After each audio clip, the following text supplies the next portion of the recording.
went out to get a pack of cigarettes, but I left my wallet at home. Yeah, that's me. I'm getting old. My name is Sonny Featherland, an investigator for 20 years, and once the star of the predatory division of the Clawville Police Department, one half of the legendary Chicken Police. But buying a pack of smokes is more than I can handle right now. Maybe I should just lay low. Yeah, I'll do that. The most colorful place in the wilderness. For all the gods, what bullshit. The last clucking color left this city years ago. And slowly I'll turn gray too.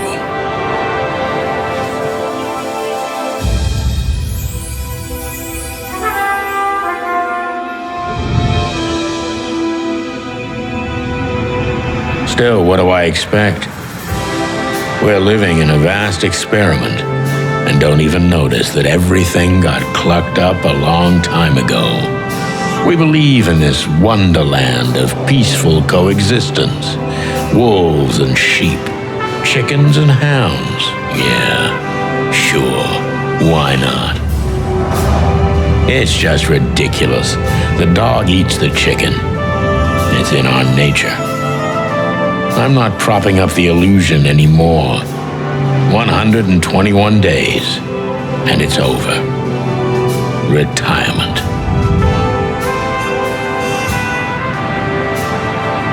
What could possibly go wrong?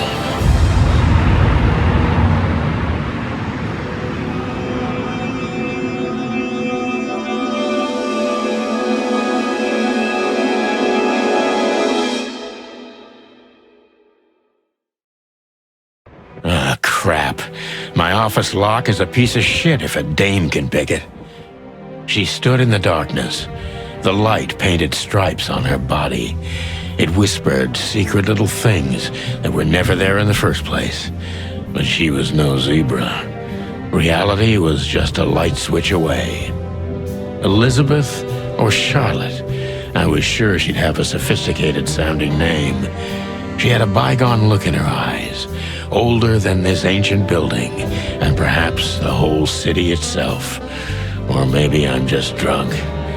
But she was the first womanly thing in my place for a long time, so I had to give her a chance.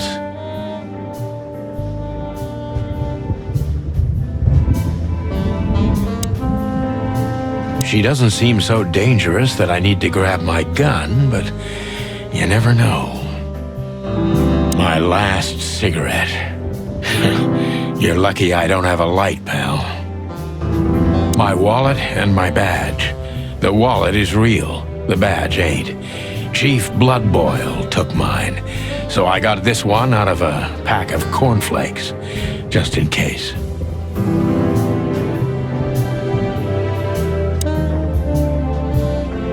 Books I'm never gonna read. Maybe nobody ever has. I don't see colors anymore. Only emptiness. Everything faded.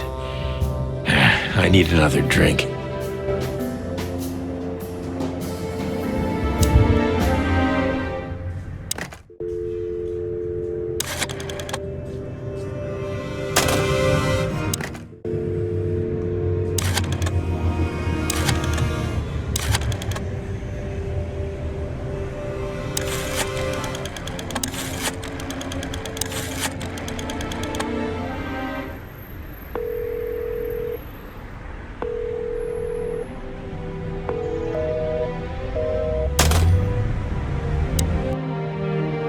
I don't even know what these papers are.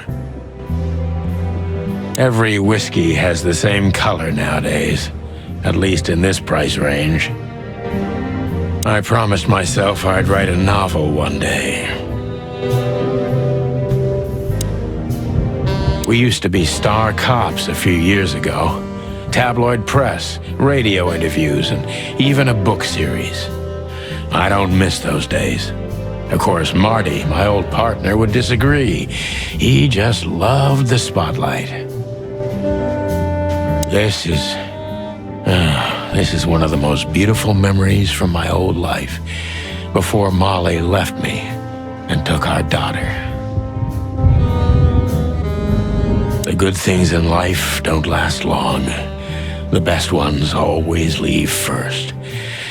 I saw that in the window of a shoe store. I never understood it, or what it had to do with shoes.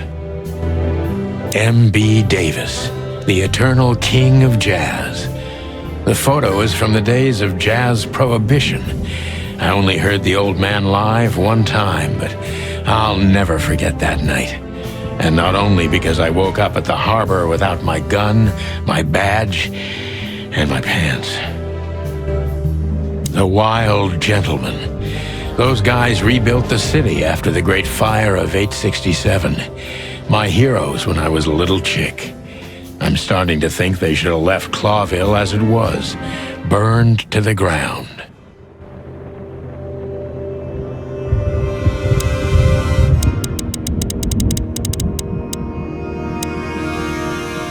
I don't even know where the key is. Whatever's inside is gonna stay there forever. I wanted to travel the world when I was a kid, but I think I'm gonna end up dead in here whether I like it or not. Behind that door lies the kingdom of dirty clothes, cigarette butts, and empty bottles.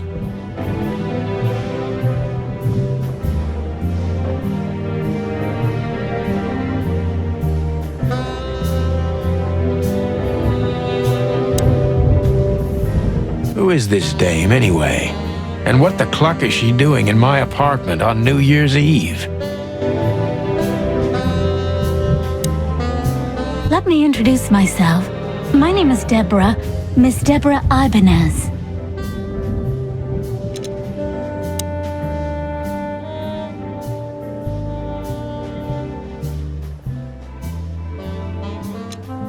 You're mistaken, ma'am. Oh, really? Please enlighten me, Mr. Featherland. I'm not a private eye. I'd recommend Mr. Philmar Lowe instead of me. He's a nice guy. Believe me, Mr. Featherland, it's not an accident I came to you. Look, miss, I work for the police and I'm currently on leave. I couldn't accept private commissions even if I wanted to. Not even from a classy dame like you. Am I that easy to read? That's my job. But tell me, since you've invited yourself in, would you like a drink? I don't usually drink. Well, I've gotta have one. And it'd be rude of me to drink alone. So, maybe some sherry? If you insist. But bourbon, please. Thank the wild ones. That's all I have. What a coincidence. So come on, spill it from the beginning.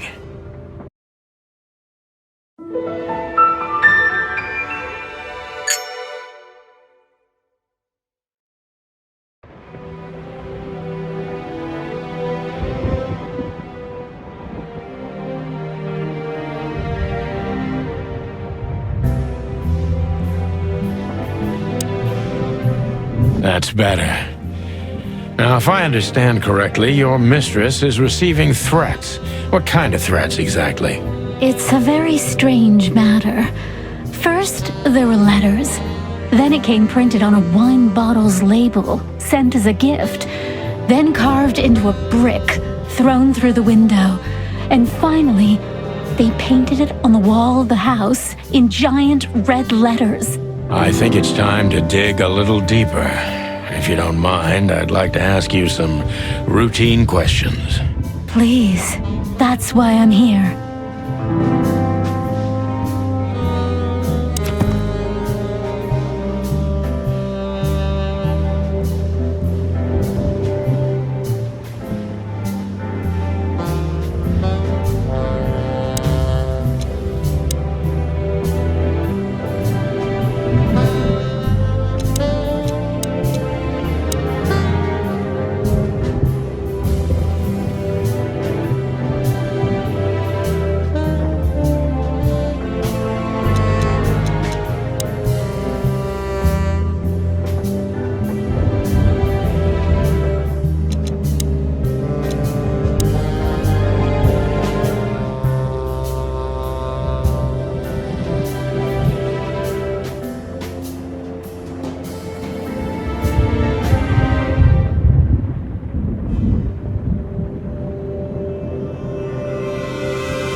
Oh man, I totally get you.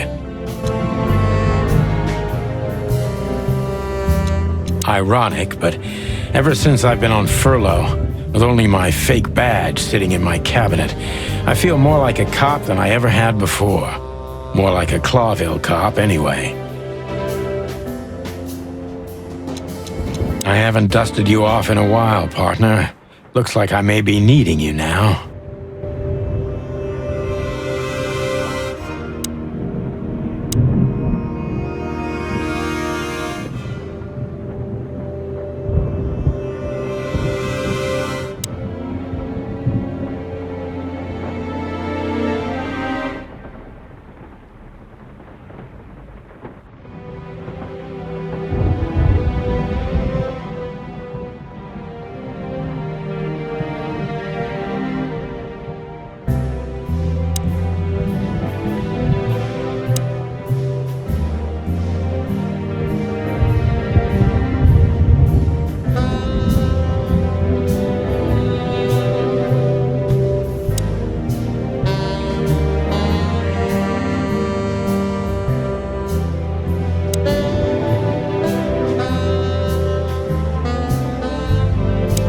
I must be cautious and smart.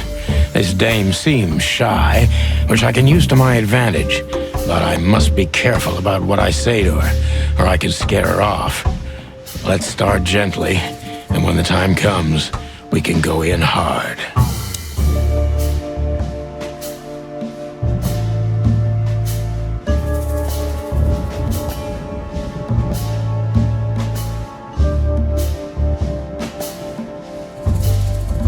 Who exactly are you, ma'am?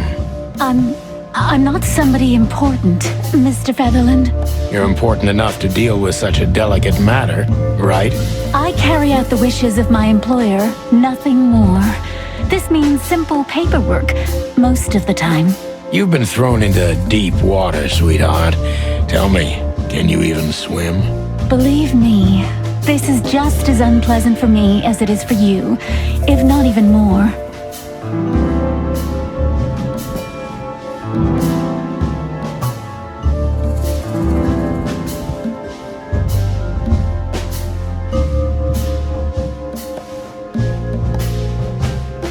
Tell me, which part of the city do you live in? Calavera Hills? Flowerville, maybe? Look, I don't want to answer that. I'm here on behalf of my employer and not on personal business. Fair point, Deborah. Let's try a different approach.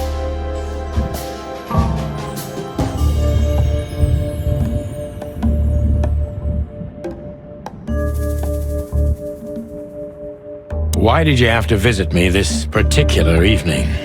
I have my reasons. I may look like a silly little fawn, and maybe I am, but I still have common sense. I don't doubt that for a second, Miss Ibanez. This day is essential to my mistress, and she thought it's also important to you. A message in itself, for sure. But to be honest, even you are. You know what? I'll just take that as a compliment, even if it wasn't meant as such.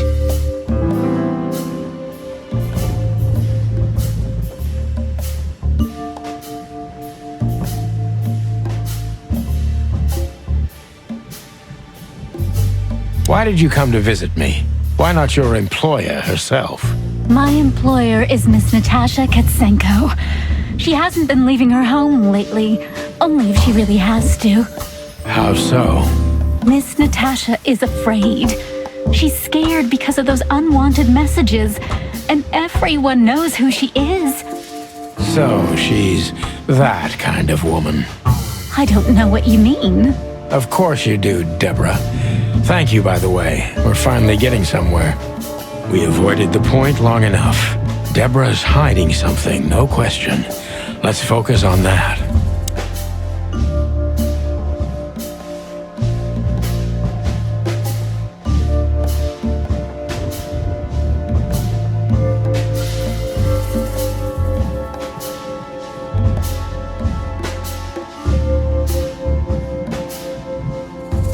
How did you get this address?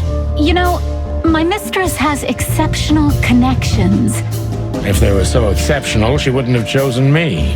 Don't be so hard on yourself, Detective. You are the head of the famous chicken police. Am I right? Was it a raccoon with a scarred face called Zip who recommended me? He hates me. No, Mr. Featherland. I don't know anyone like that. Lucky for you, Deborah.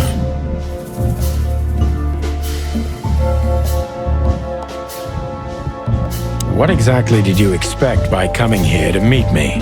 I expected your help, just like my mistress said. Oh, that's very nice. But have you seen this neighborhood?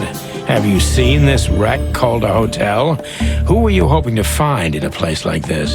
Someone reliable. Well, I am reliable. And discreet. That's right. And thorough. No question about that. And has a heart of gold. Okay, let's stop it right there.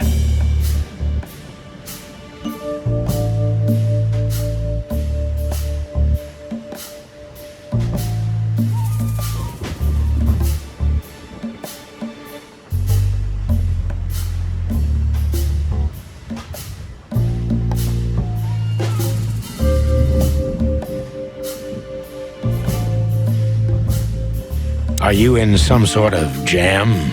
Nothing of the sort. There are simply things better left unsaid. Then you're wasting my time. I trust your instincts. You'll manage it. Yeah, and I have no other choice, right? To be honest, no, Mr. Featherland. Not really.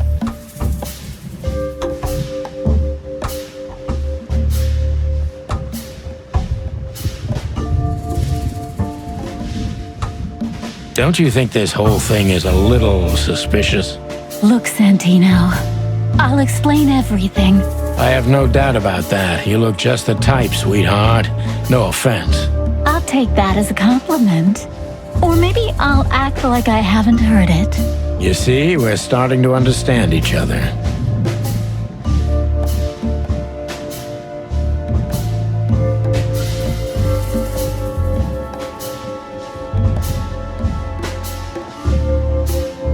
Tell me, Deborah, why should I believe you at all?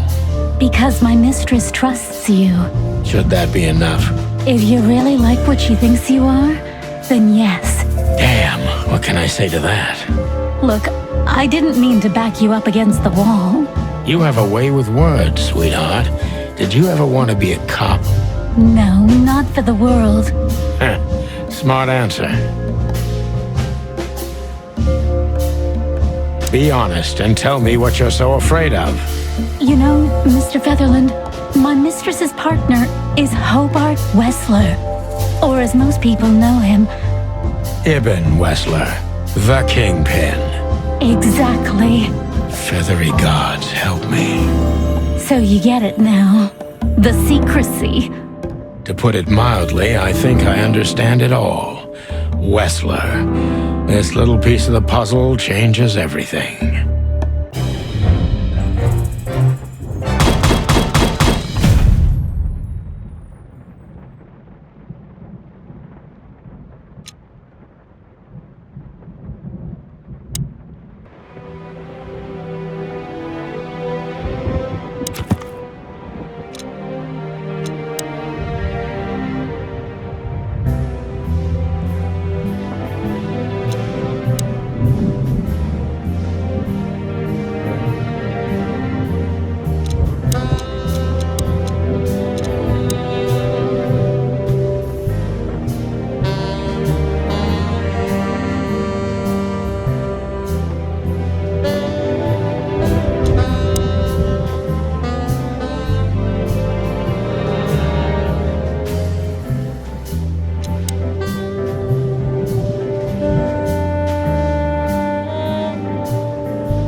Why don't you take it to the police? Just go there and file a report. Photos, flashing lights, fingerprints, you know the drill. The evidence is very clear. Even a moderately talented detective could easily wrap this case up. Or just try the phone. 555-111. Please, take a look at this. Well, okay. Let's see.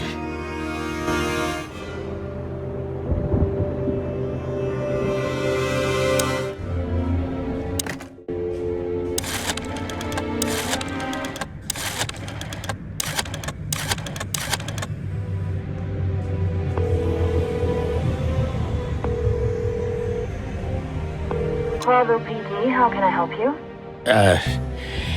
Nothing. Forget it.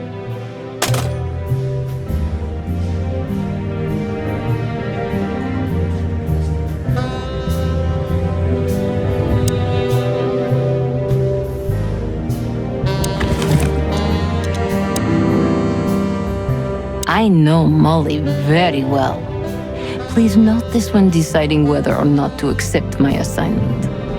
Miss Ibanez is a trusted friend. Treat her as gentleman. N. I felt like I'd been hit on the back of my head with a blackjack. Reality tilted. Molly. Good gods. What was her name doing there? I glanced at the opposite wall with the well-worn picture frames. Like an eternally dark hole in the wall. A missing piece. She was wearing a light silk dress and singing a lullaby, the waves caressing her beautiful long legs. Why Molly? Why now? Mr. Featherland? Santino, are you all right? What the hell is this supposed to mean? I don't know anything, Mr. Santino. My mistress told me to give this to you. She said you'd understand. Don't you? Oh, of course I understand, Miss Ibanez. I get it very well. But this case is becoming more and more confusing. It's starting to look like blackmail. Blackmail? Don't play innocent with me. But All right. When can I visit? visit me? Not you. Miss Katsenko. Oh, yes. You can find her at the Tsar Club. Didn't you tell me she's not the social kind? That she's especially unsociable? Or does she only like loud and crowded clubs? No, she's really not like that. But she owns the place. Judging by the flyer, it must be a very busy club, especially on New Year's Eve, right? I'm sure you'll have no trouble finding Miss Katsenko. But there's one small problem, Mr. Featherland. Let me guess. Mr. Wessler better not know about my visit. Exactly. How did you know? 20 years experience, ma'am.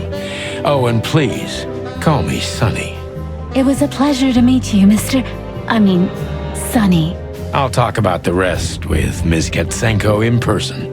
A good friend of mine would be happy to take you home if you'd like. I'd appreciate that, Sonny.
Lewis.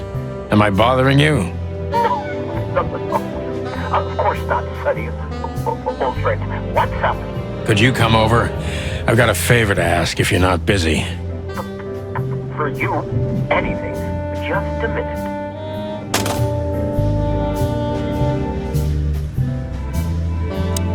Lewis arrived a few minutes later. He lived in the rooms above, so it wasn't difficult getting here, not to mention that he's a rabbit. It was a quick hop. The Atlas Hotel was his inheritance. It was once a well-renowned place, but not anymore. The last economic crisis ruined it, and now, besides me, he was the only resident of this enormous place.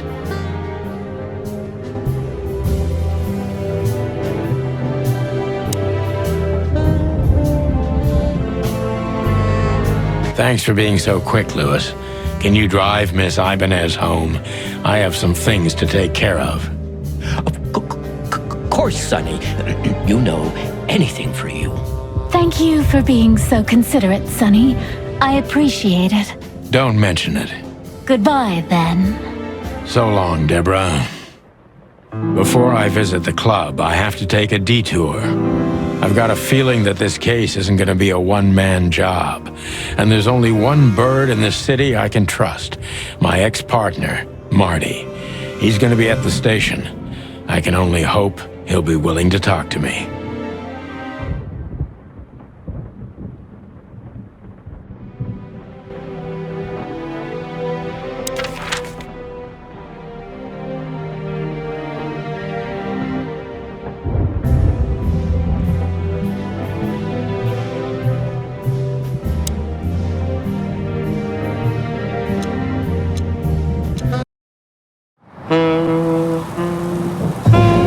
It was New Year's Eve, and I was driving, half drunk, risking my whole life's work. But still, it didn't feel any different. Every day was the same, and the 121 days I had left till my retirement seemed like an eternity. When I look out the window of the hotel room I call home, I see the same thing every day. A woman in a red nightgown dances slowly in circles to smooth music. The 9 o'clock show, with a glass of cheap bourbon and the red gown with the silent music. In the meantime, the proud city of Clawville is slowly eating itself alive. And we're still here, with nothing left to lose but our sanity, while others, the smart ones, had already gone. Molly. Does her name really upset me this much? All those years of solitude, and I still jump without question every time I hear it. And then there's Marty, my ex-partner, who hates me. But I know I have to speak with him, no matter what. Why do I feel like the past is watching me on this goddamn night?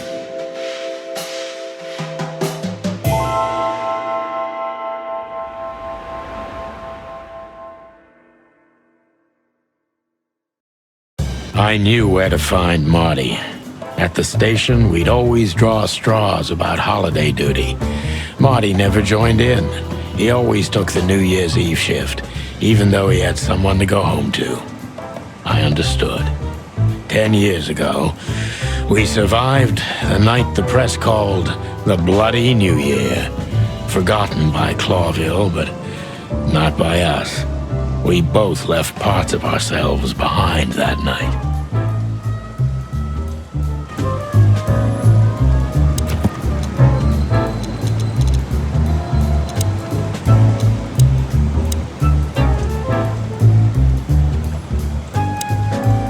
Every time this poster disappears, good old Blood Boil puts it right back immediately. I tore it down at least 3 times already. Actually, it's a kind of passive-aggressive game for us with the chief.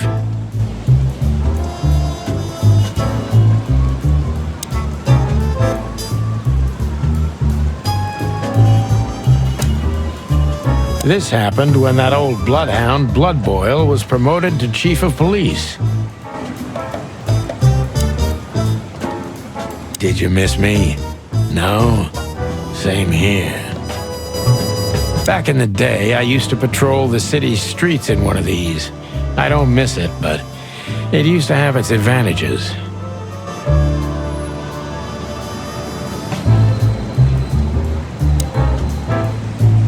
Phyllis and Roy's. Two hedgehogs with an arrogance typical of novice cops. They're as prickly as they look. Officious little shitheads, but harmless. Well, look at that. Hey, Sonny, what you scratching at over here? I heard the big boss threw you out. Tough luck, boys. I may not be on duty, but I'm still a cop, just like you. Well, more than you. Hey, you don't have to be so peckish, old bird. By the way, you're in luck. Blood Boil's not in tonight. Malloy is in charge. Oh, God. That clumsy buffalo is here tonight. If he doesn't end up in a cell again, he's lucky. You got it. You looking for Marty, eh? I see you're still the brains around here, Phyllis. Yeah, I'm looking for Marty. Birds of a feather flock together. I see you're still the funny guy around here. You'll find the giant feather duster at the shooting range. As always. Hey, Royce, I'm telling you this because maybe you'll be able to understand. If this prickly shithead makes another racist remark, I'll strangle him with his own raincoat. I'd love to see that. Hey, whose side are you on, you jerk?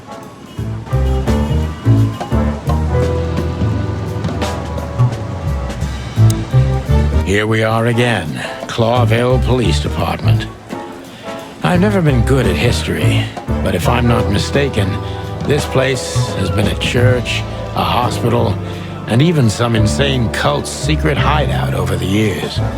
Anyway, the place holds the secrets of the ages, and some drunk pigs in the basement.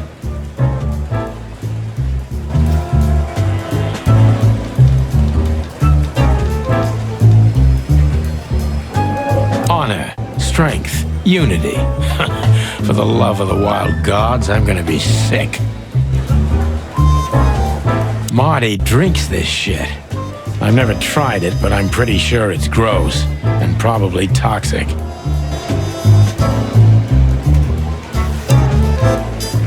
Monica Rosen. Receptionist in theory, but in reality, she's doing literally everything around here. Like the beating heart of the PD. She's too good for this place, even for this city.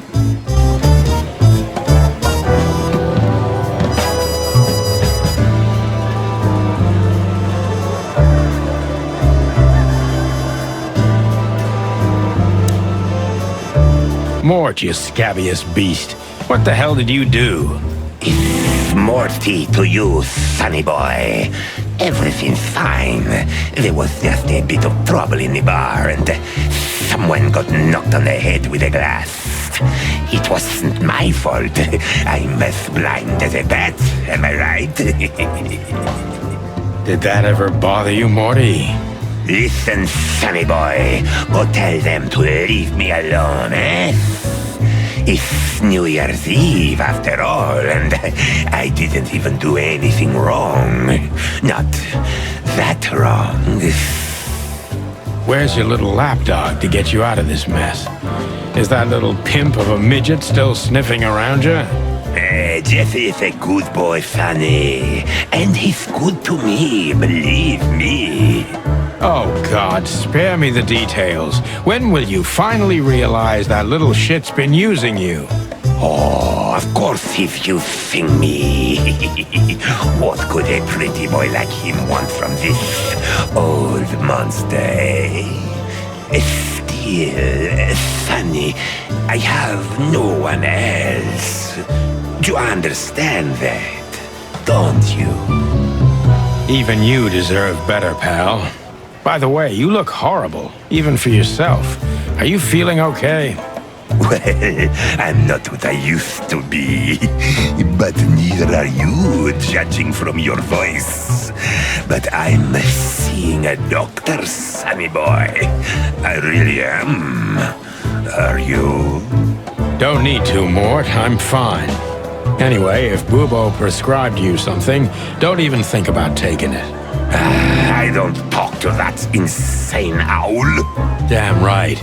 Please, say something on my behalf, okay? I really don't have time for this detective buffalo shit. Hey, careful with that. Buffalo Malloy is the chief today. Like I care. I'll try to speak for you, but keep it down till then, okay? You don't need this shit, and I don't need it either. Sonny boy, you've always been a good friend. More like a clucking pigeon.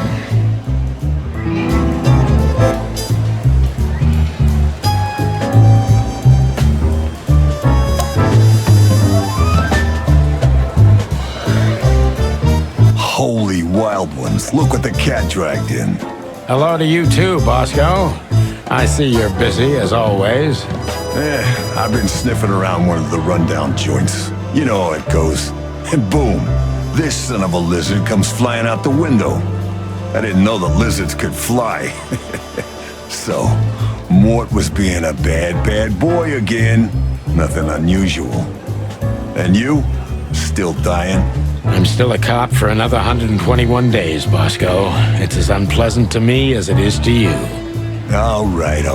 No need to bite. I wasn't trying to mess with you. You have Moses and Plato for that. And of course, Blood Boil. Let's hope I won't run into any of them tonight. Looking for Marty, eh? Ever since you left, he's kind of lost. He's trying to hide it, but he's not the same bird. Well, I don't think we'll have a teary reunion, thinking about how we parted. Let me give you some advice, Sonny. Let him rage.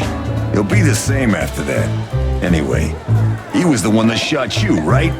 You should be mad, not him. It's not that simple, Bosco, but we'll see how he reacts. Thanks anyway. No worries, pal. One of Blood Boil's favorites, mainly because he's a dog, of course.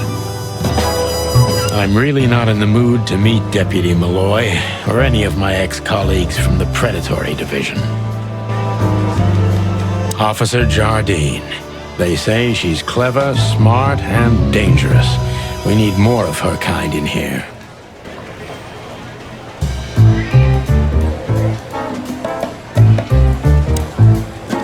Hey, Monica. Hey, Boss Bird. What are you doing here? Shouldn't you be celebrating somewhere? Every day's a holiday since I got out of here. I can tell. But what are you doing here? Are you here for a file? You know, I'm a little busy right now. Yeah, you could look after a few things for me, but first I'd like to talk to Mr. Big Beak McChicken himself. Those two prickly assholes told me he's emptying the magazines in the hole. Like always. And if he carries on like that, he's gonna use up all our ammo. So it would be nice if you drag him out of there. You know how this day is for him. For him? You know I didn't mean it like that. Yeah, I know. Okay, so just sign here and you're good to go. Thank you, darling. Don't mention it, Boss Bird.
This is gonna be a hard ride.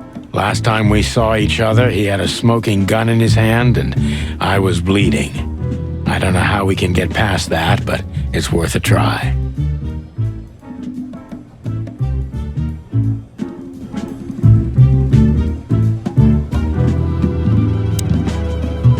Long thighs and a big gun. That's Marty's idea of a perfect woman. Can't blame him for it.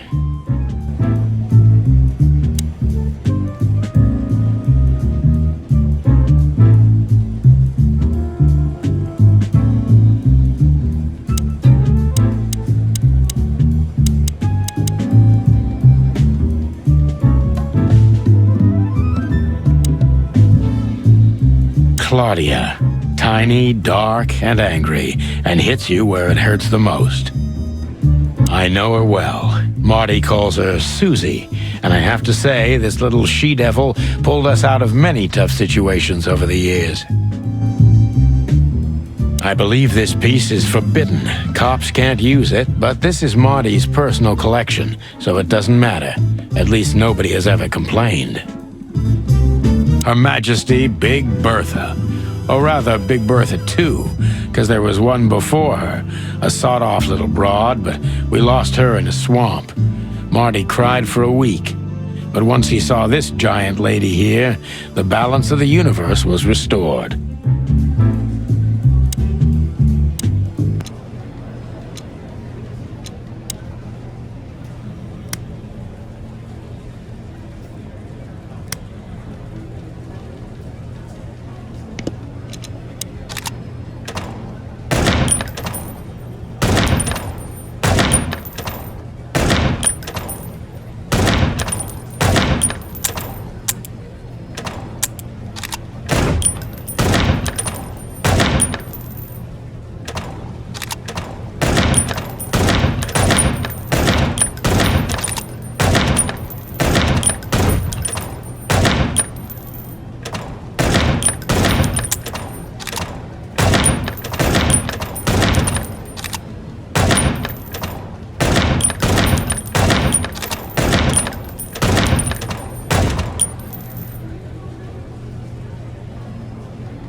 Marty looks good.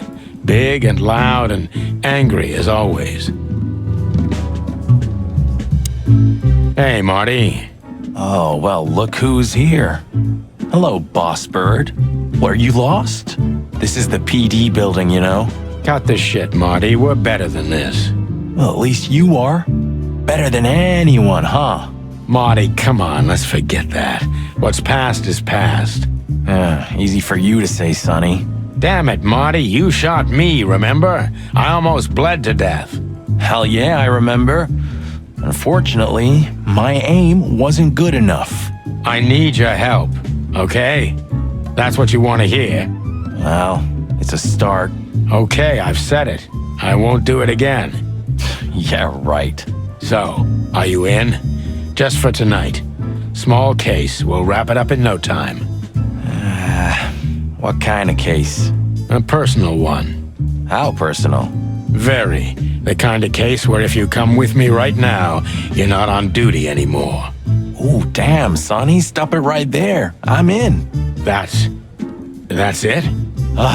Do you know how boring life is here without your stupid, reckless shit? Soon enough, I'll shoot all the ammo in here out of boredom. Right, so, tell me, what's it about? I'll tell you in the car. Ooh, can I bring Bertha? Ah, for the love of... Marty, this is a routine case. You can't bring your shotgun, okay? Bertha stays. Okay. But at least Susie can come, right? All right, Susie can come. That's what I want to hear.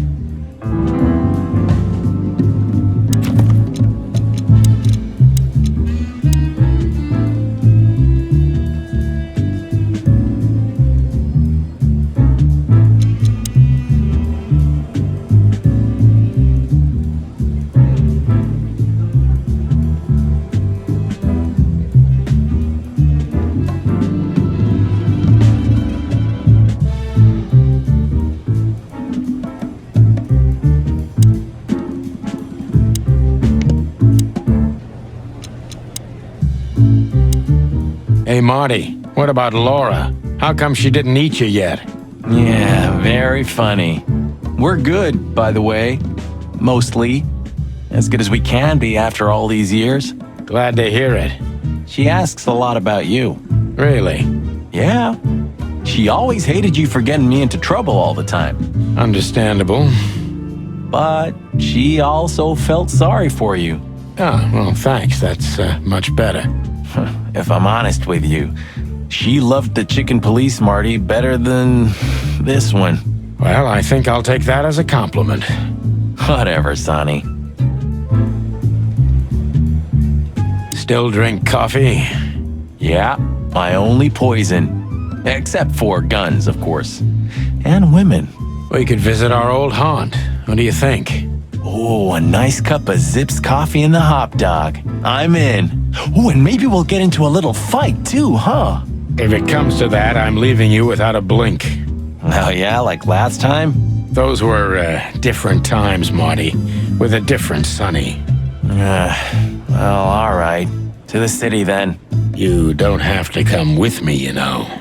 Okay, I know. Let's go. Sonny, there's a little problem. Not so little, and it smells, too. What the furry hell is Blood Boil doing here? Well, it seems we can't avoid speaking to him.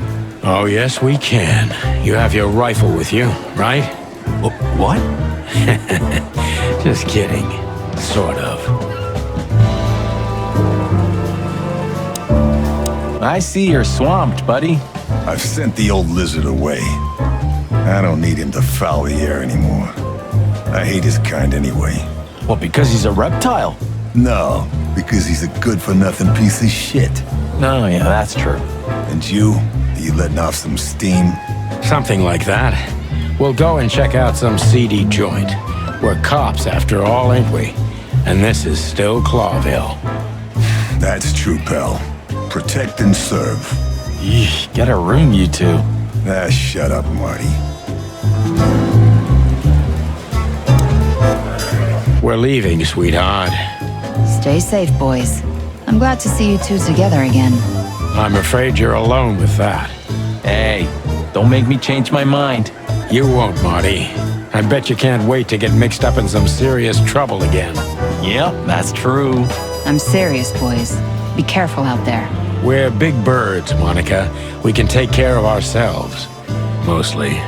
Okay, but take care of each other, too. Will do, Monica. Yes, ma'am.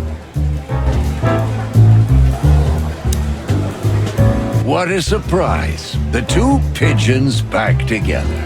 And without my permission, of course. Chief Bloodboil. Damn. What was that, Santino? Nothing, sir. What a lovely evening. Am I right? I don't want to hear your crowing, Santino. What the hell are you doing here? Hey, careful with the racist barking, old hound. Oh, it's getting hot in here. Can we just skip this part? It's New Year's after all. And you're on duty, if I'm not mistaken, Martin. Where do you think you're going? That's it, boss. To serve and protect. Sonny was in the neighborhood and stopped by to say hi. He's a cop too, right? Only on paper, and you know that very well, Detective. I don't want any trouble, boss. I just wanted to say hi to Monica, and then this feather pillow showed up. I invited him to grab a quick coffee. You can allow him that much, can't you? Your coffee breaks usually end up in shooting or brawling, chickens. Oh, just a coffee, boss. I swear.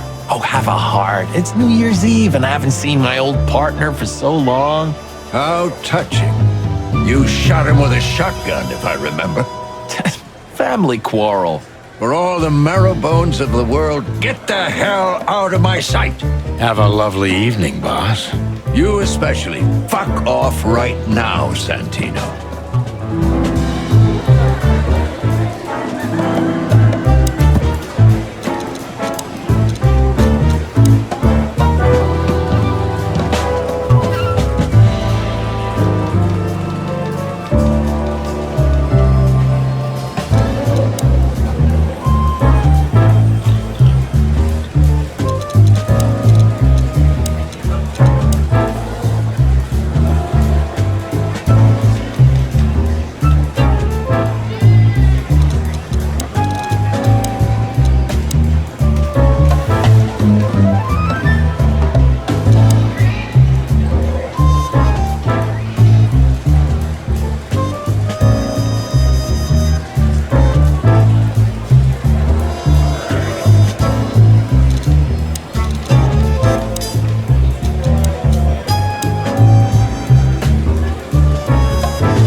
The hop dog was like the last warning.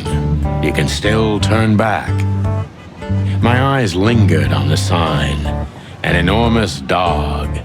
Like a neon god with limitless power over cheap hot dogs, plastic hamburgers, and watered-down coffee. The cold light called me, but I didn't want to get out of the car. If we went in, we were all gonna be pancakes, kept together by cold syrup. Marty's worried look shook me out of my reverie. Oh, cluck. Was I talking to myself again?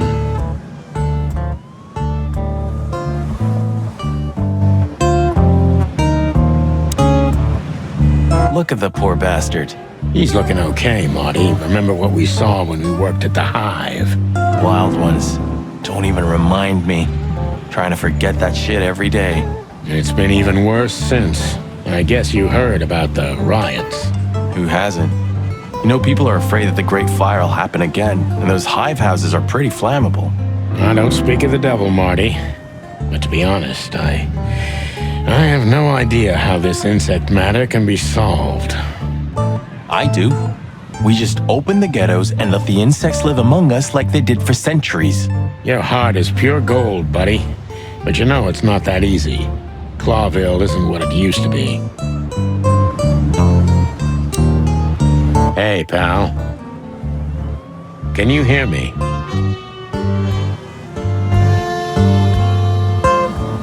There used to be such life around here before it became an insect ghetto.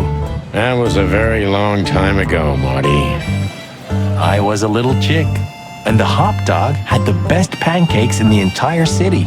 Well, since Zip became the owner, the cook, and the waitress, I imagine it's all gone downhill. True. But at least the coffee's good. That's right. I have no idea what that mongrel's doing with it, and I don't want to know, but its aroma is unbeatable. Peaceful, isn't it? Because the whole town's probably drunk by now. Maybe that's the only way it can bear itself. Doesn't it remind you of someone? Shut up, Marty. Got you there, old bird. Could this wreck belong to Zip? Well, it's a wreck just like him, so I guess it could.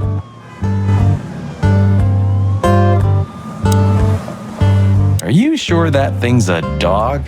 I always wondered. The name Hop Dog is quite a giveaway. Don't you think so, Mr. Detective? Sometimes the most natural connections lead us astray. Who said that? A natural-born genius? Yeah, right.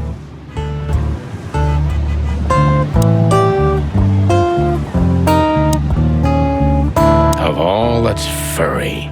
Is this still a thing? The situation's getting even worse, Marty. Have you heard how the young mothers of the Cobbler District are forced to make a living? I have no idea what goes on in the hive, Sonny. I don't think I want to know. But you're still gonna tell me, right? Prostitution is the lesser evil. What's worse is that some folks have to sell their kids when they're still larvae. Wait, what? Why? They pay a hefty sum for each of them downtown. They sell them as gourmet food in the most expensive restaurants. Oh, I'm gonna be sick. We made this city, Marty. Clawville didn't do this to itself. Don't ever forget that.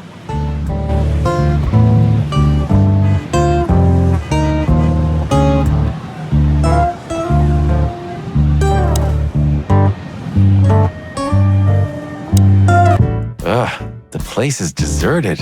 Poor Zip. You're right.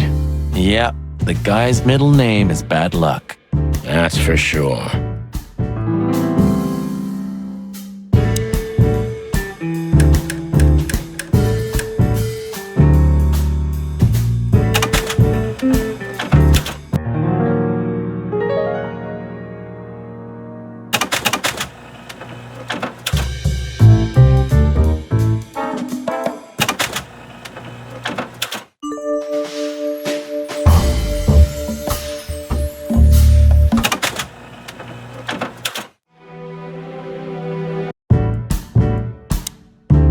And voila, the master himself. What a finch. Sonny, he's a pigeon, not a finch. Don't make me angry, Marty. Okay, I was only joking.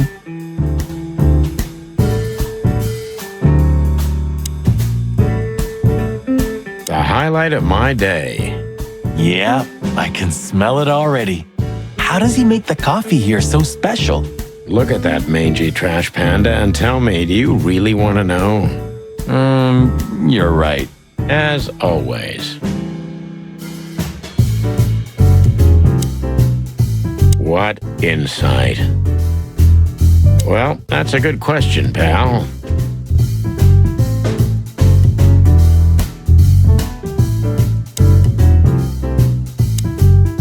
You still don't eat meat, old man? I'm a rooster, a chicken. Why the hell would I eat meat? I don't mean real meat, I'm not a lunatic. But a meat substitute? There's about 10 different kinds. Have you never tried any of them? Why would I? If I don't eat meat, why would I eat a substitute? Because you can. That's the point. Wild gods, Marty. Stop being such a sheep.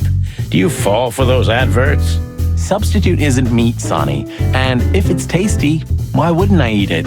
I don't care what you eat, but don't be surprised when you lose all your feathers or you try to bite off your own leg one day.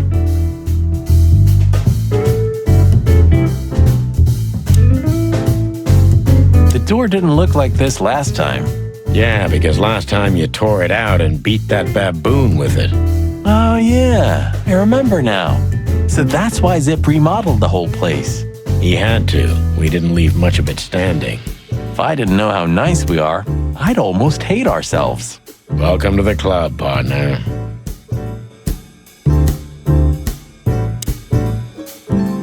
He sure didn't get any younger. Or prettier. You think he's still mad at us? Frankly, Marty, I don't give a damn.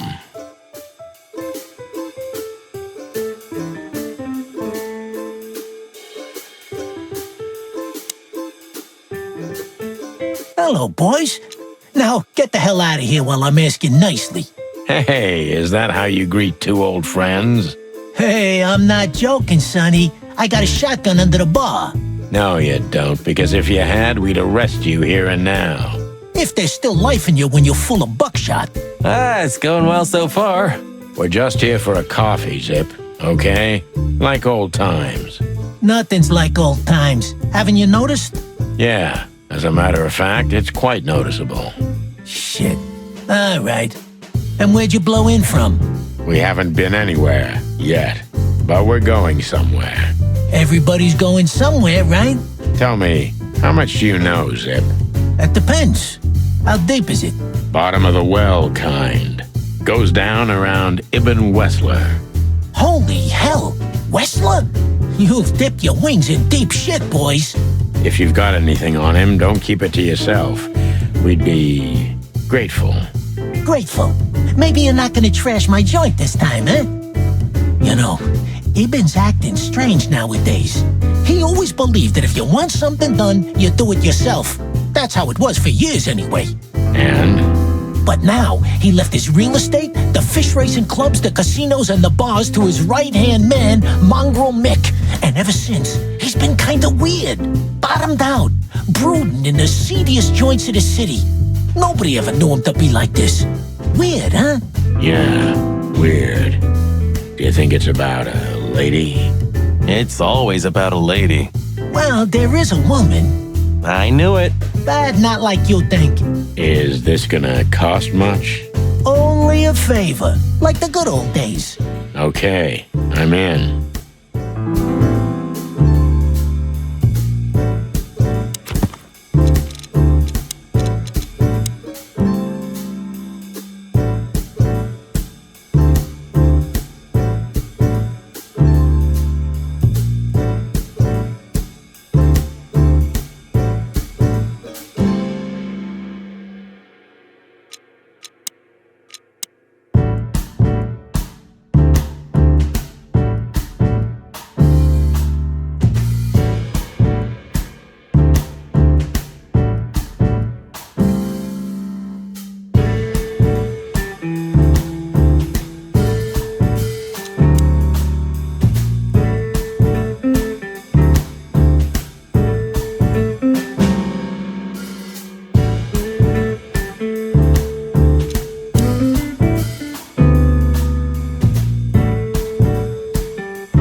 Have you ever been to that place? Of course, 100 times. Everyone who matters in this city's been there. Sorry, guys. But then, it had a different name and a different owner. Business affairs, right? Yeah, that was the dark era, Sonny. I don't want to talk about it. Roger that.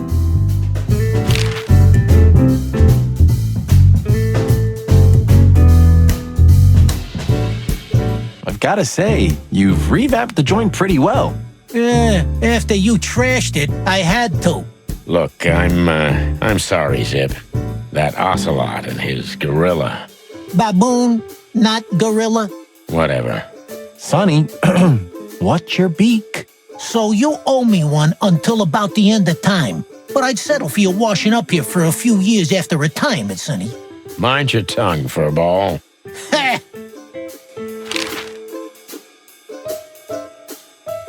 So, Ibn's gone insane. Love will kill you in the end, they say. Seems like everyone's in a poetic mood today.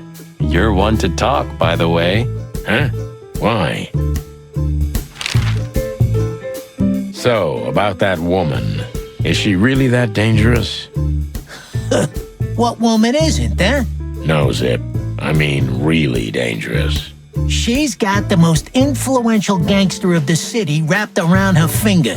She calls him her little furball. How dangerous do you think she is? You didn't get any younger, pal. You're telling me? You look like you haven't had a good night's sleep since forever. To be honest, I've never had a good night's sleep in my life. You will when the big sleep comes. And what are your plans? Dying behind the bar? Of course. You got a better idea? A couple, yeah. But somehow this suits you. You know what? Your mother's a goat.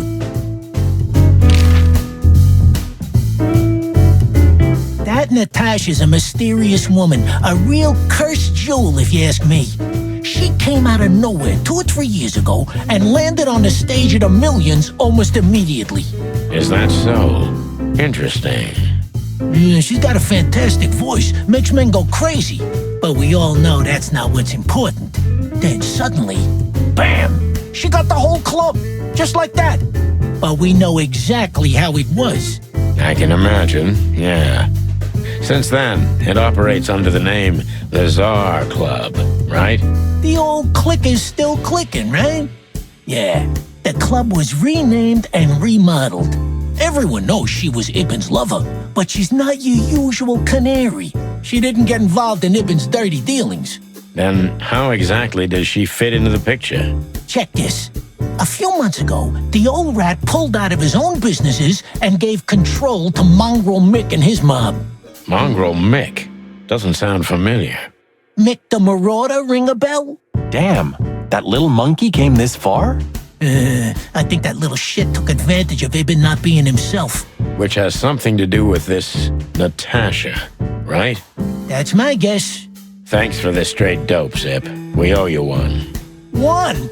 You owe me the price of a new coffee shop, remember? Okay. Whatever you need. Just call us. I cluckin' will. Thanks, pal. Hey, I'm not your pal, Marty.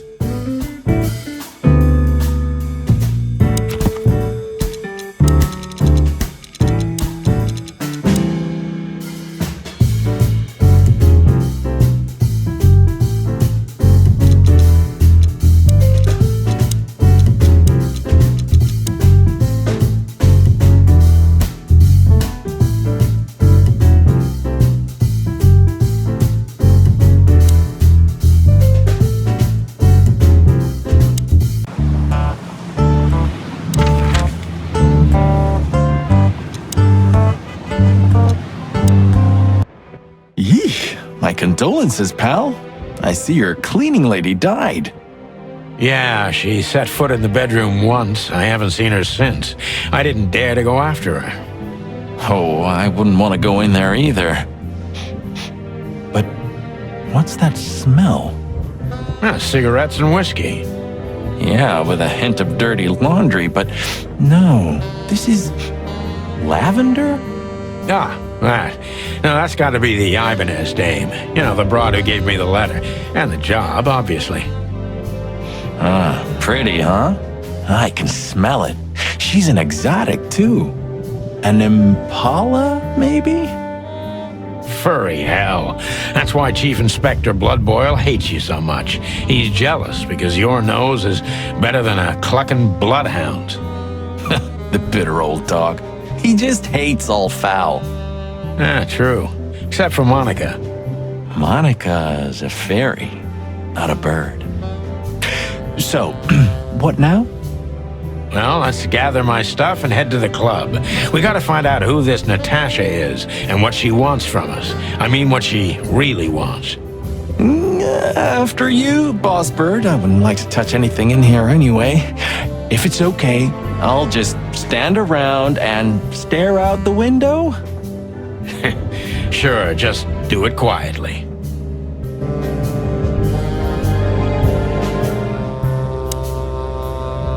When was the last time I was here? I don't know. Years ago. When Molly left. Whew, that was a wild night. Yeah. You know, Sonny, you can call me. Not just when you want to investigate some shady case from a shady dame and you need a big meat shield to cover your ass. Times have changed, Marty. And I don't call anyone. All right, Boss Bird. Whatever you say.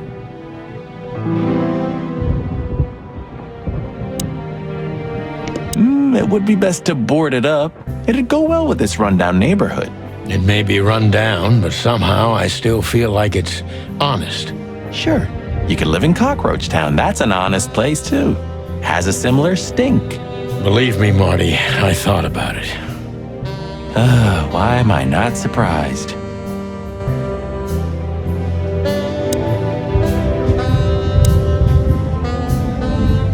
Maybe in another lifetime.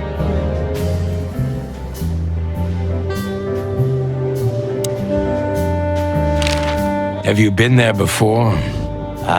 Never. You know, it's not my style. It's too fancy for me. I'm more like the smoky, smelly, ramshackle little joint type. Yeah, same here. But we're not gonna mingle like this, right? We're not searching for a tailor on New Year's Eve, okay? We'll go as we are. That'll be exciting. Let's just stay out of trouble, okay? What trouble? That's the spirit.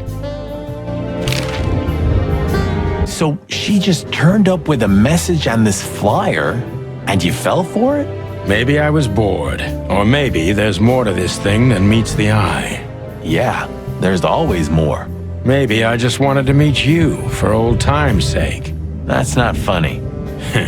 I've never had a good sense of humor. You know that better than anyone. That's for sure. So the Tsar Club, huh?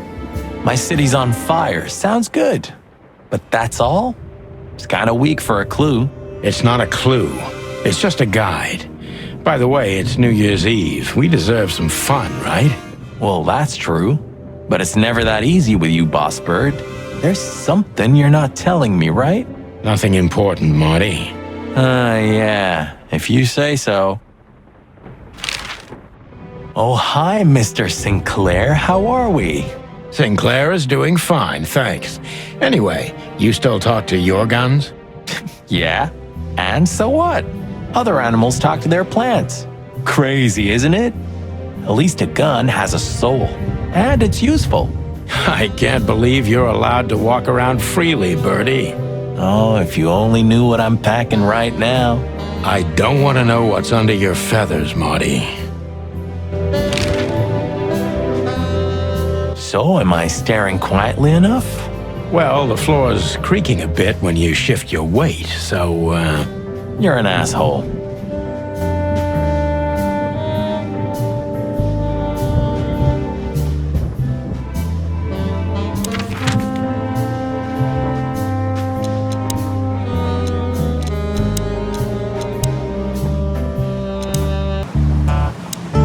Is he deaf? I don't know. Maybe he just doesn't understand what I'm saying. Or he doesn't want to. That's also very likely.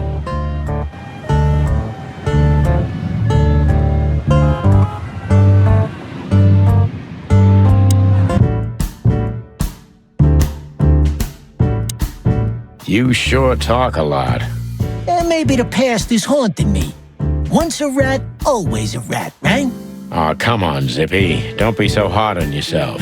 You got out in time, and you've been living an honest, ordinary life since then, haven't you? Yeah, right. How lucky am I, eh? It's more than what many others get, believe me. What's this no insects allowed shit? You're not like that. What do you think? If I let one in, all of them will follow. And then I can forget my regular clientele for good. What clientele? There's no one here. That's it. Would you take even that away from me? What's this no insects allowed? What do you... What? That's it.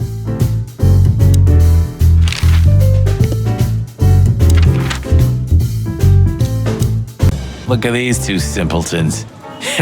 They don't even realize their jackets are full of holes.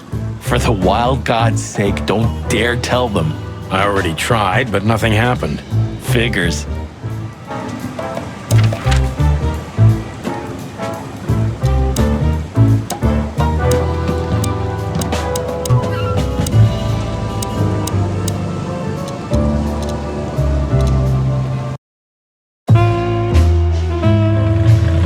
Midnight had passed, and the intoxicated madness kicked in. We could only crawl along Shalva District's main street toward downtown. The city's heart beat differently. Ancient buildings were defaced by neon signs and billboards, like half-drunk lovers on a fine leather sofa. Great old houses neighbored by garish modern blocks. A place that makes the head hurt. The Tsar's huge neon sign was visible for miles. A blazing red sign advertised tonight's main attraction, the amazing Natasha. Cops were never welcomed at places like this. I hoped we were too late for the show. We had to be inconspicuous, but it was never easy with this bird mountain by my side.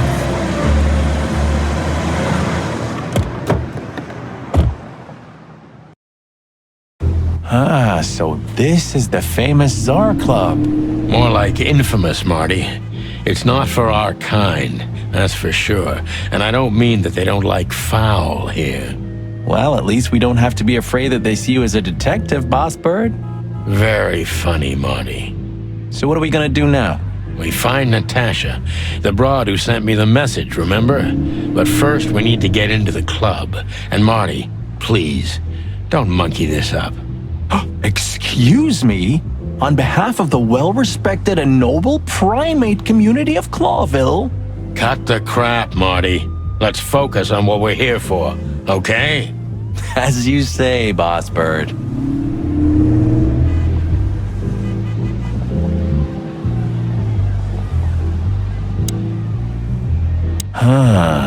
You know, seeing this, I can't wait for the show.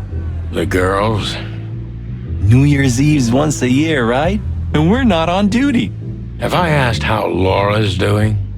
Whoa, hey, I was just kidding, okay? My relationship with Laura is unwavering, like the rhino beauty on this picture. Interesting taste you've got. Feathers, scales, or dermal armor, a lady's a lady, my friend. Thank the wild gods for self-sacrificing gentlemen like you.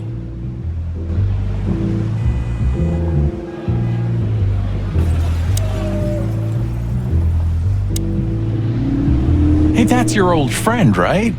Wait, what was his name? Lawrence? Lamar? No, Liam. Lewis. Yes, it's him. To be honest, Sonny, I always thought that guy's not all there in the head. Nobody's perfectly sane in Clawville, Marty. But if not for this old rabbit, I wouldn't be here today. I'll never forget that. Should I thank him for that? Or kill him for it? You're reading my mind, boss.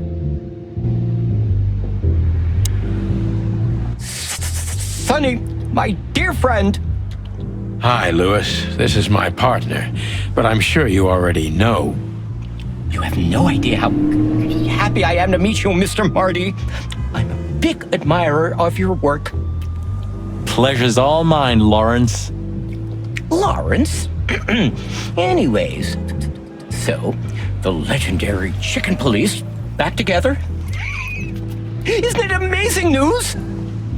Don't ruffle my feathers, Lewis. Those days are long gone. We're just here for the entertainment. Or something like that. I see. That's a shame. See you inside? I have something to do, my pal, but I'll try to make it for the main event. Okay then. Catch you later, pal. That fella's built like a brick shithouse. I don't think we'll be able to just sneak past him. Wanna bet? Not today, Marty. Remember, we must avoid suspicion. Okay. No trouble. I get it. It's okay, Bertha. Maybe next time. What was that? Nothing. Just the wind. Did you bring Big Bertha with you? Gods, no. What are you thinking? What idiot would bring a shotgun to a club? Was that a rhetorical question? Honestly, I think these types of women only see faceless tuxedos, cufflinks, and wallets. And in the mirror, they're just brooches, necklaces, and earrings. Don't be so radical, Marty. They're women. They live by different rules. That was kind of deep. It's not. Just bullshit. There's more where that came from. Ooh, teach me, master. When you're old and wise like me, you'll realize none of it is worth a damn thing. Wait, that was deep again, right? Maybe it was, Marty. Maybe it was. Amazing. Do you remember when the Clawville Chronicle was a really high-quality newspaper? You mean when they wrote something about us daily? Yeah. What exactly happened to them? Well, they got bored with us, Marty. And to be honest, so did I. But still, here we are working together again. Funny, huh? Yeah, hilarious. Huh, I like this. Why's that? I don't know. 'Cause it's moving, I guess. You're a simple bird, aren't you? Yes, I am.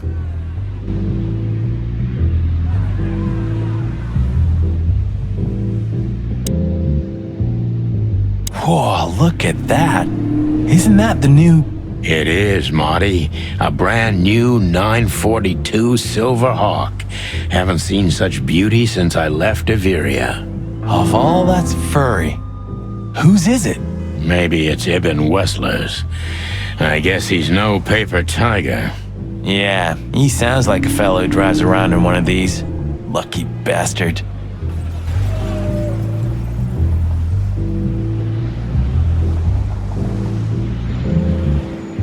One day, neon signs will cover the whole world, I'm telling you.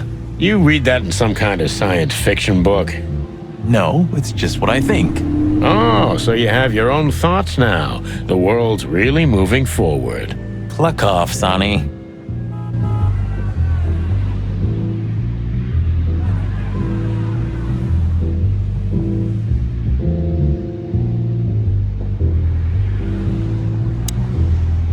Jeez, look at that guy. That's not a guy. That's a demon. Straight from the dog-eared pages of a cheap detective novel. Yeah, I bet his name's Bill. Nah, he's definitely a Bob. $5 for Bill? Okay, I'm in. Howdy, pal. Gentlemen, how can I help you on this wonderful, chilly night? We're expected in the VIP lounge. My apologies, but I don't remember ever seeing you gentlemen here before. May I ask? Stop right there, big guy. I get it. Yeah, I know exactly how this works. So what do you have to do to get in? Nothing's easier, sir. Are you on the list? The list? Yeah, don't tell me you forgot. I'm afraid I did, Marty. Sorry, big guy, but I'm pretty sure we're not on the list tonight. That's a shame. I'm really sorry, sirs. In that case, you can't come in. Yeah, right. Thanks. My pleasure, gentlemen.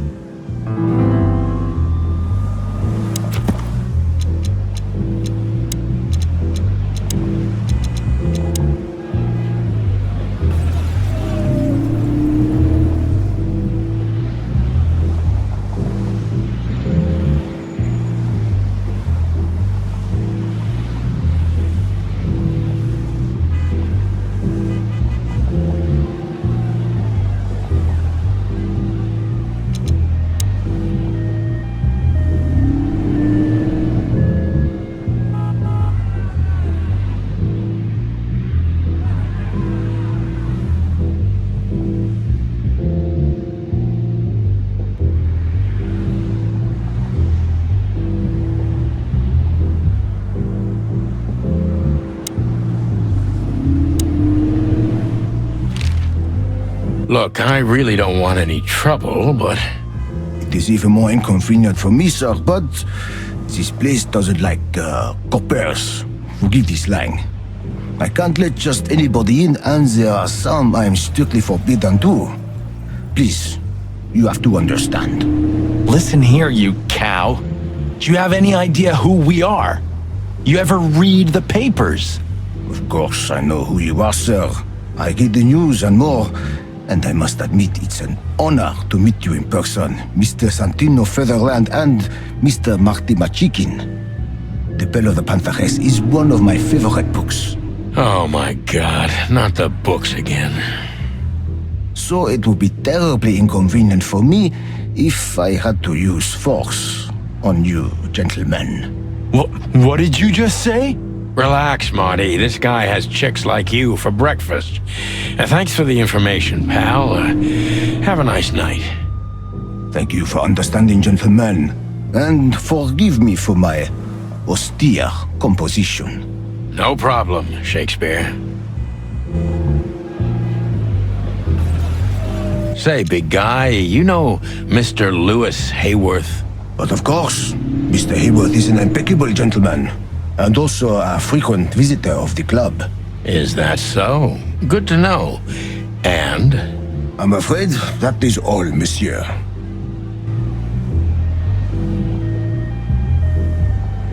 What can you tell me about the first lady of the place, big guy? You mean Miss Natasha Katsenko, sir? You're right on point, pal. Nothing you don't know already, sir. Just try me. Well, she owns the place. And, that's it? Well, that's, unbelievable. Pardon, monsieur, but I'm not permitted to say anything more.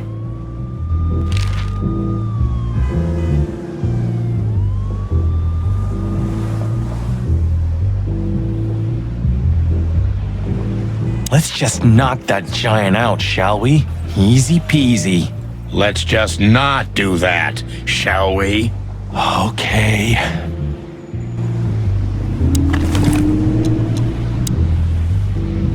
Molly.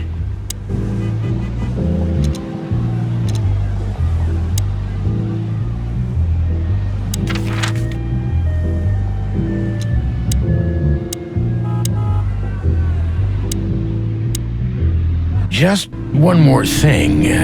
This list of yours, where should we sign up again? I'm afraid if you don't know, it's not my place to tell you, sir. Excusez-moi, the regulations, you know. You hear that, Sonny? I do, Marty. I do. I'm gonna lose my crest from this guy. Just wait. Just don't get too excited, Marty. Not tonight. Anyway, thanks, pal. Look, Lewis, that bouncer over there. Well, yes. He is a bit intimidating, but his manners are impeccable. Am I right? Yes, indeed, but it seems tonight we're not on his list. Oh, I see. Oh, I get it. I get it. You'd like to go in, but he won't let you. Yeah, something like that. No problem at all. Come with me. I'll talk to him. Much obliged, pal. Yeah, thanks, Bunny. Excuse me. Ah, jeez, what the hell's wrong with you, Marty? What? Did I say something wrong?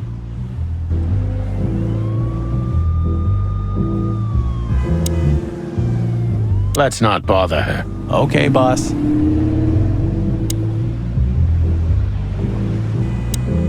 Sir, how'd you do? Everything's fine, Mr. Hayworth. Good. Look, this noble pair of pigeons are my friends. They're on the list, okay? L'archulamonde, sir. And as for you, you owe me one, gentlemen.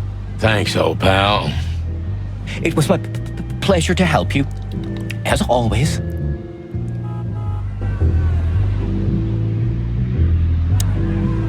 Yes, gentlemen. Hey, big guy, what's your name again? My name is Archibald, sir. Archibald Conway. Well, that's not a Bob. Excusez-moi, monsieur. Aren't you... what? No way, that's not even a real name. I'm sorry to disappoint you, sir, but my name is Archibald Conway, without any doubt. Blackjack Conway to my friends. Well, thanks, Blackjack. It was a pleasure. We'll be on our way now. The Tsar Club welcomes you, gentlemen.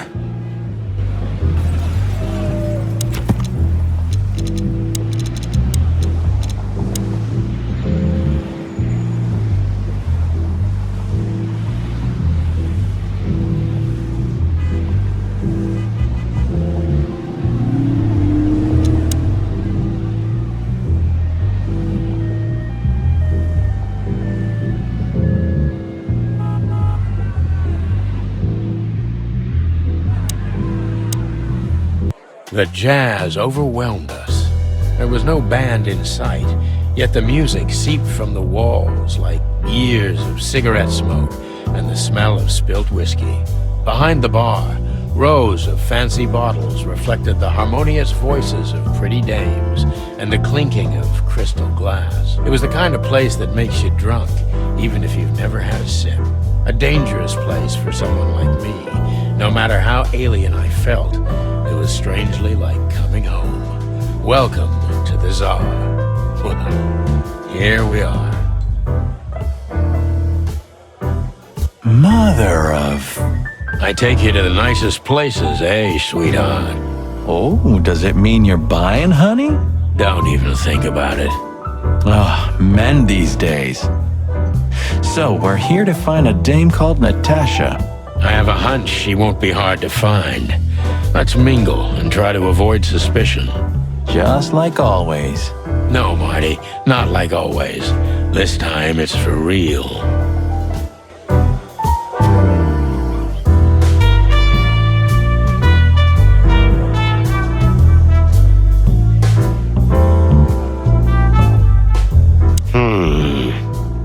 Look, Sonny, I know it's not my place, but Laura's father went to that guy when his, problems had gone too far. You're treading on thin ice, Marty. No, I just... Look, fellas at the station are talking, All kinds of things. Moses, Plato, Bosco, and the others. Talking, eh? About what? About why Blood Boil took my badge? About what an untrustworthy alcoholic wreck I am? Look, I'm sorry, it doesn't matter. Good, and let it stay that way. At least we're cracking this one together, yeah? Sure, Marty.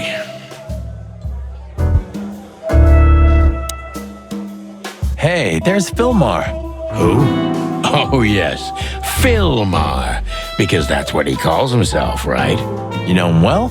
We had some seriously wild cases together, yes. Mainly in Averia, way before Clawville. Another place and another life. Sounds good. Like the blurb of some cheap pulp fiction book. Yeah, it was the exact opposite. But the old bird's worth saying hi to. Well, well, if it isn't the great detective, Marlowe. Blow me, Sonny. You know I don't use that name anymore. Okay, Mr. Dumbass alias Phil Marlowe.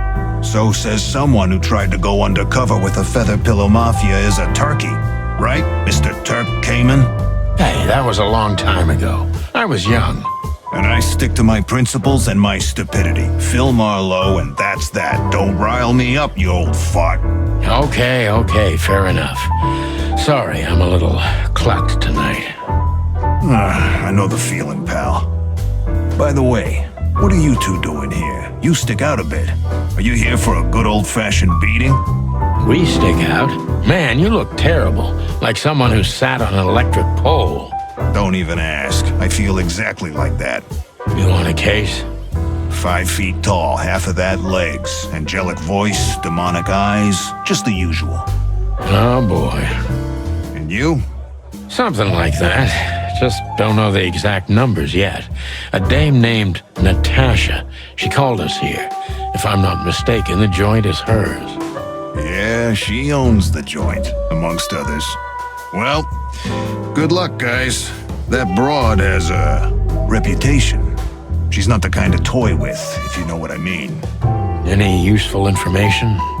For free? Stop clucking around, Philmar. All right, but just because of the old days.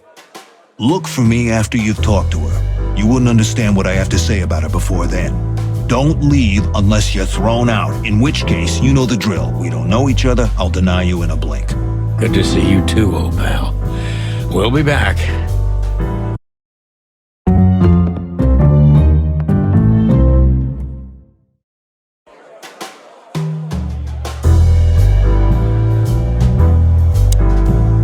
Two whiskeys, kid, and no horsing around. I've never heard that one before. Sonny, you gotta drive, you know? Yeah, you're right, Marty. Hey, Longface, give me a glass of tap water too, okay? Yes, sir. Coming right up. That wasn't exactly what I meant. Tell me, hey breath, have you seen Natasha tonight? Not yet, sir, but she's coming on soon. Well, can you tell me anything about Mr. Ibn Wessler? Sir, I don't want to. What about, let's see, $5 maybe? But, sir, you haven't even paid for your drinks yet. Yeah, stop riding on the details, Big Nose. You do your job, and we'll do ours, okay? I mean, we're not here for work, of course. We're just here to relax. Oh, yeah, exactly. Just a little fun. Of course, gentlemen.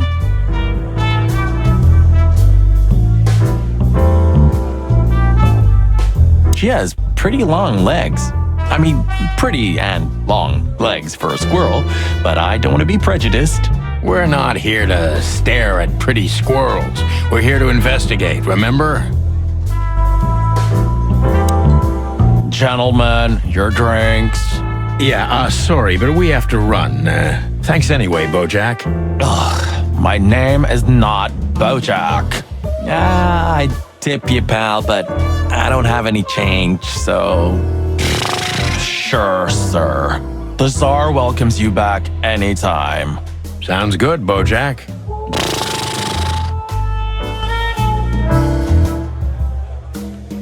That girl is looking at me. She's just looking at anyone whose glass is empty, Marty. That's all. No, Sonny. She was staring at me, like, hard. Now, I saw it. Marty, you're imagining things. Oh, wait a second. You see that, right? She's looking right at us with those big, black, weird squirrel eyes. Okay, Marty, don't panic. Just look elsewhere and walk away slowly. Creepy little squirrel girl.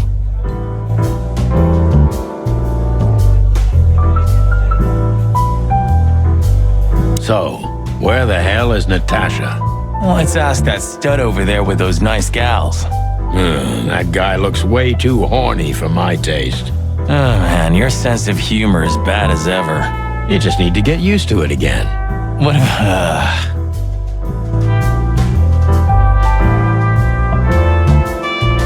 this is the life, huh? What's this guy do? Real estate? Mob accountant? Or is he a movie star? He looks like a coat hanger to me. That was actually worse than the previous joke. I try.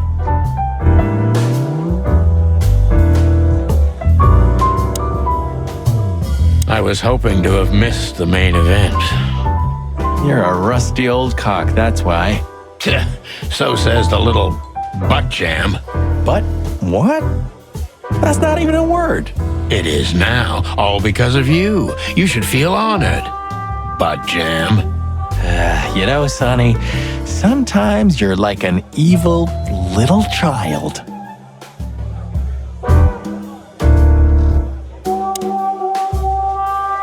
A fox is a wolf who sends flowers. What? Oh, nothing. I read it somewhere. Fascinating. I didn't know you could read. Ha ha ha. Very funny.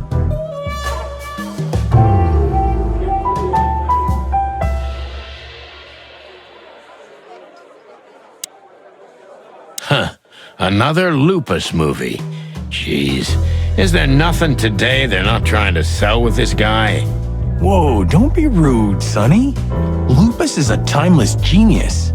Have you seen Predator City? God, I'm still getting chicken bumps.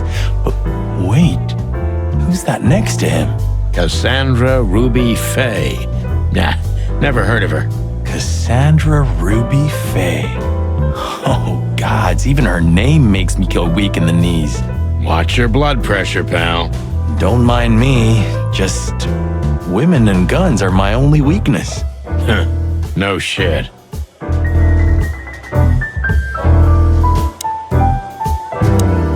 You think this is one of those movies where the femme fatale gets everything in the end and the poor detective's left stranded?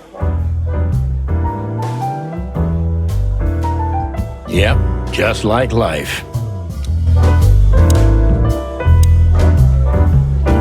Ooh, I've seen this. Hicks Poodle plays a private eye, hired to look for a woman, then gets into some kind of blackmail thing that's connected to the first case, and...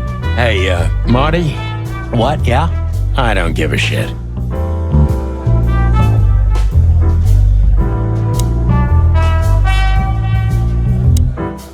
Oh, I know this fodder guy. He was kinda good in Death of the Horse. You've seen every clucking movie. You know, Laura and I go to the movies a lot. When was the last time you went? Exactly 12 years ago. Oh, you remember that precisely? Let me guess. Molly? Yep, our very first date. I see. What did you watch? I don't remember. I just remember her. And nothing else. You're a clucking poet. I mean it.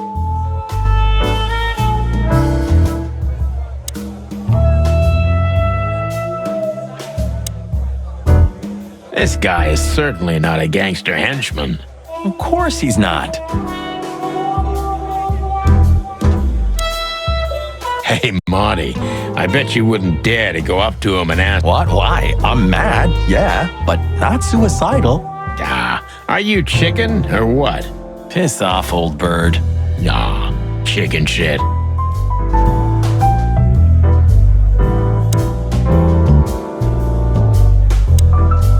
That woman with Ibn, I think I know her from somewhere. Maybe in your dreams, pal.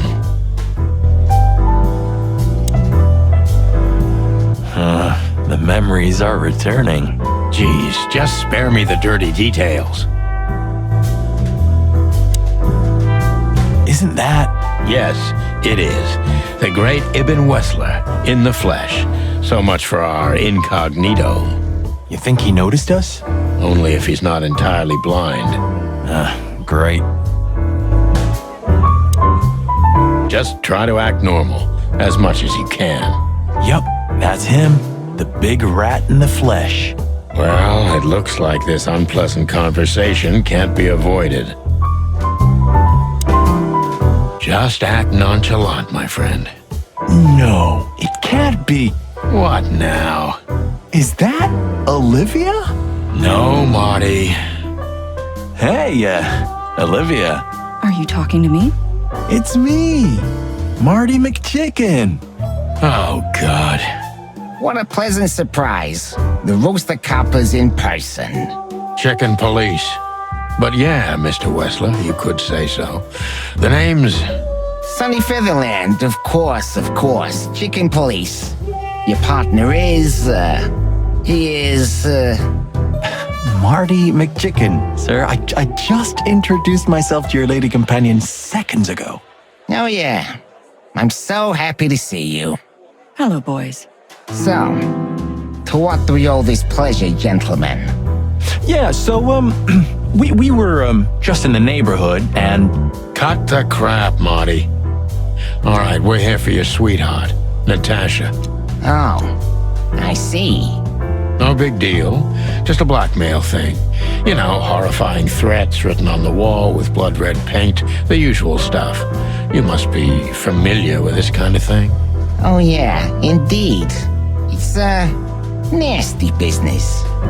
But I didn't know Natasha hired a detective because of this simple matter, but to be honest, I understand. I would have taken matters into my own hands, you see. But I'm kinda busy. Mr. Wessler had a meeting with Attorney General Hamtaro yesterday, so he's rather tired. If you would excuse us. Oh, dear Olivia, it's okay. These gentlemen are just doing their job, right? And if I've heard correctly, they're notoriously thorough. So, how can I help you? We've got a few questions, if you don't mind. I'm at your service.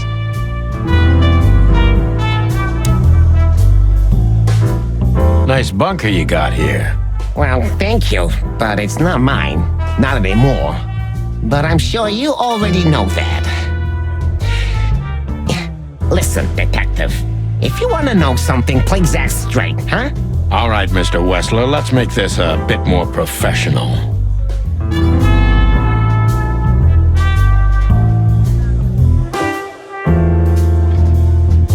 I'm not as exciting as people tend to believe. I grew up in a poor family of many siblings. I'm the only one still alive, unfortunately. My career started with a shoe store, and now, here I am. I wouldn't call that an average life. Shoe store owner to mob boss. How dare you speak to Mr. Wessler like that? Leave it, Olivia, dear. It's just provocation. I'm sorry if I offended you, Mr. Wessler. Shall we talk about something else?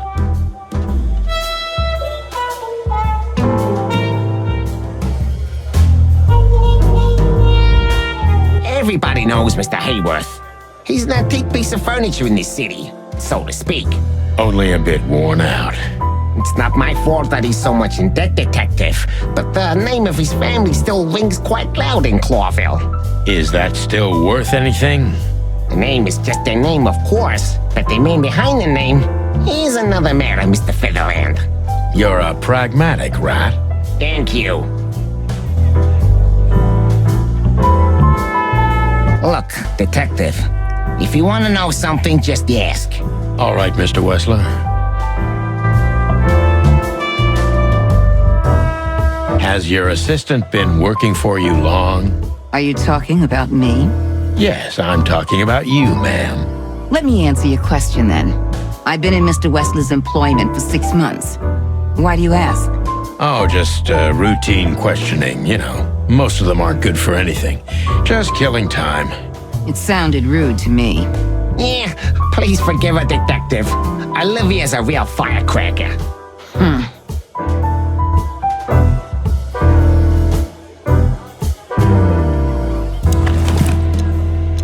Come to daddy, darling. Calling booze darling, it's kind of weird, don't you think? Says someone who calls his gun collection his harem. Touché. I'll shut it. Good birdie.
Wessler is a tricky guy. Unfortunately, I don't know enough about him, so I have to be cunning. I can't just pin him against a wall. Yet.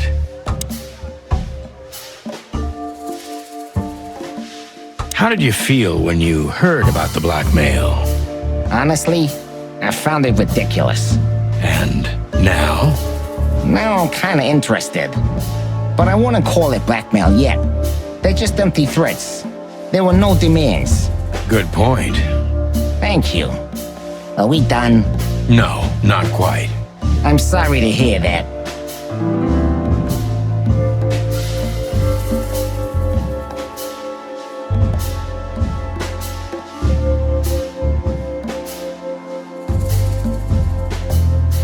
Why didn't you just call the police? Huh? Why? What would have been the use of that? A few messages aren't enough for a case. You should know that. Harassment makes for a case. So do threats. Who were you trying to convince, Sonny? Huh? They would have laughed in my face. Anyway, you know, the police station. Once I set foot in there, I'm not coming out again. Your lawyers are too good for that, Ibn. Yeah, I guess you're right, chicken.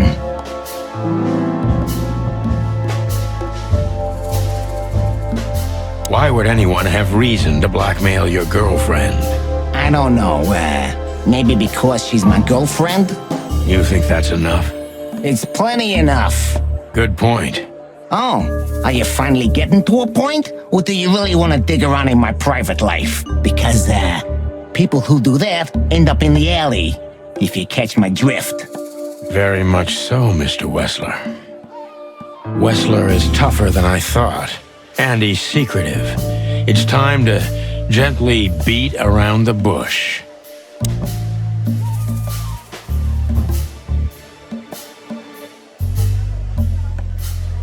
Were there any similar incidents in Natasha's past? I mean, threats, blackmail, enemies or insane fans, psychopath pianists, perhaps. I don't know about enemies, but she's a celebrity. A star shining bright in Clawville's night sky. Do you understand? She gets endless fan mail. It could be anybody. I wouldn't overreact. Natasha doesn't feel that way. I've noticed.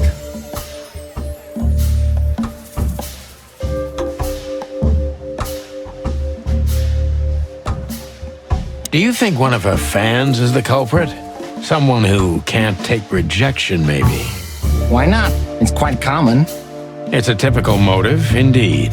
Any ideas who it could be? Yeah. Attorney General Hamtaro is obsessed with Natasha. But he's, more like the kiss on the hand, flowers bowing type. Throwing bricks through the window is not his style. I can't think of anybody else. Or rather, I can think of everybody else. About half the city, actually. I get it.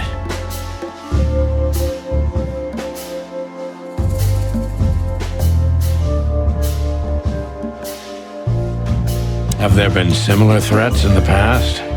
Right to the point, yeah? I get it. But sadly, this is a dead end, my friend. No threats like these, whether you believe it or not. Well, it really seems like a dead end, so I'll just back up and try from a different angle. You do that.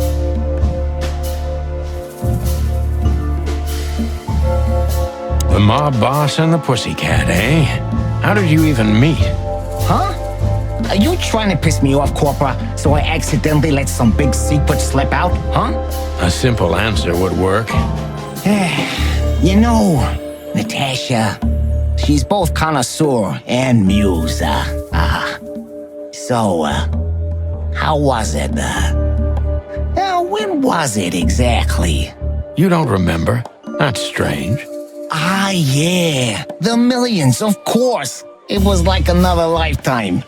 It happened right here, only this place was called the Millions back then. She was a dancer. Behind the scenes, I arranged opportunities for her on the big stage. Yeah, maybe she still doesn't know it was me. Then one day, I invited her for a drink with a promise that if she was willing to meet me, I'd buy the place for her. I guess she was willing. The next day, she had the club in her name.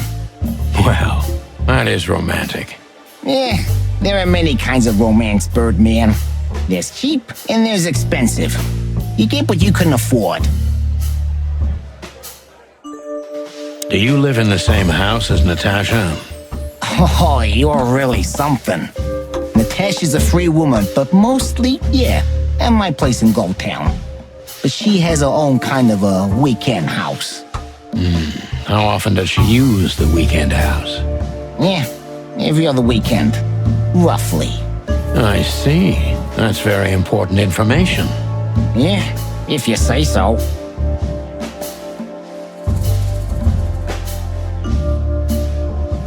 Is she completely alone when she's there at the weekend? As I've told you, Natasha's a free woman, huh? She's an adult. She doesn't need an escort. Or, she didn't need one until now. Are you afraid for her? You know, a big star like her, alone in that house. I never said a black car doesn't drive by 2 or 3 times a day, but, it's just caution. Huh. I'm not a monster after all, am I? I suppose not. So Natasha feels like she's in grave danger, yet she's still going out alone. Yeah, I know what you're getting at, but I'm 100% sure of her loyalty. She's gone out very rarely since this started, and mostly in my company. Yeah, you know, I'm not sure if you do, but in our social circles, banquets and dinners are frequent. Illegal gambling nights. You got me there. Yeah, you're right. Natasha is crazy about the roulette wheel. Always putting it all on the red, right? Yeah, you're a real rotten bastard, Sonny. Although, yeah, always on the red. You're right. So, can we meet your lady? I don't see why not. But first, please, listen to her sing. She's on soon.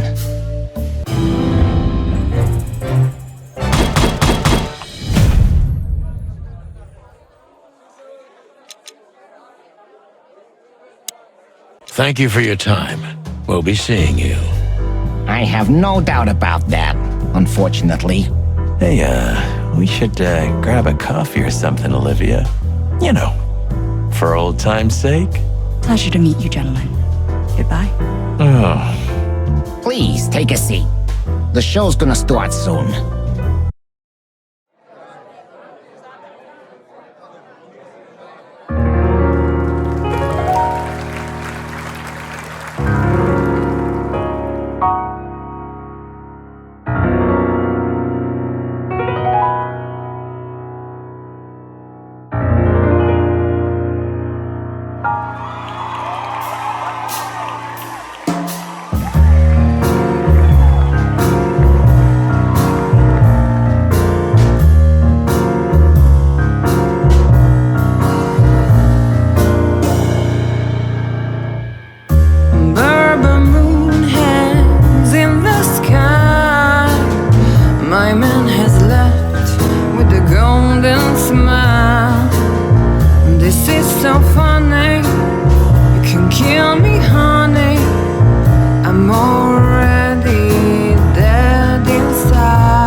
Sonny.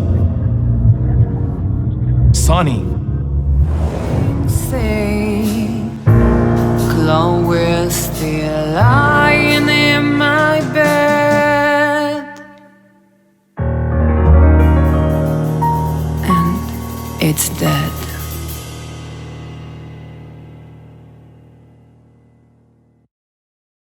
That was, unique. Oh, that is cute. Nobody has ever given me such a unique compliment before. Forgive me, my name is Santino Featherland. I thought so. You look more or less like I imagined. More or less? Sometimes less is more, Mr. Featherland. You were amazing, dear, as always.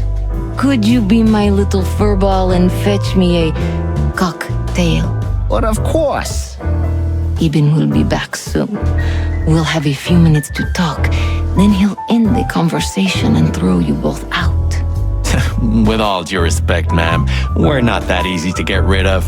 Doesn't matter who's trying, believe me. Doesn't matter, he'll do it. That's why I'm telling you.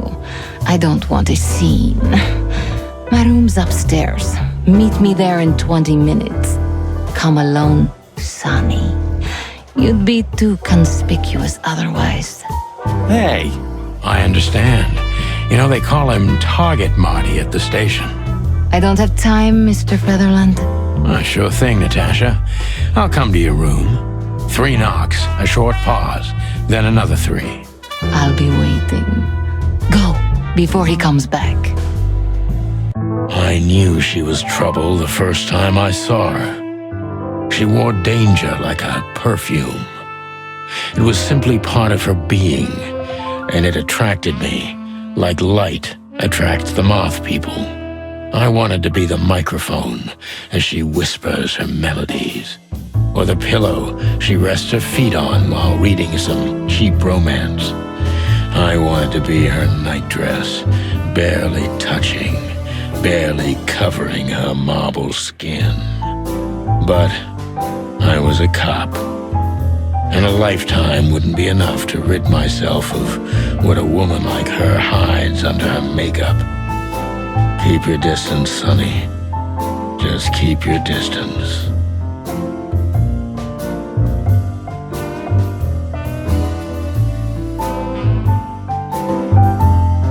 I bet you spend a lot of your time staring into the mirror. Do you even recognize yourself? Maybe you were trying to be rude, but, you know, that's a very good question. I was just trying to be rude. Oh, really? Well, then I'm sorry. Don't mention it.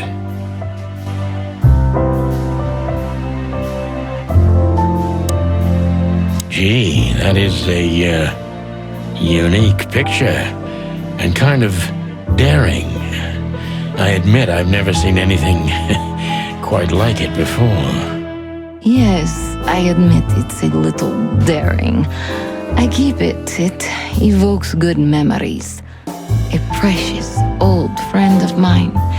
A most wonderful artist. He's got an eye, that's for sure, considering his model. Was that supposed to be some kind of compliment? I don't know. I don't compliment often. Not on purpose, anyway. Oh, you're funny.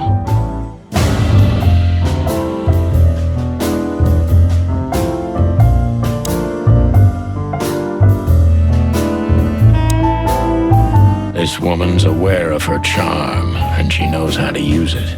A rare and dangerous combination.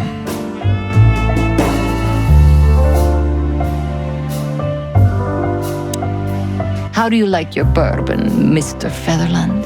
In a glass. But thanks, I had a couple before I came. I feel like this may be a long night. I hope it doesn't bother you if I have one myself. I get offended if women don't drink in my company. Oh, you are a funny guy. So I've been told. Anyway, lovely room. Yes. Look, Mr. Featherland. It's sunny. Saves us a lot of time. Okay, Sonny. So, why am I here? You know, men tend to babble in my presence. It must be exhausting. It is. But you're not the type to beat around the bush. Is it too banal if I tell you it's an occupational hazard? Terribly. So can I start the unpleasant questions? I've asked you here so you can do what you do best. Really? I thought you asked because you wanted me to investigate for you. But if you'd rather be drinking... Oh, you do have a sense of humor. How reassuring. Only if I'm a bit hungover. That's usually quite common. Oh, please drop the act about being the alcoholic, heartbroken ex-cop, Sonny. It would undoubtedly suit you, but I've seen you scanning my room. From the second you set foot in here, you started working, and everything I say gets sorted in your brain. Am I right? That's a bit of an exaggeration, but yeah, it's something like that. Well then, Sonny, come at me. Oh, that's something I don't hear often. With pleasure.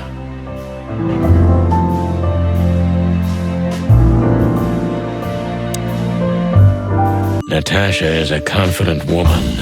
I can exploit that. But I must be careful. Every part of her oozes danger. That was a remarkable performance. I'm glad you enjoyed it. Do you perform here frequently? You're also the owner, if I'm not mistaken. Sadly, I don't have the time, but the stage still calls my name, and I perform just a few times a year, and always with a new song. So that was all the excitement. I have many admirers, if that's what you mean. Yes. The picture on the wall is quite daring. Only if you knew how old I was at the time. I think I'm on a slippery slope here. Come on, don't be shy. Ask me. All right. How old were you? Did you really believe I'd tell you? You're quite a player, aren't you? Life is anything but a game, detective.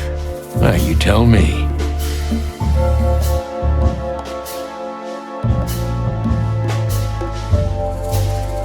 Do you think one of your admirers might be behind the threats? Those who admire me usually idolize me. No, I don't think it's one of them.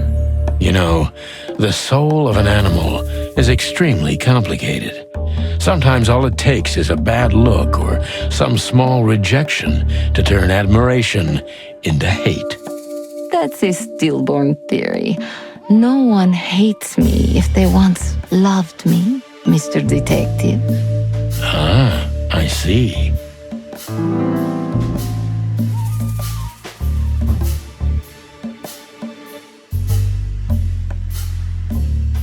Do you have any material evidence concerning the threats?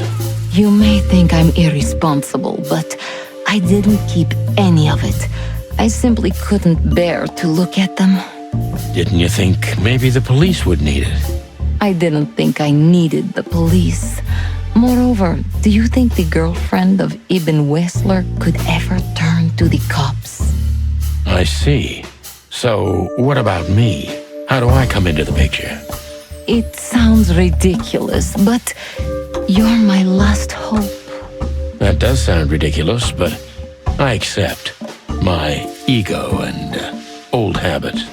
You can't do anything else, can you? Something like that. A leopard can't change its spots. Deep behind the diamond skin lies the truth. It doesn't matter how hard Natasha's trying to hide it. She's scared. Now I must concentrate to finally find out what I want to know.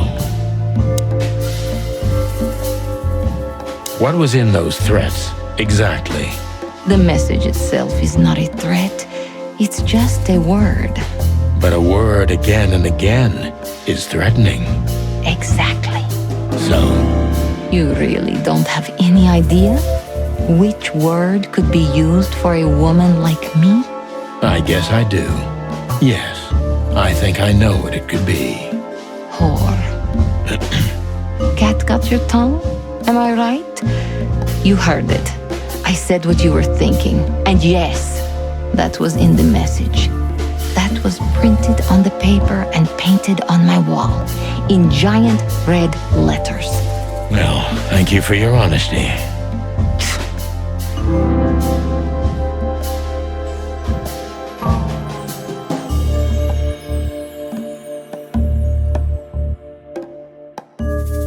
Could the threats have anything to do with the dangerous relationship between you? You mean I'm a cat and he's a rat? Every interracial relationship has risk, but yes, this one's more conspicuous than most. Clawville's a very open and free city, but I guess you see more radical transgressions than I do. One of the most common causes in homicidal and predatory cases, ma'am. So, yes. Well, I don't know about that. Nobody ever questioned our relationship openly. We are what we are. And you know, if you're interested in my personal feelings, danger fills our relationship with a flavor no other can replace. It must be one interesting relationship, that's for sure. I'm not sure I can feel the same, but I can certainly understand it. Maybe one day you'll experience it, Sonny. Have you ever been with a predator before? Well... That's unsteady ground, Natasha. Let's turn the questioning around if you don't mind. As you wish, Sonny.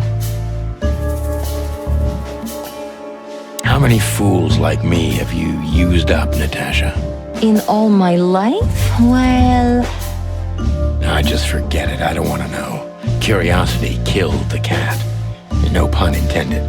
I'm just joking. You're not a fool, Sonny. I know that was supposed to be a kind of insult, but it usually rolls right off me. I can't take cock-a-doodling, so you can put aside the strutting stuff while you're talking to me. Fair point. Broadcast received, ma'am. Natasha is a mysterious woman, but I must gouge out at least one of her secrets. Enough games. It's time to know why I'm here. Let's stop beating about the bush. How do you know Molly? I'm prepared for that question, but it's still not easy. You knew very well that if you threw in the name of my wife, I'd come to you, no matter how vague and suspicious the case was. I just want to know if you're simply a manipulator, or you're really that desperate. I really know her. I'm not lying. Oh, really? How? Were you a nurse, too? Forgive me, but I don't think so. Don't be rude and so cynical, Sonny. I'm sorry, but that's me when feline claws are at my throat. Molly is an old and good friend of mine. She has nothing to do with this, but I knew that if I didn't mention it to you, you wouldn't have come. Yeah, Natasha, you're right there. I knew you were a decent fowl, that you would help me. That's what you're famous for. Don't go there. Flattery doesn't work. Look, forgive me. I shouldn't have brought your wife into this. You're right, you shouldn't have. But to be honest, I don't think she's my wife anymore. On paper she is, but I haven't seen her in years. I'm sorry, I didn't know. Really?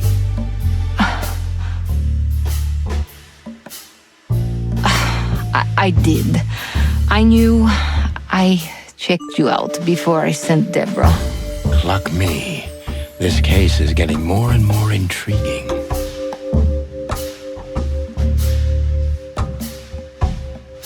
What exactly do you want from me? You are really as good as they say you are. And I'm not selling lucky dips, Sonny. Find them, whoever they are, and... Whatever it takes? Not exactly, but something like that. You know, if I didn't see the speck of fear behind the confidence shining in your eyes, I wouldn't take the case. I'm not afraid. You're terrified, Natasha. Don't be ashamed. You must solve this. As soon as you can. Money's not an issue.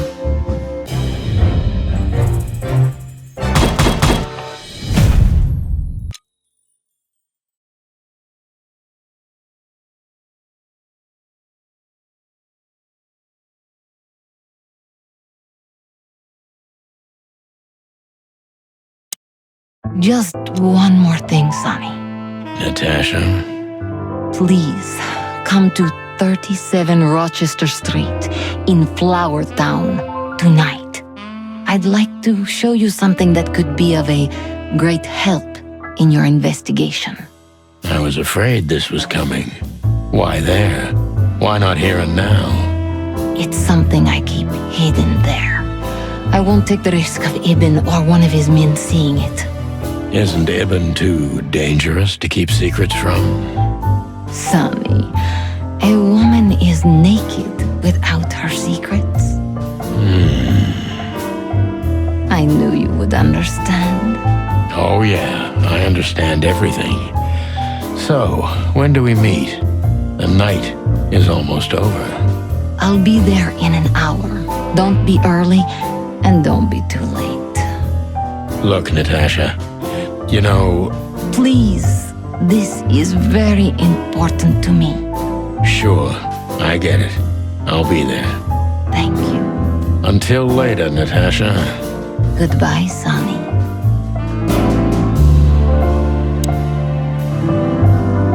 Why did you name it the Tsar Club when you took over? It was the Millions before. Maybe you can guess my origins from my name and my accent. I come from the eastern Tsardom of Stavonia. We are quite respectful of our leaders. You feel that's not the case here in Clawville? Here? No. Absolutely not, Mr. Featherland. Many here don't even know the name of their king. To them, he's only the Fox King. It's quite disrespectful and rude. There's some truth to that. Where I'm from, we choose our leaders ourselves, and whatever they do later, we proudly stand by our decision. So that's why the name, in respect to your country. Don't take me for so sentimental. It's only partly the reason. We lived there until I was 14. Then we had to flee. It doesn't matter why. In the end, I was the only one who made it to Clawville. So the name isn't because of nostalgia or respect. More like a reminder.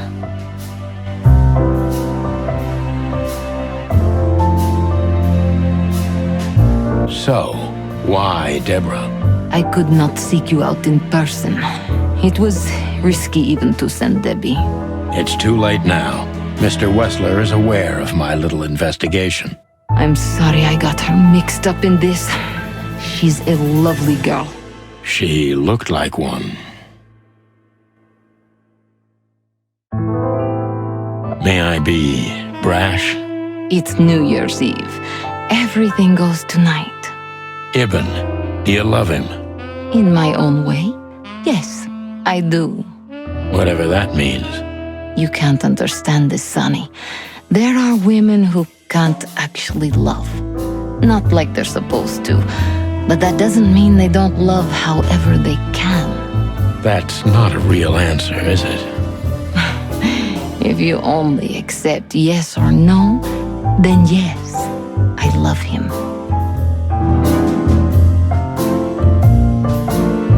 So this message... I'm sorry I had to upset you, Sonny, but if I didn't take that step, would we be talking here right now? Well, probably I'd be dead drunk and counting sheepmen in my dreams. I'm good for you, you see? Yeah. You're a real angel.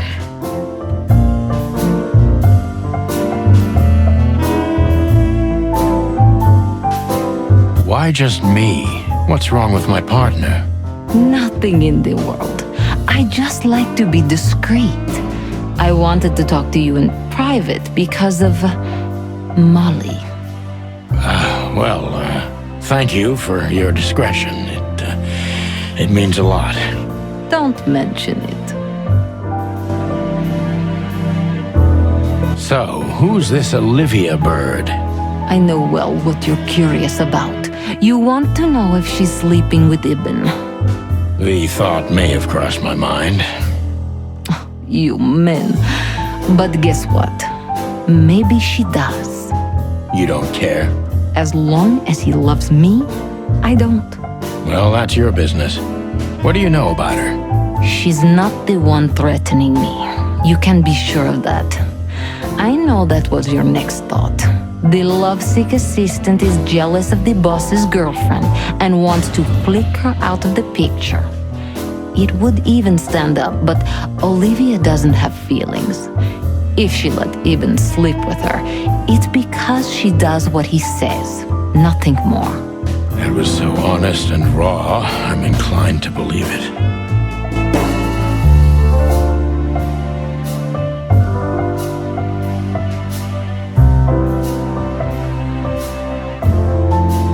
Seriously, how did you find me? Not even my boss knows where I live. Although I didn't include Ibn in my little private mission, some of his resources were still available to me. Yeah, let me guess. There's someone at the station working for him. Someone? You're so cute when you're playing naive. Have you ever had dealings with the police? Not in this city. And otherwise? Does it really matter, Mr. Featherland? Maybe it does. More than a little. I'm afraid you'll have to unravel that thread yourself. But you will find nothing but a dead end.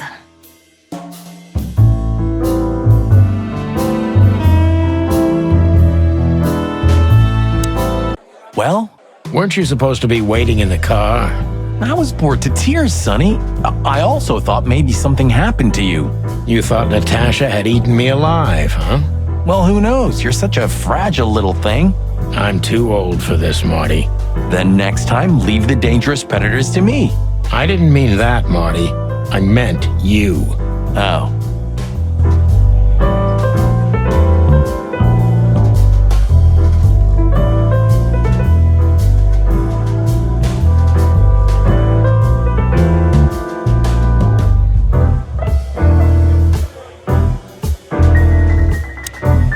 Oh, it's you.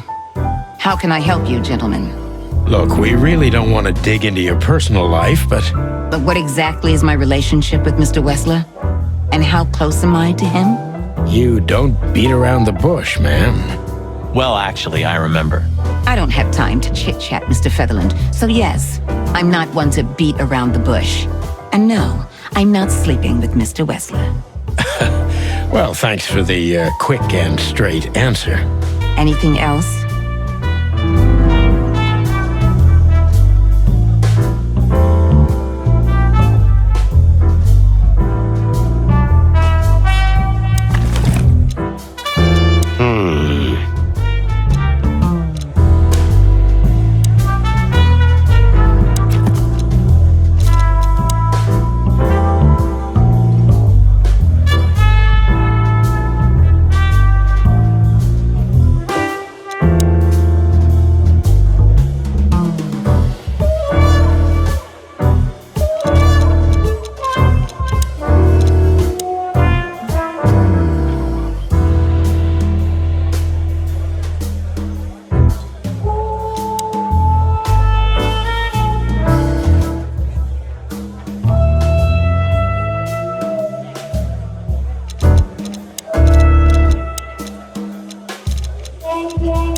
So, have you talked to Natasha? In fact, yes. She was, kind of mysterious. I bet she was. You know, I've never abandoned a case before. Not voluntarily, anyway. But that woman... You're, too old for this shit, huh? As you say, pal. That's exactly how I felt, too. Before you leave, take this and examine it closely. What is it? The reason I've decided all of this is not worth it for me. Wow, that sounds encouraging. Take care of yourselves, guys. This case, maybe it goes deeper than you'd think. Oh, that makes my feathers stand on end. Ah, old croakers. You're safe while I'm here. Okay, I didn't say anything.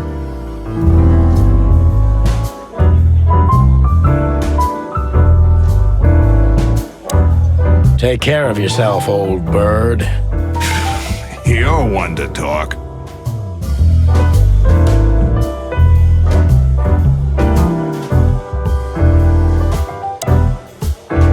The truth is, Ibn's a dirty bastard, but he's likable.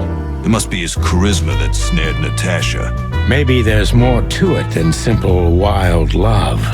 Who knows? Animals commit the dirtiest of deeds for wild love. You've got a point. Wonderful girl. Either I'm gonna kill her or I'm beginning to like her. That's funny. I swear I've heard that before. To be honest, me too.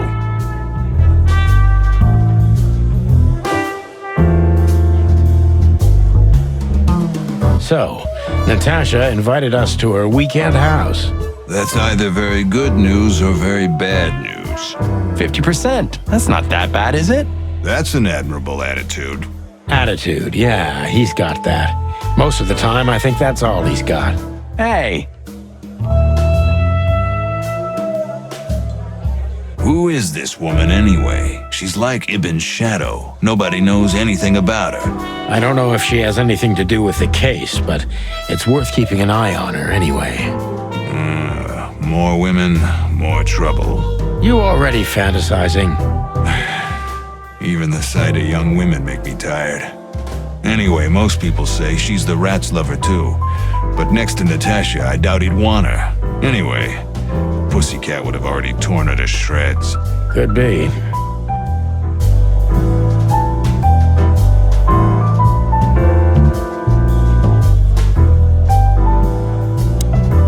Hey, Big Nose, where did Mr. Wessler go? unfortunately, I don't know, Big Face. But I wouldn't tell you even if I did. Really? Say, did anyone ever tell you that you're an irritating piece of Anything else, dear sirs? This is the... He looks...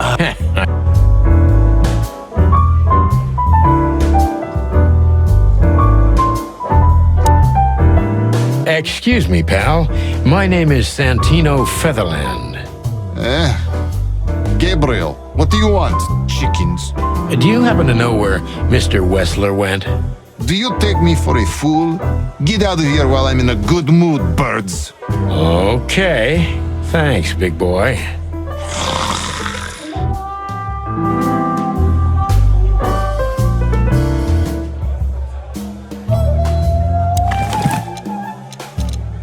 We stepped into it, didn't we?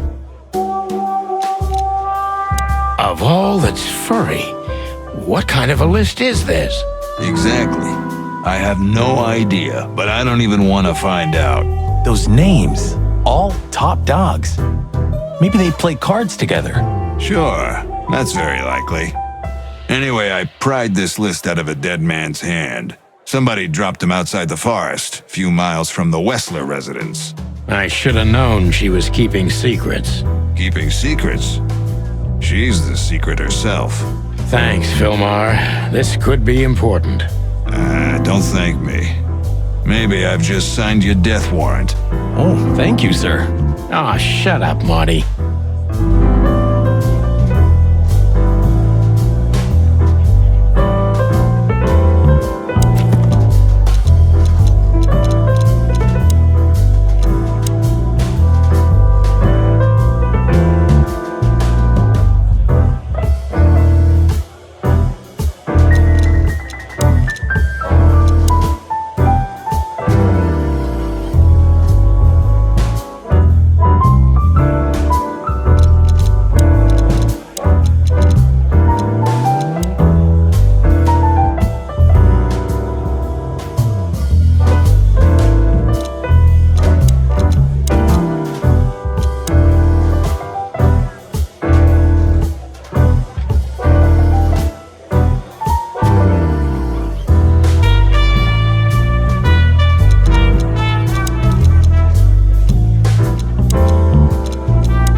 a nice cup of coffee a la Zip, huh?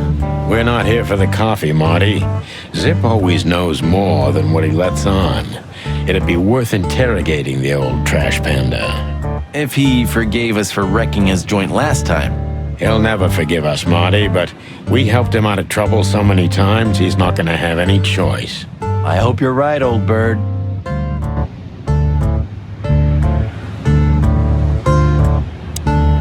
Everything all right, old man? If there's something we can do for you, just say so, okay?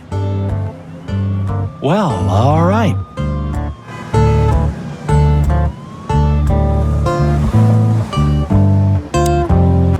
Ah, jeez, boys. Out of 2,000 joints in the city, how'd it end up here, huh? Hello to you too, Zip. How's it hanging? I had no problems, until now. Ah, don't be such a drama queen. We just want to ask you a couple of questions, then we're out of here. And we won't even trash your place this time. What do you say? I say let's get it over with very, very quickly, chickens. Relax, pal. We'll be as fast as a hummingbird. I'm not your pal, and you're as far from a hummingbird as I'm from a polar bear. Oh, come on, Zip. Don't be so hard on yourself.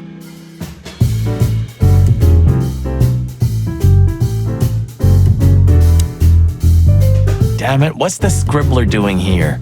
Sniffing some juicy story? I think I still owe him a great big left hook. What did he do this time? Oh, nothing. Just since I first met him, I wanted to punch him in the face. I can understand that.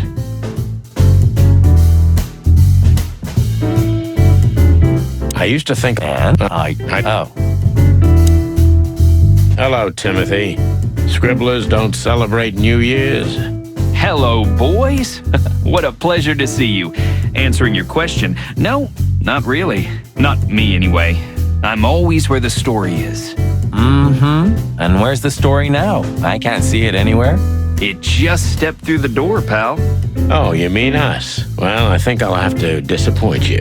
The chicken police are back together? I can't let that go without an ink stain, am I right? No, Timmy, you can. We're not working, we're just having a little fun, that's all. I'm not buying that, boys. You'll have to, Tim. We'll see about that. Is that rag you work for still around, Tim? You mean the most read and highest-ranking newspaper of the city, the Clawville Chronicle? Oh, yeah, that's what it's called. I see that you still have your famous sense of humor, Sonny. Such a joy. Yeah, I do.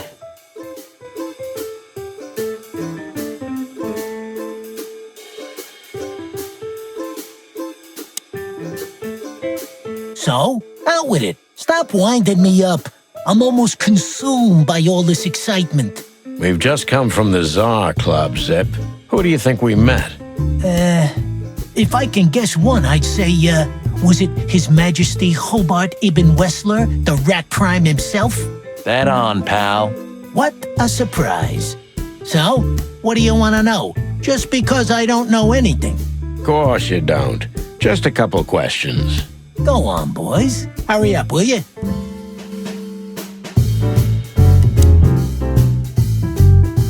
Look what we found, Zip.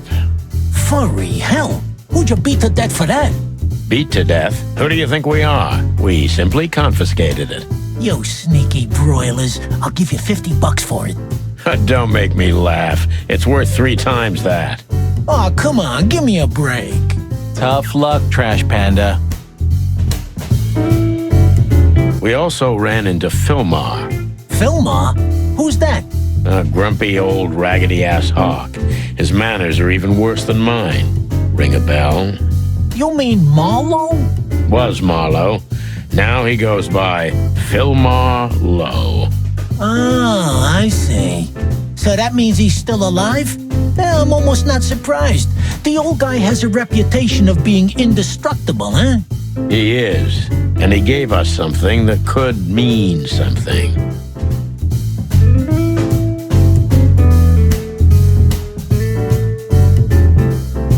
Look at this, Zip. Holy crap, what's this? The guest list at a king's birthday party? Hey, that's not even a bad guess. What do you make of it? This piece of paper's from so high up where I've never been myself, boys, so don't ask me.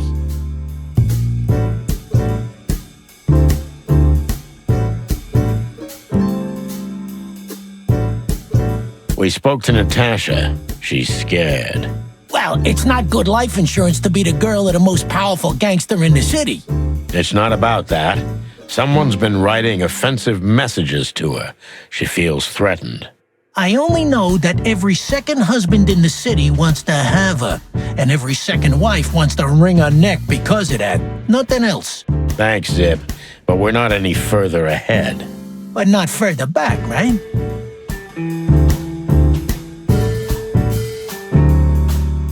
What's up, Zip? Quiet night, I see. And what's Timothy doing here? That's exactly what I asked him when he wound up here. But yeah, he's a regular nowadays.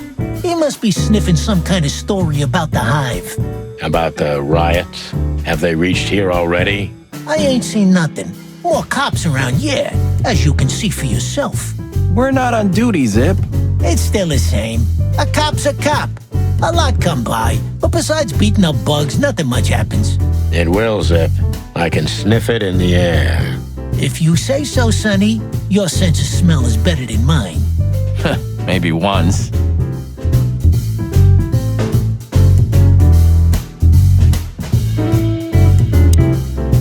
So, how about you tell me what you're really doing here? Not a chance, Timbo. The truth is, we're already leaving. Sorry, pal. Maybe next time.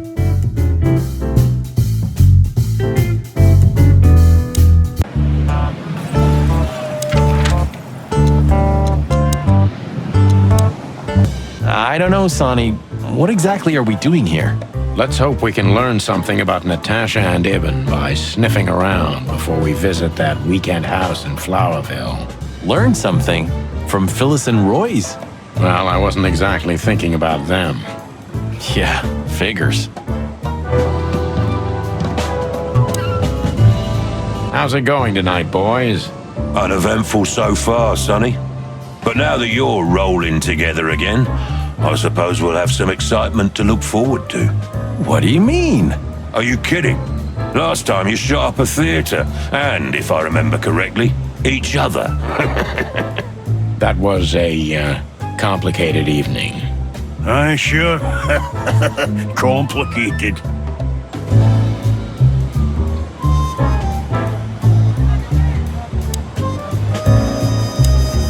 Hey, big guy.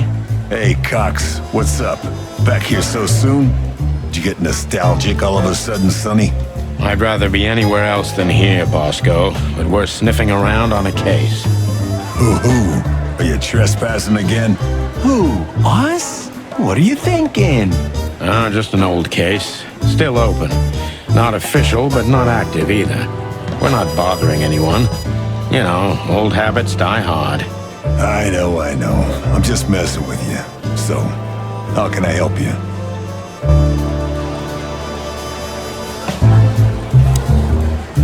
So soon? That was fast. Almost a record. Sorry, Mon. We're just here for a little, info. When are you not here for that, boys? How about wish me a happy birthday for a change? What? Is it your birthday today? Of course not. Don't be silly, Marty. You know exactly when it is. We've talked about it a dozen times. Yeah, of course I know. Yeah. So, could you help us with this and that? Of course, boys, but be quick about it. I'm in over my head with paperwork and blood boils breathing down my neck. We'll be quick like a hurricane.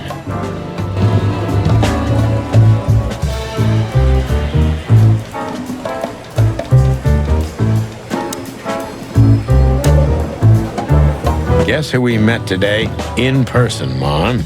King Hector III? Even better. The one who commands the king. Wait a minute. Hobart Wessler? Damn right. Hobart Ibn Wessler in the flesh. Wow. And you're still alive. That's quite an accomplishment.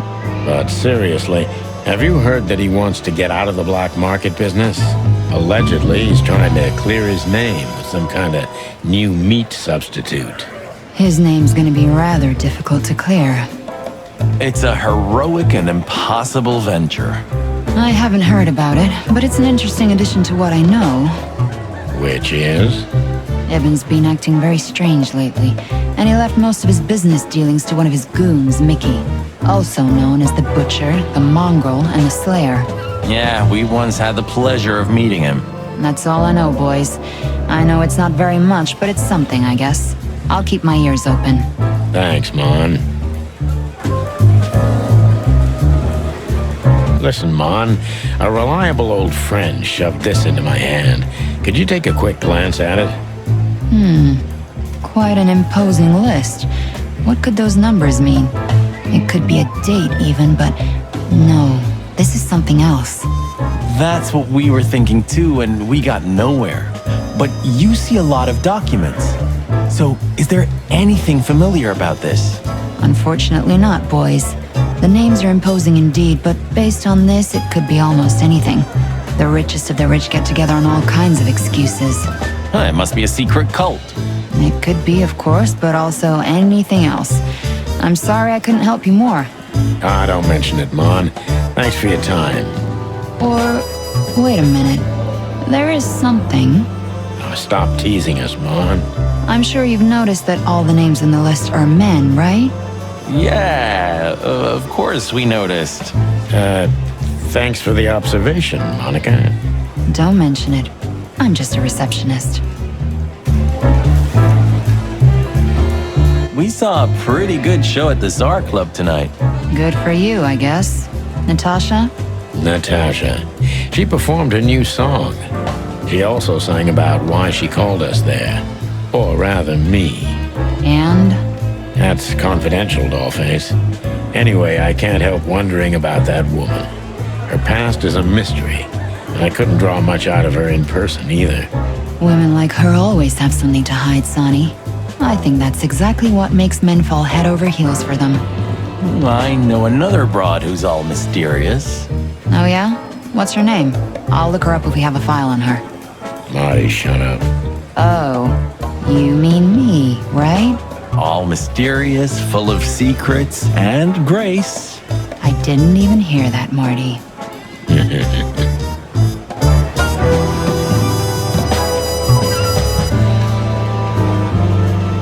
Do we have a file on a woman called Olivia Blackwig? She's currently working as Ibn Wessler's assistant. We don't have a file on her, but there are a few Blackwigs that could be related to her. Mountain goat, crow, or caiman? Crow, around 30 to 35. A very pretty socialite. Maybe we have a catch then. Theodore Blackwig was a rather influential banker until he went bankrupt. He died a few years back, but his daughter could have ended up in the same social circles as Ibn. And since they lost their money, she took a job as his assistant. Yeah, it would fit the picture. But it's a big city, Sonny. There may be more than one Crow family with a Blackwig name living here. Thanks, Mon. I'm glad I could help, boys, as always. If it doesn't take a lot of my time, that is. We know. We're not even here anymore.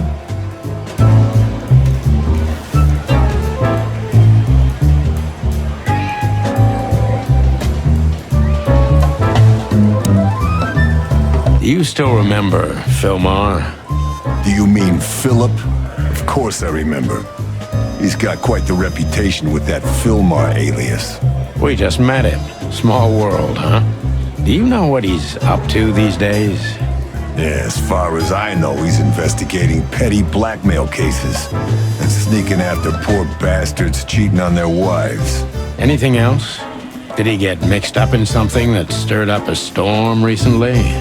Yeah, I don't know about that. We haven't seen him at the PD for a while. He's usually a frequent visitor. Why? Did he run into some fishy business again? Possible, Bosco. But I'm not sure he'd want to make the same mistake. Wise decision. Listen, Bosco, what do you make of this list? Maybe it's the guest list of some fancy ball. These are some rather influential names, the ones I recognize anyway. Movie stars, politicians, A few names from the Council of 12 even, if I'm not mistaken. You're not. Are you blackmailing them? Because if you are, I'll gladly accept a nice big juicy bone in exchange for my silence. Stop screwing around, Bosco. It has nothing to do with our case. Which is what, exactly?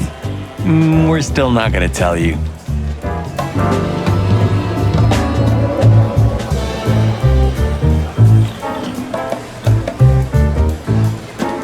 Listen, Bosco, what have you heard about that singer, Natasha Katsenko? You mean that little bimbo fooling around with Ibn Wessler? They say she's the jackpot, but I've never been into cats, you know. You couldn't be more racist if you tried, Bosco. Don't misunderstand me. I don't have a problem with cats at all. I'm simply allergic to them. I can't stand being around them. I don't even take cases with cats. Good for you. I should have used that excuse myself. Why? Is your investigation related to her? What? No, of course not. We just came from her show. That's why I asked. And what's she like? Well, I guess your cat allergy would go away for the rest of your life if you met her. Really? Maybe I'll have a go and see for myself one day.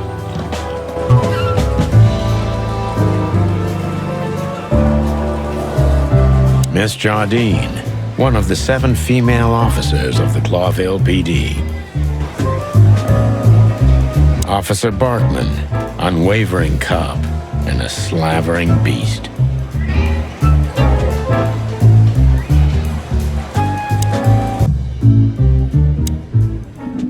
It may not be a good time to say this, but I've got a bad feeling about tonight. You could have told me about that sooner, Sonny. You can still turn back. Stay here and keep wasting ammo. Like hell. Whatever insane shit's waiting for us, it's way better than dying of boredom. Well, I'm sure we won't be bored. I hope not.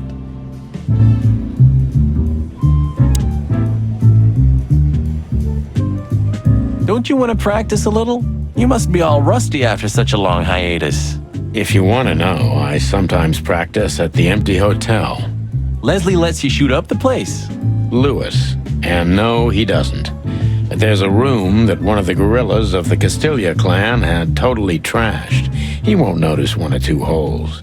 Ah, clever.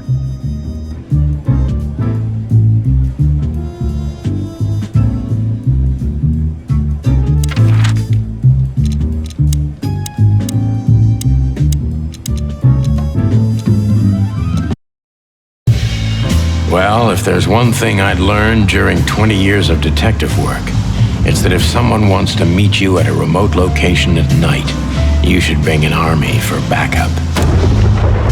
One time, me and Marty were stupid enough to underestimate a situation like that, and we never really recovered. And yet, here we were again, about to step alone into something hauntingly familiar. Only one tactic remained, as the old dogs say. Balls to the wall.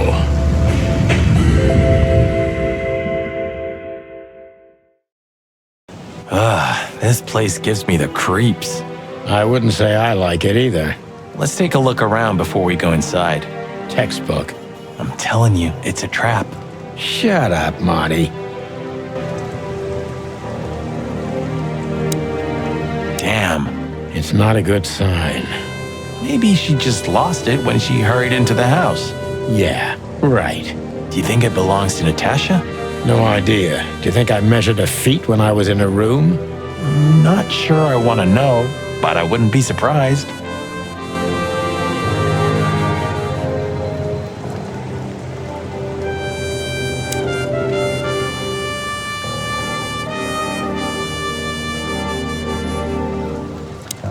Chicken police, hands up.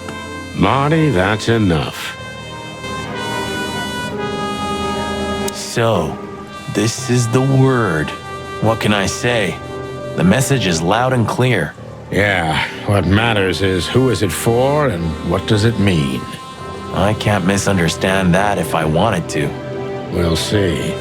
Wait a second, did that bimbo put a spell on you? As you used to say, don't let it cloud your objective judgment, Boss Bird. Watch who you're talking to, boy.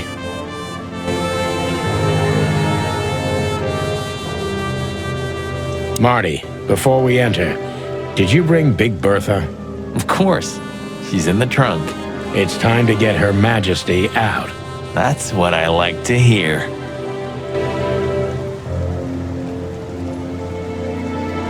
Marty, of course. That's what.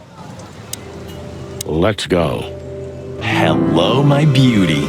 Just don't point it at me. Aw, scared? Take it easy. I swore I'm not gonna shoot you again. Very gallant of you, partner. What, are you still pissed at me? I'm happy to remind you why you got shot the first time.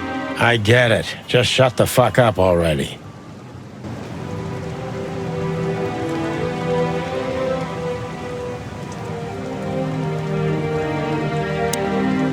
It's the nothing. What was that? Forget it. Just an old quote from a movie. It means it's fucking dark in here. Flashlight. I didn't bring one. Me neither. What a pair of fucking professionals. Yep. But you do have a shotgun with you. We should have shotguns for this kind of deal. Is that from an old movie? No, it's an original. Figures.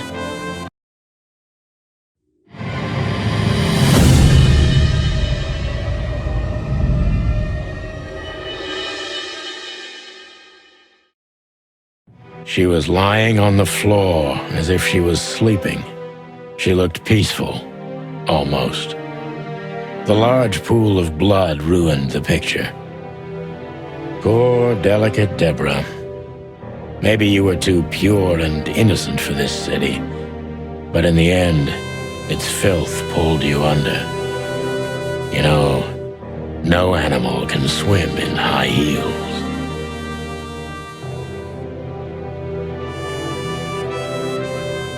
Wild gods! Fuck even! Yeah, it's her. Deborah. The girl who came to my office. I figured, but what the hell happened? Was it Natasha? Is this what you wanted us to see? No. I mean, I don't think so, Marty. She seemed very attached to the girl, and I believed her. Furthermore, she has no motive to kill her. Natasha meant some object. Something maybe the killer wanted, too. And the poor girl was trying to protect it. Did she seem that kind of girl?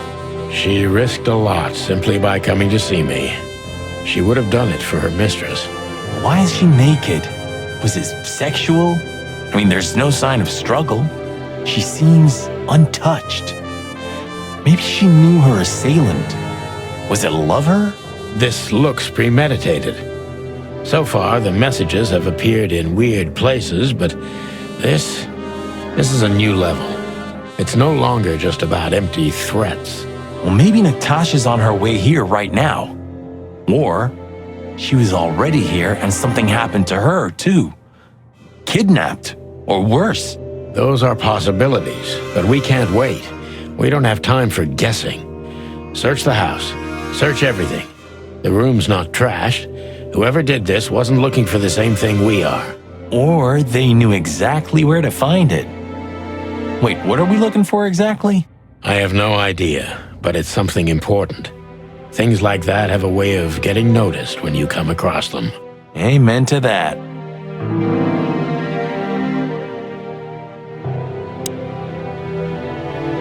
The message. Here, too.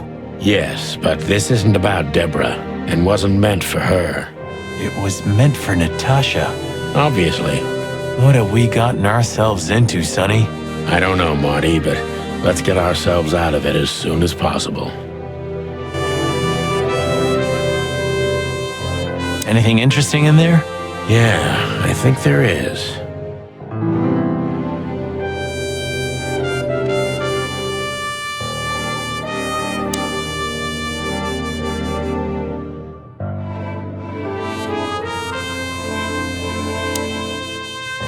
Does this fireplace seem as suspicious to you as it seems to me, Marty?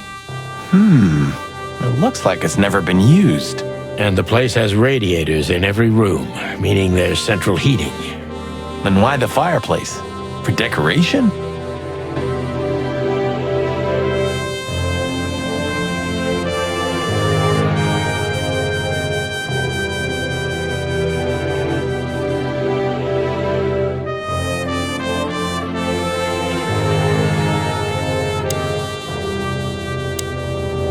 It's an exceptionally beautiful piece.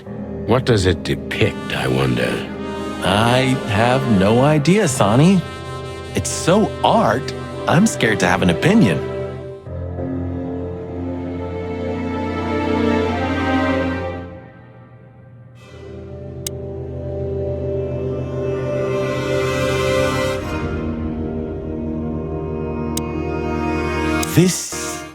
What is this exactly?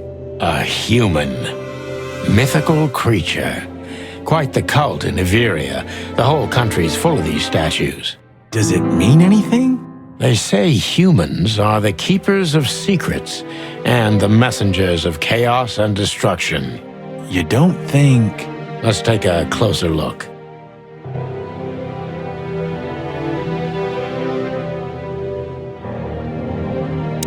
Damn, just like in the adventure books. Rich animals are all insane. You have a point.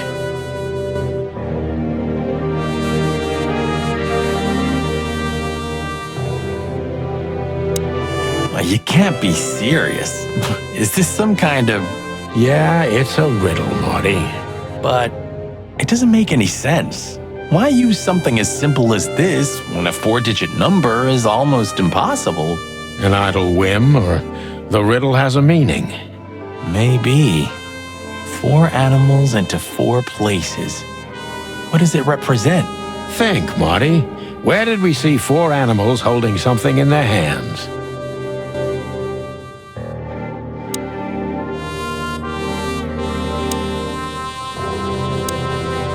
This must be Natasha's family. Wealthy. Do you think she's from the Stavonian Tsar's family? Oh, nobody could have survived that massacre. But I'm sure this family was also close to the fire. What is she doing here anyway? What, an alias? Keeping secrets, and now this case? Do you think it's all connected somehow? Let's not draw hasty conclusions, Marty.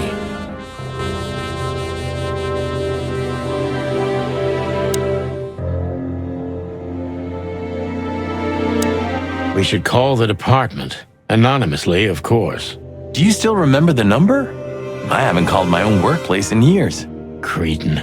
Of course I remember. 555-111. Is it? Since when? Since they invented the telephone. Yeah, of course. No, I knew that. I was just testing you. Yeah, right.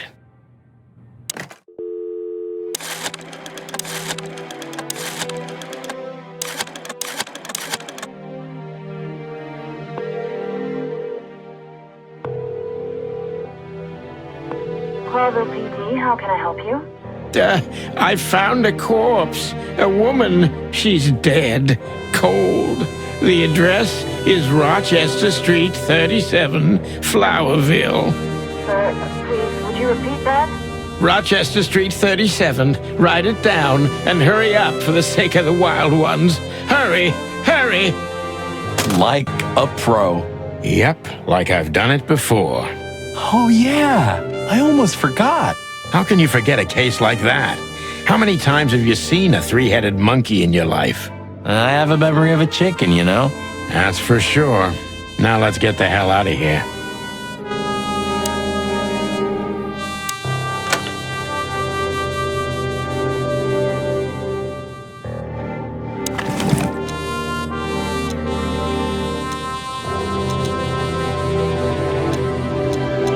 SN. Could be the initials of a person, a place, a company, or a club. Too many possibilities. But we must find out where it's from. Molly.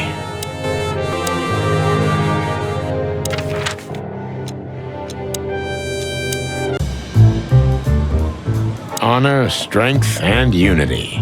Pigs, ruffians, and vigilantes. Join the force, protect the crown, serve the people. Get bribed, get beaten by a hooker, get fat. Did you ever notice how much bigger the lion and the fox are than the other animals? You know, maybe all animals are equal, but some animals are more equal than others. Huh. So that's why our king's a fox and not a sheep or a bird, right? It's maybe a little late, but you're starting to get it, Detective.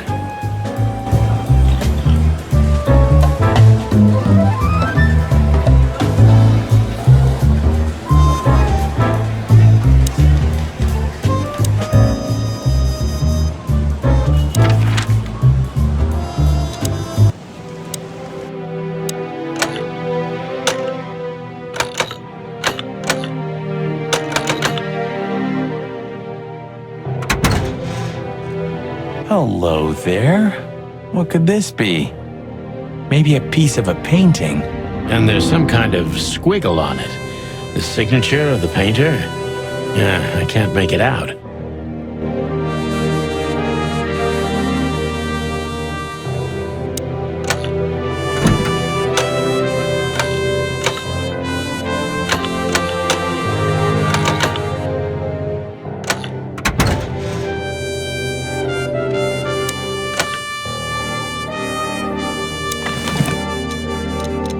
It's a piece of a painting.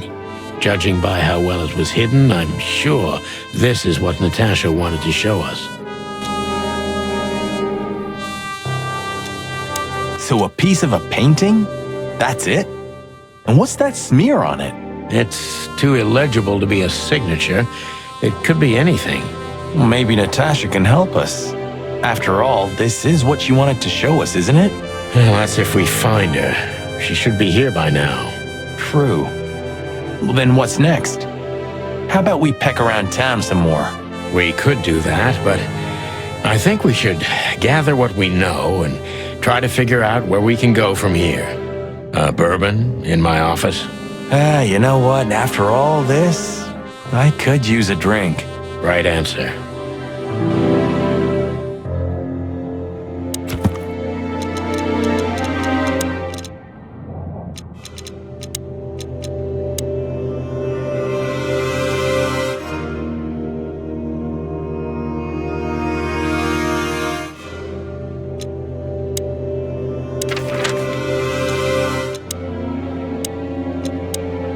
Should we say hi to the old beaver? Sure. Mullen is an old friend, so he certainly deserves a hello, and we do need information. Few people know as much about Clawville as the old wood chomper. An encyclopedia in the flesh. Yeah, he always has something. Chandler's used to be quite a prestigious cafe. Magnificent animals had breakfast here. And in the evenings, philosophers and writers would get drunk together and argue. The place is now just a second-hand bookshop, just a shadow of its former self, like so many things in this city, like me. Mullen's car, ancient but kind of beautiful, like the old beaver himself. The Clawville Chronicle, the most read and probably the most biased newspaper in the city. It's supposed to be a royalist rag, but the separatist overtones are getting stronger and stronger every day. Some things are indestructible, right? Yeah. Mullen's kiosk's been here since I was a little chick. My old man used to drive here from the other side of town for his daily papers. Yeah, many still do. He certainly is something. Mullen's a wizard from a forgotten age. Yeah, kind of.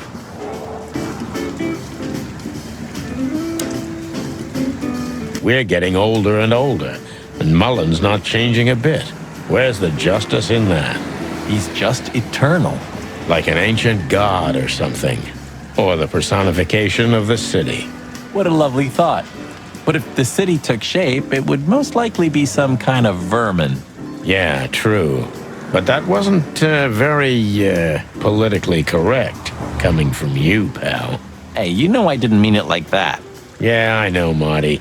You're too good for this world. Aw, thanks, boss. It wasn't a compliment, Marty. Hey, Hercule. What's up, old friend? Hello, me lads. It's good to see you. What are you doing around here where you never see a cat go by? We're working, Uncle Mullen, just like you. But I'm afraid we're also walking a little bit outside the law. But it's New Year's Eve. Couldn't it wait a bit? Whatever the case is, it can't be that serious. I'm afraid it is. Maybe you can help us with a few things. After all, you know everyone in the city. What a compliment. But of course I'll help if I can. I know you ever since you appeared in the city. Young, fresh, full of ambition. And little Marty had been just a chick when he was already coming here every day with his daddy, eh? You're like me sons, so you are. Aw, thanks, Uncle Mullen.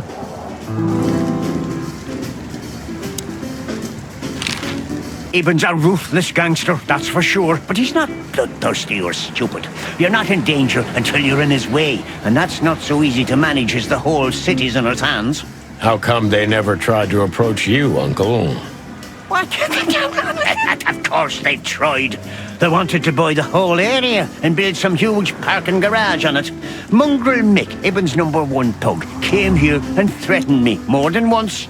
If I hadn't dug me heels in, the others would have sold up. The lawyers behind me, even Biff, the owner of Chandler's. But I told them, over my cold dead carcass. Oh, looks like it worked. I'm too much for them, lads. Or I'm just too famous around here to get rid of. We could say Eben's almost almighty, but he avoids scandal like rats avoid fire. That's a good one. I'm a poor nobody, my lads, but my name still carries meaning. This place has always belonged to my family. If my dead body had been found here or in the Times, it would have caused a scandal, even without any evidence. So, he usually listens to reason. When I talked to him tonight, he seemed confused, dissolute, and impetuous to me. That's uncharacteristic. Are you sure it was him? Are you joking? Ibn Wessler's not usually confused with anyone else. Of course I'm joking. Beaver humor, you know? Nobody gets it. Not even the beavers. Good one again. Hey, Martin, my lad, what's up? How's that beautiful wife of yours? Laura's perfectly fine, thank you.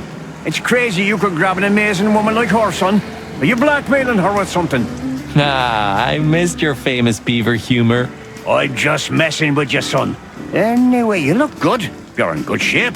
You look more like a turkey than a rooster, if you ask me. Thanks. This is priceless. Thanks, Hercule. We'll be back again soon. Yeah, sure will.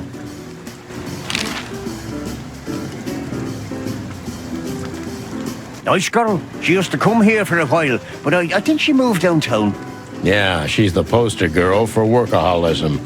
She lives in an apartment across from the PD, but sleeps at the station, if she sleeps at all. Some animals just race and race through the years of their life until someone stops them and makes them wind down. Is there someone like that waiting for everyone? Indeed there is, somewhere. Usually not where we're looking for them. Yeah, right. How's Desiree? What about her? She's still beautiful, and she's still my wife, and I still don't get why she hasn't left me already. Because she's too much like you stubborn old dam builder. You see, you're right about that, sonny boy. And, the cubs? Cubs? More like jumbo cubs. Johnson's a hotshot lawyer in Galadia, and Timmy also left Clawville to try his luck in Grassmore. But who could blame them? Good move. Yeah, but they visit me often, though. They're good kids. I know, pal. They're from a good litter. If you say so, sonny. You know anything about a woman named Natasha Katsenko? Sonny boy, what have you gotten yourself into again? That lass is Ibn Wessler's protege, to put it politely. She's the crown jewel of the city. A shining new star. If you dare talk to a gal such as her, you can expect some serious lead poisoning, me boy. Well, I suppose I should have come to you first for advice. Doesn't matter now. We're in it, Uncle. Up to our combs. If you'll accept the advice of an old shaggy beaver, get to the end of it as quickly as you can and try to make it out with all your feathers. Yeah, that's the plan. But do you know anything about her? Anything, interesting? As I've heard, Natasha is quite a mysterious lass. She came from the Stavonian Tsardom and fled to Clawville, but from what? No one knows. Some years of her life are shrouded in mystery, and that rarely means good. You're right about that. So, that's your advice? Be careful? At least, sonny boy. And one more thing. What's that? Never fall in love with a woman like her. Thanks, Hercule. I wasn't planning to. Nobody plans to, sonny. Just take care of each other, okay? And always carry a good gun in your pocket. Oh, I always have one in every pocket, old-timer. I know, Martin. I know.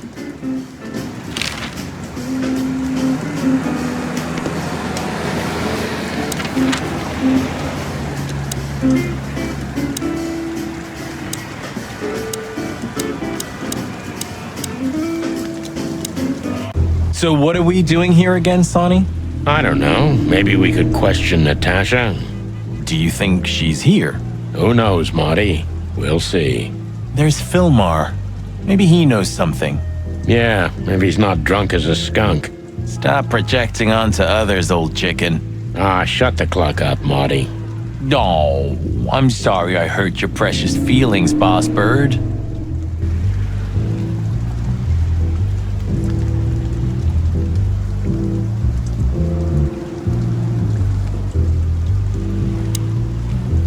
Hey, boys, tell me, is Natasha still inside? I can't give you any information about that, gentlemen. I'm sorry. Ah, the regulations. I know. We've gotten used to it. I am glad to hear that. And your boss, Wessler? Can we find him in the VIP lounge? I'm afraid I can't tell you that either. But we can take a look for ourselves, right? No problem, gentlemen. Thanks, Wooly. Your friend's not the talkative type, is he? He understands what we're saying, right? Don't anger me, chicken, or I'll tear out your throat before you could say hemp seed. Ha! Just try, Fleabag. Hey, folks, relax. The night's still young. We'll have plenty of time to tear each other's throats out, but right now we're busy. Huh. You're right. Bye, guys. Goodbye, gentlemen. Philmar looks a bit soaked, doesn't he? Well, it is raining. I didn't mean the rain, Marty. Yeah, I know. Hey, old bird. What are you waiting for out here in the rain? Is that you, boys? I'm a little, tired. I can see that, pal. Oh, it's alright. I just can't find my car. I don't see very well in the rain. My eyesight's pretty bad. I should wear glasses. Imagine that. A hawk wearing glasses. Yeah, it's funny. There ain't nothing funny about it, Snowflake. Whoa, alright, sorry. Have you seen Natasha or Ibn since we left? Ibn? He got put off a long time ago. Natasha, I haven't seen her. Thanks anyway, pal. Good luck with finding your car. You, want some help? Could it be that I didn't come here by car? What do you think, Sonny? Old friend? Well, I wouldn't know that, Phil, but, you take care, all right? Ah, you're telling me? Oh, that's funny.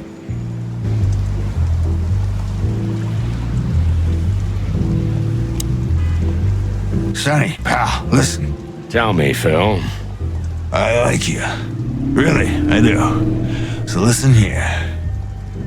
Whatever happens, you hear? Whatever happens, never fall in love with that woman. You mean Natasha? Who else would I mean, bird brain? Okay, Phil. I promise. Like hell.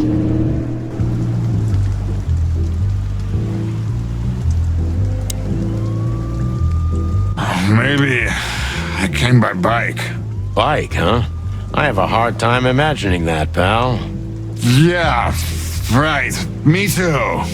Maybe you flew, huh? Don't you provoke me, Marty. You hear? Hey, I was just kidding. Don't peck off my tail feathers, brother.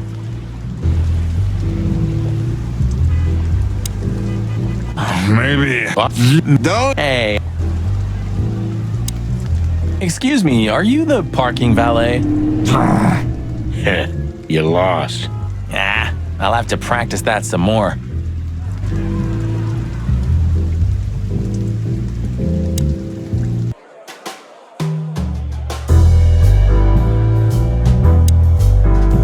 Hello again, Bojack.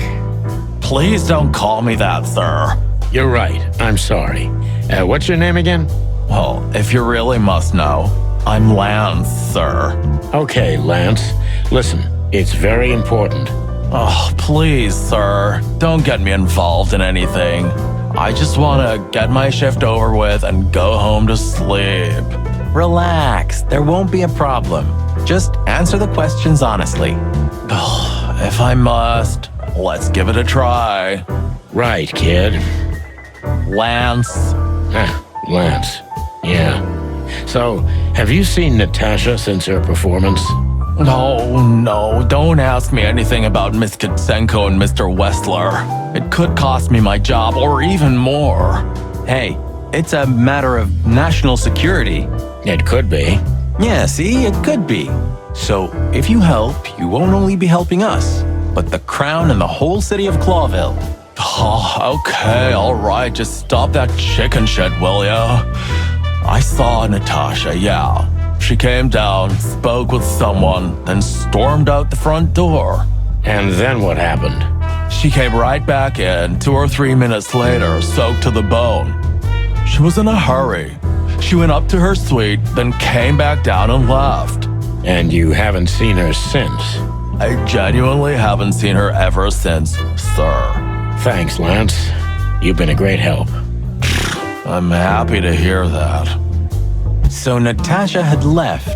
Seems so, but she never arrived at the weekend house. Then we'll stay with the original plan. We'll gather our thoughts at the office and go over everything we know. Okay, Boss Bird, lead the way. This guy was here before, right? He's handling it pretty well. And there are even more pretty dames all over him. You think they dig his antlers that much? More like his wallet, Marty. There was a time when women were all over us. Why the past tense, Sonny? I'm still pretty damn hot. Sure you are, Marty. Keep on dreaming. Never lose hope. So we meet again. How unpleasant. I'm sorry, Olivia. We won't keep you long. Perhaps you could tell us if you've seen Natasha. She hired you and you already lost sight of her? That's unfortunate. We should have met her, but she didn't show up. Should we be worried? Are you asking me that? I haven't seen her since she was on stage. Not like I was paying any attention to her or anything. Thanks, sweetheart. We won't bother you anymore. Thanks, Olivia. Don't mention it. You think the guy's taking a shine to Olivia now? Why should I care? And while we're at it, why do you care? Me? I don't care at all. And why do you ask? What? Stop bugging me.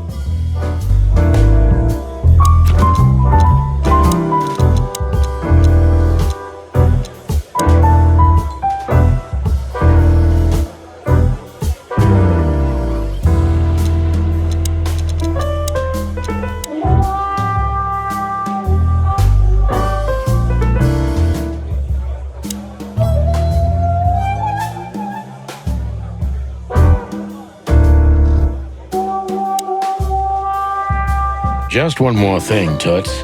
Could you perhaps tell us where Mr. Wessler is? I'm his assistant, not his babysitter, Beaky. So you don't know? I have no idea. Roger that. Thank you.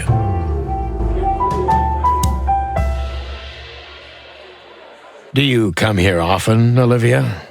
No, not really. Well, okay. Thanks. You're welcome. You know, Ibn's not as ferocious as you'd think. On the contrary, he's become very different recently. I heard. Don't you find that weird? A sudden change of heart? Sometimes an animal just has enough. Fed up and wants a change. I deeply respect that. Well, thank you for your honesty, ma'am.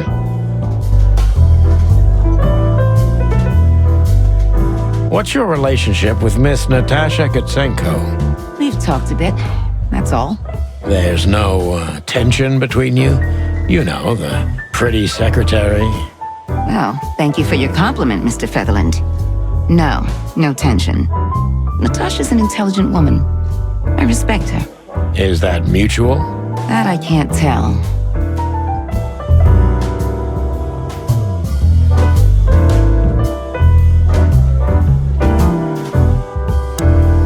If anyone asks, Lance, we were never here.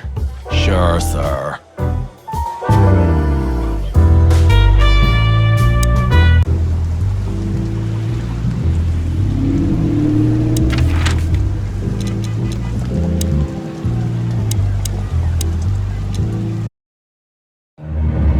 We had no choice but to continue the investigation where it started. In that shady little apartment I called home. The only lead was the list Fillmore gave us, with all those imposing names on it. But what could it mean? And why did Natasha keep it secret from us? But most importantly, what did all this have to do with Deborah's death? The trail started to get cold, and so did the air outside. There was something unsettling in the black clouds, hiding all the stars. I prayed that they didn't bring an early snowfall. The night was already painful enough. So, what are we doing here? Trying to calm down. I'll have a shot. Sure you will. And we're trying to put the pieces together, of course. Figure out what's next. And what is next, Boss Bird? Let's take a look at what we've learned so far. So, how did this whole case start?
Threats are meant for Natasha, no doubt about that.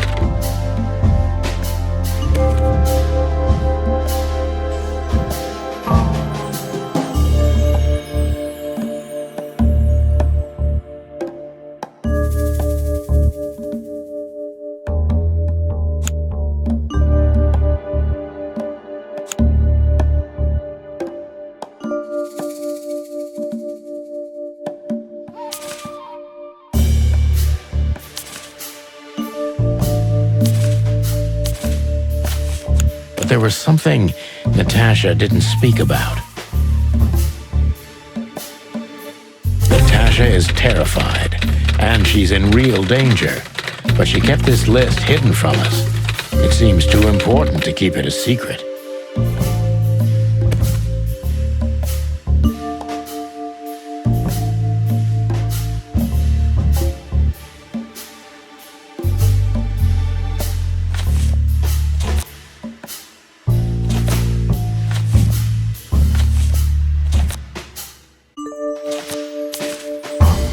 What can we do with this list?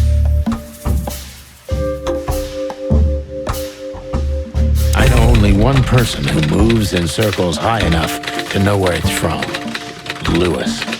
We must ask him if we want to get out of this dead end.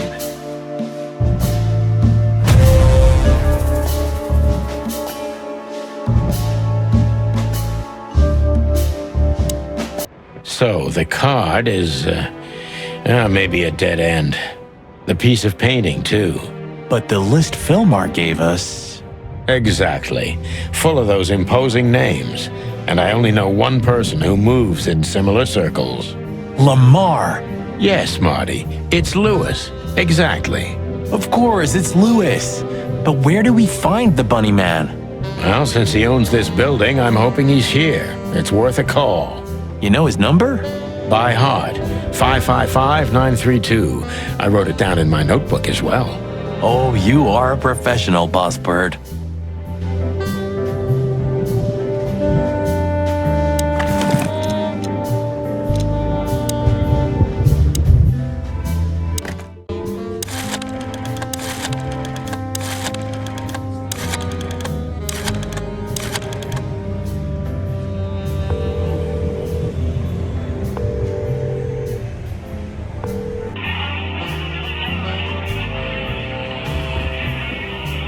Hello? Is anybody there? Hello?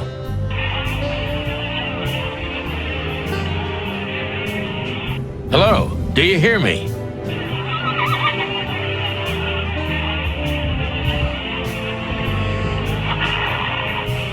Well, bye then.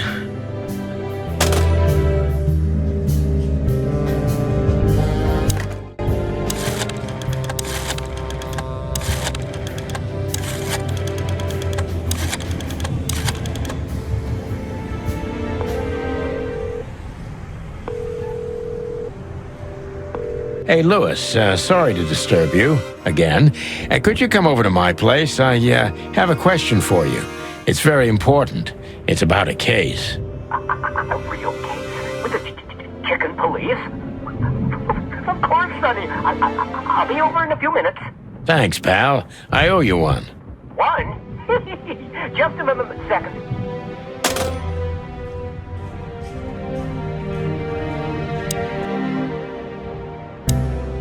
Look, I'm sorry I dragged you into this, Marty. Don't be. I would have been bored to death, still be on that shooting range. And Laura, what about her? She's used to it. Every New Year's the same. You know, since that special one. Don't say it. A bloody New Year's. Yeah. So Laura's probably at home, waiting for me on the couch, staring into a candle and killing a bottle of wine. Or two. You can get out of this any time. You know that, don't you? If you start something, finish it, right? Let's just make it through alive, okay? Or Laura will bite off my head. Literally. I'm on it, partner. Thanks, Lewis. Again. Oh, don't mention it. Besides, it was my big dream to help you with a serious case. Well, let's hope you can help. What can you tell me about this list, old pal? Well, these names. I know half of them personally. Maybe even more. I knew it. But I have no idea what kind of list this is. Here we go. But these are all members of the upper class. Politicians, business people, oh my. Even the commander of the Royal Guard. Damn. But I really don't know what it means. So, is it a dead end? I'm afraid so.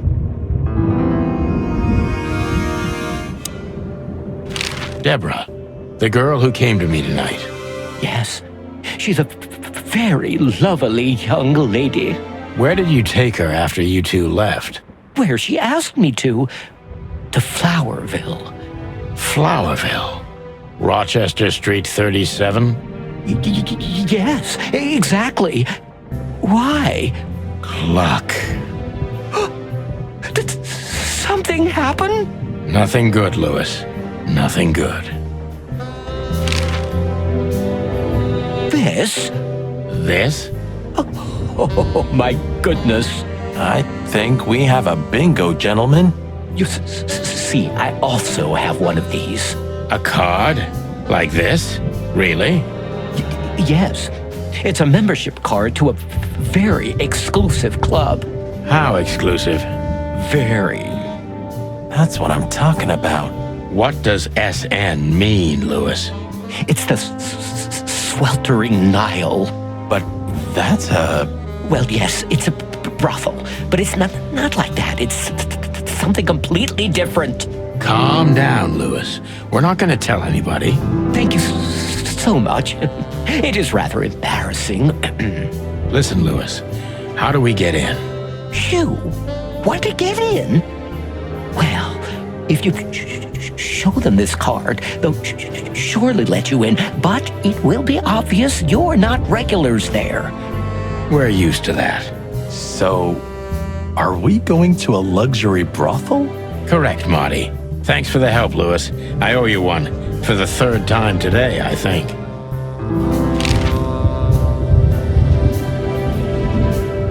I don't know what you said to him, but after you finished, he almost immediately van disappeared.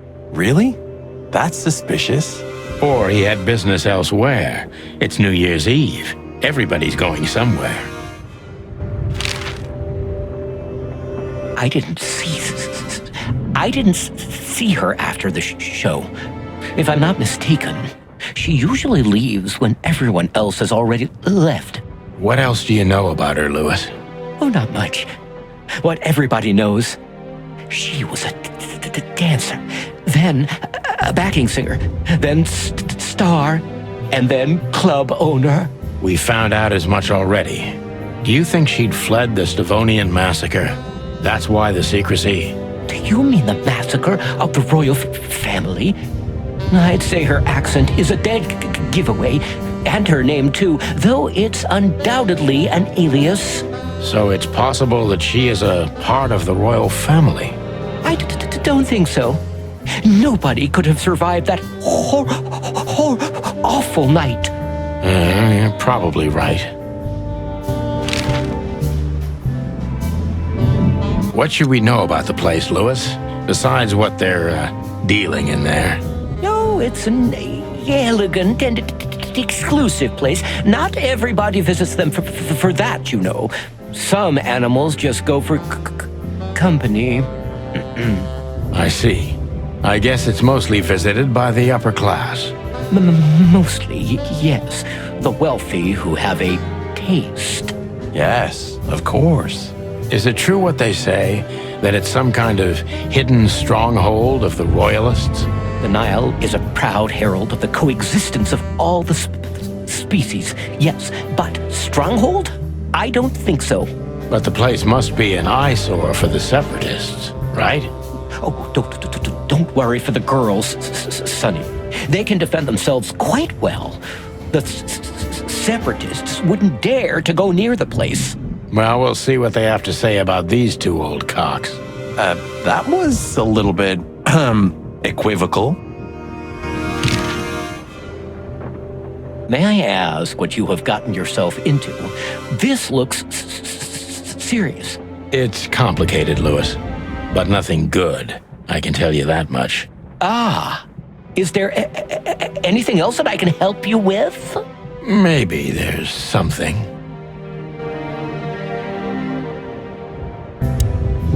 Maybe I should ask something specific from him.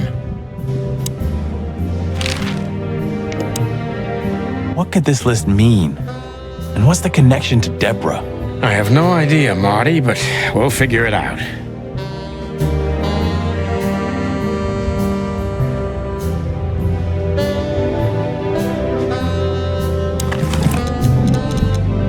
We stepped into it, didn't we?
My bedroom.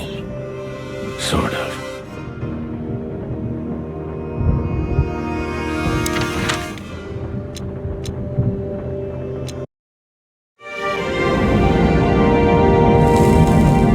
To Marty's delight, we were heading toward the most exclusive brothel in Clawville.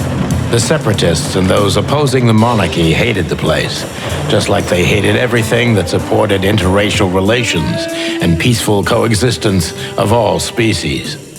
So the place wasn't just a brothel, it was a symbol. But just like a brothel is not a worthy symbol, Clawville failed to turn out the way it was intended. Well, here we are. The kingdom of long legs, silky skin, and fluttering lashes. We've arrived. Calm down, Marty. Watch your blood pressure.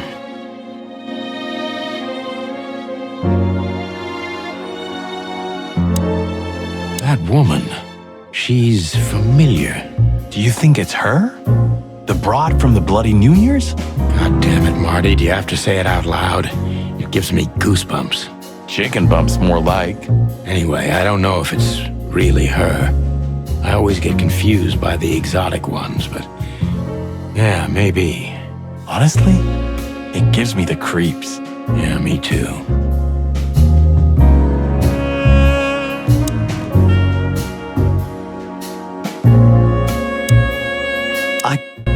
I don't even know. Good gods! Hey, keep it down, Marty. I see it now. Of all that's furry. Yes, it's very furry. Or more like, shaggy.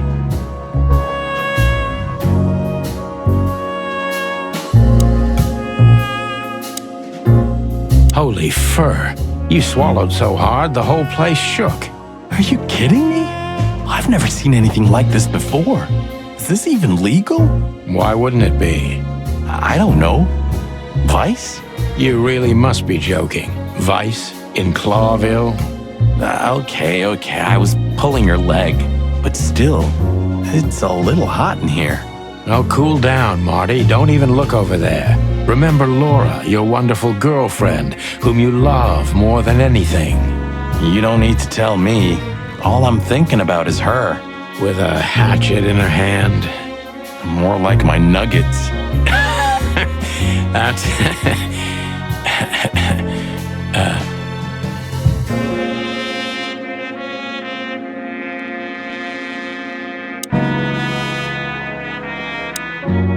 Excuse me, gentlemen. Would you be so kind as to help me? With pleasure, ma'am. The zipper always comes down on my dress. Would you kindly zip it back up? Can I, Sonny? What am I, your mother? Do what you want, for God's sake. Happy to help, ma'am. Oh, what a gallant young man. Plucking lords.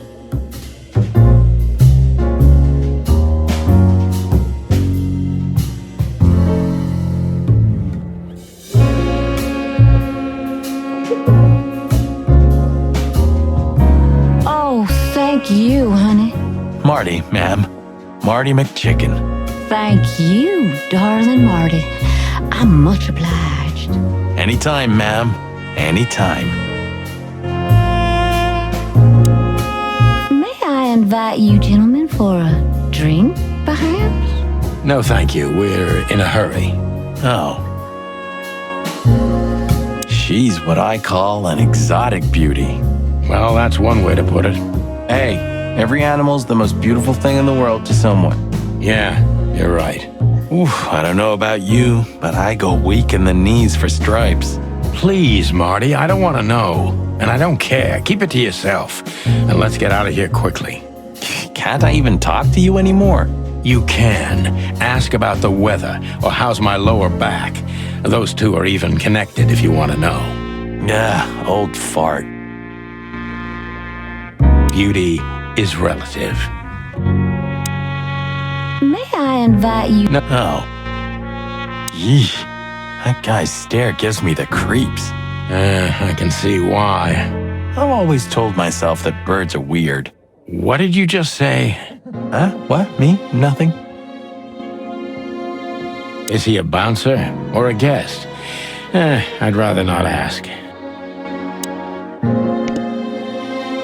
Excuse me, gentlemen. That area is private. You need to register first. Oh, thank you, miss. I think she must be the receptionist. Bravo, Mr. Detective. Why'd you have to be like that all the time? Well, sometimes I seriously can't decide if you've become totally stupid over the years, or it just entertains you to act that way. Well, you know, that's a good question. That's exactly what I mean.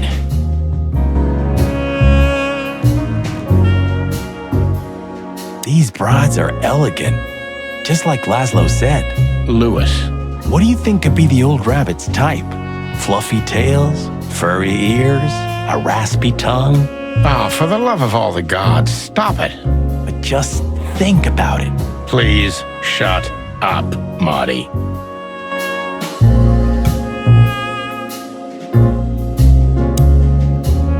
My name is Day-Night Diamond.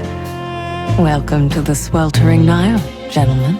Miss Diamond, I'm Sonny, and this is my partner, Marty. If I may, miss, you have a beautiful name and exceptionally wonderful stripes. Marty, not now. Oh, thank you very much. Please excuse him. He doesn't visit places like this very often. Me neither, to be honest. Oh, nothing to worry about, gentlemen. There's a first time for everyone. You're absolutely right. We're just interested in a certain lady called Deborah. Deborah? We don't have any employees by that name right now, but if you want, any of our girls would love to be Deborah for a night. No. Excuse me, you misunderstand. She doesn't work here. I'm afraid I don't follow. It's kind of confusing, but let me try to explain. Please, I'm at your service. I'll gladly answer any of your questions. You hear that, Sonny? Any questions? Shut up, Marty.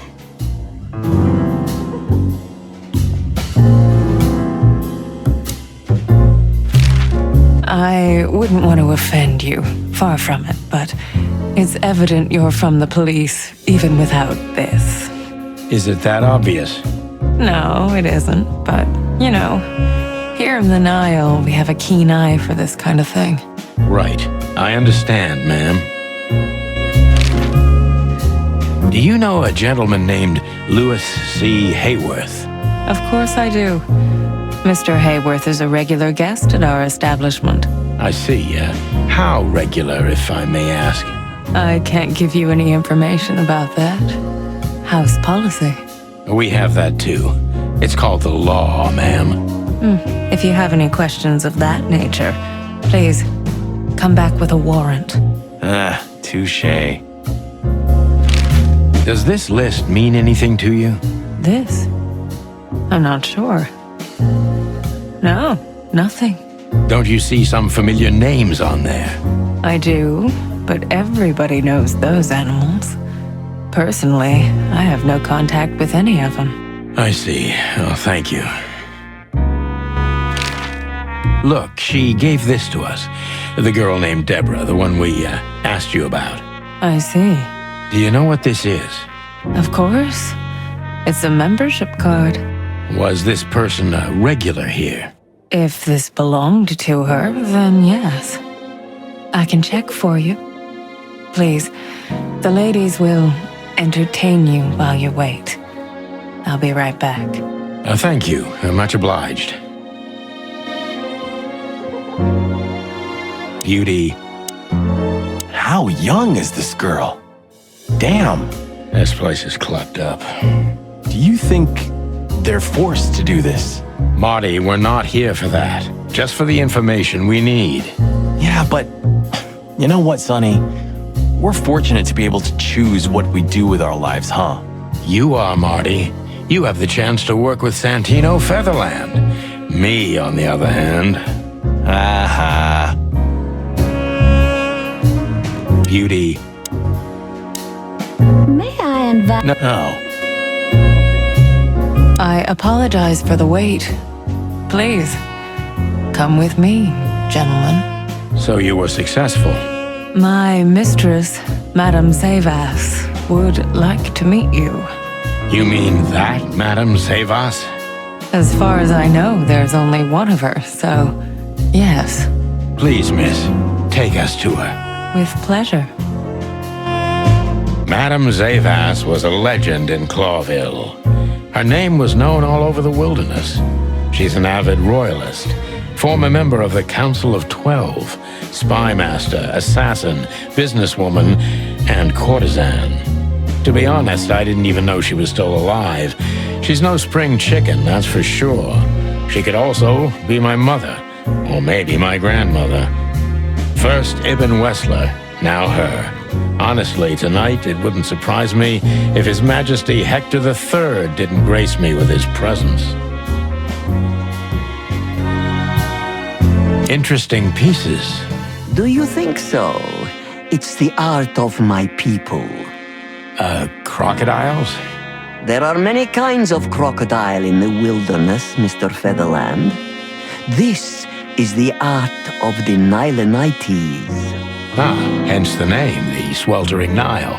It's a river, Mr. Featherland. My ancestors lived by this river a long time ago. Ah, interesting. Thank you.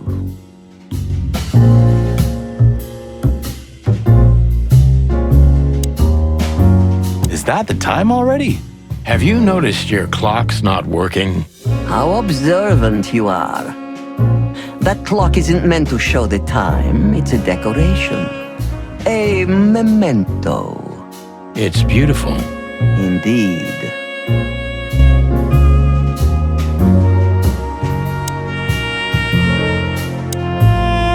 What a painting. Congratulations, ma'am. Marty. Yes. It's beautiful indeed. It's more than 40 years old. You know, I was considered pretty then. Oh, don't say that. You still look great, ma'am. Thank you. It feels good, but no. There's no need for lies. Those days are long gone. Every age has its truth and its beauty. For me, beauty is not in the looks anymore. I agree, ma'am.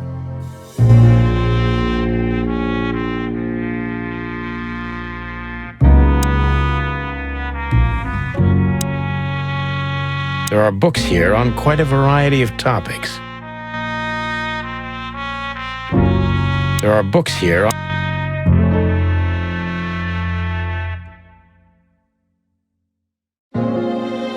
There are books here. There are books. There are books.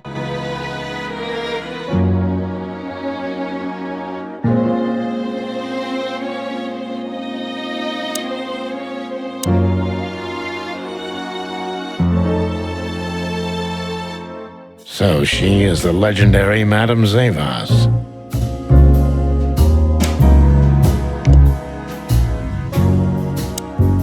Let me introduce myself properly, ma'am. Mr. Zadino, I know who you are. And I also know your partner. The legend of the chicken police is always one step ahead of the chicken police. Thank you. That's flattering. May I ask what you are looking for exactly? Here on this night? You know, that's an interesting question.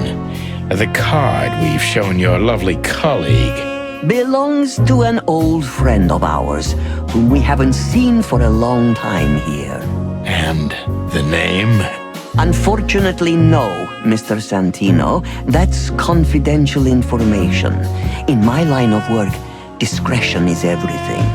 Well, you know, in our line of work, the law is above everything. Oh, do you think so? I could tell you what your colleagues think is also above everything. But, as I said, discretion. Look, ma'am, we don't want to impose. We're conducting a private investigation, which started off as harmless, but now it's murder. That sounds serious. It is serious. That's why we'd be grateful for your help. In that case, I'm at your service. Ask your questions, and I'm going to answer to the best of my knowledge. As long as you're not wading through muddy waters. Fortunately, I swim very well for a chicken. I swim well, too.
As I was saying, it belongs to us. Only our most valuable guests have one of these. And our employees, of course. The employees, too. Good to know. Can you tell me if this card belonged to a guest or an employee? No. I thought so. Yes, thank you.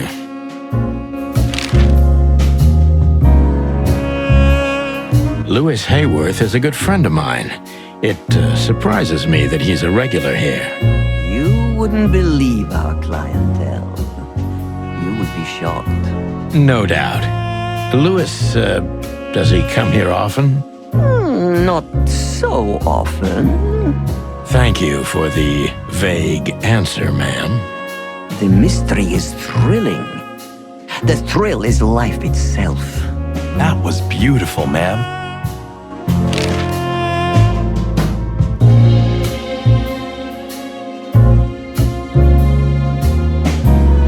Tell me, have you ever seen this list? I have. Am I right to assume it has something to do with the sweltering Nile? It does, yes, but I can't tell you more about it. No. Discretion is key. Absolutely.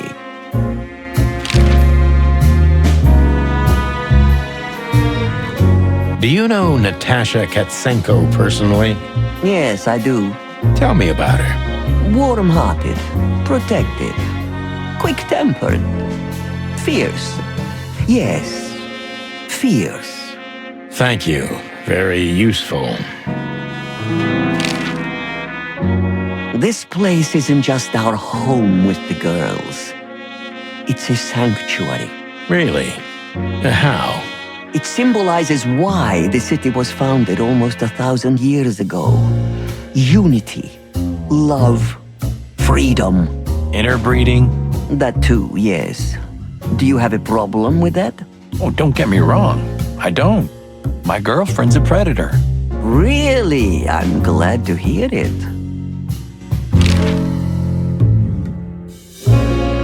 Deceit is everything to Zavas. She used to be a spy, so I'm gonna take her every word with a grain of salt.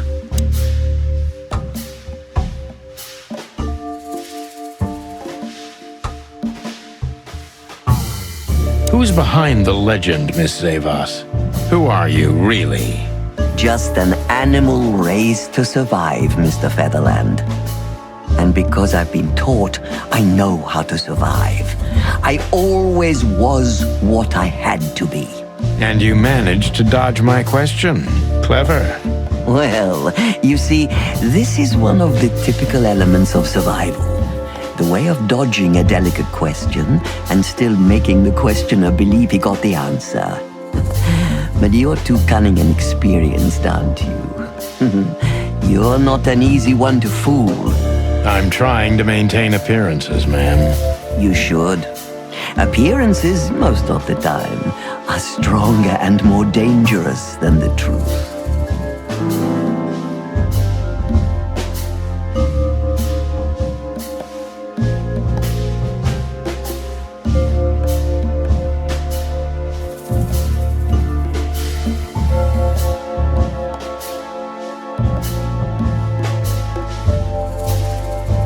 Isn't it dangerous being a royalist nowadays?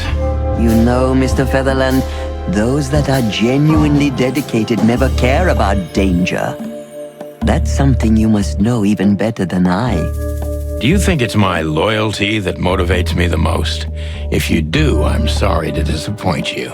Maybe you're not loyal to the police, Mr. Featherland, but you are to your own principles and ideals. Am I right? That's true, but you're avoiding the question. Why did you stay in the king's employment after the scandals that are making half the city riot? What makes you still believe so much in the institution of monarchy? You know, I always adapt, but only to a degree where I still don't have to give up myself and my ideals for the sake of survival. You'd rather die, then? Maybe it would seem too dramatic or even romantic to you, but yes, exactly. I'm sorry to doubt you, but I've always thought your kind was rather compromised. Do you mean spies or crocodiles? Spies, of course. I must disappoint you, but there aren't many groups as loyal and unwavering as the spies, Mr. Featherland. If you're telling me, ma'am, I believe you.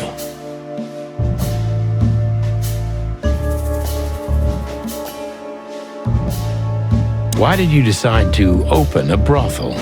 You know, this place used to be an orphanage. Then after the Great Avian Plague, a hatchery. Then young mothers lived here who had nowhere else to go. That's when I took over. Young mothers and prostitutes. That feels like a sharp turn. No, it didn't happen like that, of course. The process took 20 years, but one thing remains the same. I wanted to help girls who had nothing and no one. To help them. And this was the best you could do, helping them sell their bodies. You see things very superficially, Mr. Featherland. We're a family who helped each other even at the worst of times, took care of each other, and what's most important, survived. Yes, survive, no matter the cost. And it's the cherry on top of the most treasured secrets of the rich and famous. Very insightful, Mr. Featherland. There's truth to that. Knowledge is power, as they say. And we know a lot about powerful animals that could be used as weapons. Or the opposite, that could avert a war.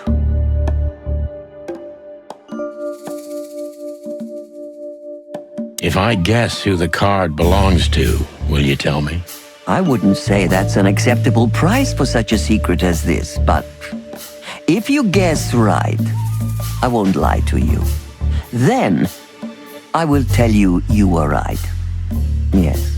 Good. Let's see. The answer to my question, Natasha Katsenko. Well, Mr. Featherland, it seems the gossip about you is right. What gave it away? It couldn't have been easier. There's a beautiful woman with a mysterious past, trying to keep it a secret, while someone's threatening her with the exact same thing, leaving rather unmistakable messages behind. Plus, we found the card on Deborah, who was her best friend and confidant, so she was either trying to hide it or destroy it forever, so no one could find out the truth. Am I right so far? Indeed, Mr. Featherland. So if I'm not mistaken, Natasha used to work for you before she met Ibn Wessler. He fell in love with her, gave her a job at the Millions Club. The rest is history. You have talent, Mr. Featherland. I'm really sorry you're not working for the government. I am working for the government. I'm a cop. Are you sure, Mr. Featherland? Touché. Indeed. Natasha used to work here. We can put it that way, but you know, this isn't just a workplace. She also lived here. She was part of our family, and we still love her very much. Right. That puts everything in a different light. Savas is a true survivor, always was. And she's proud of that, even to this day. Maybe I can get her to trust me if I play to this part of her.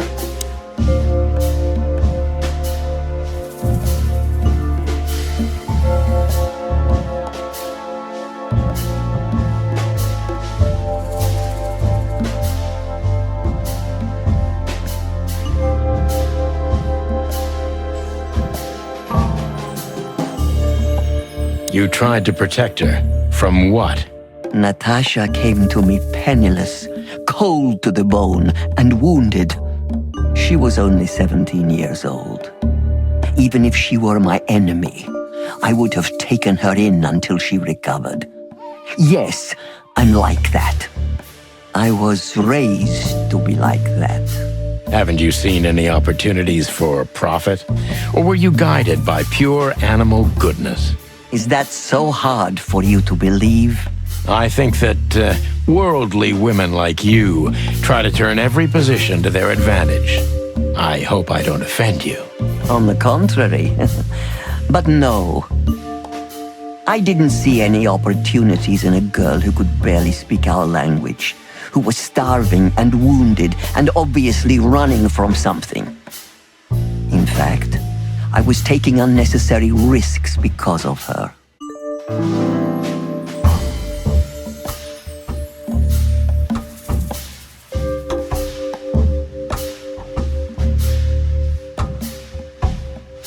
You knew you were taking a risk, yet you still took her in. Why? I don't know, Mr. Featherland. These things can't always be rationally explained. Not even when I've lived my whole life based on reason, on logic, almost every step calculated. So Natasha came and turned your whole life upside down. She's like that, isn't she? It's in her nature, yes. Poor thing can't help it. She's like a tornado. She usually takes everything with her. That's quite an apt metaphor. But I have to agree. Did she sweep you away, too? I don't know yet, madam. I'm clinging firmly to the ground.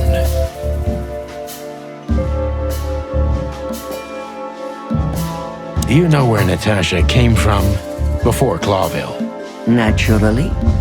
The poor dear couldn't even deny it. Even her name's eloquent, her accent, but mostly her manners, Mr. Featherland.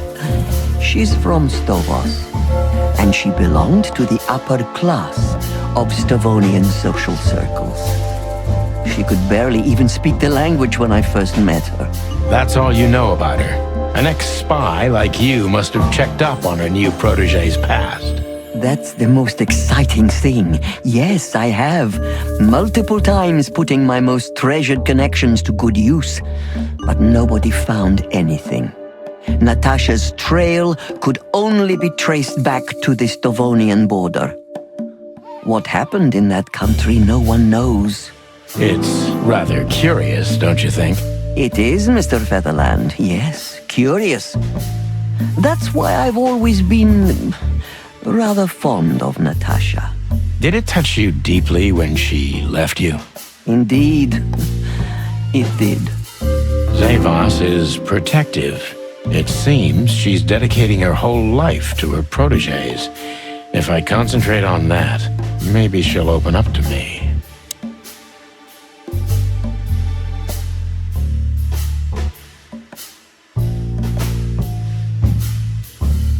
Why did you let her leave with Wessler? What else could I have done? Wessler is a handsome, rich, powerful animal, and Natasha fell in love with him.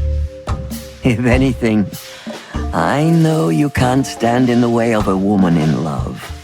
There's nothing more dangerous, Mr. Featherland. I've been in this job for more than 20 years, but I haven't heard that one before. You see? You learn something new every day if you have an open mind. Yes.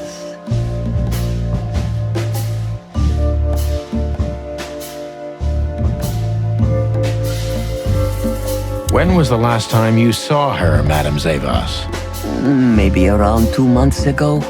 There was a ball, attended by Ibn Wessler, his beautiful mate Natasha, and myself. Yes. Was she herself? Did you feel like she was afraid or worried about something? On the contrary, she was unrestrained, free, radiant. She was in love. Yes, in her own unique way. What do you mean? You know Natasha loves on a different level than most Clawville women. Or most women in the wilderness, in fact. Maybe it's because of the Stavonian origins. Perhaps it's something else. So you didn't notice anything strange about her?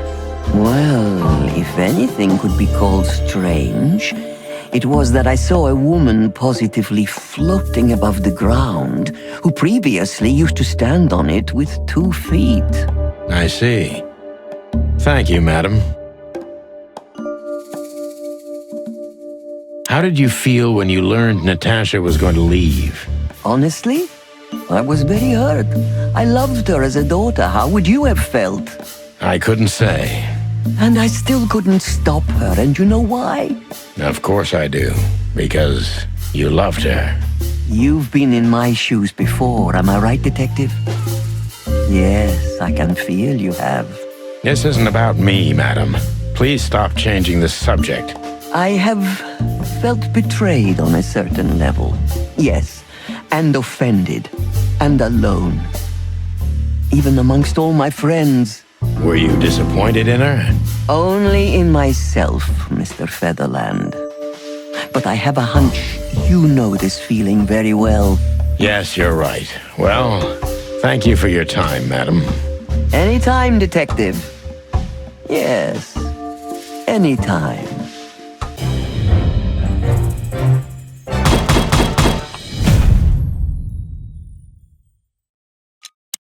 Please, gentlemen, wait here a moment. I would like to show you something that could help you. Oh, that's excellent news. Thank you. We will wait. Do you trust her? Not in the slightest. Even her smile is fake. This woman wallowed in other animals' secrets until she became one too. That's exactly how I feel. Anyway, now that we're here, we can take a better look around. Just what I was thinking.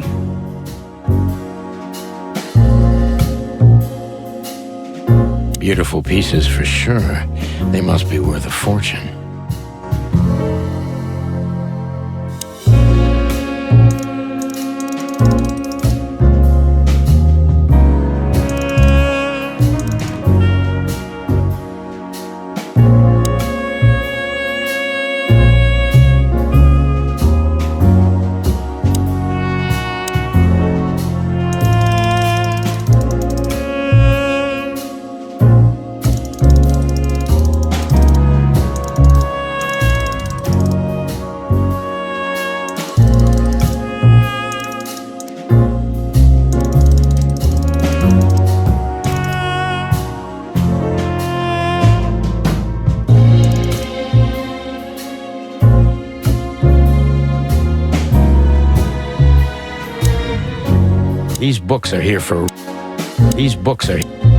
These books are here for a reason. They mean something.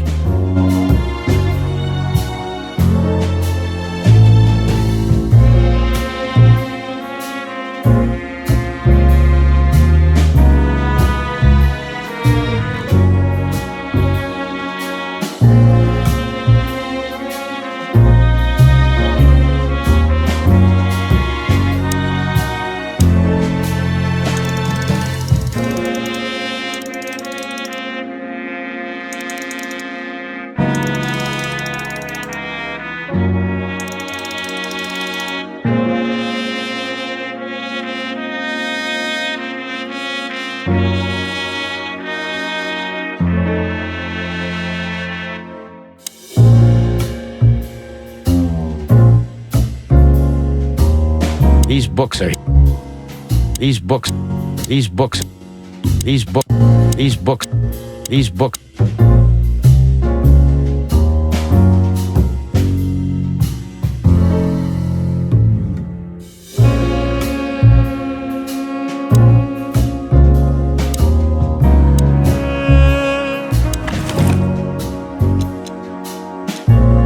We stepped into it, didn't we? It's a piece of a painting. Judging by how well it was hidden, I'm sure this is what Natasha wanted to show us.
This is the Zavas from the legends, beautiful and deadly.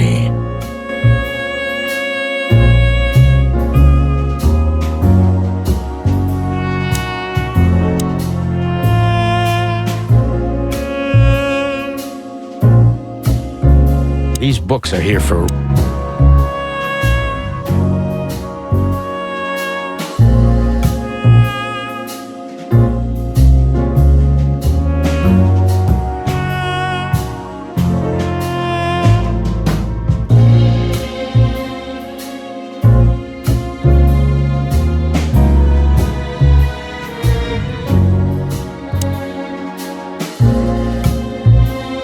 nothing interesting.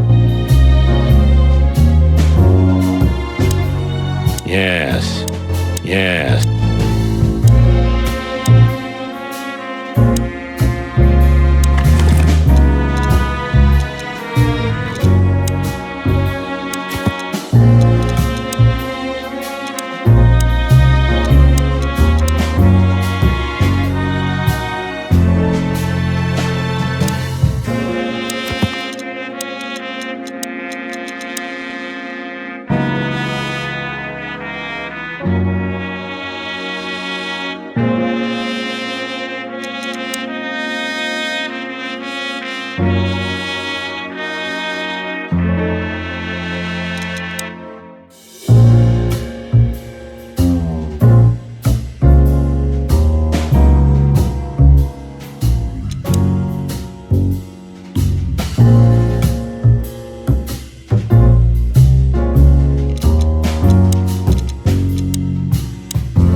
These books are here for a reason.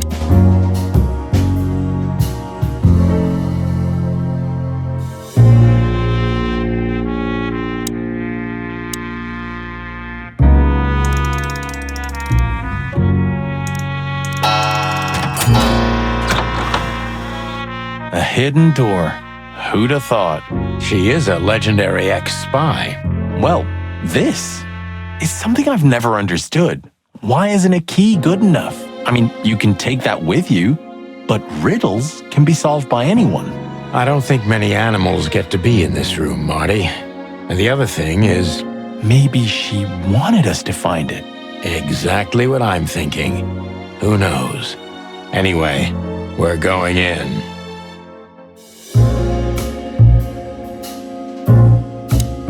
This room is not like her at all. The other must have been for show. Marty, this is the reality. We're talking about a professional spy. A former spy. Still, if anyone knows how to mask her real face, it's her. But you think this is who she really is? Cold, dark, and tiny. And full of secrets.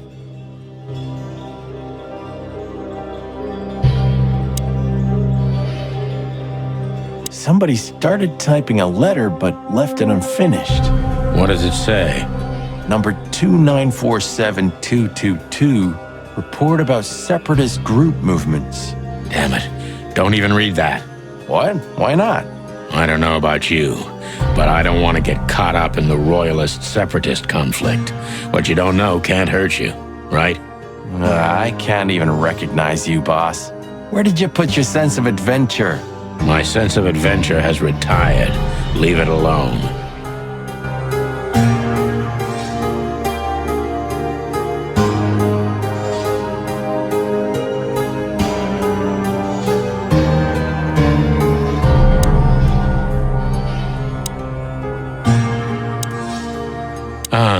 Names, numbers, dates. Oh, furry gods. Do you think they all belong to the brothel? Hell no. Half of it is a matter of national security. What did we step into? You know what? I don't care, Marty. I'm too old for conspiracies. The only thing that matters to me is to find out what the furry hell we're doing here. And what it has to do with Natasha. Sure.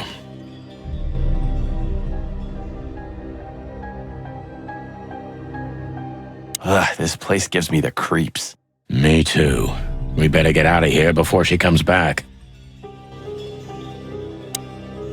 Hector III, our great and fair king. I feel sorry for the poor fox, to be honest. I don't. He has it pretty good. Would you like to live your life as a puppet? Everything you do, carefully planned. Your rule and authority, the whole thing, just for show. Even if he is just a puppet, Clawville needs a king. He gives strength and hope to many animals. I guess. So the rumors are true. Military intelligence. This dame's really something. I'm starting to think the whole brothel is just a cover. Makes sense. You think she's still working for Royal Intelligence? Well, based on what she told us, she's a committed royalist. So I imagine she does.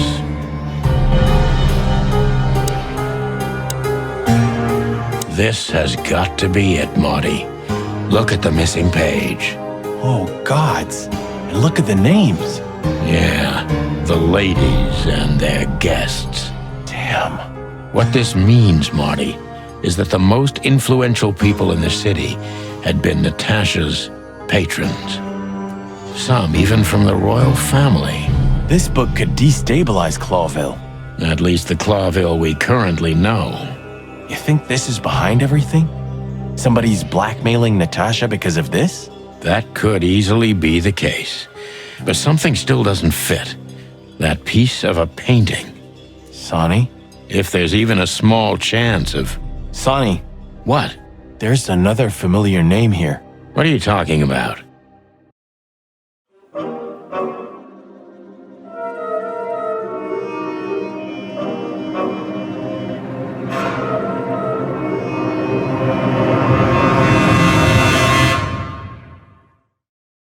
Clucking hell, Sonny. Molly? She was working here too. It's probably someone else with the same name. So that's why Natasha told me they'd known each other for a long time. Look, boss. I can't believe it. All those stories about her past. Listen, Bossbird.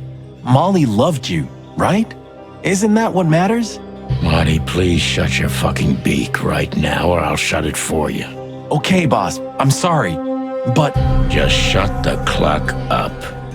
We've caught them sneaking around, Miss Diamond, you see? I see, madam. No, back off, ladies. There's no need for this. We don't want trouble. No, maybe you don't. Unfortunately, trouble has found you, gentlemen. Madam Zavas, we needed to know the connection.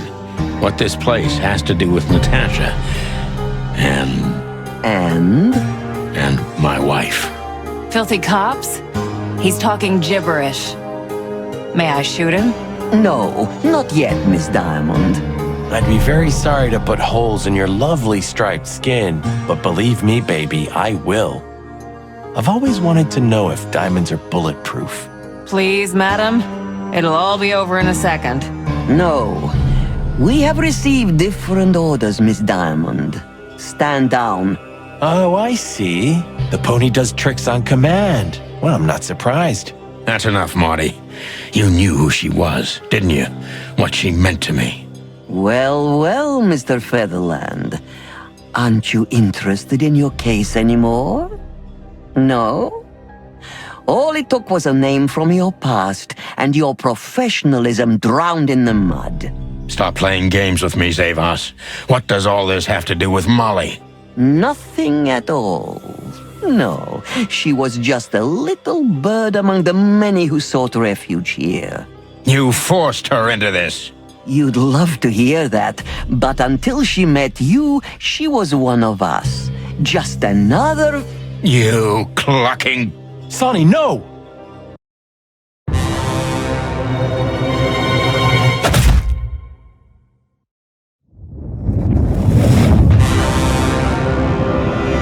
I think I was dreaming. But it wasn't the kind of dream you'd want to remember. Dark and painful. Then the suffocating smoke woke me. It wasn't fried eggs, that's for sure. Where was I? What happened? That treacherous crocodile. Then I saw Marty, who looked as horrible as I felt. Well, I've always wanted a romantic sea voyage. God damn it. I knew I shouldn't have gone along with this. Marty, I told you you could get out any time. And you knew damn well that I wouldn't. That I would never leave you in deep shit once I've joined you. You knew it, and you still asked me to do it. Marty, listen. You're a selfish bastard, Sonny, and you drag everyone around you down with you. How long was it till retirement? 120 days? 121. But you just couldn't sit still on your ass, could you? Well, take a good look around, boss bird. This is you. And this is what follows you. Just this clucking misery. And dead bodies. Do you understand? You have nothing else to offer but suffering. Marty. And feeling sorry for yourself. Oh, you're great at that. I can't believe this shit. We're gonna die here on a goddamn blazing ship like roast chicken. Well, it's dramatic at least, just like you like it. Marty. What? I've almost managed to untie the knot. But if you keep thrashing around like that, we're really gonna die here. Ah, for cluck's sake. Fine. Work your magic. Until then, I'm gonna say all the prayers I know. You better.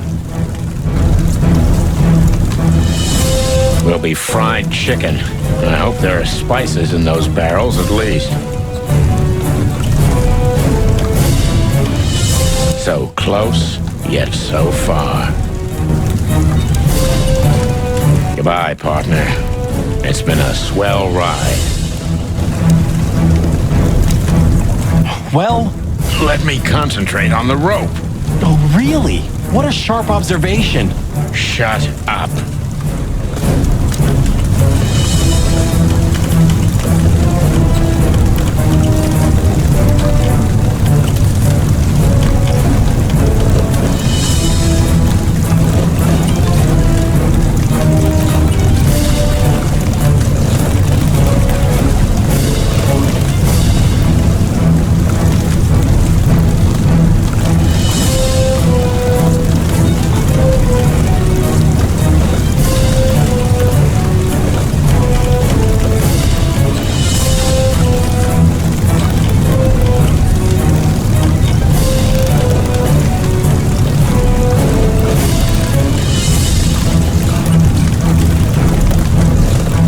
So what now?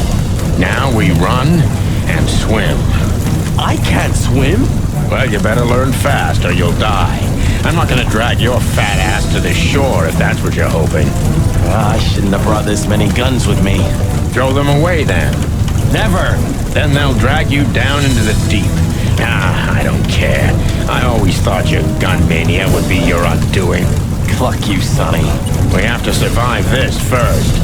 Well, after you, boss bird.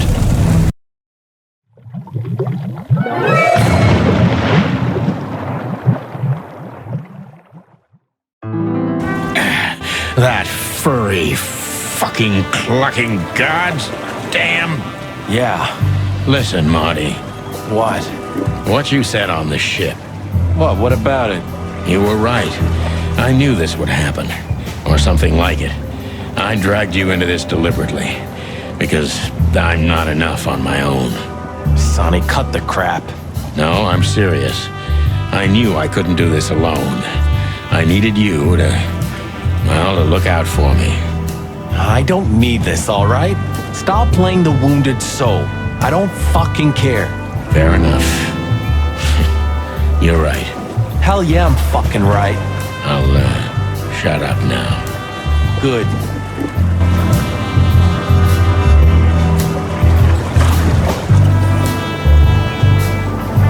You know, I have a feeling this night's just getting started. We were almost finished. Yeah. You don't want to quit, do you? No, Sonny, I don't. Thanks, partner. Yeah. You've seen better days too, haven't you? Clawville. You tried it again, but I'm still alive.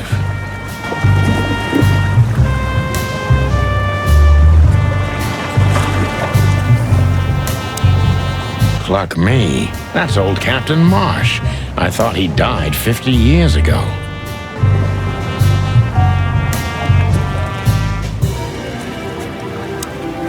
I think I must have hit my head pretty badly.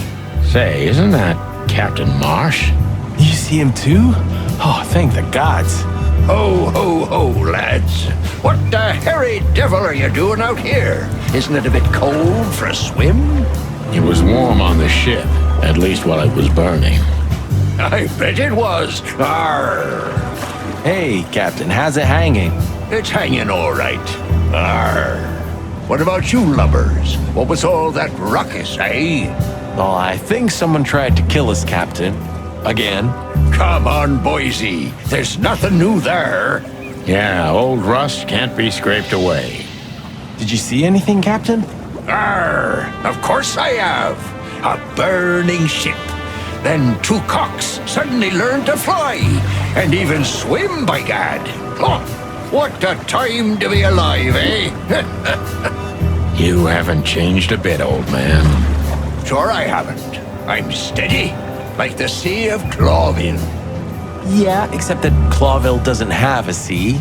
Of course it does, laddie. Just not here in Clawville. Okay, that's too much for me.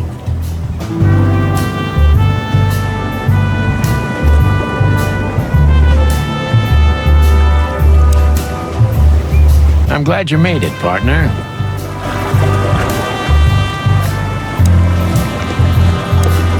You can swim after all. Yeah. Or the river spat me out. Well, what about your guns? Did you throw them away? Hell no. Where they go, I go. And where I go, they're coming with me no matter what. I'm seriously amazed you're still alive. Yeah, sure.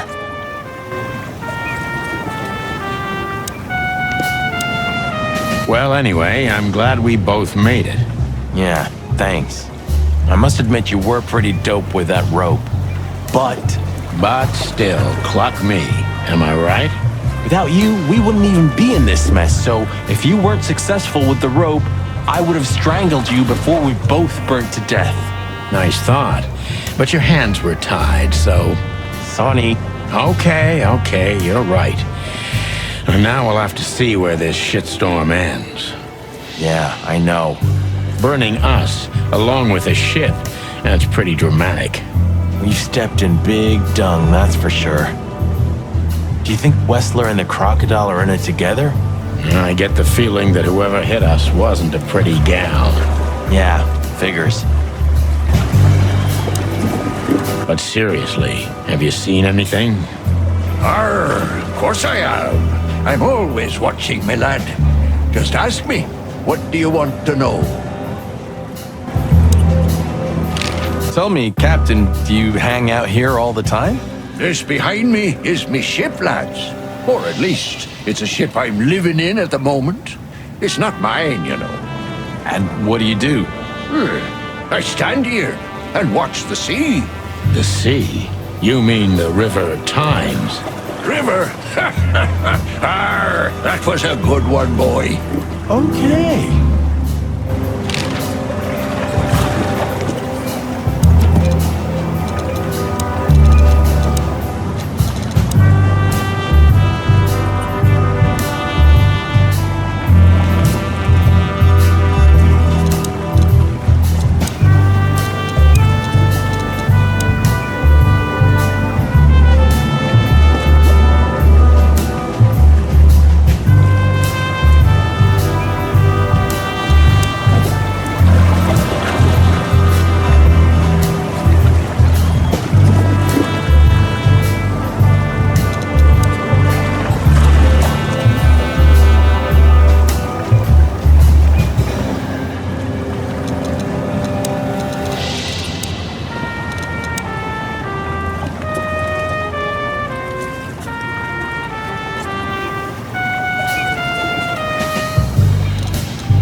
car stopped not far from here. A rich-looking car, shiny and all.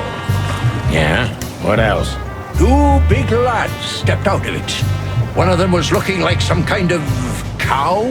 The other was a cat, a big cat. They were fancy looking at the ship. I don't blame them. It's not something you see every day. I swear on all the saints of the sea. Arr. Just a wild guess. Was it a ram and a bobcat? Arr, exactly. Are you friends of theirs? Well, an acquaintance. It's the bouncer of the Tsar Club, and the goon that was hanging around Ibn. Plumey gods. Zavas answers to Ibn too. Or at least they're connected. Yeah. Oh, arr. That sounds exciting. Easy, old-timer.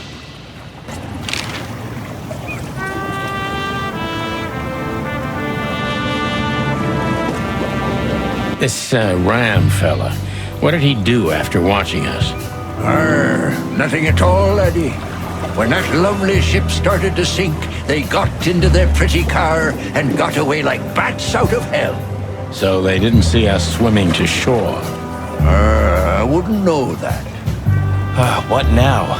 I don't know. We can't go to the station, that's for sure. We agree on that. I think I broke a rib or two. My sight's getting blurry. Pluck me. You know what this means? Oh, no. I'd rather go blind than go to Bubo's. We have to, pal. I'm not your pal, especially after tonight. Come on, we got no choice. Well, we survived the burning ship. I guess we'll survive the madman too. Don't be so optimistic.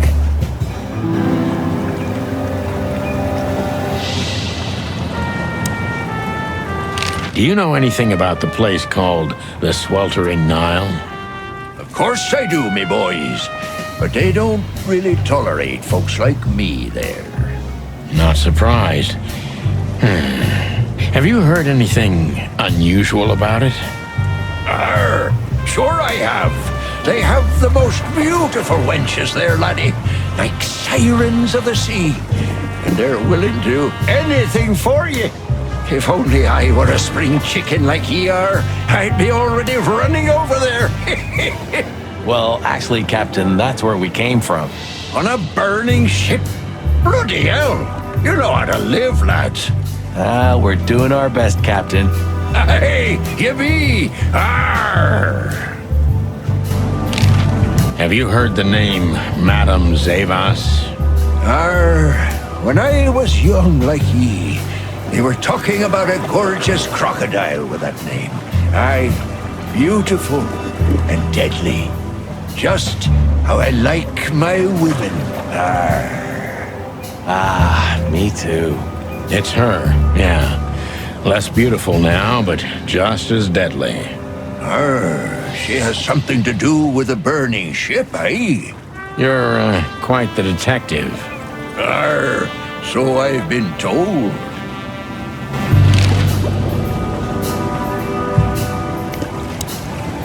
What now? Well, we'll get ourselves together, then we'll figure out where to go next. Sure. Where are we, anyway? Well, we couldn't have drifted too far. Well, let's find out, and get the cluck out of here. Good idea.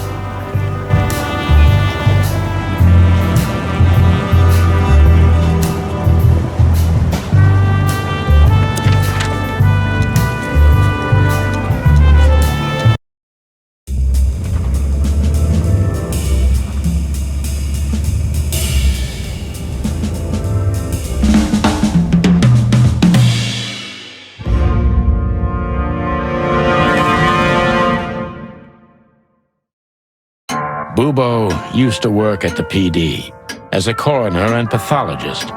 Then a couple of limbs and organs went missing, and the morphine stock suspiciously depleted, so the force said goodbye to him. He then set up a private practice, but lost his license pretty quick. Now he's doing something that vaguely resembles medicine, fixing up gangsters and bent coppers. Or pigeons like us. I hadn't seen the doc since he had to pick a dozen pellets out of my drumstick. Thanks, Marty. Well, well. Look who the cat dragged in. The one and only chicken coppers in the rotting flesh. Good evening to you too, old owl. Aw, has he shot you again? Not yet. Ha ha, it is to laugh. I just need a strong painkiller, and since we're already here, some information too. Well, then I hope your pockets are full. We just crawled out of the river, so if it's all right with you, I can pay with a pocket full of mud. Well, I owe you one anyway. One? Don't make me laugh, Bubo. You're indebted to us for the rest of your life. Okay, tell me what's wrong and do it fast. It's a busy night. On New Year's Eve, animals love to shoot or even eat each other. Tell me about it. Tonight's starting to remind me of the bloody New Year's Eve. Or worse. Yeah. Blah, blah, blah. Did you come here to cry me a river? Spit it out. Then get your wobbly waddles out of here. Ursula will be home soon. Charming as ever, old bird.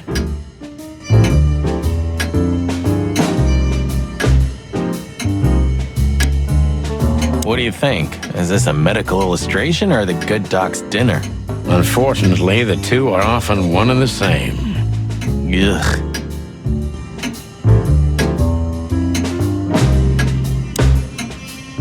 This is just for decoration, right? Somehow I can't picture you playing the classics. It's Ursula's, not mine. She plays beautifully. I can imagine. Hey, shut your beak or I'm gonna sew it shut for you. All right, calm down.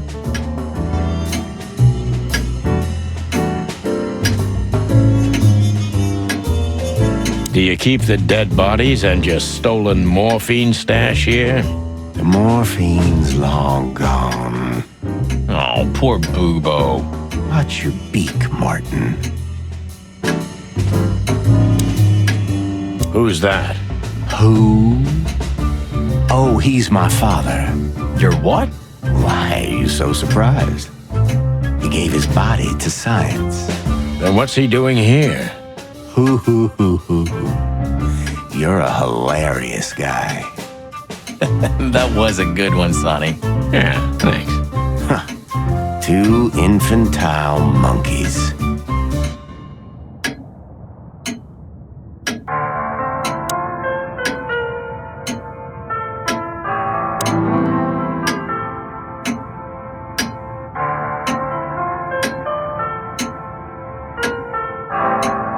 Oh, yuck. It's soaked with blood. Fresh blood. I was operating on someone a few minutes ago. Totally sober, huh? More or less. Probably less. My hands tremble if I don't drink, okay? Just leave me alone.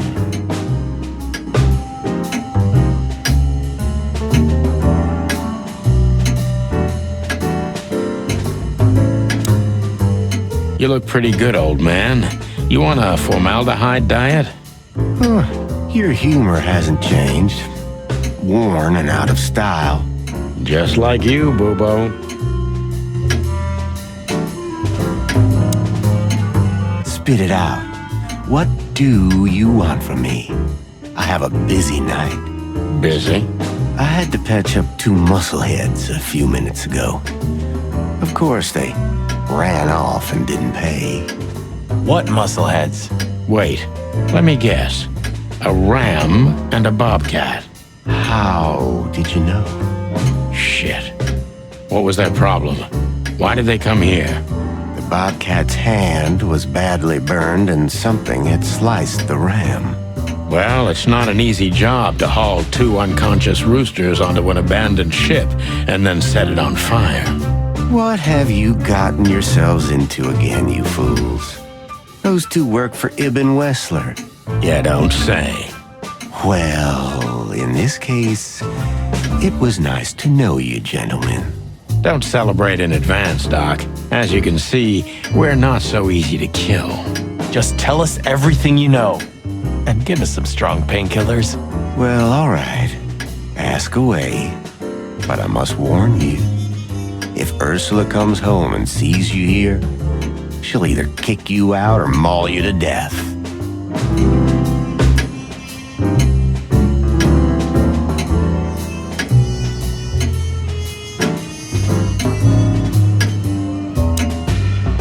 Joking aside, how are you, Doc?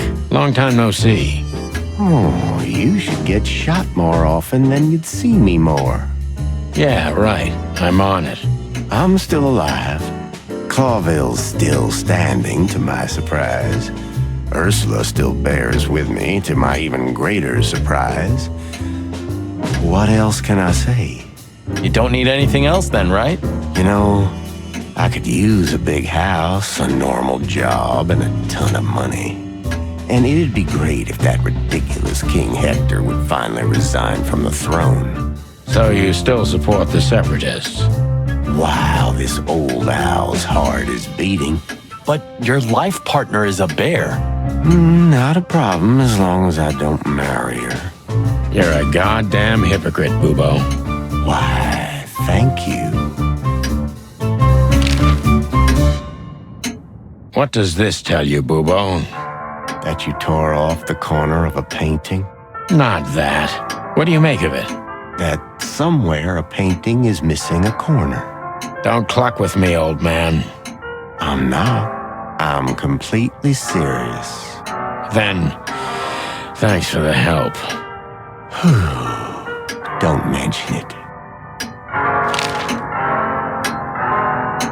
Love is still in the air, I see. I'm a prisoner, boys. Yeah, the prisoner of your stupidity. Easy for you to say. You can't get rid of a woman like her so easily. Why? Because she's a bear and weighs a ton? No. Because no matter how much I hate her, I still love her more than anything. Aw, touching. Hold your tongue, McChicken. What do you know about Madame Zavas and her affairs? Zavas, huh? Who? That woman's probably even more dangerous than Ibn Wessler himself. Oh, great news. Is there some kind of link between them? Ibn's contacts span the entire city, and his new girlfriend, that Natasha, worked in the brothel once. How do you know that? Everybody knows. Oh, great. We almost died for that information. Why didn't you ask? Just shut up, okay?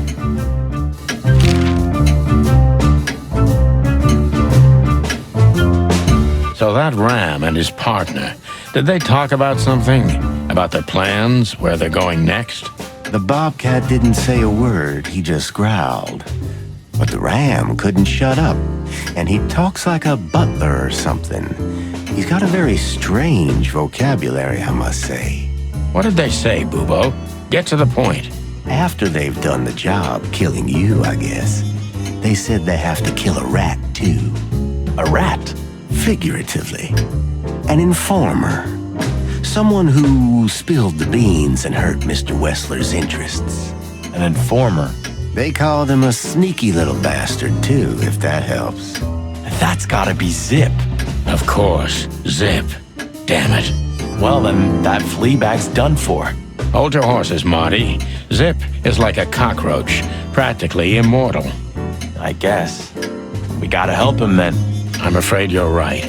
We still owe him one. One? I didn't even hear that, Bubo.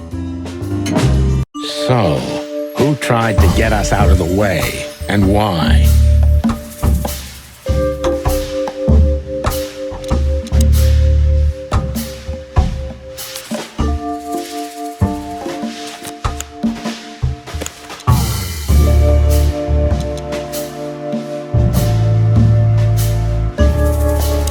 Zavas is in cahoots with Ibn Wessler.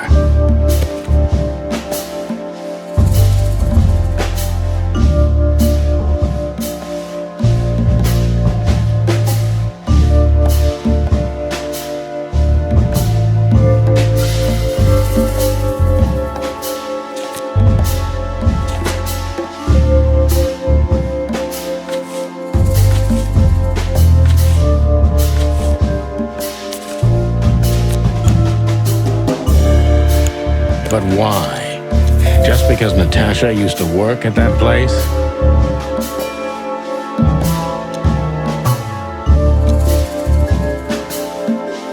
Ibn Wessler wants to hide the tracks leading to Natasha's past. Or maybe it was Natasha herself.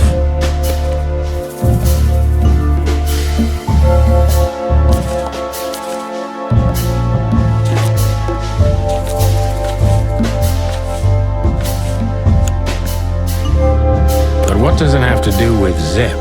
Why do they want to kill the raccoon?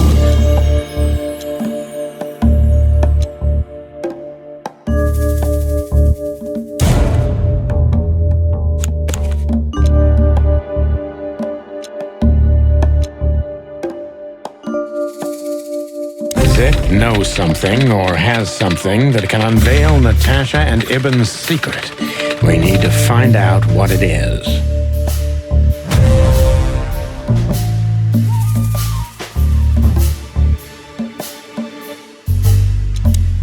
Sonny, there's something else. Your car's here behind the building. Ursula covered it with a tarp. What? Why? She saw it in front of the brothel. And she also saw the madam's girls trying to take it apart. Furry gods. What did she do to them? Well, a couple of dames with guns are not enough to scare my dear Ursula, that's for sure. But relax. She didn't tear them to pieces. She just chased them off and got away with your car. You know, for once, that's wonderful news. Yeah, I wore my legs down to get here. Warmest regards to Ursula when she gets back, Doc. She may have saved our lives. Of course I will. Now, cluck off, will you? Ah, you're the best, Boobo. I know. Will you kindly get lost?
Well, just get on with it. Have a little...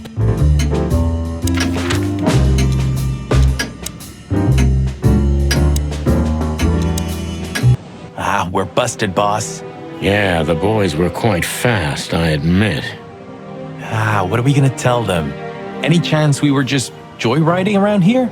Not much. That's why they're gonna believe it. You think so? Just watch and learn, cub.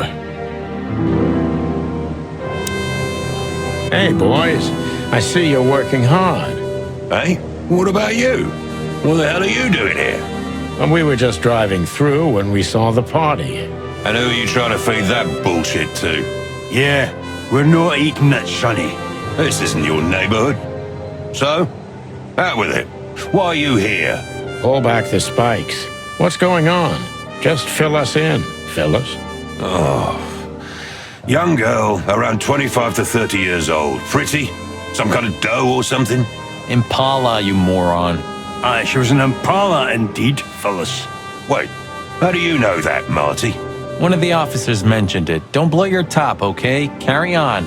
We don't have all night. So, the girl was naked. There's no trace of predation. We don't even know how she died. It's the coroner's day off. Another thing that only happens in Clawville, huh? Which reminds me, what are you even doing here? We're securing the area.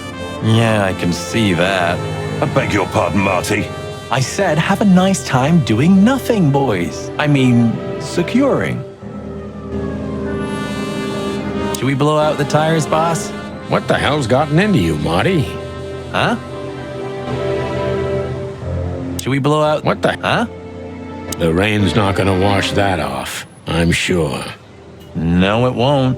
Not for my mind, anyway.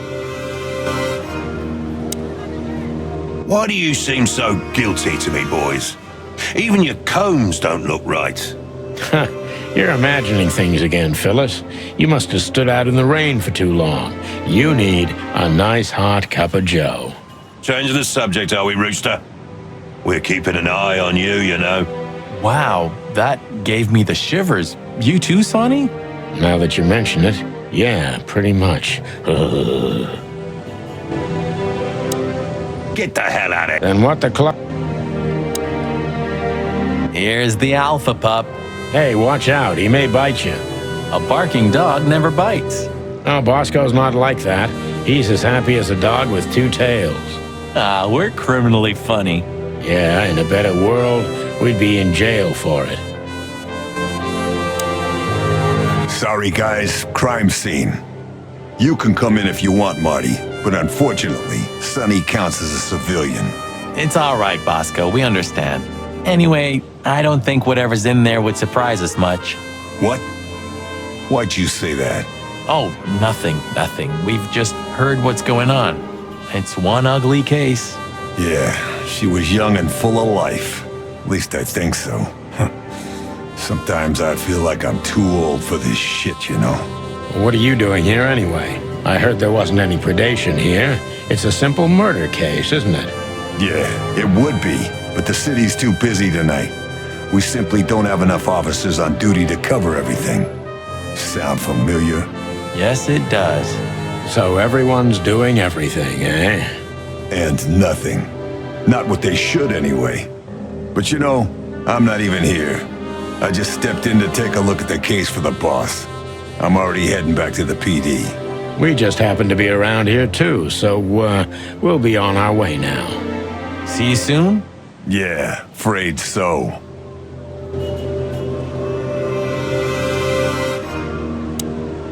Anyway, what the hell are you doing here? We were just driving around in the neighborhood. You know how it is. Voluntarily patrolling. Furry gods. Do you think I'm an idiot? All right. Maybe a little bird told us. We got a scoop, but we can't tell you anymore. Why do I have the feeling that you're gonna end up in deep shit tonight? Maybe we're already in it, pal. I wouldn't be surprised. Try not to burn down the whole city, okay? Crime busters. We can't promise anything. Should we blow out the tires? What the... Huh?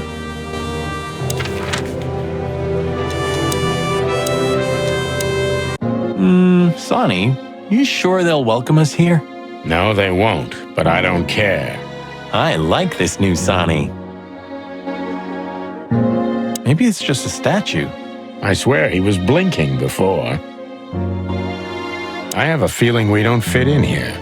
Well, we did just crawl out of a river after escaping from a burning ship. But these furies happened to set on fire. Exactly. So that means we deserve some premium compensation. Don't even think about it. You know, since the incident with the burning ship, I see these girls in a different light. No wonder. These demons are capable of anything. For sure, Sonny. For sure. Hey, I didn't mean it like that, okay? Be professional. Hard as stone. You're right. Wounded, tough, stone-hard cops. That's right. Our little actress. She was good. She deceived me, too. But don't forget, Marty, these girls are capable of anything for their madam. Hello, miss. Gentlemen, Don't worry, miss. We're not here to arrest you. Though I admit the temptation is high. I just was... We know, doll. You did what the madam told you to, right? Please, don't be embarrassed. It's not your fault. Hey, Marty, you're not going to propose to her, are you? Please, gentlemen, this is very embarrassing and unpleasant for me. What do you want here? Are you tempting fate? Do you want to die? If we wanted to die, we just had to let the ship burn. You know, the one you put us into. I had nothing to do with that. It was Ibn Wessler's goons. Wessler's goons? Did they knock us out, too? No, that was us. The girls. But we had no choice. I can't tell you more. Tell us this, then. Is the madam here? Yes, but I'm sure she wouldn't want to see you. You have to understand that. We'll see about that, Sweet Pea. Thanks for the help. But You think this is a good idea, Sonny? We're gonna make the crocodile even more angry. Stay outside if you want, Marty. I don't care. Gee, okay. Okay, boss. I didn't say anything. The end is nigh. The dead walk among us.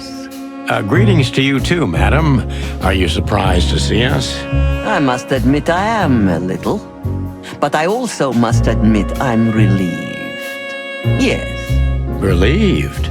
Wasn't it you who put us on a burning ship by any chance? No, it wasn't me, Mr. Featherland. Though I can't deny my part in it either. How comforting. Look, Mr. Featherland, your investigation clashed with my business and my personal interests. I couldn't let it slide. That's all there is to it. Nothing more. You're expecting any other explanation in vain. You really are cold-blooded, aren't you? Not my fault. I'm a crocodile. It has nothing to do with you being a crocodile, madam. Whatever you think. So, what can I help you with, gentlemen? The workings of the mind are so fascinating. Until Zavos tried to murder us, I thought these were beautiful. Cold-blooded beauty. These books might not even be real, like so many other things in this place. I don't want to go into that room again. Before you alert your wildcats, we're not here to arrest you, ma'am. We're not even here to confront you with anything. Why then? To what do I owe the pleasure of your visit? I simply want to know why. The answer's frustratingly simple, Mr. Featherland. You'll be disappointed. Try me. I have a contract with Mr. Wessler, and your investigation infringed certain terms of that contract. That's all. Contract, huh? Is Natasha the subject of this contract? You sold her to Ibn Wessler, right? That assumption is offensive. So? I'm not going to answer that, Mr. Featherland. No. I knew it. You know, sister, you could be a famous crocodile. You're still just a snake. And I hope snakes will forgive me that I mentioned them in the same sentence as you. I'm truly sorry you feel that way, Detective. Maybe one day your opinion will change.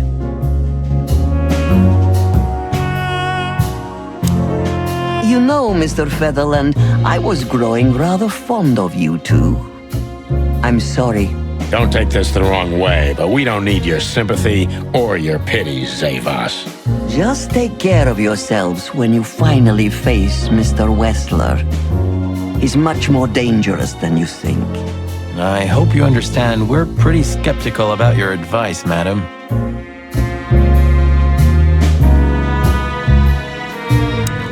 Take care, gentlemen. Is that advice or a threat? I'll leave that up to you to work out.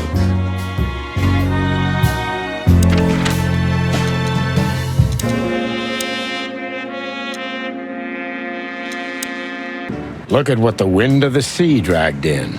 Our gull friend in the flesh. I can't believe it. Is this guy everywhere? The gull sees farthest who flies highest, Marty. Yeah, that guy's never given up, that's clucking sure.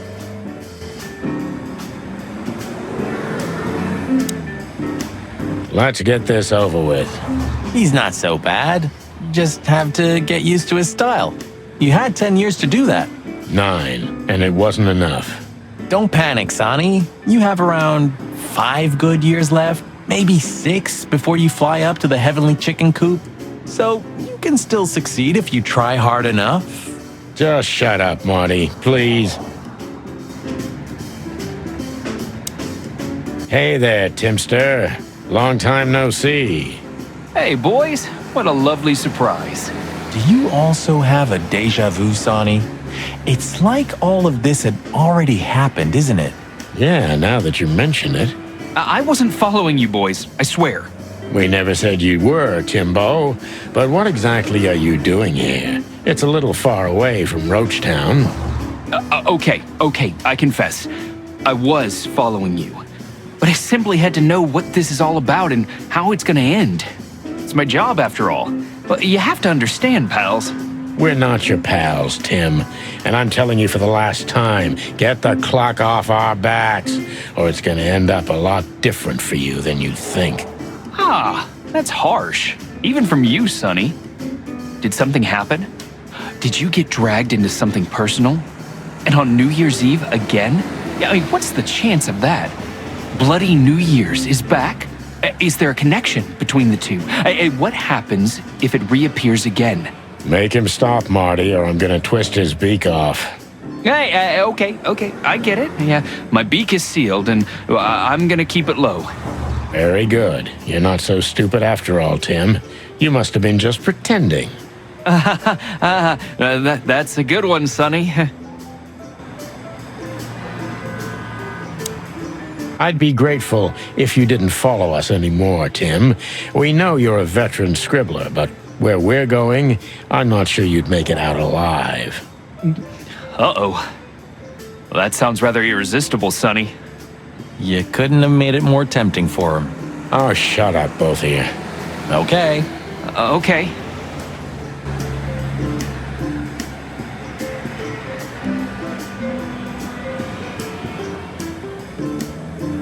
I wonder if they've got the entire Chicken Police series. Not that I give a cluck, of course, but... Ho-ho! Is that the Chicken Police? Hello, Hercule. Good to see you here. I'm always here, lads. The sun shines, the rain falls, and Hercule Mullen sells newspapers. Just like that, Martin. Listen, Hercule. Wait, Sonny boy. Let me guess. Maybe, I don't know. Ah, I got it. You need some information. You guessed, Uncle. How did you do that? Years of practice, Sonny boy. Now, tell me, lads, what's the matter? We're just sniffing around a bit, Uncle Mullen. You know us. You just can't sit still in your asses, can you? It's all right. So, tell me, what would you like to know? Uncle Mullen helps where he can. Thanks, old pal.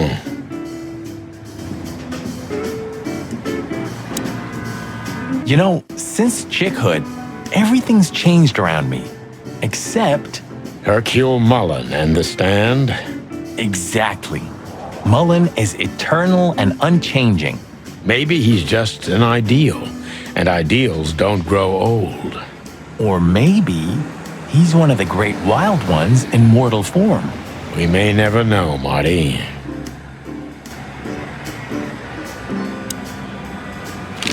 What a night we're having. We even ran into Bubo. And you're still alive? Give praise to the great wild ones, lads. We do. What's going on with the old owl? He didn't tell us much about himself. I hear the old owl's doing quite all right, since more and more cops step outside the line and more gangsters shoot themselves in the foot. Busy days, huh? Something's coming, lads. It's in the air, and I can feel it in me beaver bones, too. Clawville's boiling. Yeah, we feel it as well, Uncle Mullen. We managed to run into Philmar, too. Good old Phil, huh? I've heard he's not been doing so well of late. He didn't look so good, that's for sure. The age of the private eye is over, lads. Now animals either sue each other or turn to the local crime lords. Only jealous or betrayed housewives remain for private detectives. Phil would never admit to that. He's too much of a romantic. Are we still talking about Philmar?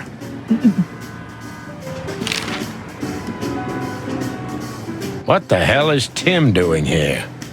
You're still angry at him then? He's not really a bad fowler, and he simply idolizes you. Be gentle with him. It's not adoration, it's an obsession, and I can't bear obsessive people. Then how exactly can you bear Martin? Hey, old man. The exception that proves the rule, right? If I'm obsessed, then what are you, Boss Bird? No, that's different. I have no other choice but to be with myself. The toughest prison on the planet, right? Get a room, you two. Listen, Hercule, what do you know about Madame Zavas? Why do I have the feeling you're not interested in her girls? Because you know us, Uncle. I hope you didn't mess with her. The old Cayman has a rather bad reputation, to put it mildly. Crocodile. But you're right. We shouldn't have messed with the old gal. She set fire to a ship with us in it. Boys, I've heard she loves drama, but that is a whole other level. Yeah, right. We barely got out alive. What else should I tell you about her then? Maybe try not to anger her, if that's possible. Thanks. Good advice. I see everything's like it used to be. Yeah, if only my back was the same. You're telling me?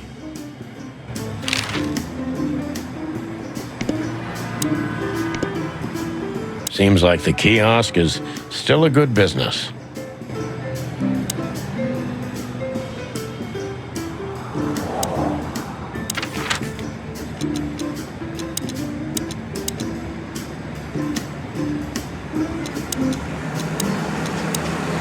Well, looks like the party's over. Yeah, it looks like it. And just when I was starting to get into the mood. Damn it. I thought I was gonna see you shake a tail feather tonight, boss. Yeah, let's not go that far.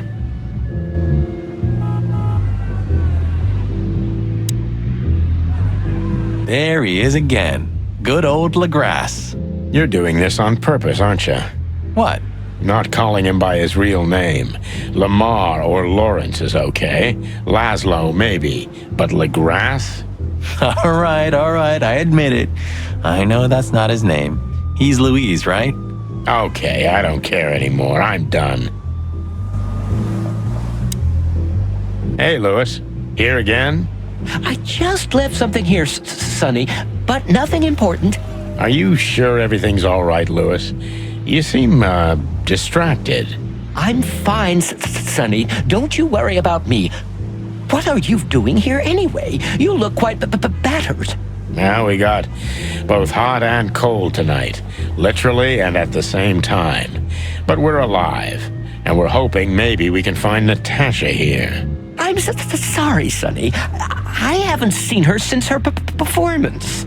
Well, thanks. Keep your eyes open, all right? And my ears.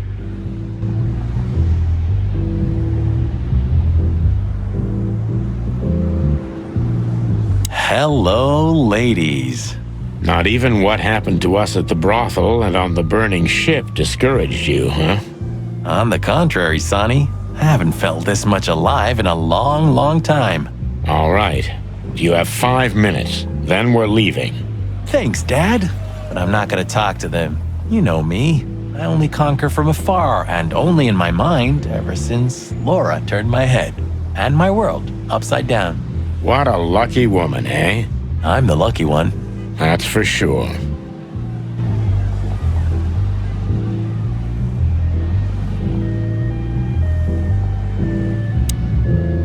Oh, what? Clock me. I really don't need this. We don't have to talk to him. He's blind. He's not going to notice us. If only we were that lucky. But he can smell chickens from 100 feet away. I could already smell you boys. Ah, hello, Morty. What's up? Are you lost, old lizard? Me? Lost? No way. If I'm not mistaken, your rickety little shack isn't this way, Morty. It's miles away from here. Don't you worry about me, you overgrown eggs. I know where the road's taking me. Jeffy threw you out again, huh? Don't you worry about that either, pal. That little bastard. All right, listen, Mort. I'll talk to Lewis for you, okay? Luckily, he's right here. Don't bother because of me, sonny boy. It's nothing. I can walk. No worries. I just want your legend to live on, lizard wizard.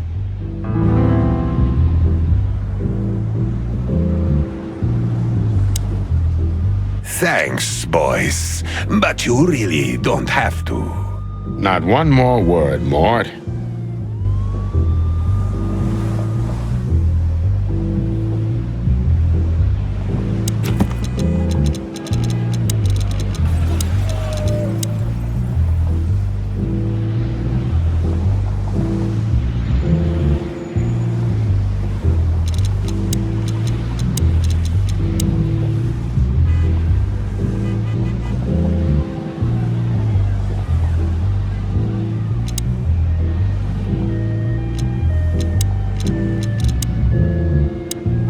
Listen, Lewis, I need some help. A favor. Sonny, you know, for you, anything, my friend. 5 times a day, even. Okay, I deserve that. So, how can I assist you? Again? You know old Morty, right? Yes, I know him. Indeed. I know he's not a saint, and he doesn't smell like flowers. His manners are disgraceful. And he drinks a lot. He's friends with weirdos. And he's in and out of jail. So we know he's not an easy character, but he has nowhere to go. And he is an old friend. Or something like that. So, he needs a room, right? You guessed it, pal. Well, no problem, gentlemen. I can handle that. Thanks, Lewis. Again. I don't know how many times. Much obliged. Don't mention it. One day I'm gonna ask you for a favor in return. Anything, long ears.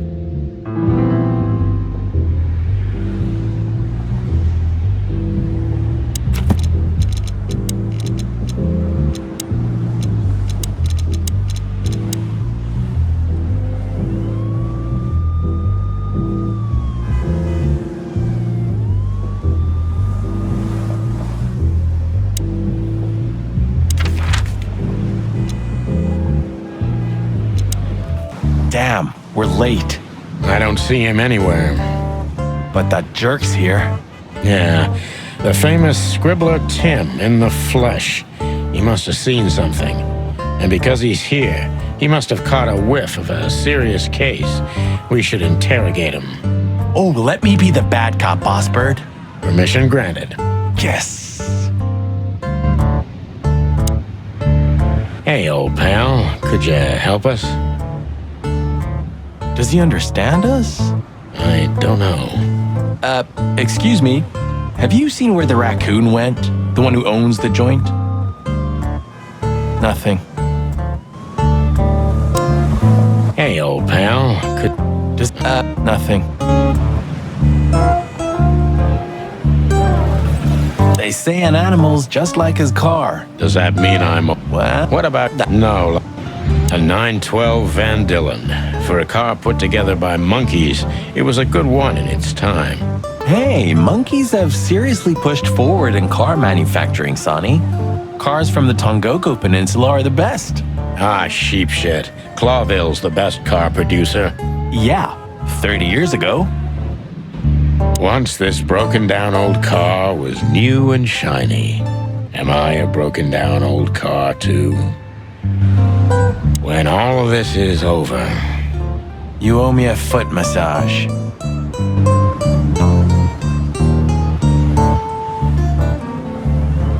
yep, but first, we've got to interrogate Timbo.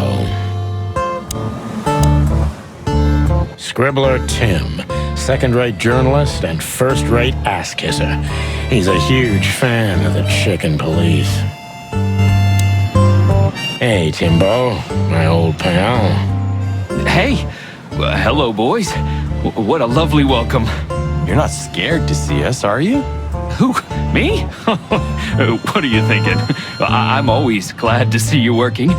Especially together like this as the legendary chicken police. What the hell's going on here, Tim? That's exactly what I was thinking. You see, what the hell could have happened here? Right? Very strange. Indeed. Where's Zip, Timbo? Keen observation, boys. 'Cause that's the most exciting thing about the story. Let me guess. A ram and a bobcat appeared and took him with them. Well, you could say that if it happened, but it didn't. Then what? Isn't it great? Here's the twist. Start talking, Tim, or we'll have to see if you can really fly. Come on, Sonny. I was supposed to be the bad cop. Shut your beak, Monty. Hey, quit playing tough, will ya? You know I'll help you even if you don't threaten me. I always do. Mostly. Stop babbling. Just answer the question.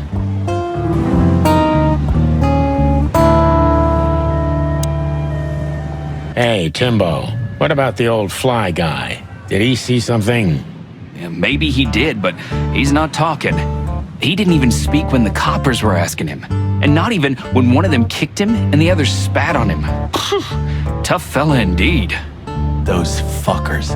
The fly was silent no matter what. After they left, he just picked up his guitar and started strumming like nothing happened. Poor bastard. If I only knew who they were. Then what? What'll you do? Beat them and spit on them? Like they did with this fella? They deserve it. Well, that's one thing, Marty, but things don't work that way.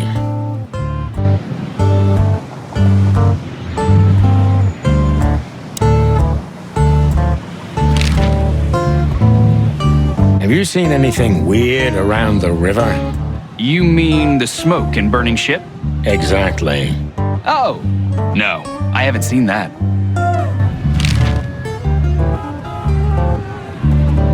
What do you know about Madame Zavas, Timothy? What's the old hag up to these days? I only know what everybody does.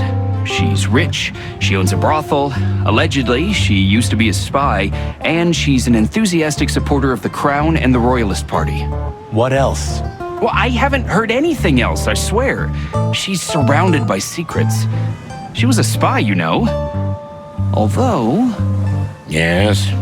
A little bird told me she's been entertaining quite a lot of foreign guests recently. I mean, real high-quality VIP guests. Who? From where? Well, I don't know, but allegedly, she's welcomed patrons from Stavonia, Averia, and even Nautica. Basically from everywhere that matters. And? Well, that's all. You know I can get into everywhere, but even I give the Nile a wide berth. Those wild girls are capable of anything protecting the madam. Trust me. Yeah, we've noticed.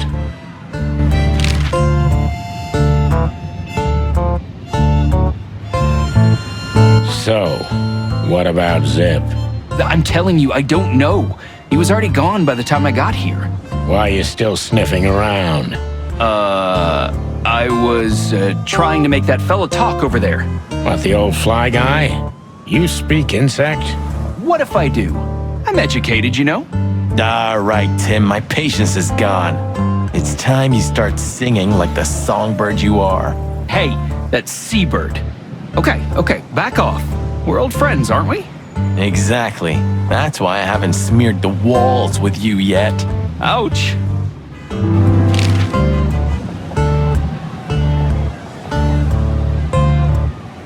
Timbo's a douchebag, so it's not hard to draw the truth from him.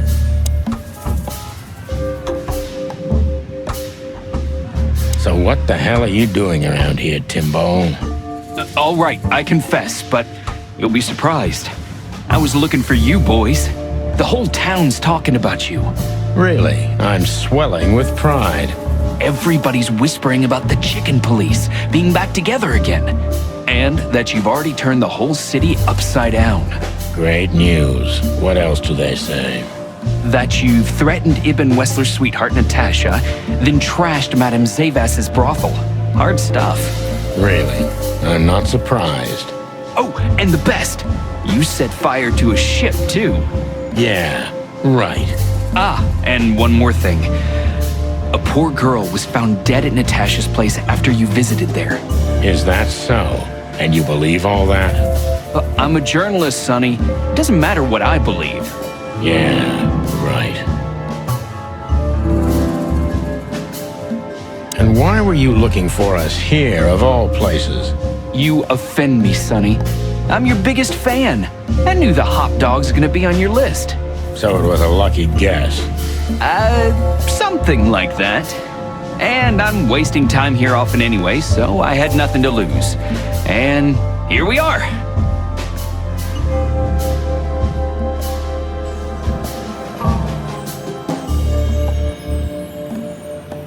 So you weren't following us by any chance? Guys, what exactly do you take me for?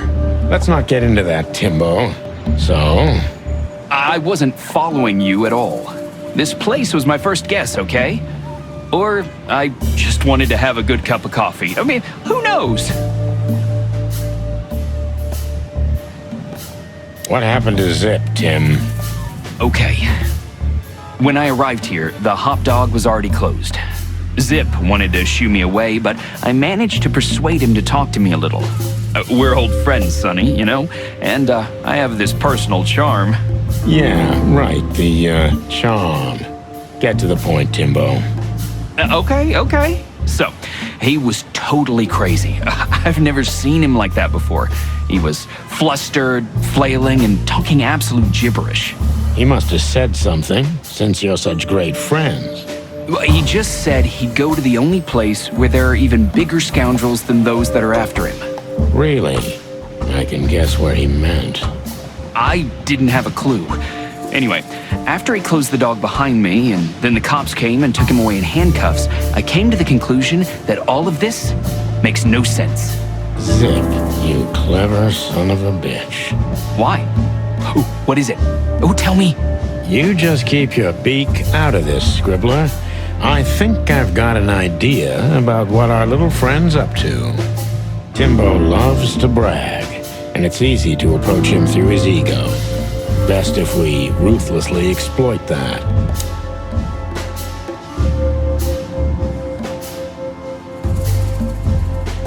Heard any juicy gossip today, Tim, my friend?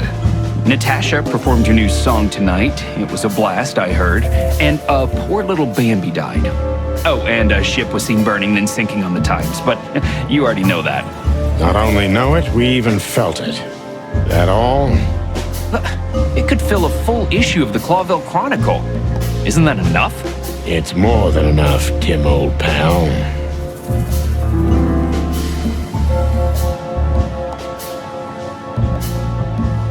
As you're so well-informed, Timster, tell me about Madame Zavas. Well, they say she's kinda angry because someone trashed her brothel.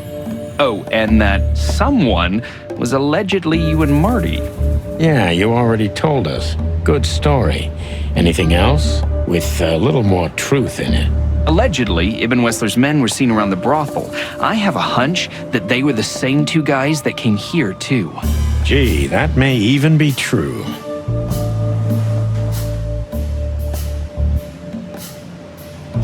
Timbo, you pay attention to everything. Did anyone else come here? Besides the coppers?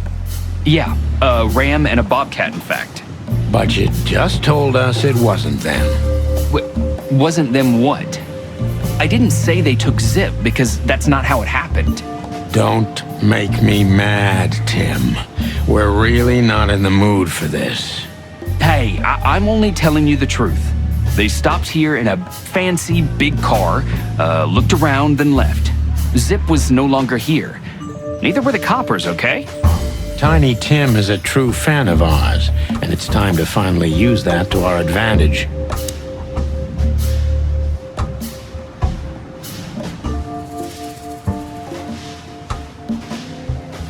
Help your old pals, Tim.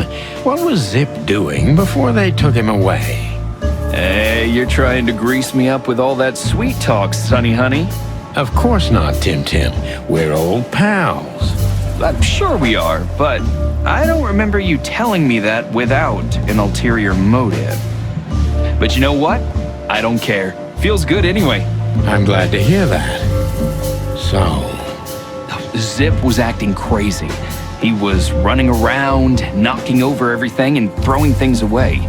Then he suddenly disappeared into the kitchen. I guess that's when he made the call, because soon after that, the coppers arrived. And in between? Well, I didn't see him in between. Why didn't you go inside? He's your friend, isn't he? Well, I tried, Sonny. The door was closed. I knocked, even yelled.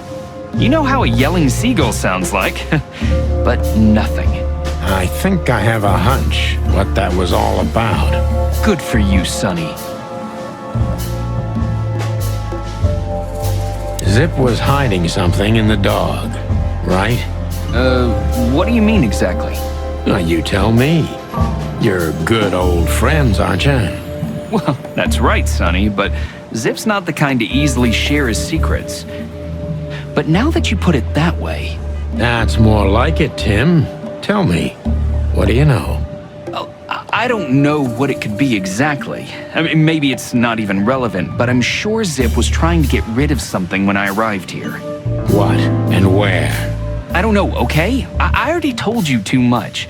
If Zip hears about me telling you all this, he's never gonna talk to me again.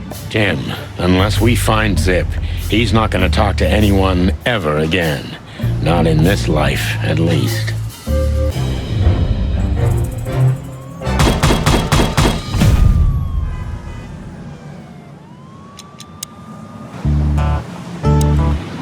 Are you looking for a headline even on New Year's Eve? Are you really that desperate? I have to make a living somehow. So, tell me, how come you're working together again? It's not work for us, Tim. It's just pure fun. Walk the city, get ourselves beat up, have a nice swim. And now, we happen to be here, of all places. A nice cup of coffee feels especially good after a little thrashing, you know? You could experience that too in the near future. If you can make good coffee, of course. Whoa, plumey gods, take it easy, boys. I'll tell you what I know, just ask.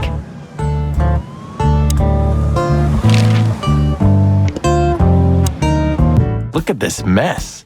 Looks like he was in a real hurry, or was trying to erase his tracks. Because he was trying to hide something. But where? And most of all, what? Let's take a good look around.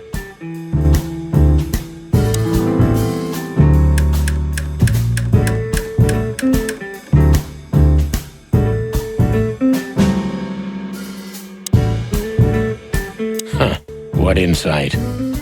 Good question, pal. Ugh, I wouldn't dare touch that. Ooh, a nice pancake with hemp seed, chocolate, and black onions? I'd rather have somebody pull my beak off. Ah, you used to be more daring. Yeah, and my back didn't hurt either.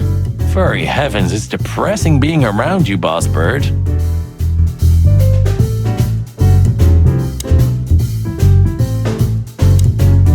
Greetings, pal. What can I get you?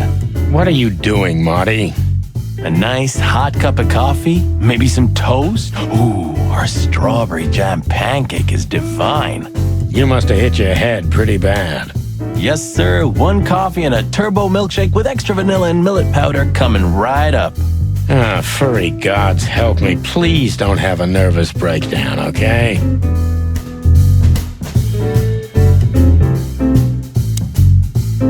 I think poor Marty just lost the last little bit of his sanity. Did you find something? Nothing. Or, I mean, there's a lot of stuff here, but nothing important to us. A pity. Whatever that mangy raccoon tried to hide must still be here. Or not. Marty already looked through it. Nothing interesting.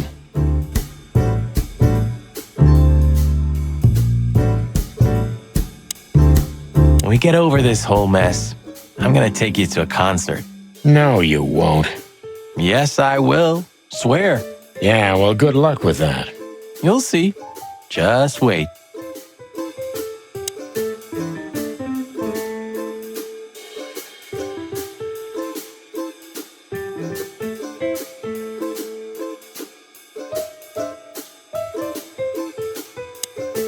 Anything? Still nothing, but I'm starting to like it here. It's like a new job, new life. Well, if this case gets plucked up, you'll find yourself looking for a job, so enjoy it. Ha, ha, ha, ha. I think poor the kingdom of dirty dishes and dull knives, and some trash. Anything? Still, well,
If you want to know what happened, give me a good story in exchange. I'll give you a story, all right. You'll be laying eggs from it, you cretin. Oh, okay. Take it easy, Marty. Yeah, take it easy, Big Bird. Jeez. I'll tell you what you want to know.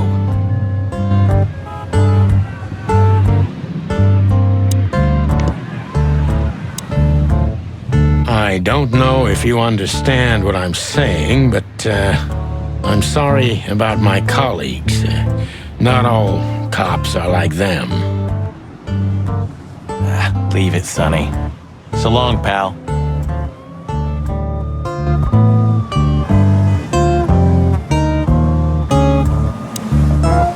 Please don't eat me, big guy. This quiet. You know, I understand why Zip escaped here when he got out of his shady dealings.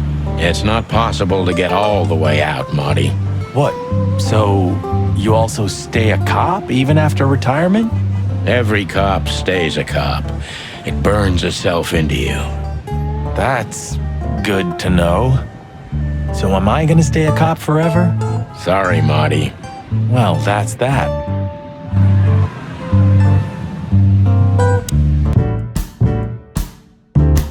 The kingdom of dirty...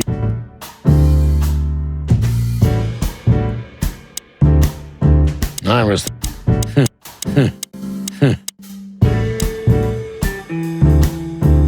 Cold...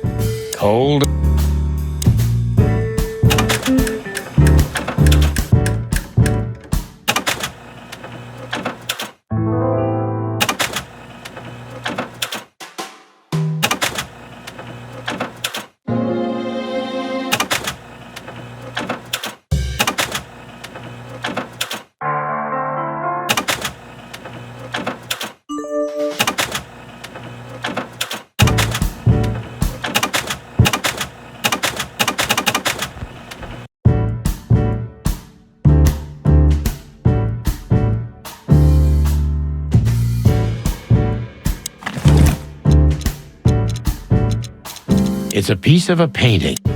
I haven't dusted you off in a while, partner. Looks like I may be needing you now. Come to daddy, darling. Oh man, I totally get you. Ironic, but ever since I've been on furlough, with only my fake badge sitting in my cabinet, I feel more like a cop than I ever had before. More like a Clawville cop, anyway.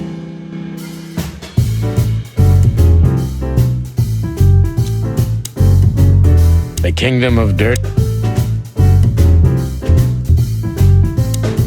Ooh. Oh, ugh. I'd rather be...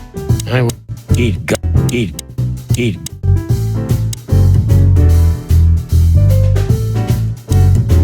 Anything? Well,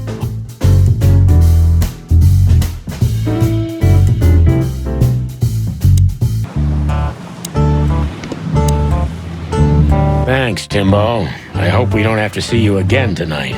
I wouldn't bet on that if I were you, gents.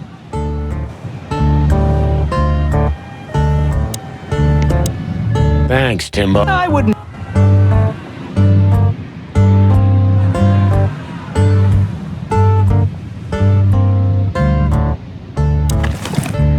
Come to...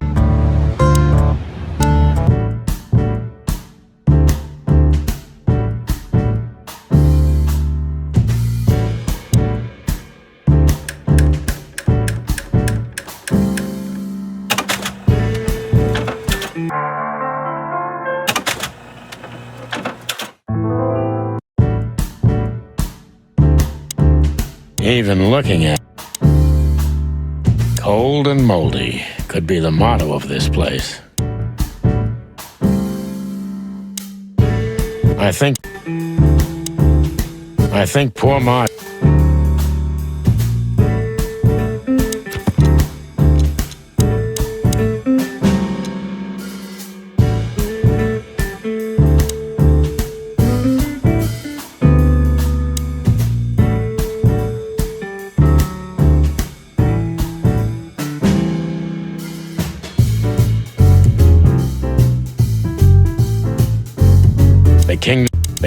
The kingdom.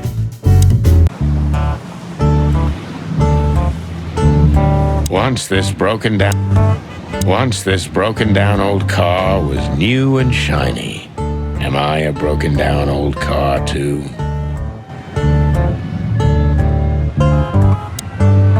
This sign summarizes the city's current attitude.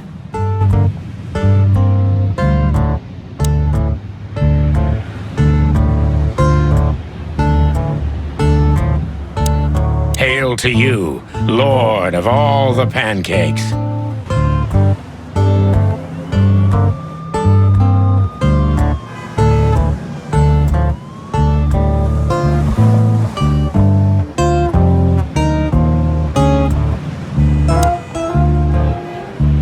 When all of this is over, you owe me. That's the Cobbler District over there, or Cockroach Town, or the Hive, as others call it. It was a nice, normal place when I moved to Clawville. Now it's an insect ghetto.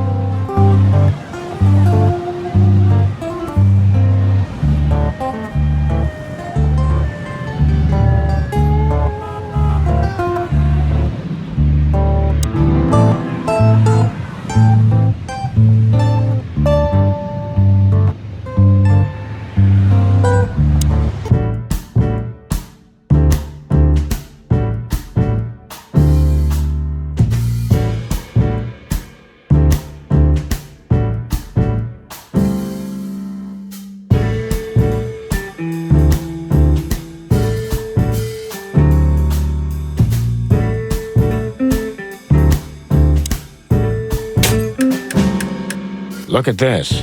I'm looking, but what the hell could it be? No idea, Marty. Guess it's best if we ask the owner himself. Where do we find him? Well, Timbo told us he's with even worse bastards than the one chasing him. That's it. The Parliament. No, Marty, but close. Then, no way. Oh, yes, Marty. Zip is at the Clawville City Police Department. Could it be that simple? And that wild? Well, the cops took him. So it's obvious that he called the cops by himself to scare away Wessler's henchmen. Timbo was right. Doesn't he know half the police is in Wessler's pocket? He probably does, but this was his only chance. Then he really is in big trouble. So, to the PD then? Well, I haven't got a better idea. Believe me, I'd love to have one.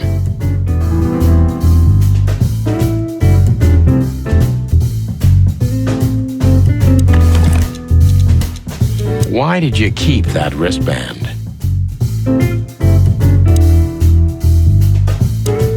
Have you found what you were looking for? No, Timbo, but we wouldn't tell you even if we did. Ah, but you have. You are an open book to me, Sonny. So, thanks for the intel. Be careful what you're writing, Timmy boy. I'm a cop for only the next 121 days. After that, I can gut you if I want, and get away with it. And when did you being a cop stop you? He has a point. Just keep a low profile, okay, Timster? Okay, I get it. My beak is sealed. Zoop. Thanks, Timbo. I wouldn't bet.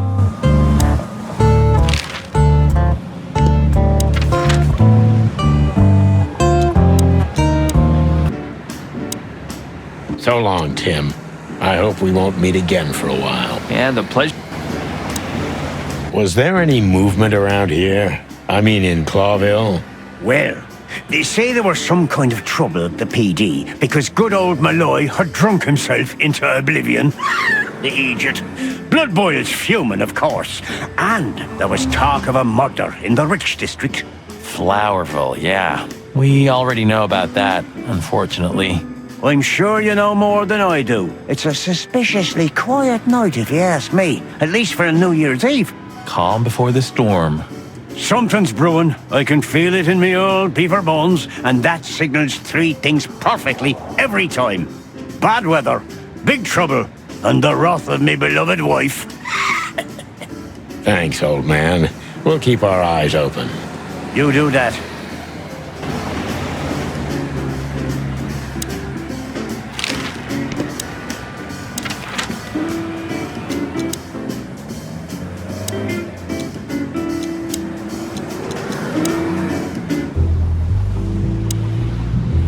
You can bunk at the Atlas with Lewis for a while, Mort, but only on one condition. Tell me, sonny boy, anything. Leave that little chihuahua, or we'll have to pay him a visit and strangle the little rat. Oh, and finally, visit the hospice, okay? They're gonna help you there. Okay. You convinced me, Birdie. I'll do it. Both? Both. Just leave me alone, okay? Take care, lizard wizard. Yes. You too.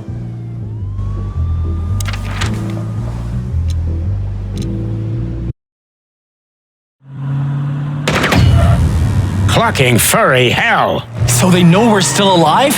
And they'd like to do something about it.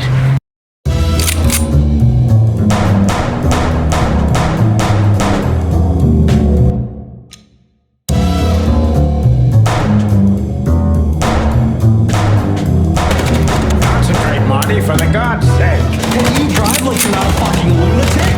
Shut up and shoot, you big feather pillow.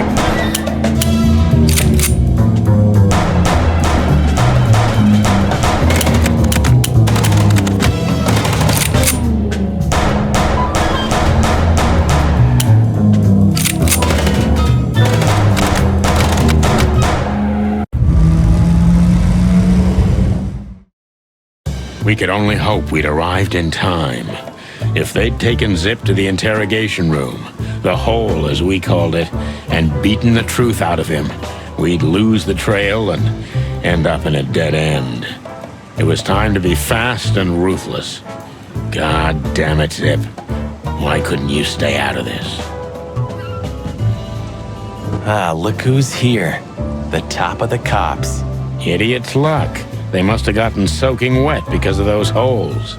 Sometimes I wonder how these two are even still alive in a city like this. Wonders of the world, Marty. Hey, guys. Beautiful night, huh?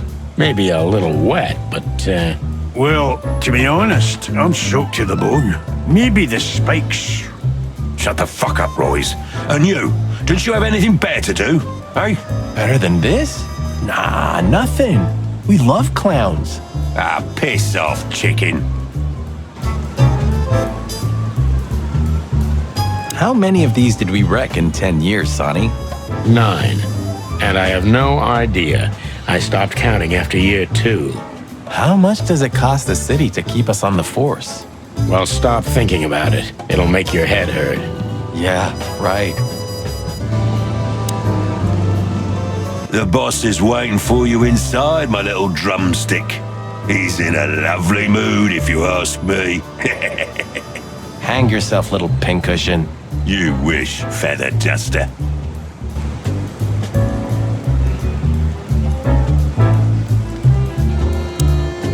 Martin, Yes, Chief.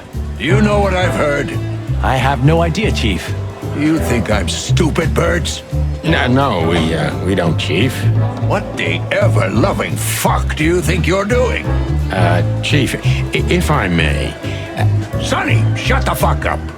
You're not on duty. You're suspended, if you remember. So I'm not your chief right now. Oh, we just stepped out for a coffee, Chief. Then we saw something suspicious at the Czar Club, and we investigated it, and, Suspicious, right? You investigated, right? Yes, sir. Do you take me for a fool, chickens? And what do you know about the burning ship that lit up the entire Times? burning, what? Wild lords, that sounds awful. Don't play innocent with me, Santino. You both stink like you're in deep, deep shit. Well, you don't think we had anything to do with that, do you? I don't know. But if you do, I will find out. You better know that. I swear, Chief.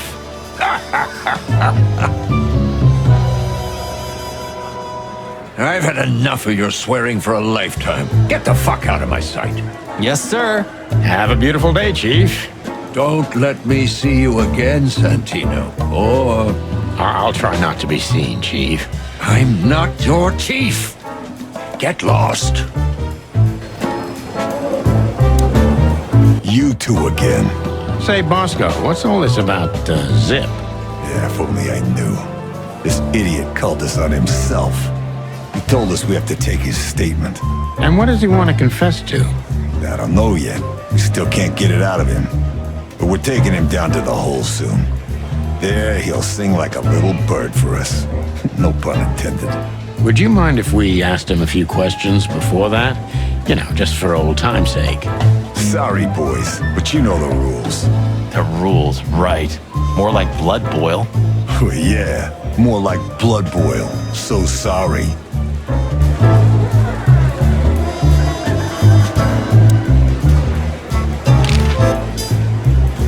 Tonight, the heart of the station is beating incessantly. That was beautiful, boss. Hey, Monica. Hey, boys. I hear the city's on fire since you're back together again. Not yet, but all is not lost. Metaphorically, I mean. So, how can I help you? We need some information, if you're not busy. Of course I'm busy, and of course you need information. But I'll help you, as always. You're an angel. Yeah, I know, Marty.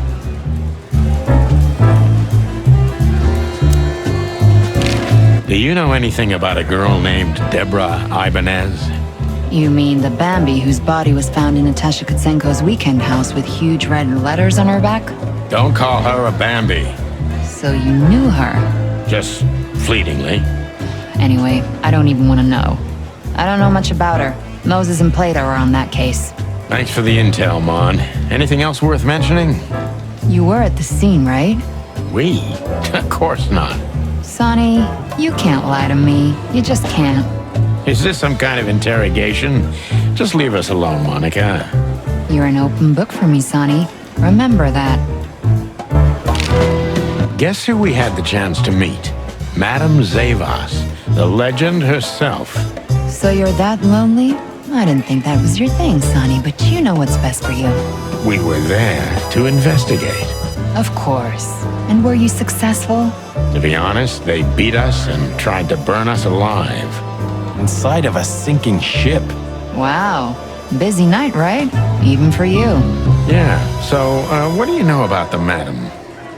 Nothing much. She's not had any run-ins with the police recently. Of course, because half the PD goes to her. Well, I'm not gonna say anything about that. Look, Mon, we suspect Madame Zavas is in cahoots with Ibn Wessler. Any idea why? No, but those two mean trouble by themselves. I don't envy you boys. Seriously, any ideas? Get out while you can. Right about immediately. Well, you're kind of right. We can't, Mon. We gotta see this through to the end. Famous last words.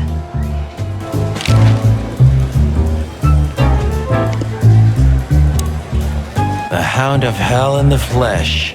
I don't think any kind of devil would be brave enough to get a dog like this son of a bitch. Maybe next time. I'm not in the mood to meet any of my ex-colleagues right now. A busy day, sir? Sonny, you think I'm just joking, right? Speak to me one more time, and I'll fire your ass. Understood, sir. Sorry.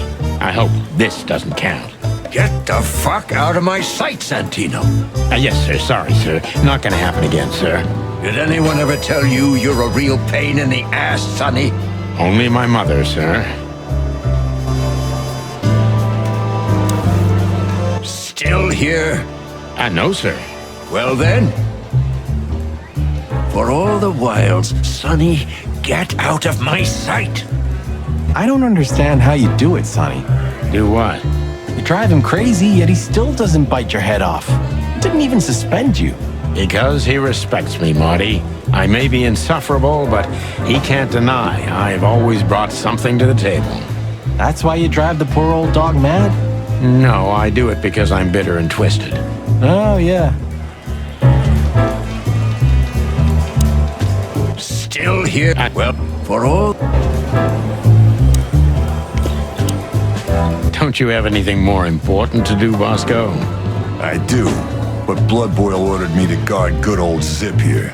He wants to question him himself. Oh, wow. Then it's time to say goodbye to the trash panda. We may be seeing him for the last time. You're probably right, boys. Zip H. Murphy. Do you believe he's really that scared? Or is it just an act? Zip's a good actor, but he's not that good. If Wessler's henchmen are after him, he has good reason to be afraid. Sorry, boys. I can't let you do that. You know, protocol. You and protocol, Bosco? Don't make me laugh. That's the case, boys, like it or not. Stop harassing the witness. Well, what can I do? Sorry, guys. Sorry, boy. That's... Well, carry on, big guy. Yeah. Good evening to you. Some shooting practice can't hurt, Sonny. I'm sure you're rusty to your bones. Oh, you think so, eh? There's one way to find out. The good old Magnum. You still think we don't need this, Sonny? I'm crazy, but not that crazy. Ah, shame.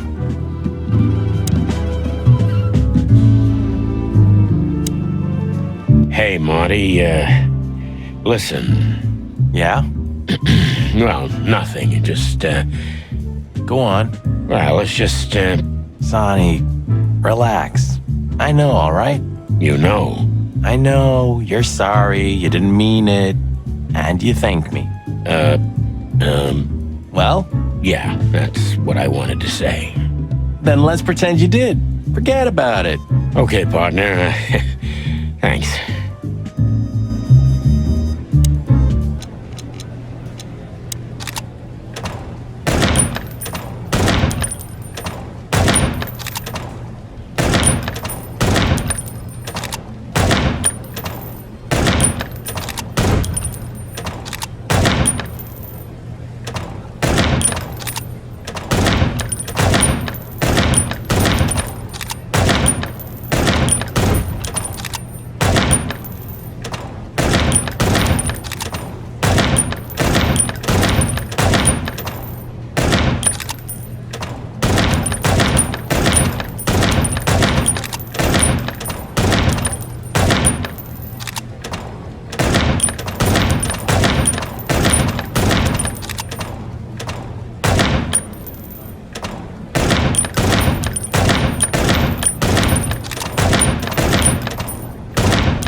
What do you think? What's next?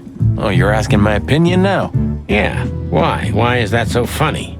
You haven't done that in 10 years, Boss Bird. Only 9. Yeah, anyway, I'm sure the wristband's the key. Whatever those numbers mean, it's important enough for Zip to risk his life. And a lot of things can be said about Zip, but stupid's not one of them. And he hates cops, so he'd only get himself locked up if he had no other choice. Exactly.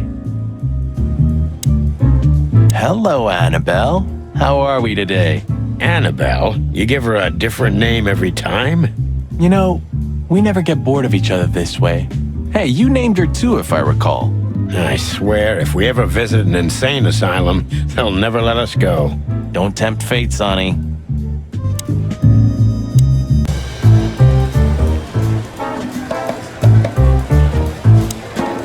What about the raccoon? What's he doing here? You tell me. You're here because of him, am I right? Are we that easy to read? I know you as if you're my own chicks, boys. Oh, don't get too excited, Marty. Well, carry on, big guy. Yeah, good evening to you too. Where are the insects anyway? And the reptiles? Did you ever think about that? Many times. I think they didn't fit the idyllic image, so they've been left out. Simple as that. That says a lot about this city. It says everything, Marty.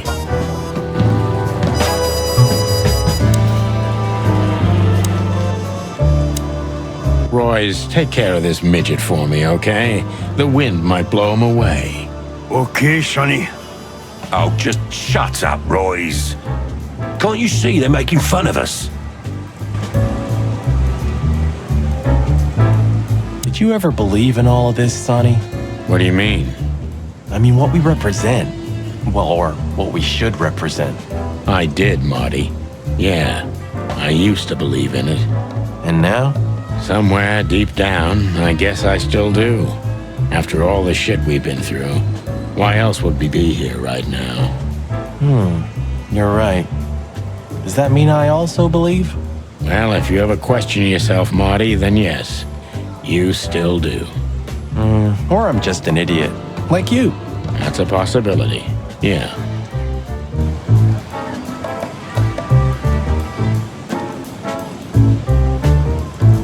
They should really switch to a new model.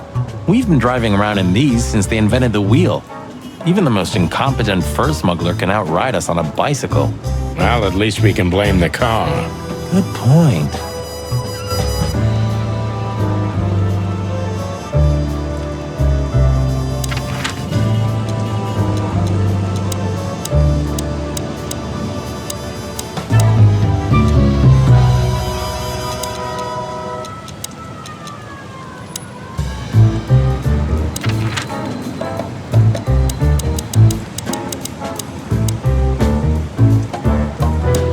Last traces of the Castilla clan. Blood Boil took care of the family for good. Gruesome. Oh, don't misunderstand me. They got what they deserved. But, you know, once you pull out a weed like that... 2 more spring up in the same place. Exactly. But that doesn't mean we should give up fighting. Why not? What's the point of fighting in vain all your life? Because otherwise, the bad guys win.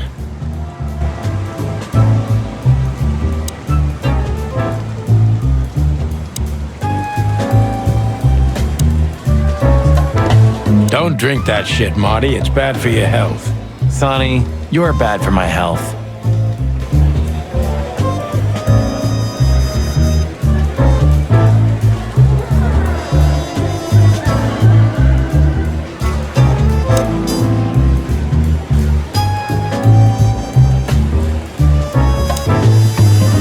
Sorry, boys. You and... That's the... Well, we've got to learn why Ibn wants him out of the way. You think he'll sing? People like Zip always sing, Marty. You just have to work on him for a little bit. Still, for all...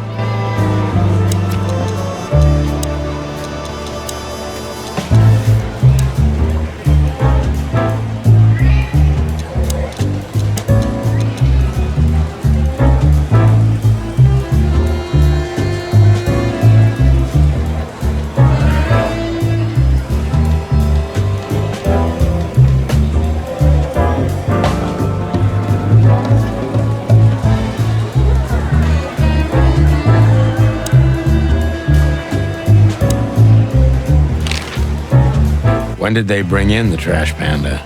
Not even an hour ago. You're just in time. They haven't taken him into the hole yet. Yeah, I can see. Listen, Mon, would you do us a favor? Can I be honest? Not really. Oh, just a small thing. For old time's sake. Me and my big heart. So, what do you want? Call Bosco over here for some reason, okay? So that we can have a quick talk with Zip. Okay, I guess I can do that. But you owe me one. We'll thank you somehow, I promise. No promises this time. Shoes. Shoes? Size 35, high heels, black. Yes, ma'am. Good. Hey, Bosco. Yes, ma'am. Come over here for a second. Right away. Hey, Bosco. Get lost, Sonny. Can't you see I'm talking to Monica?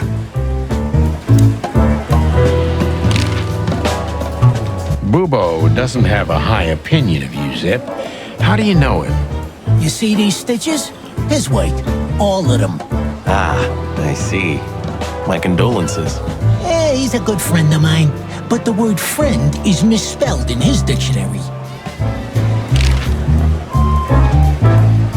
Have you ever been to the Nile, Zip? Oh, I wish, man. But my kind can't get in there. Why, did you? Right in the madam's room if you're interested. Oh, so that's why you look like that. Bingo. Did you know that the place has ties to the Wessler Empire? That place has ties to everything and everyone in Clawville, boys. Even to the royal family. I'll bet my tail on it. What do you think about this paper? I've seen better, sonny boy, but that's not paper. Do you know what it is? At first glance, it's canvas. A piece of a painting, but it's too small and too blurry to make anything of it. So, still nothing. Well, thanks anyway, Zip. Anytime, boys. Are we done? So, we were just about to listen to some sweet music when, Didn't that damn jukebox break all of a sudden? Oh, damn it. Damn it, indeed, Zip. There was a wristband behind it, with numbers on it. 984-237-22 to be exact. What? All that from memory? How the hell? I have no idea either, and it scares me too, but that's not the point. Tell us about it. That is, if you want to leave this place on your feet. Okay. You got me. I'll talk, but only if you promise that the cops won't know about this. Do we look like we're on duty? Zip is a real opportunist. He's trying to turn everything to his advantage, but we're gonna turn the tables. Who did you escape from? And why here, Zip? Why? Because I like living, that's why. How did you know they were coming for you? I got a tip-off from a friend that I should pack my things and go if I want to live. But I had nowhere to run. You know me. The hot dog's my everything. So you thought you'd be safe here? Of course. Ibben's people are everywhere, but, maybe it's harder to get rid of me at the PD. Well, I wouldn't be so sure about that.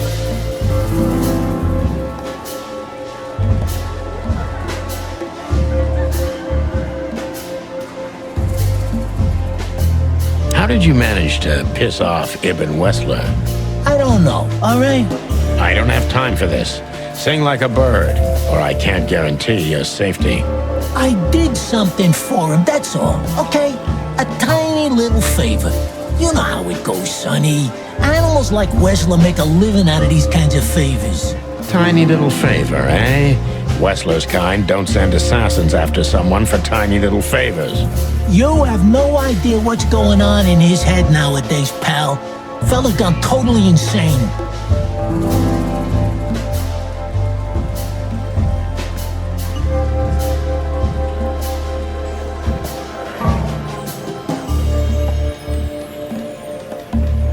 Ibn was blackmailing you, am I right? Of course he was. He was blackmailing everybody. He has a whole network of blackmail. A blackmail empire. Everyone owes him for something, and he knows something about everyone. What was it in your case?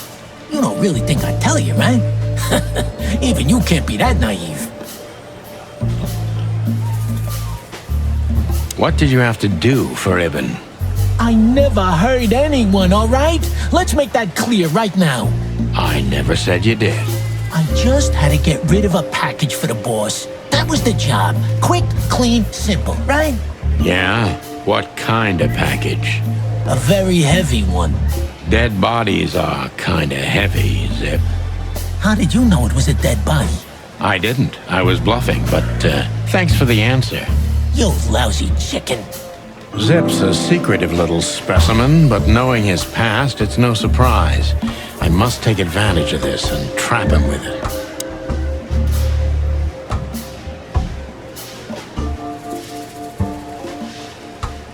Why you, Zip?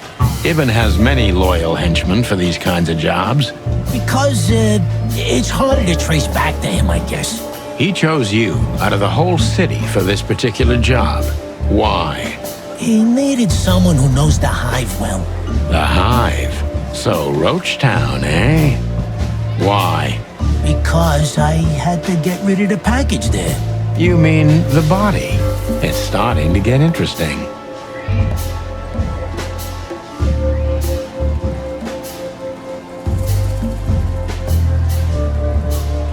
You know you're an accessory to murder, right? Only if I get found out. What reason do I have to keep my beak shut? Maybe if I told you what you'd like to know. Do you think I'm that cheap? Why? Ain't you? That depends on what you have to say, Trash Panda.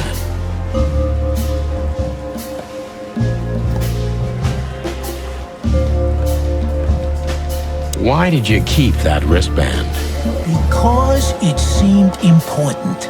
And because, you know me, I'm trying to turn every situation to my advantage. That's the way Zip works. How, exactly? Who knows? It seemed important. It just fell out of the body bag and I thought, look, this shit seems important, so why not? That's why they want to kill you. I have no friggin' way of knowing that. Why don't you ask them, huh?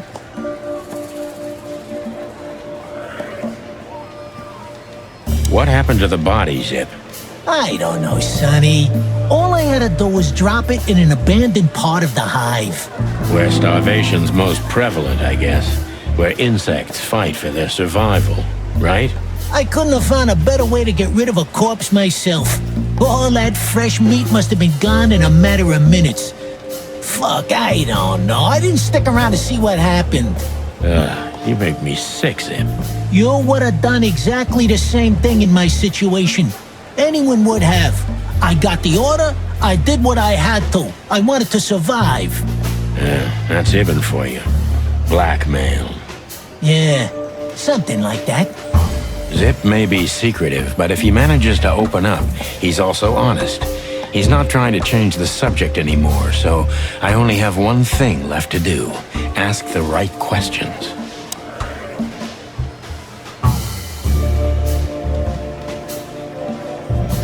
Who was the stiff, Zippy? I swear I don't know, Sonny.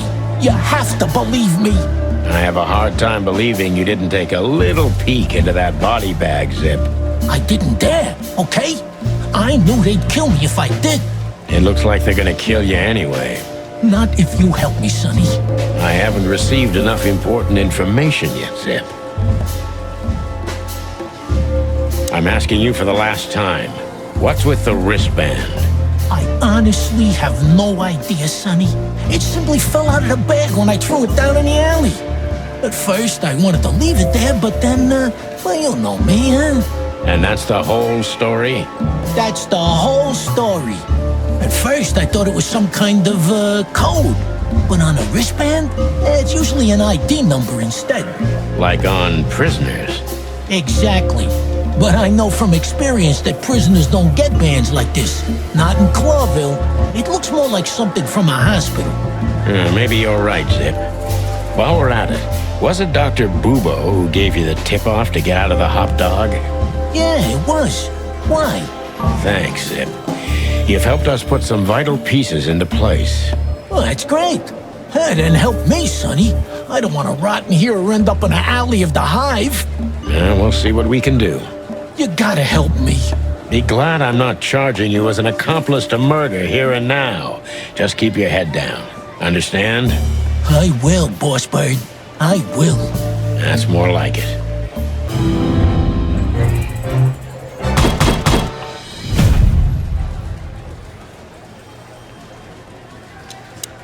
So you're telling me you have no idea what this is? It's a wristband. I see the same thing as you. This was the only thing left of the dead body. And me, you know me, they don't call me Sticky Fingers for nothing. So you just took it? Maybe for some blackmailing? Who knows? Maybe it just hurt my sense of justice. I wanted to know who I buried. You're a real bastard, Zip. A real first-grade bastard. Should I say thanks? Thanks. Just lay low, Zip. Real low. Thanks for the advice, Sonny. So where to next? Where did that wristband come from? I got bad news, Marty. I only know one person who knows about medical stuff. Oh, no. We were just there. Sorry, partner. Bubo again.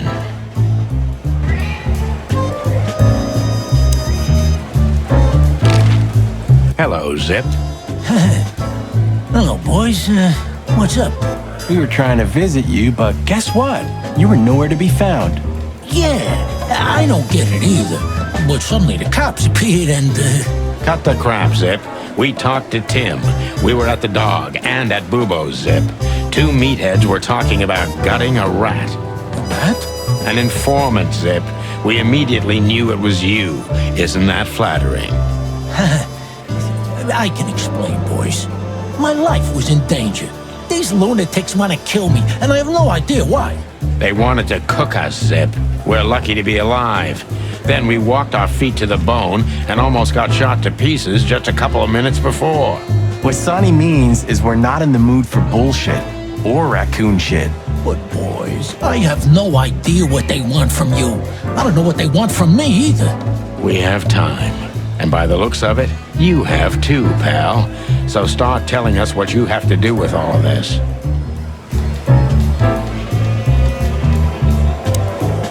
Busy? Always. Hey, Bosco. Get lost. Still here? No, sir. Well then, for all...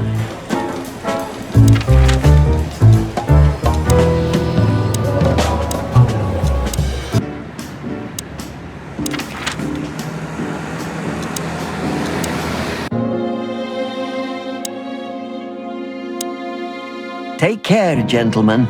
I'll leave.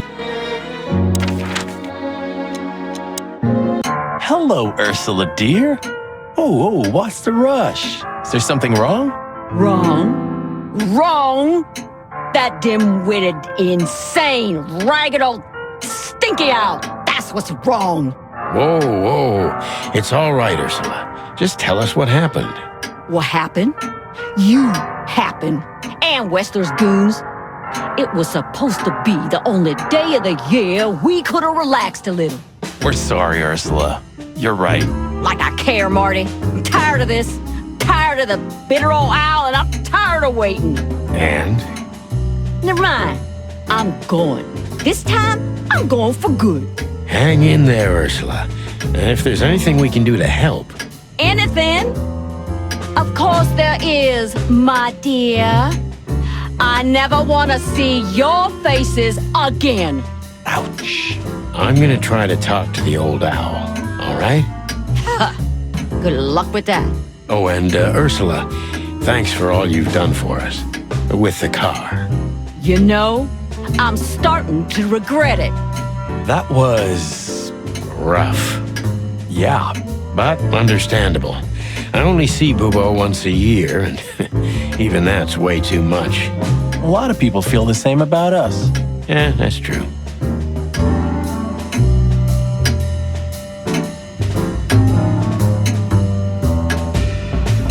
Was there a sale at the flea market, Doc? I haven't been to the Hive in a long time, boys. Fleas can't be trusted. Hey, you're not supposed to say that, old bird. Don't tell me you've become one of those insect lovers. It's a stupid fad, I tell you, but you'll grow out of it, don't worry. It's not a fad. There are animals who develop decent values. You should try it too. Stop croaking, son. I'm too old to change my way of life. And I'm not in the mood for it anyway. Foul owl. What did you say? I said, how now? What cow? Forget it.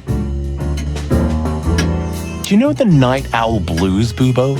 Are you trying to wind me up, McChicken? Not for the world.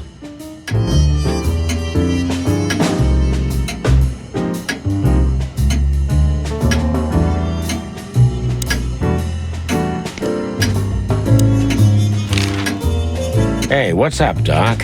Somehow we guessed we'd find you still awake. Stop playing innocent. I've heard that little intermezzo. I have the ears of an owl, you know. We're very sorry, Boobo. I'm sure she'll come back. Of course she'll come back. She loves me. I don't know why.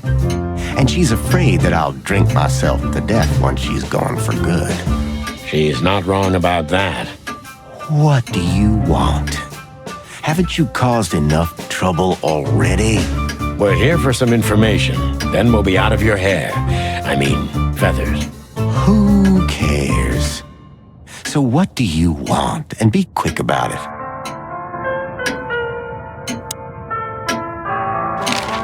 Say, Boobo, about Ursula. What about her? Well, that's just it. What if she's not coming back?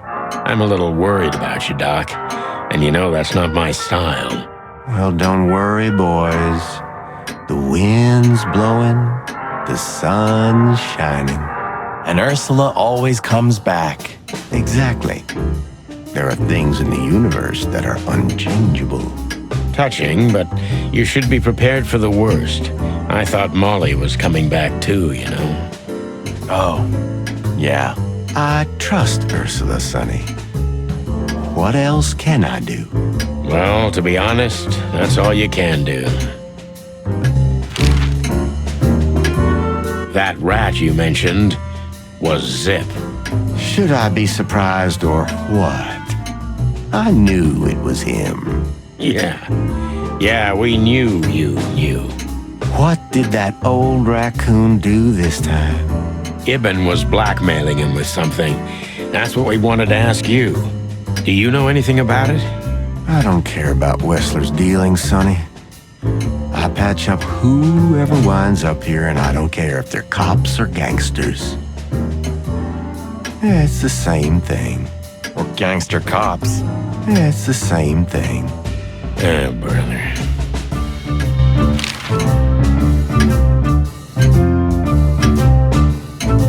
What do you know about this wristband, Boobo? Zip said they gave these to patients in hospitals.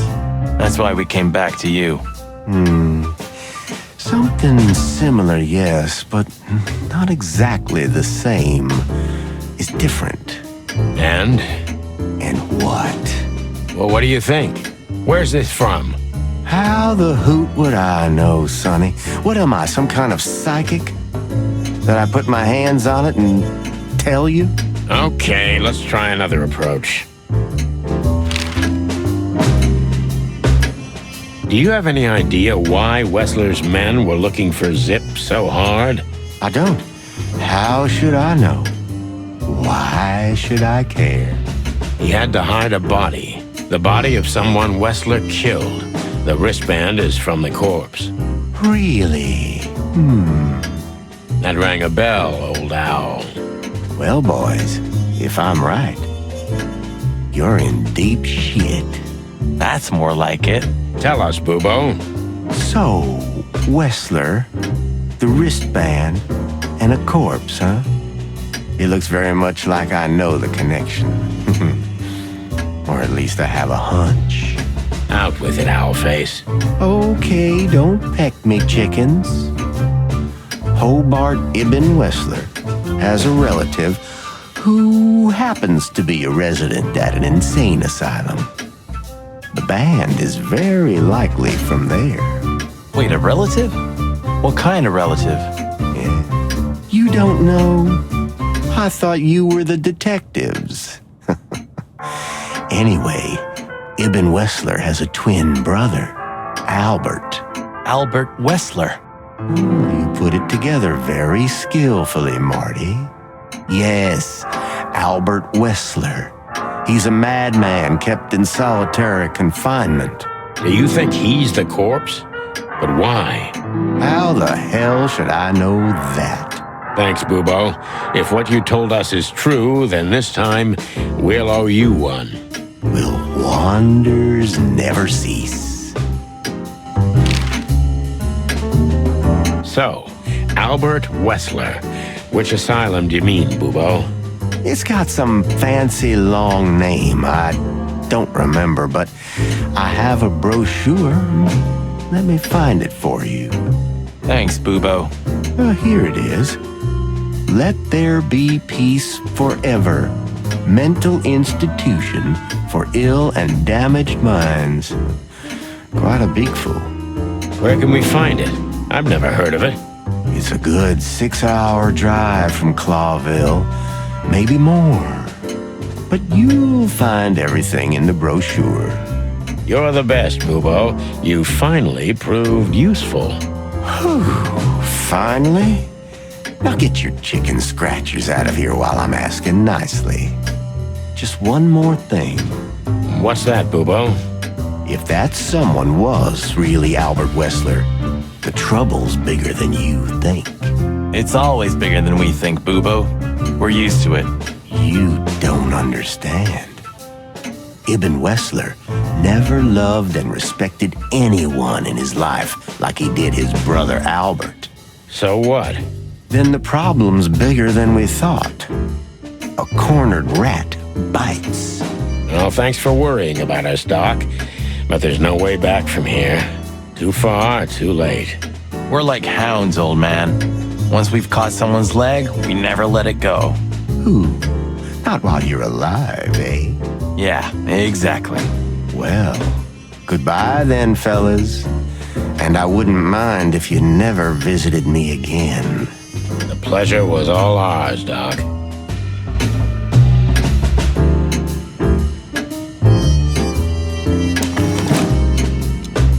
You're the best, Bubo. You finally proved useful.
So long, Tim. Yeah, We had to gather ourselves, take a deep breath, and think over what we knew so far. What the chickens had I got myself into? What had I dragged Marty into? Moreover, what had we pulled the whole city into? This was going to be one of those cases that changed things forever. But I wasn't worried about myself. It didn't matter to me. Too many pieces had been plucked off this old rooster. But Marty's different. He's too good of a bird and too good of a cop to end up like me. secret twin brother? Sonny, I'm starting to feel like we're really in a detective novel. A cheap one. Yeah, but listen, Marty. What is it, Boss Bird? I think it's best if we go our separate ways. What? Are you joking? I know you have a weak sense of humor, but there's a limit to everything. I'm not joking, Marty. Well, I certainly hope you are. Whatever comes next, you don't need to be mixed up in it. You have someone to go home to. Gosh damn it, Sonny. Can you hear yourself? What do you think? I endured all this to give up now? What do you take me for? No, pal. You're not getting rid of me so easily. I just want you to keep your career and your life intact, you moron. Just accept it, shake my hand, and go home. Your wife, Laura's waiting for you. One more word, Sonny, and I swear I'm gonna bash your beak in. I risked my life more than once tonight. You know why? No. Why? Because we're a team. We have been a team for almost a decade. I don't care what Blood Boil says or whatever's on a goddamn piece of paper. We're the Chicken Police, Sonny. And we always will be. I'm sorry. You're right. We're gonna go to that insane asylum and wrap this shit up fast and clean. Yeah, just like you said, even if it kills us. Thanks, Marty. Without you, I'd most likely already be sleeping the big sleep. Birds of a feather flock together, right? Like you say, partner. Let's drop this before you start crying on me, okay? I hope not. You almost just did. Clock off, Marty. That's the spirit, the Sonny I know and hate.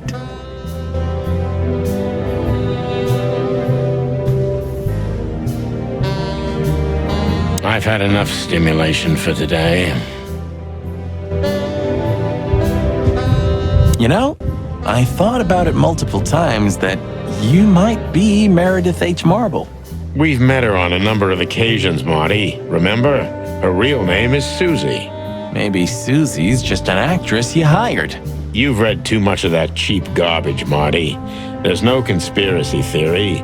Susie's just a money-hungry little dame who made a fortune off of us. That's all. You're disappointing. I know. A stack of papers. Just looking at them makes me think of Monica. Books I've never read.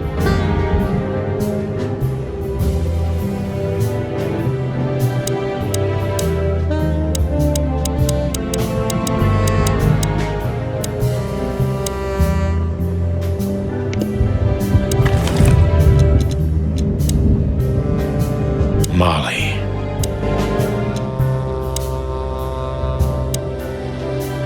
Thanks for everything, pal. Truly. Don't mention it, Sonny.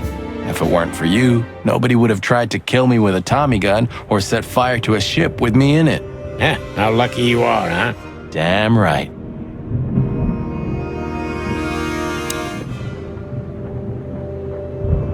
What do you think, Marty?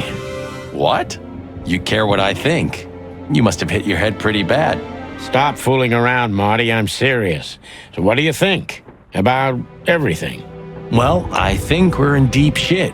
But to be honest, Ibn Wessler is in deeper shit. Do you think he really murdered his brother? But why? And what does it have to do with Natasha and the threats? Doesn't add up yet. Something's missing. Let's visit the institution and try to find out what we can about this Albert Wessler fella. Exactly. If he's the dead body, we've got to know what the motive was. If we can't, and if he's still alive, we gotta ask him directly. And what do you think, Sonny? I think Ibn, Albert, and Natasha are the three key players in this case, and that all of it has something to do with the brothel. And the fact that Natasha used to be a courtesan? Yeah, that too. Listen, Sonny, about Molly. Oh, just forget it, Marty, okay? She's not part of my life anymore. So that's exactly what I'm gonna do. Forget it. Let's concentrate on the case, and on making it out alive, and helping Natasha, too. Whatever you say, Boss Bird. So you think Natasha's really in danger? It could be, or she could even be behind everything. No, you don't believe that. I'm not sure what I believe, Marty. Let's see. Things got mixed up at the brothel.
Used to work there, that's obvious.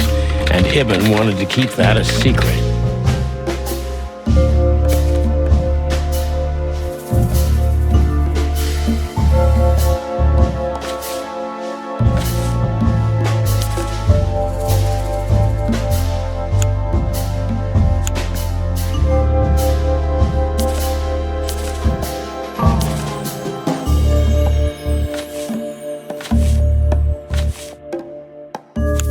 Secret, it seems, somebody else had to pay for.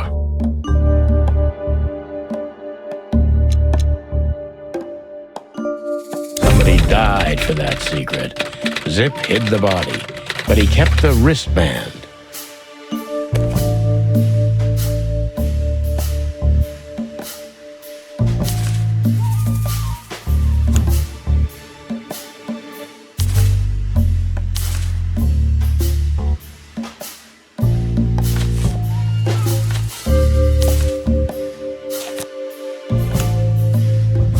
Who could it belong to?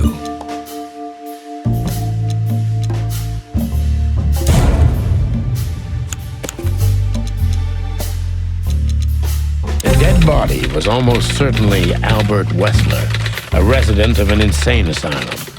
But why did he have to die?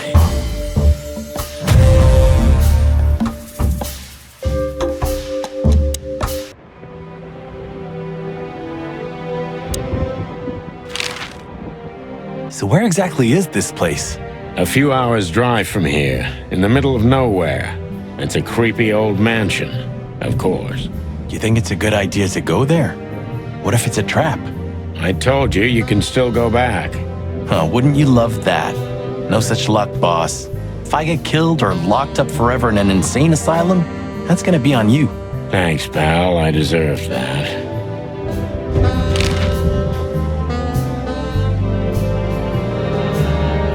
Still trust her? I never trusted her, Marty. I mean, you believe her? I'm sure she was honestly afraid. People don't fake it that easy. But I can understand why she didn't tell us about her former profession. Or how she knows Molly. Yeah, that too. And the death of Deborah complicated things even more. Hey, Sonny, she didn't seduce you, right? I mean, Natasha. Ah, don't be stupid, Marty.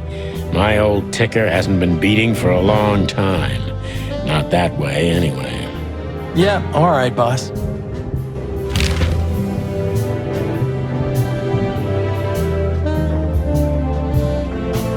So what do you think happened to the corpse? Probably been eaten.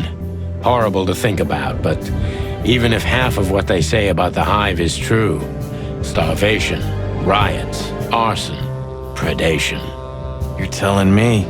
Makes my feathers stand on end when I think about what goes on in there. And we pretend we don't know about it. As if Roachtown isn't even part of Clawville. This won't end well. I'm afraid soon Clawville's gonna burn once again. And because of its own foolishness. Well, that's if another meat war doesn't break out first. 'Cause then, the whole wilderness will burn. Lovely prospects, eh?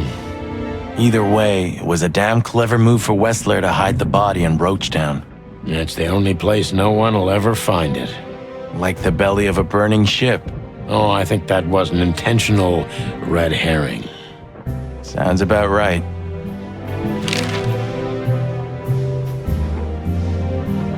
Who'd have thought? I believed that little rat. I thought he'd changed. Idiot. There's a point when it's too late to change, Marty. His past caught up with him. Whatever he did since then doesn't matter. Not much. Exactly. And that's the case with us, too. That's why I won't back down. Even though a voice in my head is screaming right now, leave it all to hell and have another drink. Maybe we should do that. Maybe we should.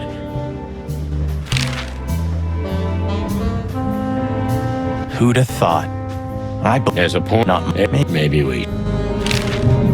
Okay, so the picture is more or less clear. Ibn's got his brother killed because he learned Natasha worked in a brothel. No, that could be the case, but I believe the roots go deeper than that. Which we'd only learn if we talked to him. I mean, if the corpse isn't him, because then we'd need a medium. Which would be exciting, but maybe it's enough if we ask the doctor who treated him. That too, yeah. But where's the fun in that?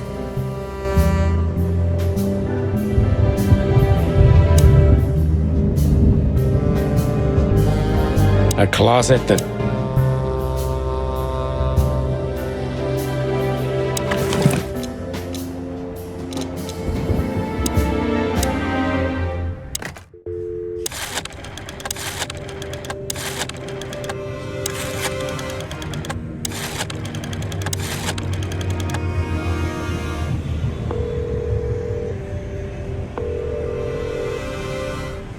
Hello.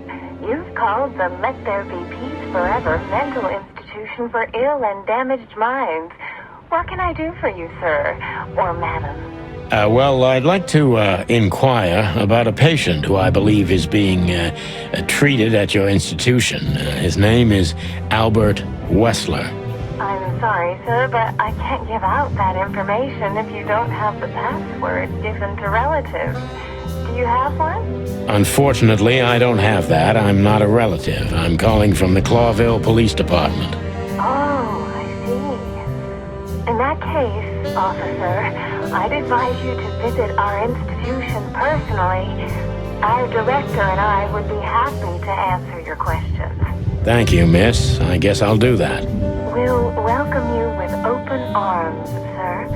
Have yourself a beautiful, starlit night. Oh, thanks. Goodbye. See you soon.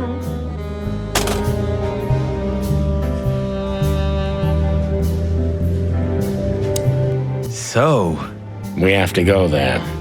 The thought gives me goosebumps. Chicken bumps aren't good enough for you? Ha ha ha.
You're the best, Bubo.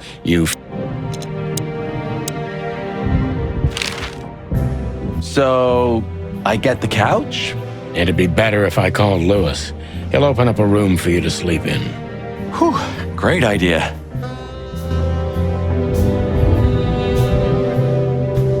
Please say the floor inside is covered with conspiracy theory papers and notes written with your own blood.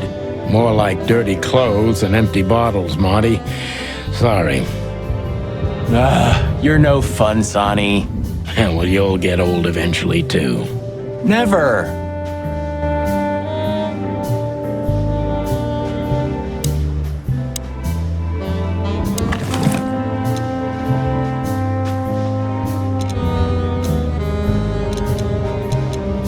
You're the best, Booba. Why did you keep that wristband?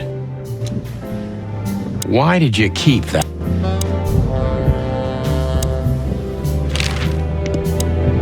I got a feeling tomorrow's gonna be another tough day. You could use a good night's sleep. You're telling me.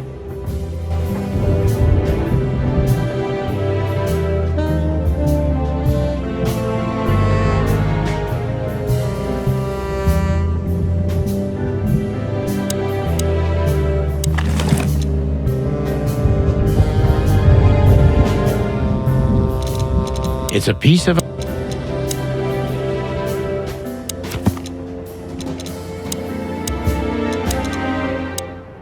I still have nightmares about the Great Fire. Really? Were you alive then? How old are you exactly? I was 3. And maybe it's not even a true memory, just the collective memory of the city. I see the flames. I see the burning buildings. And I hear the screams. Hey, wait a minute. I thought you weren't born in Clawville. Aren't you from Averia? Exactly, Marty. We were just visiting Clawville when the fire broke out. I'm surprised you ever returned. Well, maybe that's the reason I did return, Marty. It's like when someone falls in love with their captor, you know? Somehow I feel like this is my place. No matter how much suffering it brings, Clawville's fate is intertwined with mine. Heavy stuff.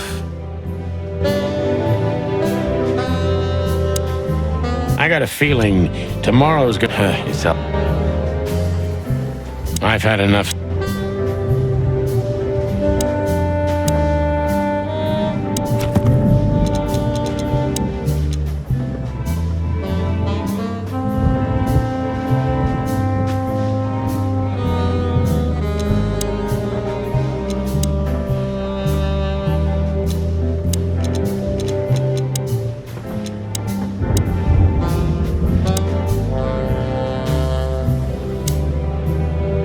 When all of this is... I'd still like to... Oh, it gets more and more enticing.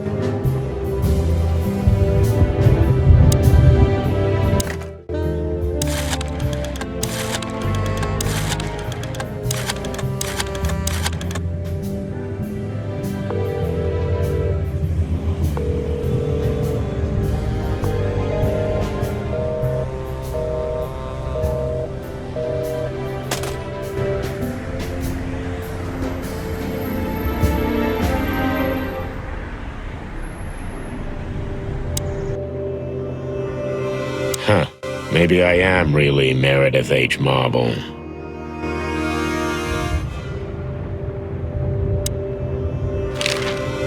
Sorry for the mess, Marty. I rarely have visitors.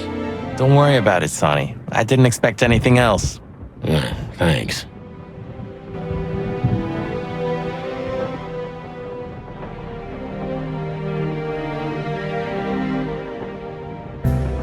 I'd still like to... Oh, again.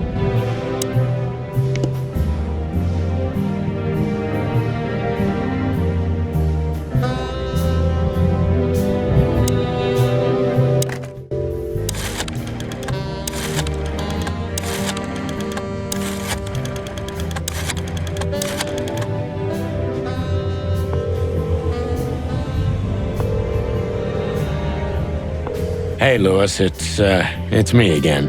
Oh, hello, Sonny.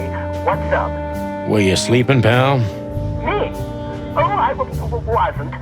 Anyway, I'm always at your service. Would you open up a room for Marty?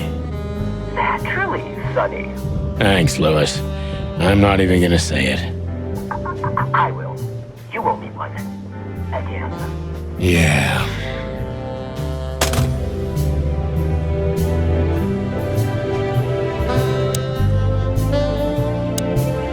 Sorry for the mess, Marty. Don't worry about it.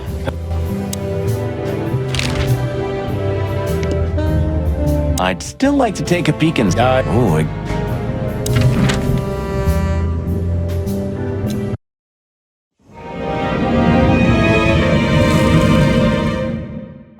I slept like I used to sleep years ago, like a miner or a soldier, empty, dead tired. Then I saw Tessa, my darling little daughter. But no matter how hard I tried, I couldn't recall her face. I reached out to her, but she just kept getting further and further away.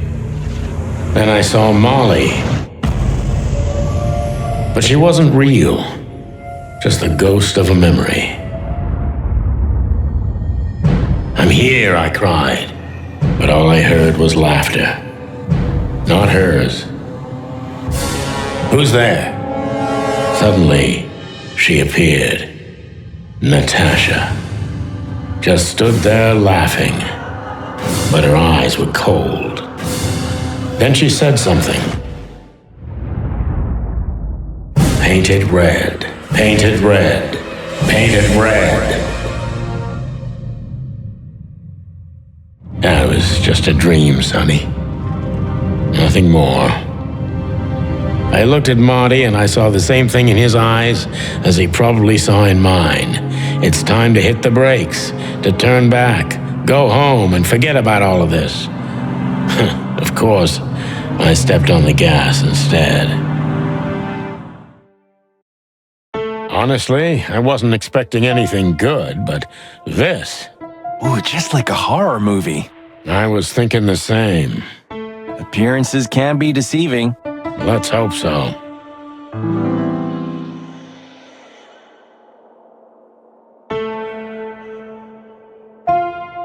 Even if you manage to escape, there's nothing but hills and forests for 100 miles. Imagine how many poor lunatic ghosts must haunt those woods. Ooh, Sonny, you're creeping me out.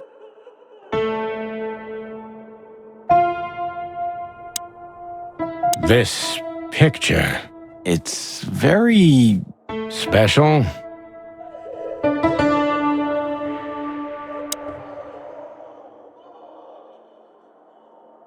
We should check in first.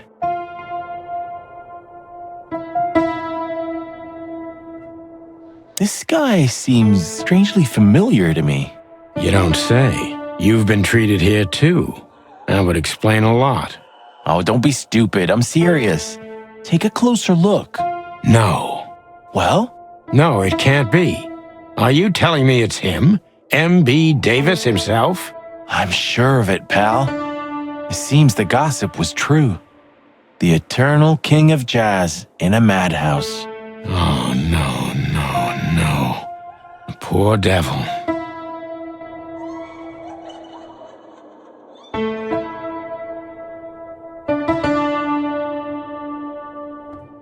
We should go to reception first. Let them know we're here. Ah, like an angel from heaven, isn't she? Yeah, half of her's still up there, I think. That's rude. Oh, boo-hoo.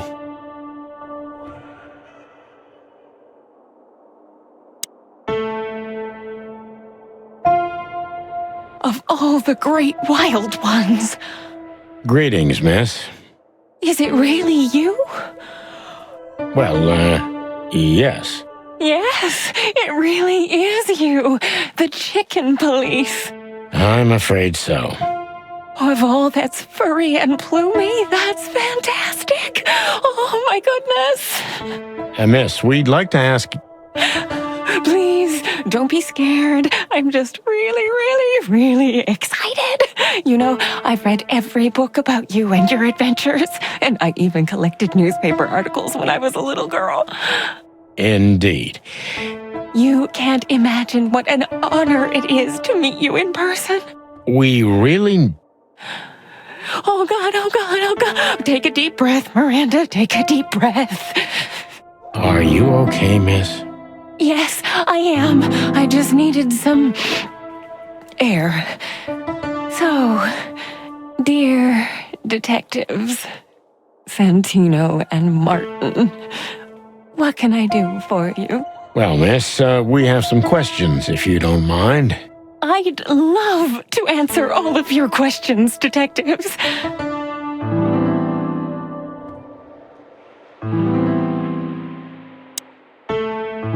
Sorry, but I still can't believe it's really you. Neither can we. You can't imagine how wonderful it is that I can help you in one of your cases. Does this mean it will become a new book? And maybe I will be in it? Miss, those books aren't really... Don't even tell me. No, I don't want to know. Let it be a surprise instead. No, I didn't mean... Leave it to me, Sonny. I'm good at this. Thank you, miss. Your words are very flattering, and we are honored. No, I thank you. I'll never forget this day. We won't either, that's for sure. We're happy to bring you joy, miss. Anytime.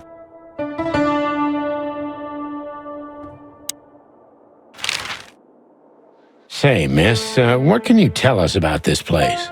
Our institution was standing even before the Great Meat War, and during the war, it was transformed into a military hospital.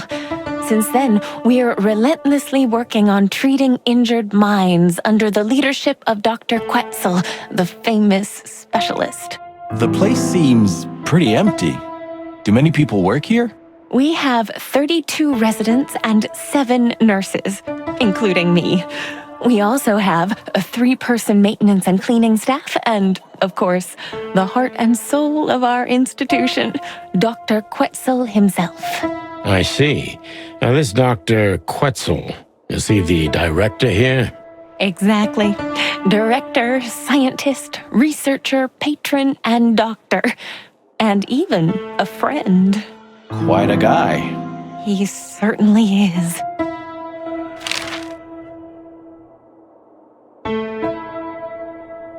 So who is this Dr. Quetzal exactly? He's a world-famous researcher of the mind, Mr. Featherland. He published countless books in the fields of psychology and psychotherapy. What? Unraveling the mind. It's the most crucial mission of the century, Mr. McChicken. That's really good to know. So this doctor's some celebrity, right? Does he usually meet other important persons? I'm not sure I know what you mean. Well, like Mr. Hobart Wessler, for example. Ah, yes. That's something you should ask the doctor himself, but unfortunately, I don't think he has time right now. He's swamped, is he? Exactly, Mr. Featherland. He is very, very, very busy. All the time. I thought so.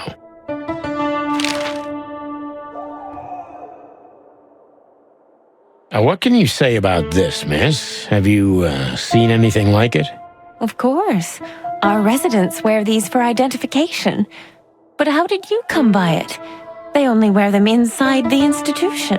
Huh. I see. The wristband does belong to one of our residents. But I'm afraid I'm not allowed to tell you more due to regulations. Oh, come on, Miranda. It's us, the Chicken Police. I'm sorry, I can't. Miranda, this case is a matter of life and death. Lives are in your hands. All right. I'll do it. Albert Wessler. The patient's name is Albert Thaddeus Wessler. Figures. Just as we thought. Thank you, Miranda. We'll never forget this. Please, don't make me blush. And don't tell anyone you heard it from me. Oh, we won't. I promise. So when can we talk to Mr. Wessler? I need to ask Dr. Quetzal. Please wait here. Thank you.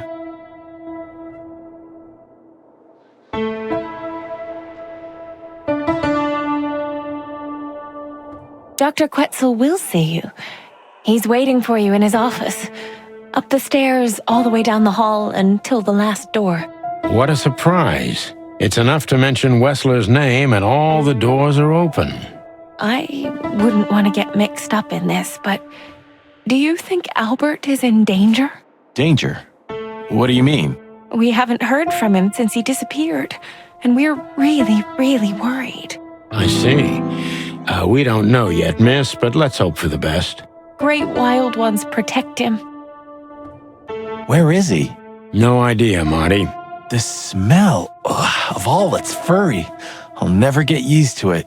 Well, reptiles have a disgusting body odor, Marty, but they feel exactly the same about us. Exactly. Great wild ones, you scared the hell out of me. I already sensed your arrival from afar. You know, snakes have a different sense of smell, and birds used to be our prey once upon a time. Well, yeah. Luckily, we're living in civilized times. Lucky. Please take a seat. How can I help you, gentlemen?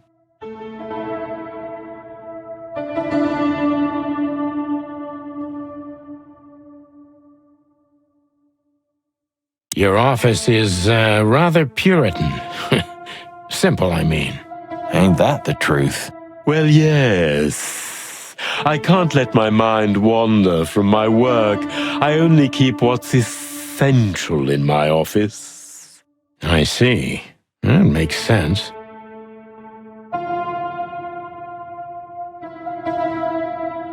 Why do you have bars on your windows? Because it's a room like all the others, and I'm just an animal too, like all our residents. With the significant difference of you being a doctor and not a patient, am I right? It's not as big of a difference as you'd think. Is this cell like the others? I would rather call it a room. But yes, it's like all the others, except there are even bigger ones than this.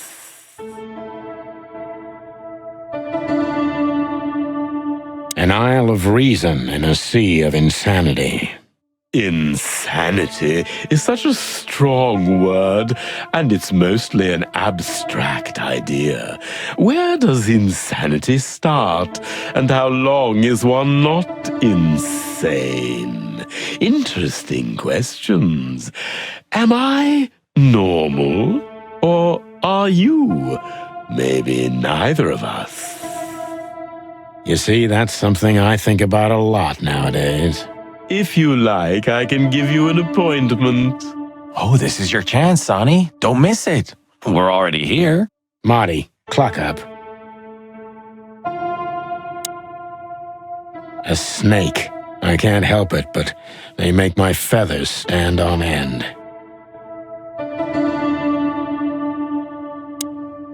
To be honest, gentlemen, your visit is anything but a surprise. I could even say I was expecting it. What an introduction. Please forgive me. I have the bad habit of immediately getting into the middle of things. How very rude of me. My name is Dr. Sessuous Quetzalcoatl, but most call me Dr. Quetzal to keep it simple. The name is Santino Featherland, and this is my partner, Martin McChicken, from the predatory division of the Clawville Police Department. Your fame is one step ahead of you. We're used to it. Certainly. We have some questions about one of your patients, if you don't mind.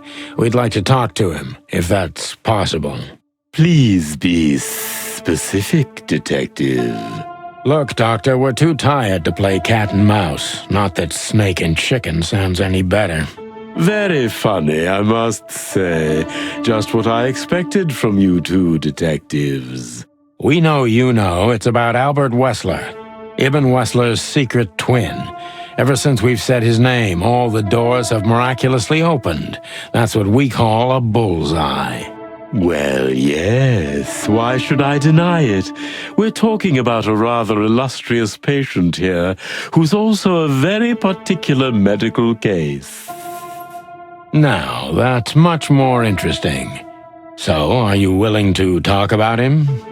Because Albert, regrettably, has disappeared, and you are police detectives, I have no reason not to talk to you. Of course, I'm at your service, but you must understand I can't disclose information about my patients. Not even if it's a matter of life and death? Everything's a matter of life and death in here, Detective. This is a hospital, even if it's primarily for the mind, not the body. Still, I'd like to give the impossible a try. Please, Detective, just do your job, and I'll do mine.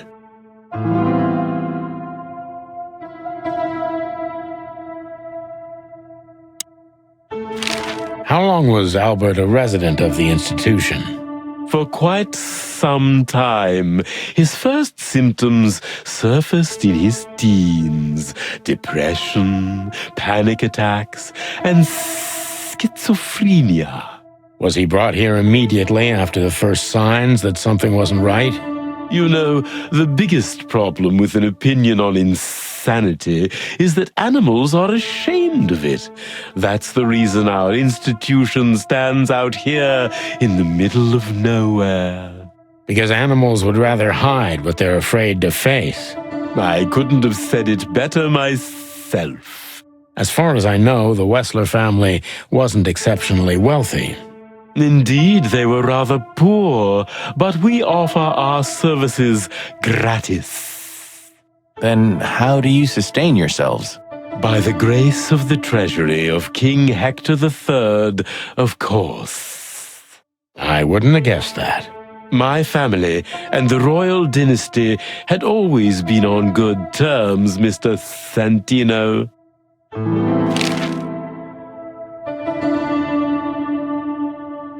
What kind of a place is this exactly? I assume it wasn't built as an insane asylum. It used to be a mansion. Construction started during the occupation in 622. Then it stood empty for almost a century, until finally it went to the crown of Clawville when Hector's great-grandfather took the throne. The rest is history. How long have you been working here? I've worked here for more than 30 years, but it's been in my family's possession for almost 150 years. So if I count correctly, as soon as it went to the crown, it was seized by your family. That's almost accurate, Mr. Featherland. What a lovely inheritance.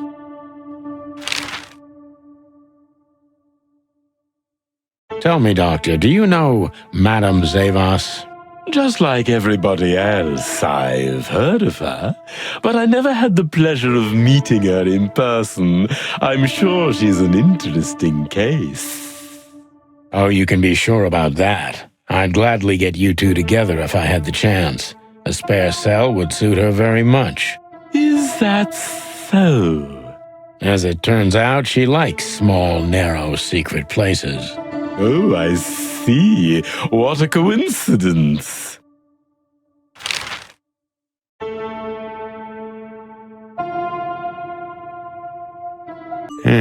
Dr. Quetzal's a real mystery. But I can turn that to my advantage. I just need to focus on the strangest pieces of the puzzle. So when did Albert become a resident of your institute? Albert and Hobart, or Ibn as you call him, arrived here almost exactly 4 years ago. Could you describe that day more specifically? It was not long after New Year's Eve, maybe the first week of the year, if I'm not mistaken. It was sleeting that day. Wind was banging incessantly on the windows. The power was going out for short periods of time. What was your first impression of them? I already knew the Wessler name. I knew who they were. Or at least I knew one of them, Hobart Wessler. He was famous gangster, moneylender, celebrity, lover. And Albert? He was new to me, an invisible gray ghost. The family had tried to keep his existence a secret.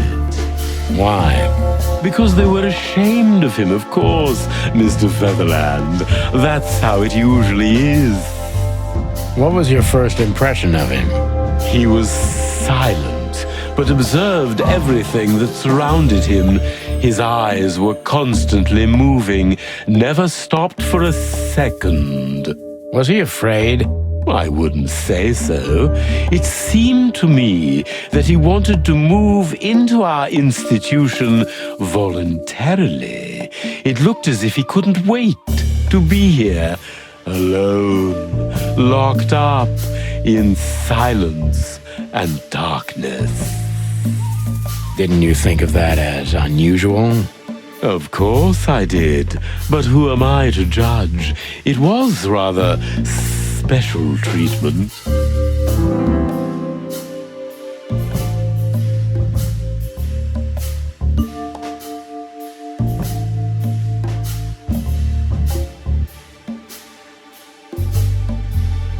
What kind of special treatment did Albert get?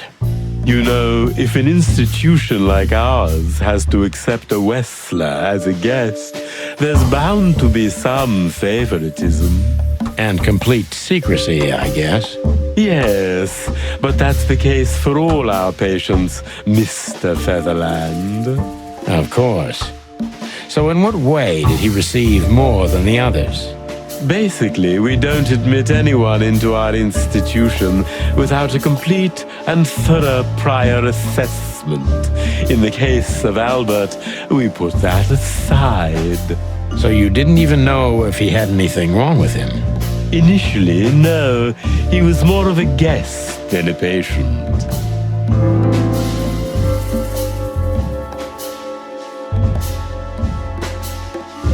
How did you see Albert when you first met? Albert was shy and reserved, like a ghost. He almost never touched anything. It was evident he was exceptionally intelligent. He measured and observed everything around him. What else? He was delicate and graceful, almost like a woman. Yes. He was rather feminine. He was an artist, Mr. Featherland, a magnificent painter, and rather good writer, too. Sometimes I even heard him sing. Why did he have to be locked up? I asked the same thing at first.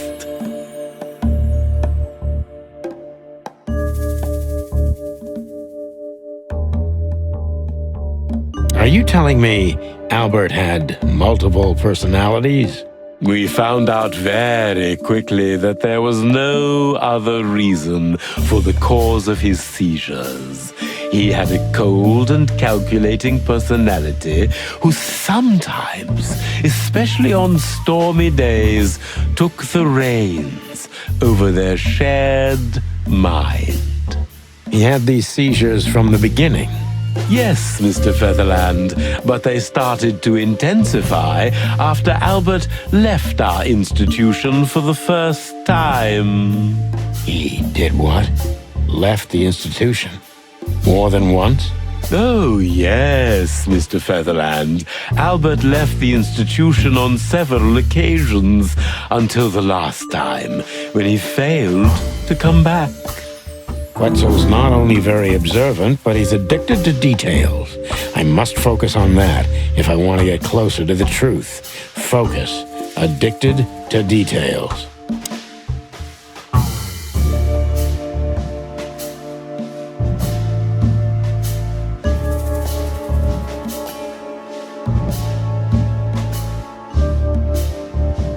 When and why did Albert leave the institution for the first time? It was about 2 years ago. Mr. Hobart Wessler appeared and demanded we let his brother go free. Naturally, we obliged. We had no idea if we'd ever see him again. But you did. He returned the same day. Albert was ecstatic. He was unrestrained. I could almost say happy. That was unusual for him? I had never seen him like that before, Mr. Featherland. He just smiled and stared at the empty wall for hours. Did he ever tell you what happened to him outside? Of course he did. Albert and I had a good relationship. He was working on a painting for his brother. Was it a painting of a lovely lady cat? Oh, exactly. So you already knew about that? Yes, Dr. Quetzal, I've seen it.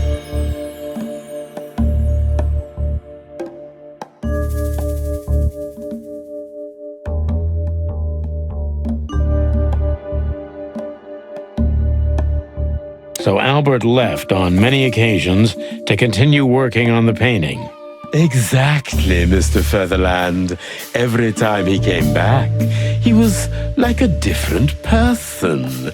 But unfortunately, his seizures also multiplied and became more dangerous. More dangerous? Albert was hurting himself, and on one occasion he even tried to hurt me. It was unprecedented. It seemed his confined personality was taking over their shared mind entirely, piece by piece. Do you think the painting caused it? Not the painting, Mr. Featherland. But its subject. Exactly. He was obsessed, right until that fateful day when he returned to us for the last time. What exactly happened that day, Doctor? It wasn't Hobart who brought his brother back that day, but two of his gorillas. Not literally, I mean. And Albert was in a terrible, terrible state. What happened to him? I don't like to talk about that, Mr. Featherland. It could be vital to the case, Dr. Quetzal. Don't back down. Oh, you're right. There's no use turning back now. So, Albert's tongue was torn out, or cut off, I don't know exactly, and he was blinded in one eye, or rather, one of his eyes was missing entirely. So you're saying Albert was brought back horribly mutilated? Yes. And they didn't give any explanation as to what had happened. They simply told me it was some kind of accident. Dr. Quetzal is cold and professional, but he's also very confused. Maybe it's cruel, but I must exploit his vulnerability if I want to learn everything about Albert. Focus, confused.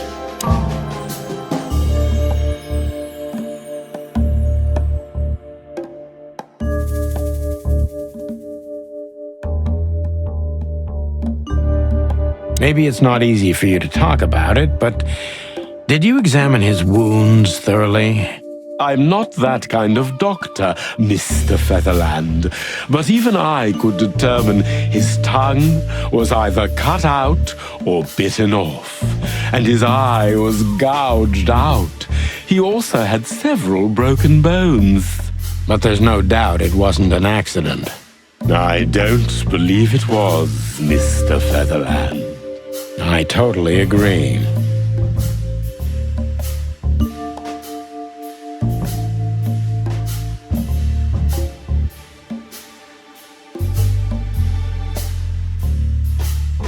Pull yourself together, Doctor. What was Albert's condition after the incident? Mind your tone, Detective. Sorry, Doc, but I can see you're disturbed by these memories. How could I not be? I'm not a monster. We're talking about a mutilated animal here. So, what was he like after the incident? Even more silent than ever. No surprise, I suppose. He was not only silent in words, but also in his soul and spirit. What do you mean by that? He never painted anything again, and his seizures completely stopped.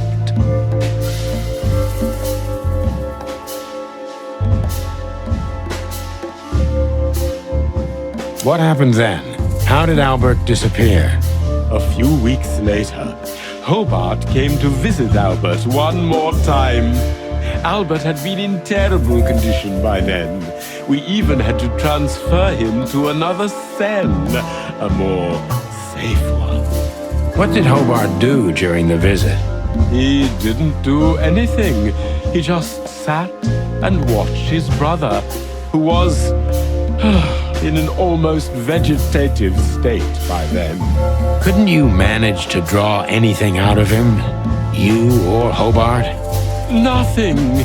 For a while, he was trying to signal something. Perhaps he was too afraid. And most likely his fingers had been broken too, so he couldn't even write.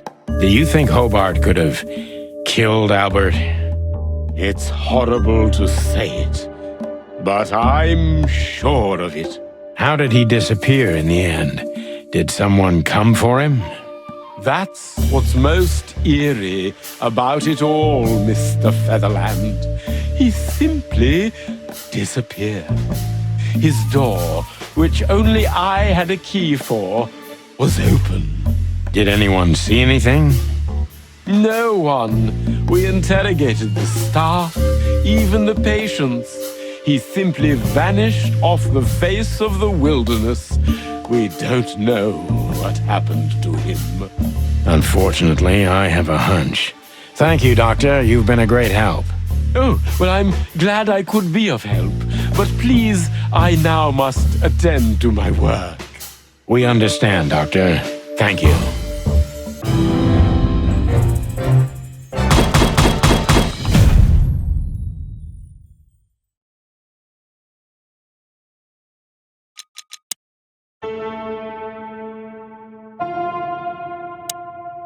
That's quite shocking information. I think you understand why we kept it a secret. If it wasn't for Mr. Wessler's demand, we'd never let any of our patients walk freely outside our institution. Then the accident happened. Accident? Ha! We didn't believe it, not for a second. After Albert came back to us, horribly mutilated, he was different. Different how? If someone got one of his eyes poked out and his tongue torn out, he'd be different, but not like this. Albert was a different person. We believe you, Doctor. So, can we take a look at Albert's cell? I'd rather call it his room. Mr. Wessler lived in exceptional circumstances. Thanks to the Wessler name, I guess. Yes. Well, we try to make all of our patients stay as comfortable as possible, but Albert certainly enjoyed special favoritism. I hope you don't mind if we take a look around in there. That's not going to bother anyone. Well, that's surprising. I've never seen a cell like this before, that's for sure. I wouldn't mind living here myself. It seems that being a Wessler gets you privileges. And a healthy dose of danger. Mostly that, yeah. Let's take a good look around. I'm sure we'll find some answers here. I can almost smell them. Well, I smell paint, ink, plaster, some kind of oil, aging paper, slight smell of rat, and great expectations. What the dickens? Unmistakable. Yeah. This place is bad for you, pal. But if you've already jump-started your beak holes, then sniff out the solution. I'm on it, Boss Bird.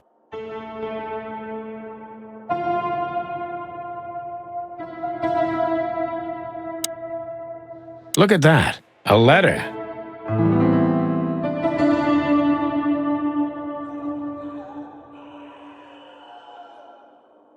I Identical twins. And looking at it, they may have easily loved the same woman. 2 men and 1 woman. Nothing good ever comes of that. Well, I wouldn't say that exactly. Of all the wild ones, Marty, please, stitch up your beak, okay? Just use your imagination, old bird. Scribbles, newspaper articles, study papers, poems, perfect chaos. Just like the troubled mind of a troubled fella. Yeah, but there's still a kind of order in it. It's just too intricate for you to comprehend. If you say so, boss.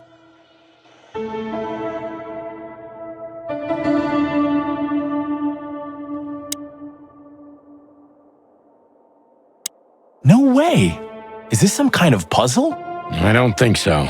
But we could still find something important here. A pattern, a sign, anything.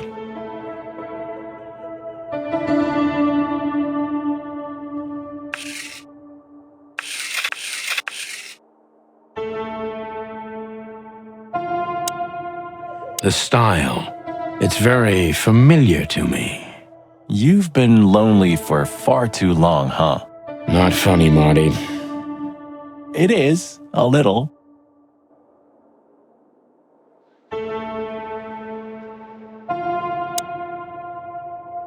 You know, I don't think he had it so bad in here. You mean apart from being separated from everyone you love in an ancient mansion filled with madmen? You're right. As always.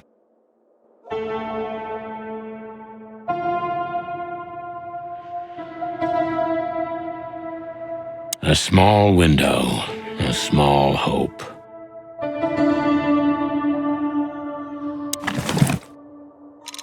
Identical twins. And looking at it, they may have easily loved the same woman.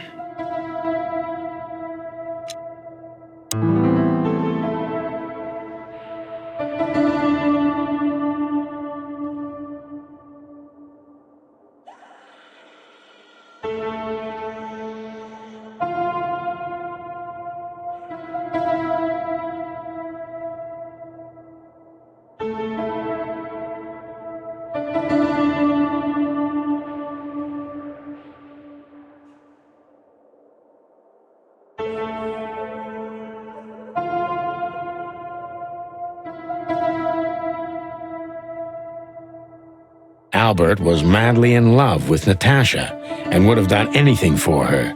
I'm afraid he did exactly that.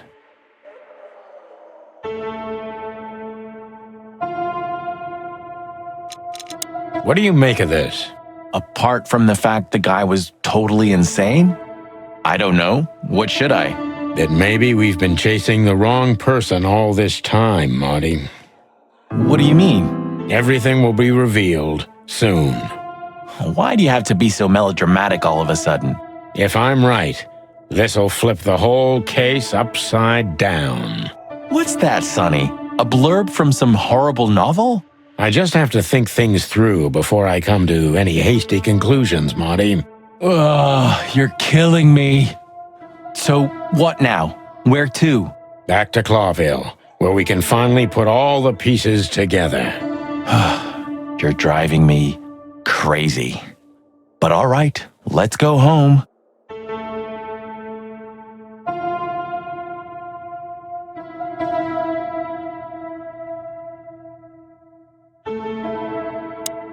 Farewell, Miranda, dear. Lovely to meet you. So, you'll remember my name? Marty McChicken never forgets, ma'am. Oh. Furry gods. Let's go. Goodbye, miss. It was a pleasure. Goodbye, gentlemen. And happy investigating. I'm sure it'll be fun. If there's anything I can help you with, please just ask. Thank you, Miranda. You've already helped enough.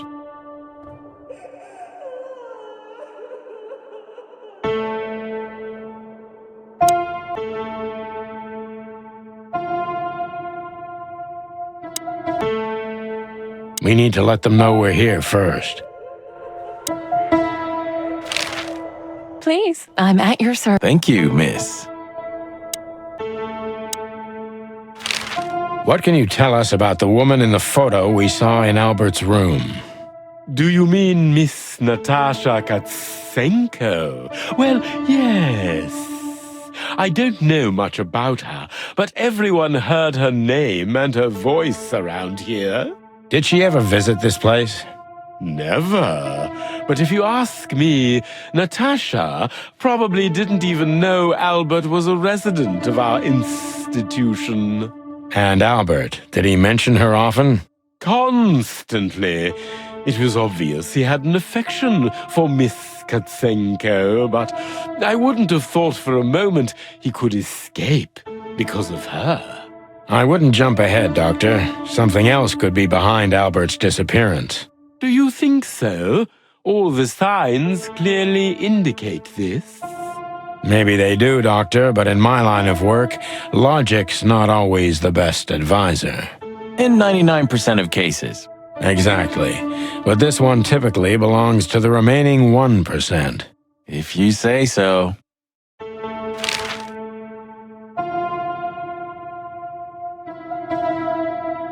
So, detectives, have you found what you were looking for? I'm afraid we have, Doctor.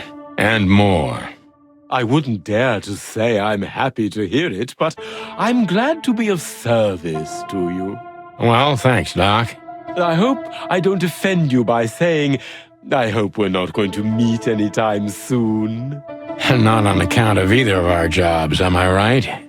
Exactly.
I don't believe this. Those two again? Take them out. My car won't last much longer.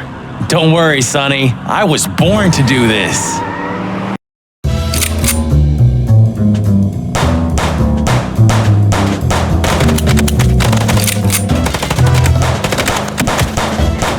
Concentrate, Marty, for the God's sake. Can you drive like you're not a fucking lunatic? Shut up and shoot, you big feather pillow.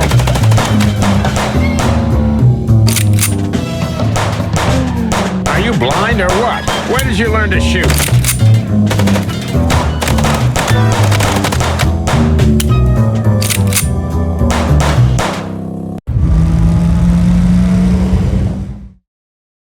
Whew. Well, that was close. A little too close for my taste, and it only strengthens my belief. Wessler is desperate. He knows if we survive, he's done for.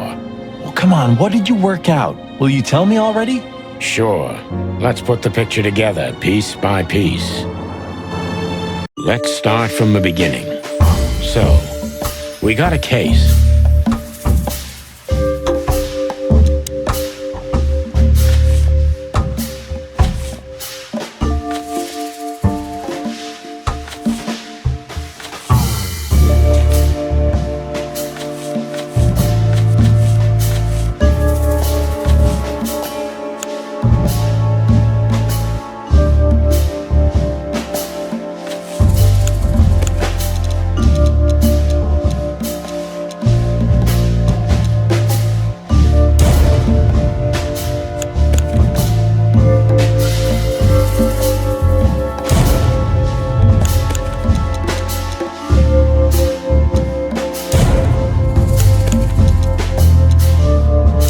Tried to show us the painting.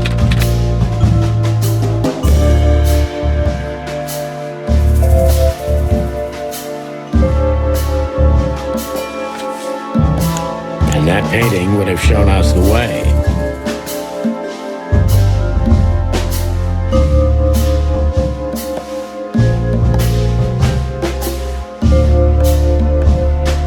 To Ibn and Albert Wessler. Albert painted Natasha, so he met her on more than one occasion.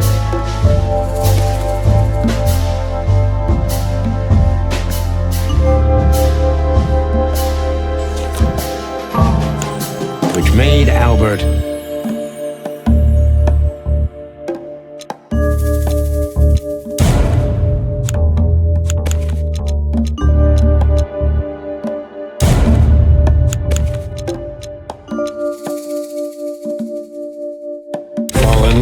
Natasha.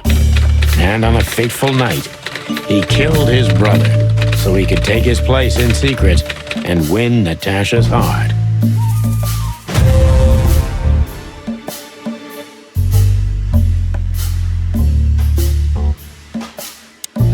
So what happens now? The inevitable, Marty. We're going to the Wessler mansion to confront Ibn with the facts. You mean Albert, right? Yeah, exactly.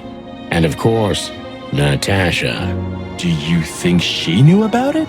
Something stinks, Marty. The whole case seems too intricate. Too many coincidences, right? Well, after 10 years, you did learn something, didn't you? 9. You're right. Huh. What? You just laughed, Sonny. What? No, I snorted. No, you laughed. Just leave it, Marty. I'll be telling this to my grandchicks. All right, pal, that's enough. Okay. So, Albert fell madly in love with Natasha and decided to have her for himself. And his best chance was to trade places with Ibn Wessler. So that's why the torn-out tongue. Yeah, Ibn couldn't squeal even if he wanted to. What a diabolical plan. More like insane. But why the messages then? Why the threats? Albert got what he wanted. He could have got away with it. I'm not a psychologist, Marty, but remember what the doctor told us. Albert has a seriously injured mind and a split personality. I think his two identities were at war with each other. So the messages were written by one of his personalities, consumed by jealousy? Something like that, Marty. But we can only learn the whole truth from him. You're right. So, are we going or what? We're going, Marty, to finally finish what we started. Well, if there's anything you'd like to do before, do it now, boss. You won't have a chance later. You're right, Marty. It's time to wrap everything up.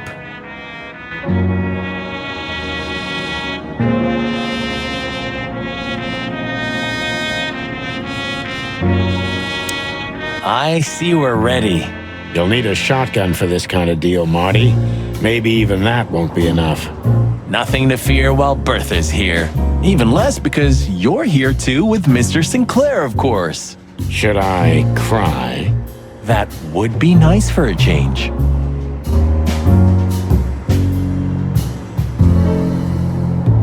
If our theory's correct, this photo will hurt more than a bullet. That's the plan. Do you think that'll be enough? Enough evidence. Not in the slightest. That's why we go unannounced. And with big guns. Exactly. I like this new Sonny. There is no new Sonny. Just the old ones had enough. You think you'll need your fake badge? I never needed a badge, Marty. What a punchline. It's more like a kind of good luck charm. It reminds me of who I should be. And? Does it work? No, Marty. Not really. It's a little outdated, but I understand why you're so attached to it. It can pierce the skin of a rhino, Marty, and the rust brings back memories. I'm a man of bad habits. You know, sometimes I feel like I'm one of your bad habits. Rest assured, Marty, you are.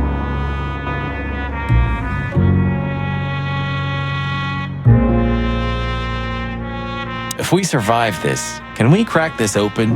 I'd rather keep it for a really special occasion. You're saying I'm not special enough? I was joking.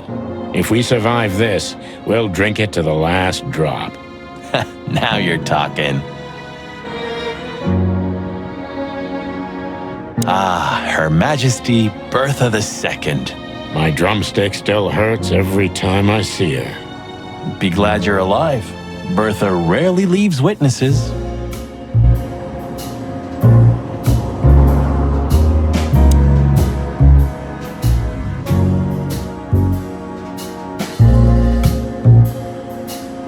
Do you remember that case with the goat? Which one? When that demented wolf devoured the kids of a young goat mother, and in revenge, she cut open his stomach and filled it with rocks. Do I remember? I'll never forget it. Hell, that was a slaughterhouse. As far as I know, she even took the remains of the kids with her. But how did that come to mind? This was that shop. The goat mother was running it. They found the dead wolf in here. This? This one exactly? Good gods. Yeah, before it was closed down, when there was still some life here. Not even that now, just the void. Yeah, spooky place, that's for sure. Still, I love to live here. Sonny, you're creepy.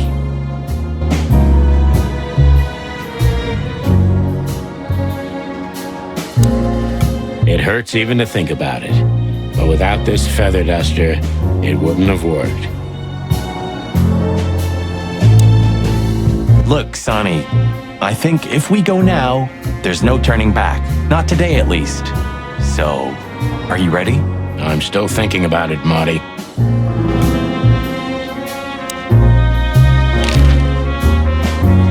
I just realized. Ibn at the Tsar Club. Yes, Marty. Albert's been Ibn for a long time now. Do you remember what Natasha said about him? That he's been acting strange recently? Exactly. Like he's not himself anymore. It was almost hitting us in the face, huh? Don't blame yourself, Marty. We couldn't have figured that out just by ourselves. The whole story's too twisted for that. Well, it's how we make our living, Sonny. And I'm sure we'll have plenty more twisted cases to come. Who knows, Marty? It's not up to us. It's mostly not up to us, in fact. Yeah, right. Do you think the asylum was in on it? I mean, covering up Albert's disappearance?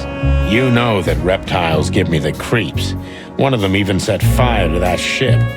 But oddly enough, the doctor seemed honest to me. He seemed like a patient to me. Seriously, I thought everyone was crazy in that place. Yeah. Whoever fights monsters should see to it that in the process, he doesn't become a monster. Are you still talking about the doctor?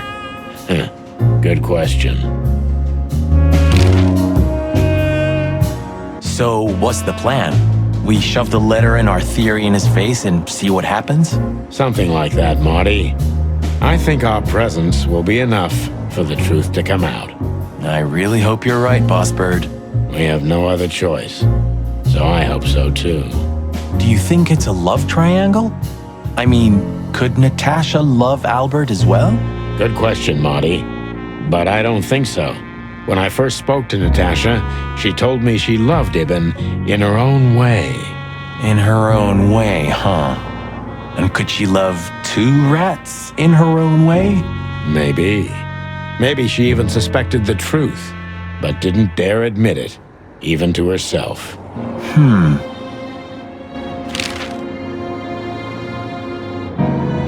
So, what do you think, now that it's clearer? I don't know, Marty, but I believe Natasha didn't mean to be bad. Not intentionally, at least. I'm not as sure of that as you are, boss. But we'll find that out pretty soon, I guess. I think Natasha was very much aware that wherever she goes, disaster follows her. But it's not her fault, and she can't do anything about it. There are people like that. Really? You don't say. Someone remarkably similar came to mind right now. You mean me, right? Who can even read minds? Maybe you're right, Marty. Maybe you're right.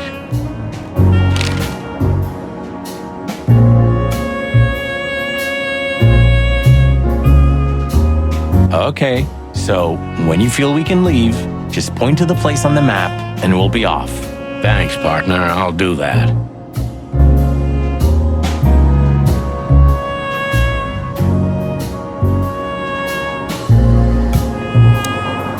Louis became kinda part of the team in the end, didn't he? You mean Leopold? Ah, damn it. Did I mess that up again? No, I'm just joking. You said it right this time. Huh.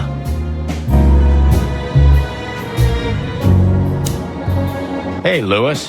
You weren't awake all night because of us, were you? I've never been this excited, Sonny. Seriously, it is a great honor to be part of the team. What is it? You, Louis. You don't stutter anymore. What? Just now, you didn't stutter. Not even a little. Oh. I must be exhausted. It happens sometimes. And it's back. So, thanks again, Louis. You always get us out of trouble. Come on, boys. Don't even mention it. It is me who is grateful to be a part of an adventure of the chicken police. Maybe the last one, too. Hey, Sonny. Don't spoil his mood. He's so cute. Pardon? Nothing.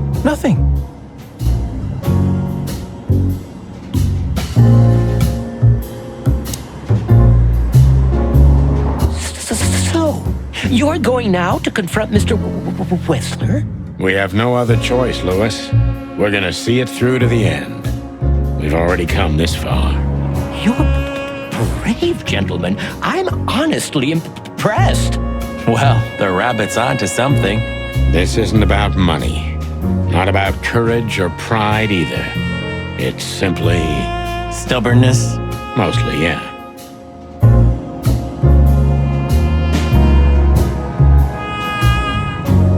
Did you forget anything, Sonny? No, I just thought I'd take a look. Might be the last time I see it.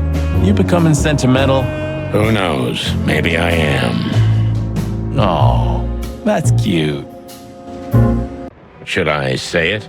I know, Sonny. I can still get out. But you won't. On the beak. Thanks, pal. Forget about it.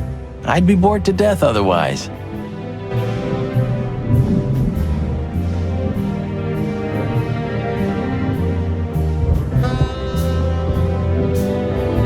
What was the last book you read, Sonny? Something by Herringway, if I remember correctly. Wow, really? No. Oh. Buddy, you really need a secretary. I thought about it too, Marty, but I'm still searching for a lunatic who'd take the job. I'm sure Lewis would do it. I'd love to see him in a fancy little skirt. Moron. But at least you finally managed to remember his name. Really? Shit. I was trying to say it wrong. Huh. Maybe I am really Meredith. Abandon hope, all ye who enter here. Very funny. Funny because it's true.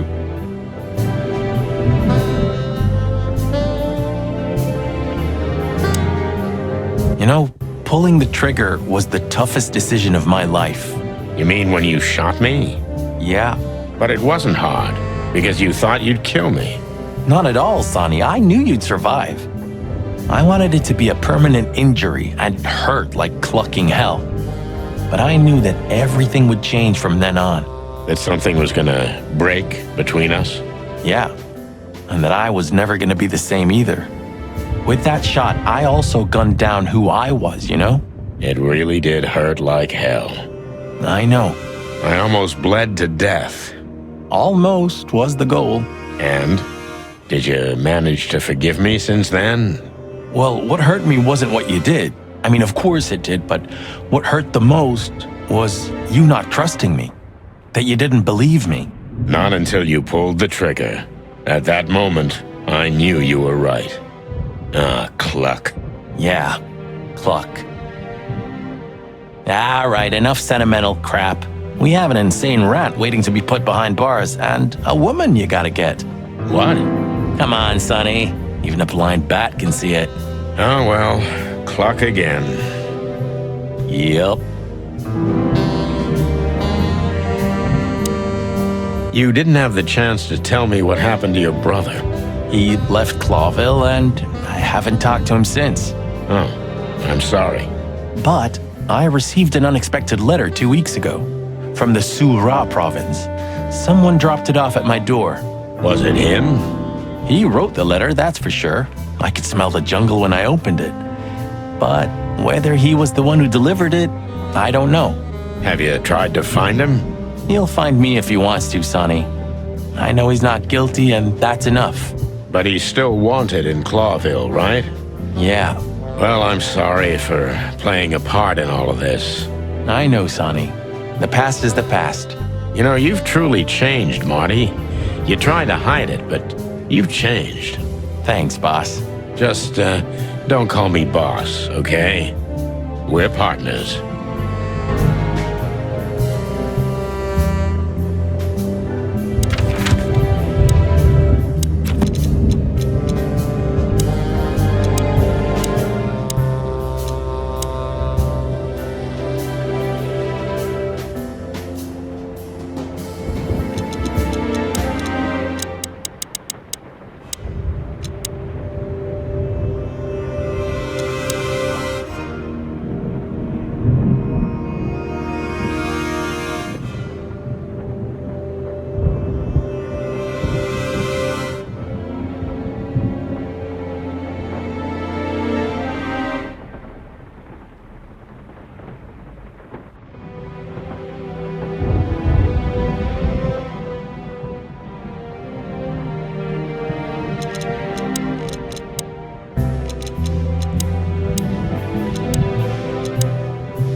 You know, Sonny, few places are as cozy as the hot dog at dawn.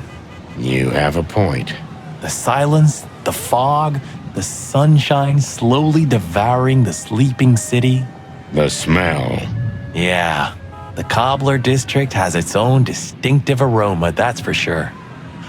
But wait, do you smell that? It seems Zip is ready with the first batch of coffee. That's waiting only for us, my friend.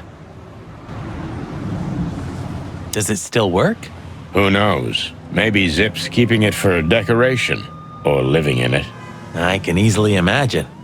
Poor bastard. Old Zip's finally come to his senses. I think we may have got to him. We get to everybody, Boss Bird. Everybody. Well, he's out. He's brave indeed, or an idiot. They're often the same, Marty, and you should know. Hey, Zip, listen here. This coffee, it's 2 days old. And?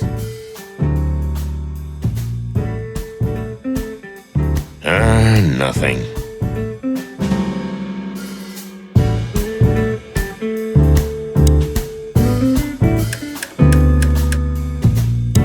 Did you... What?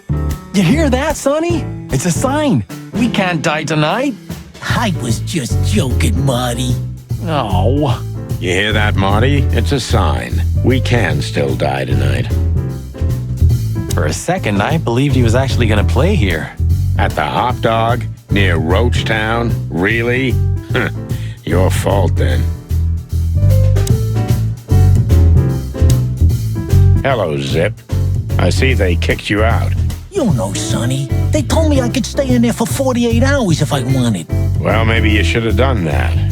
Shit, I had enough. Fuck it. You understand? When you interrogated me, you opened my eyes. I don't give a shit about him, about Wessler and his henchmen. Let them come if they want. It's not going to be easy for them. You can be sure of that. That's the Zip we know and love. Thanks, Marty. So, why are you here? One last coffee before the end. Are you going to get him? We don't have a choice, Zip. We're grabbing the rat by the tail. No screwing around. No playing it nice. I see Ibben's really got to you. Just Sonny. I'm like this all the time. Yeah, that's true.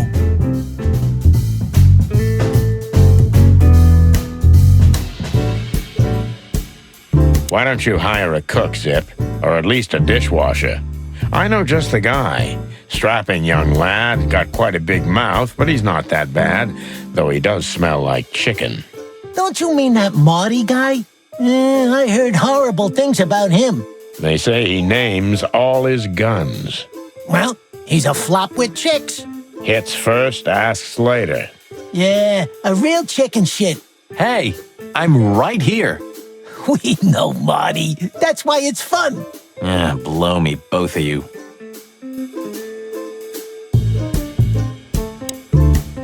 And what do you expect will happen when you get there? They'll either let us in, or we'll blow open the doors and go in guns blazing. How hard can it be? Well, I'm not sure you know what you're up against, boys, but it's your funeral. I'm just glad I got to know the legendary chicken police. Hey, don't write us off yet. I'm just getting ready for all possibilities, Marty. Hey, chicken coppers. Yeah, Zip? Take care of your feathers for me, okay? Will do, Zip. Don't worry. I'll protect this smelly old bird.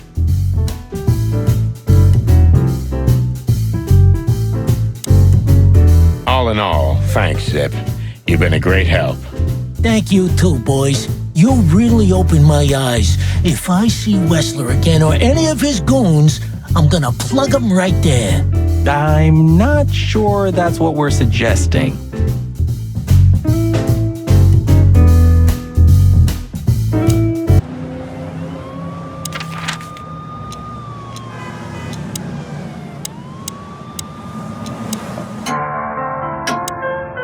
No hard feelings? What can I say, boys?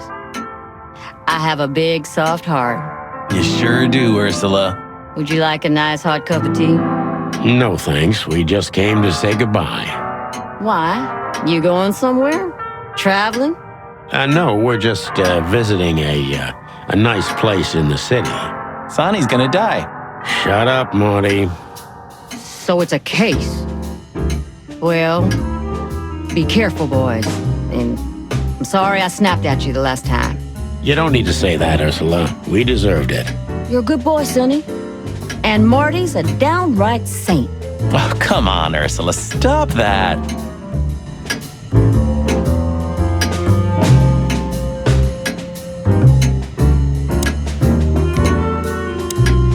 Hey, Boobo.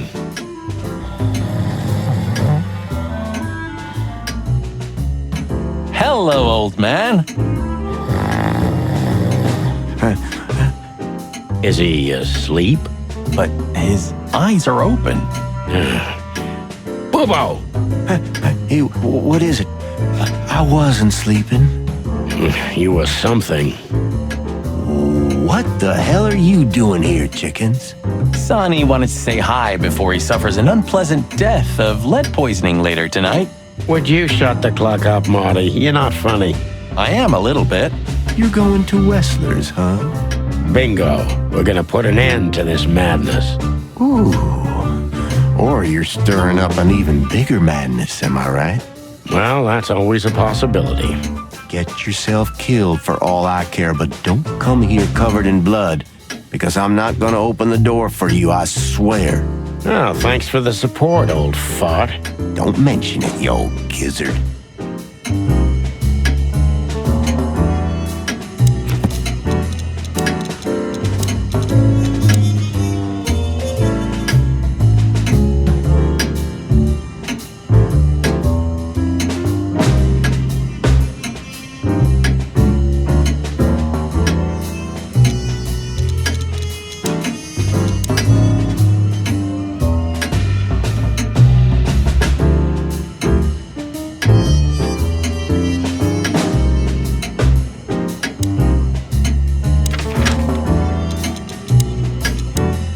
So, we're looking for more evidence?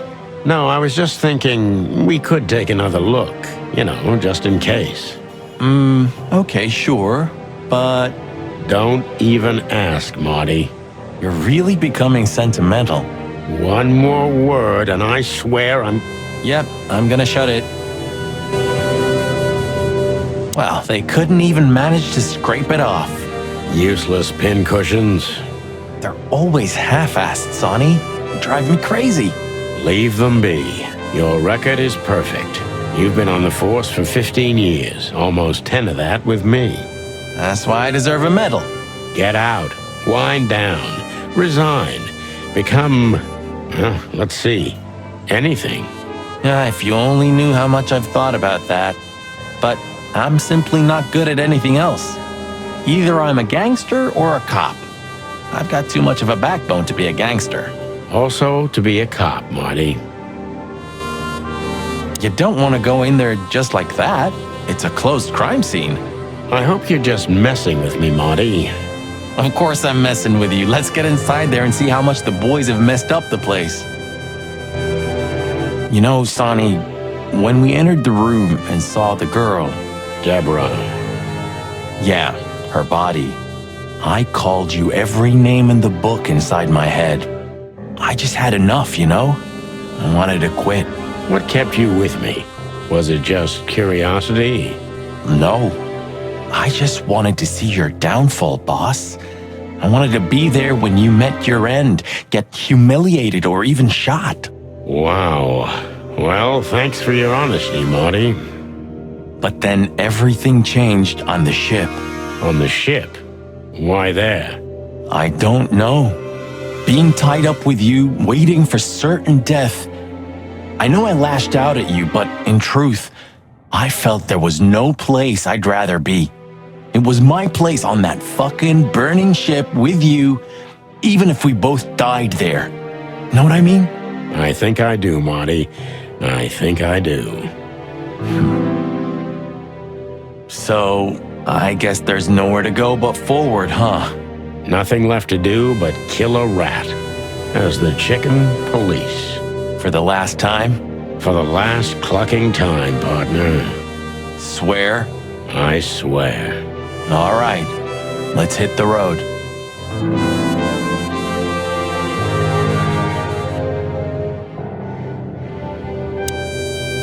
Nice.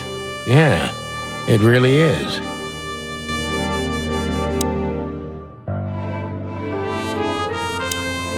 Natasha became even more mysterious with every detail we learned about her. You fell for her hard, huh? It's nothing like that, Marty. I only met her one time. It just makes me crazy if I can't solve something. And she's something I just can't solve. Maybe you have to accept this one, Boss Bird. That woman's out of your league. From a different world entirely. Yeah, you're probably right.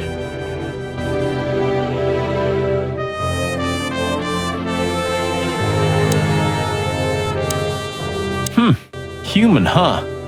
My partner loves these weird things. Your who? I got a new partner when you left. When Blood Boil fired me? Sure, when you were fired. His name is Melvin, a little greenhorn of an otter. And where exactly is he? I have no idea. We worked together for one day. Then I told everyone I wasn't going to work with anyone but you. But you hated me. Yeah. I was even a little afraid they'd call you back. But Blood Boil got it. So he let me work alone. That feels strangely comforting.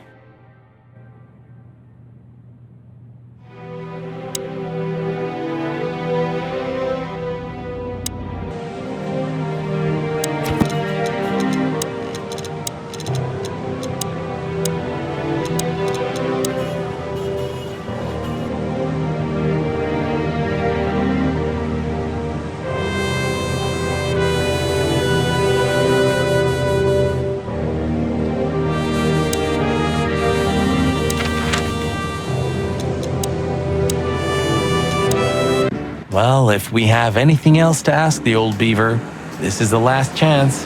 Hey, don't steal my style. Just learning from the best. Let me give you some advice. Don't.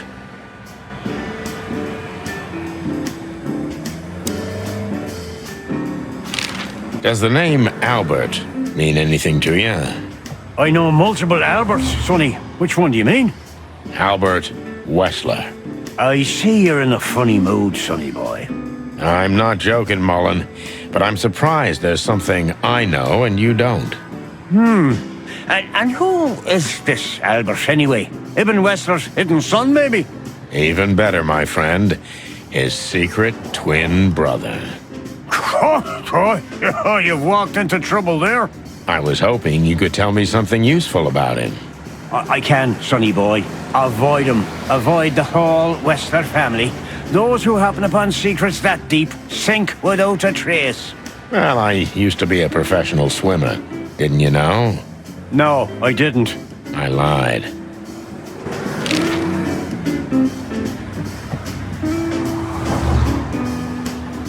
What do you know about that asylum? What's it called? Since there's only one of those around Clawville, I know which one you mean, Sonny. It's an ancient mansion, easily around 100 years old for sure. Or more. But what do you want to know about it anyway? We actually just got out of there. That explains everything. Seriously, what do you know about it? The place is self-sufficient in theory, but in reality, the Crown maintains it. No one knows the exact reason why, but according to gossip, they used to keep someone in there. Someone who was either part of the royal family or just very close to the fire. But who knows? Maybe it's just a legend. Well, they say we're legends too, and we're standing right in front of you. Am I right? What can I say then? This whole city is full of legends.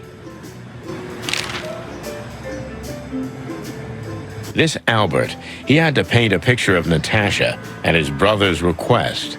Let me guess. He fell in love with her. Yeah, classic, huh? Then he killed his brother and took his place.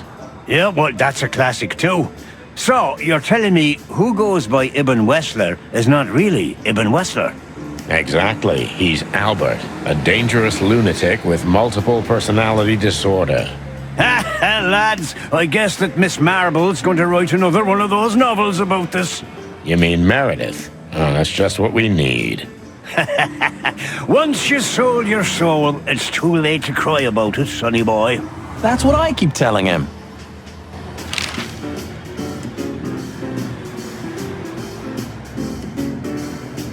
Do you know Dr. Quetzal? You mean Professor Quetzalcoatlus? Yeah, now you laugh at this, but we went to university together. You did what? Do I not look the type to you? No, well, I didn't mean that. I just didn't know you went to university. I studied psychology, Sonny, only I forgot to graduate. That's when my father died. So that's why you know the animals so well? No, I know them well because I have a newspaper stand and I talk to hundreds of animals each day, and I listen to the everyday problems of almost all of them. There's no better lesson in animal studies. You surprise me every time, old beaver. And what do you know about him? Can he be trusted? You're afraid he screwed you? He looks like a terribly dishonest snake, but don't let your prejudices overshadow what your wattle tells you. Quetzal's one of the kindest-hearted and most honest animals I've ever known. That's good to know, Uncle Mullen. Or rather, Professor Mullen. Hey, don't get cocky with me, little chickie. What do you know about the Wessler Mansion, Uncle Mullen? That if you're about to go there, bring a tank with you, or two. Dangerous, you mean? Dangerous? It's a fortress, so it has giant walls, watchtowers, and of course, Wessler's hired thugs are waiting for you there. Yeah, sounds great. It's a beautiful place, I must admit. At least you'll kick the bucket with mouths hanging open in wonder. That's something. Good attitude, my lad. Keep it. Hey, old man. Sun's not even up yet, and you're already open? You know what's my secret, sonny boy? What? I never close. That clever. How can I help you, lads? I see you're going somewhere. Well, Sonny's going to die. I'm just wrapping up a delicate case. So, you'll be off to the Wessler residency then? You're sharp, old beaver. Well, me dear lads, I'm glad I got to know you. Hey, don't you start too. That I'm just kidding.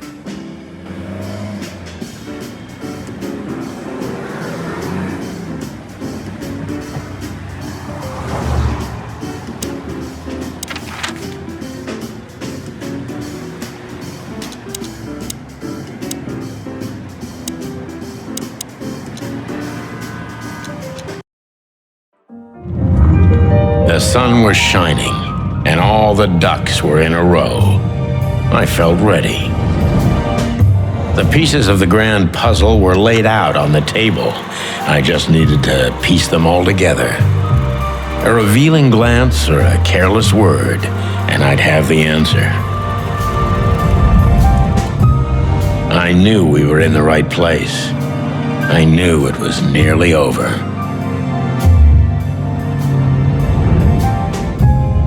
Was Natasha really just a victim? Or did she know everything? Was she controlling the puppets from behind the curtain? Well, if you don't know where to go, go straight ahead. What could possibly go wrong?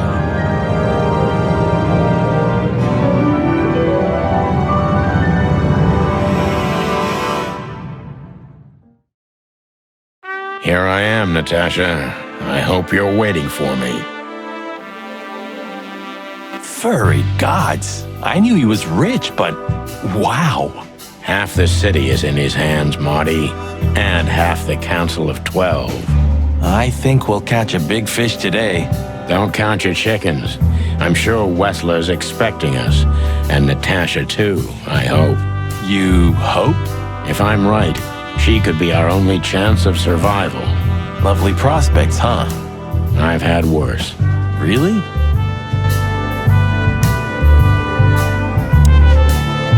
Huh, one of Wessler's ancestors, maybe. Wessler's ancestors were poor cobblers. More likely, this represents what he thinks of himself. I wonder how chivalry is compatible with organized crime. Ibn was planning to leave the underworld. When his twin brother tore out his tongue, poked out his eye, killed him, and took his place? Yeah.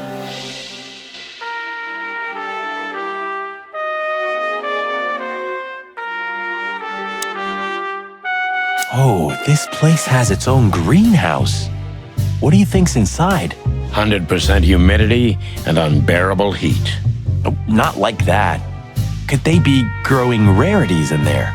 Or maybe some chicken-eating giant flower monsters. What? Oh, you just made that up, right? Nah, I'm sure there's no such thing.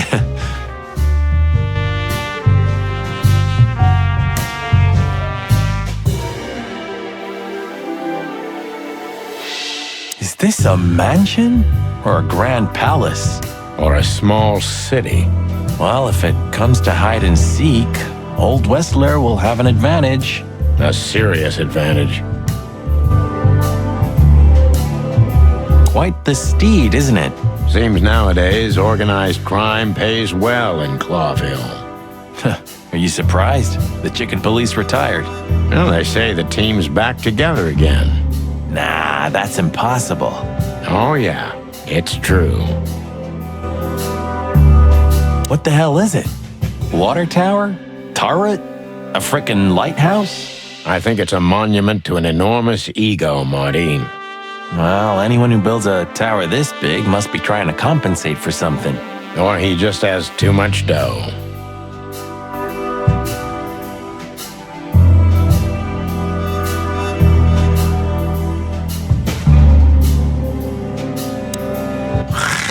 Hey, not so fast, chickens.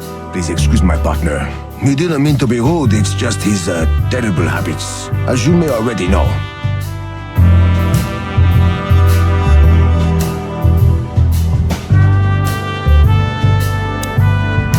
Ah, look what the cat dragged in. Funny, I don't recognize them. Well, maybe if they had some guns with them? Tommy guns?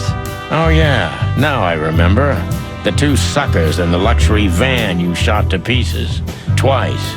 Exactly. What are you doing here, chickens? Would you like us to finish what we started? We'd love to have fun with you boys, but we need to talk to your boss. And while we're at it, the lady of the house is also expecting us. Is that so? Yeah, that's so horny. In that case, I guess there's no reason for us to waste your precious time. Is that right, Gabriel? Get the hell out of our sights while there are still feathers on your skin, chickens. Easy, pal. We're not even here anymore. Until next time, boys. Do you sense that, Sonny? I do sense something. A case of hyper-stupidity. And utter incompetence. You're right. Don't shit with me, you foul. It won't work well for you. I'm afraid my partner speaks the truth, gentlemen. Such tall and handsome creatures, aren't they, partner? Sure are, partner.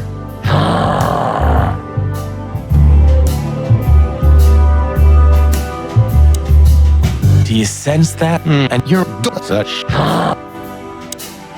This must lead to Westler and Natasha's suite. Let's get the big guns out and kick the door down. No need for that, Marty. We'll wait until they invite us in, like real gentlemen. Then maybe we'll need the guns. But I hope it won't come to that. Oh, my trigger finger's itching, Sonny. Someone's gotta pay. Relax, Marty. Someone is gonna pay. Tonight. Yeah, just don't let it be us.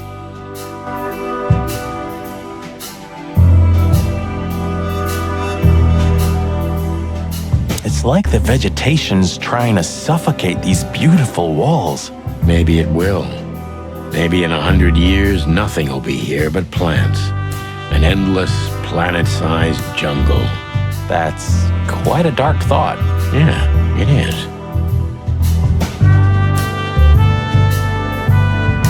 This place is incredible, but it kinda gives me the creeps.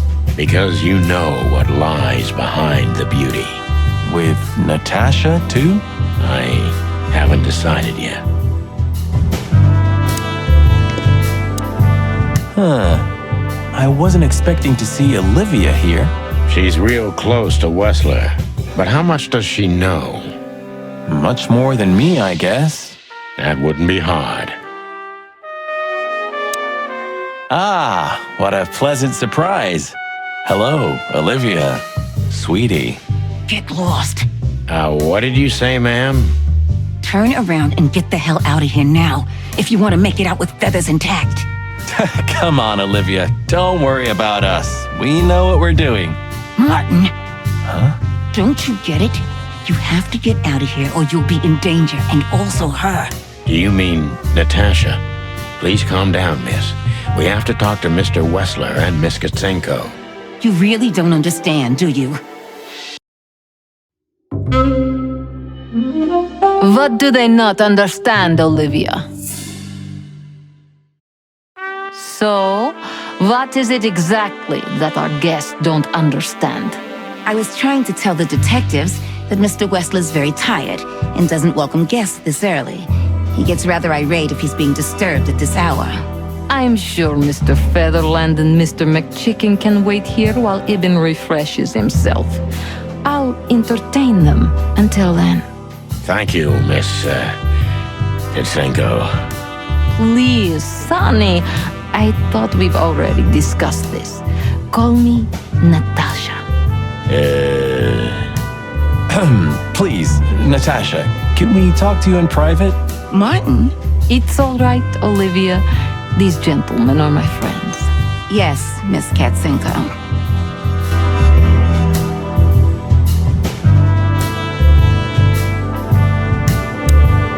I tried to warn you. Thanks, Olivia.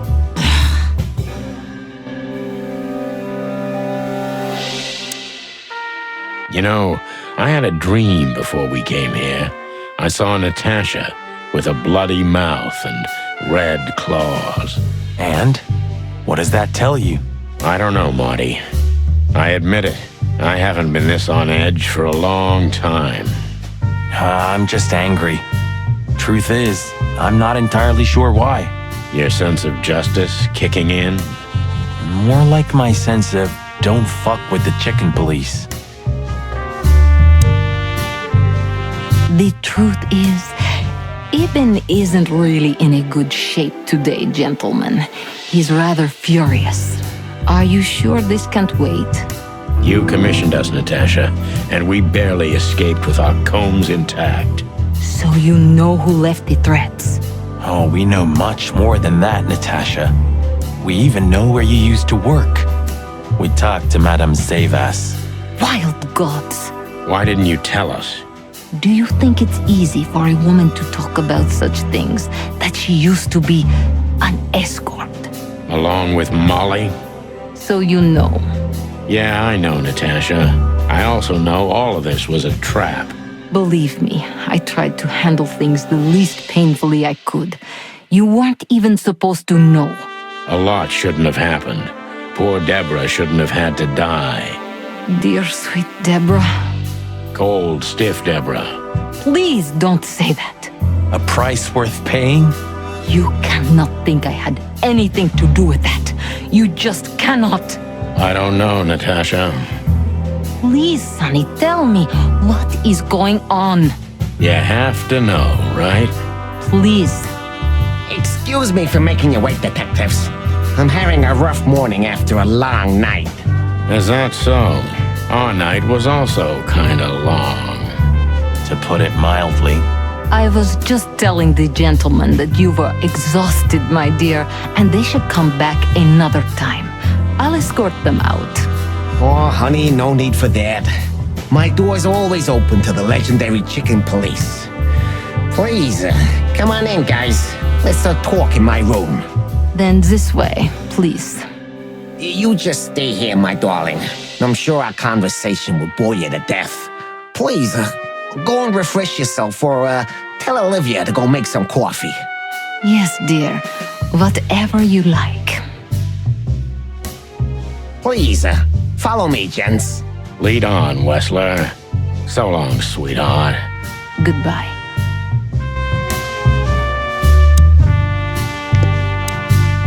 I tried to warn. Thanks?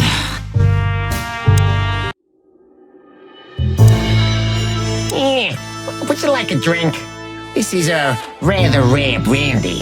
It lifts the spirits, if I may be so, poetic. Really? Tempting, but I need to keep a clear head, Mr. Wessler. Yeah, I've heard you don't despise a good vintage. And I've heard you don't despise murder, Wessler. By the way, you've heard right. But everything has its place and time. Drinks, guns, dead bodies, and the truth. Yeah, I see you're in a poetic mood as well. More like prophetic. And that's not a good sign. Yeah. Are you trying to intimidate me? No, that's not how we do business. We're gentlemen. I really hope so. Do you keep a revolver in your bedroom? Yeah, a bad habit. One who has a lot to lose has a lot to fear. I agree.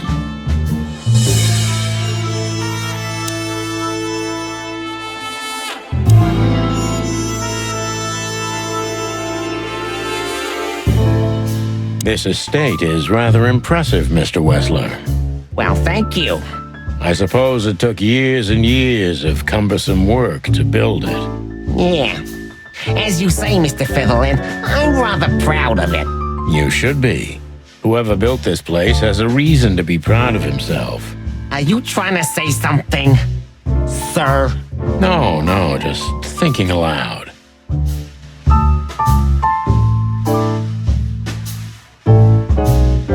Impressive bed. Looks cozy. Sure is better than a cell.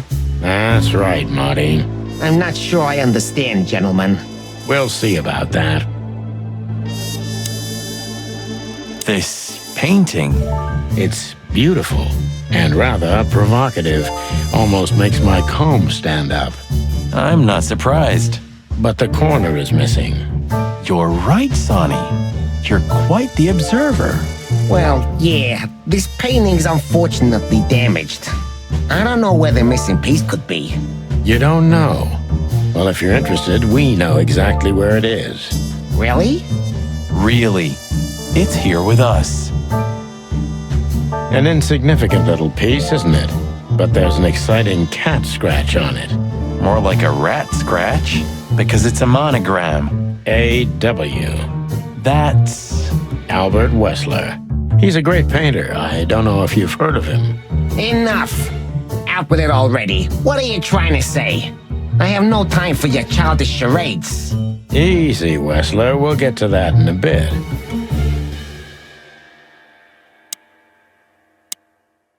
Interesting. Now that I know who he really is, he doesn't even resemble Ibn Wessler. So, what do you want to know? I've heard you've been through a rather eventful few days. Oh, you have rather good informants. Yeah, that's true. I should tell you, I see and hear everything that happens in the city. And you are exceptionally resilient. No offense. None taken. But tell me, are we going to flatter each other for a long time, or are we finally done with the courting? Straight to the point. I like it. Yeah, so let's continue like that, shall we? What do you want? How dare you intrude upon me in my own house?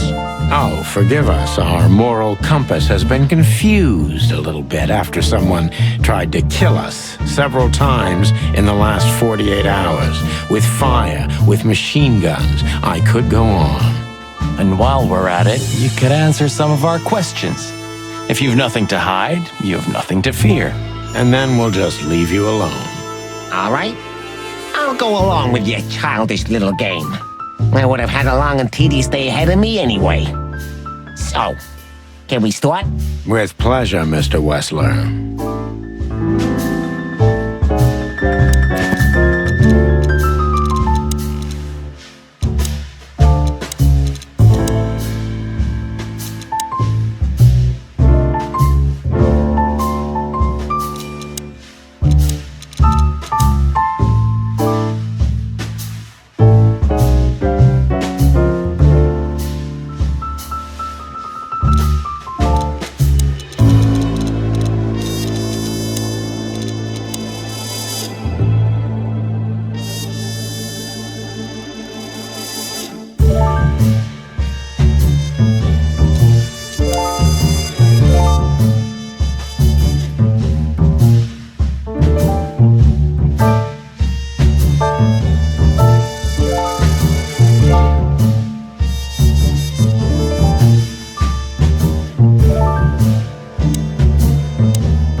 have no idea what she sees in you, but Natasha's been seriously worried about you.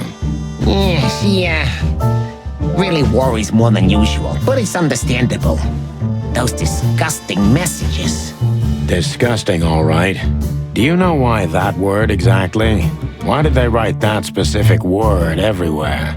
Since you've been to the Nile, I guess you know the answer to your question. Didn't it bother you, Wessler? What Natasha used to do? Surely it must have upset you. Why? Did it upset you when you discovered your wife did the same thing? What did you just say? What did you think, chicken? That I didn't know? Yeah, don't make me laugh. I know about everyone who ever set foot in that place. I can even tell you who Molly's regulars were, if you're interested. You son of a bitch. Sonny, don't. Yes, detective? Not yet. You're right, Marty. It's not worth it. You're funny, you know that?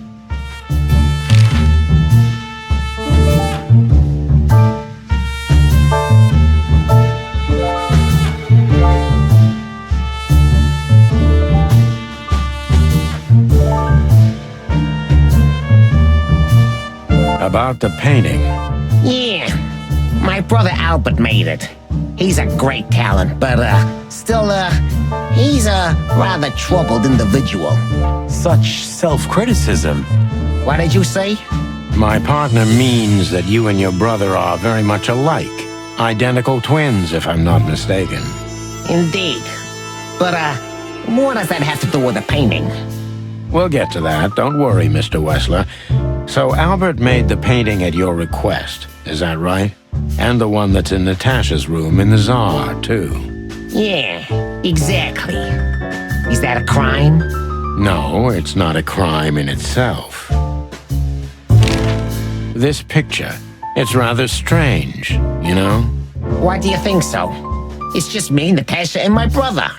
The photo doesn't tell much in itself, yes. But if you already have the right information, suddenly it starts to talk. Really? He fell in love with her, didn't he? Who'd you mean? Albert, of course. He fell in love with Natasha. All those sessions while he was painting the pictures. Were you there every time? You mean, me? You. No. I mean, while Albert was painting, yeah, but I wasn't there all the time. Albert was there, all along. And do you think he could have fallen in love with Natasha? That's why he escaped? What do you think happened to him? Who tore out his tongue? I have no idea. Did Natasha know about what happened to your brother? No, of course not. Do you love beautiful things, Wessler? Why do you ask that? Yeah, of course. You were afraid of losing her, weren't you? To him. Stop. Enough. If you want to ask something, ask clearly. Don't play with me. You understand? We're just doing our job. Then do it clearly. And quickly. Yeah, I'm really starting to lose my patience. We visited Albert's cell and found something he seems to have forgotten to take with him in his great hurry. That's a big mistake. A classic, even. What the hell are you babbling about? This is Albert Wessler's love letter to Natasha. More like a confession. In which he tells her he's capable of doing anything for her, even the most horrible things. Yeah, this letter doesn't prove anything at all. Albert is mad, insane. He's not normal. No one would believe his word, don't you understand? But they believe yours, right? Because you're not Albert Wessler, you're Hobart Ibn Wessler, aren't you? How good it feels to be in his skin. How dare you? Just tell him, Sonny. I'm getting tired of this. You're just a cheap fake, Albert. You couldn't follow in your brother's footsteps even if you wanted to. No matter how hard you tried, you couldn't get Natasha either. Am I right? What? What did you just say? She hates you, doesn't she? She doesn't know. She doesn't understand why. But she hates you. It's instinctive. Yeah, what do you know? What could you possibly know about suffering and loneliness and the darkness? What could you know about hate, huh?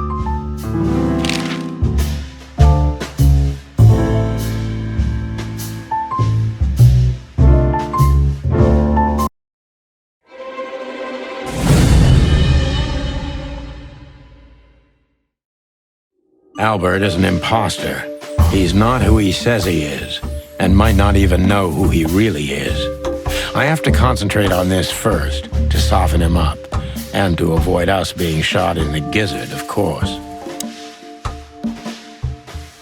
What were you thinking, Albert? How long did you think you could keep it up? Until the end of my life, if needs.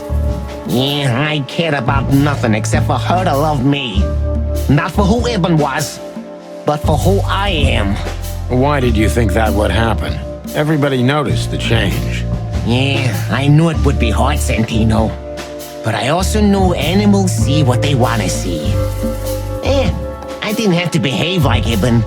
They only had to believe I'm him.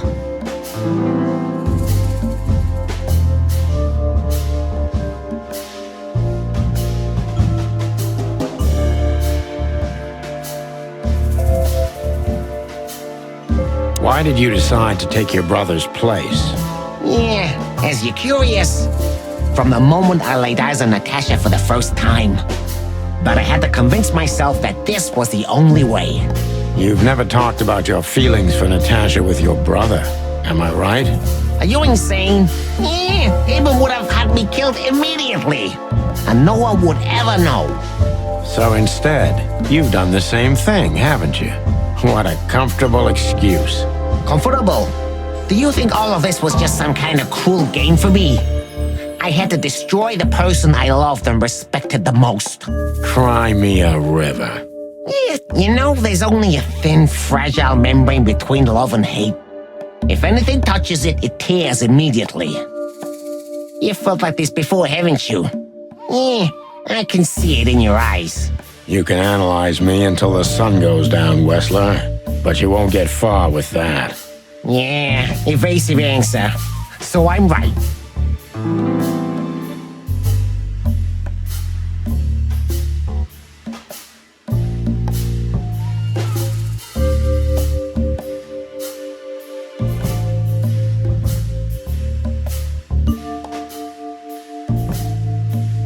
Why did you have to mutilate Ibn? Why didn't you just kill him immediately? That's an interesting question, you see, but the answer is exceptionally simple. No matter how strange it is for you to understand, I loved my brother. Weird way of showing you love, Albert. You can't understand that. He was my everything, the only one who was close to me. Until I met Natasha. She took your brother's place pretty quickly, didn't she? There's not much room in your heart, as I see it. Yeah, you're understanding the situation, Detective, but you know, very well it's not that simple. Ibn was my brother. I loved him despite all of his flaws and foul, petty lies. And that's why I couldn't kill him. Not immediately, you mean? Unfortunately, tearing out his tongue wasn't enough. Yeah, I must admit I've underestimated him.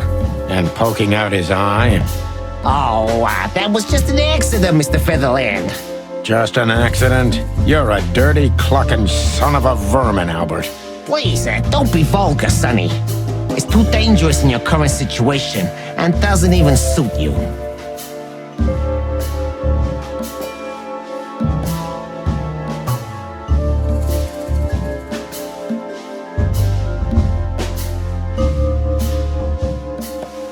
Did you enjoy tearing out your own brother's tongue? How did it feel? Yeah, you think you know everything, don't you? You know nothing. It was the sacrifice of a lifetime. The most are too cowardly to act when the time comes. On the contrary, it's a cowardly act. Is that why you hate yourself so much, Albert? Don't call me that, you hear? I can't help it, that's your name. Albert Whistler's dead, Mr. Featherland.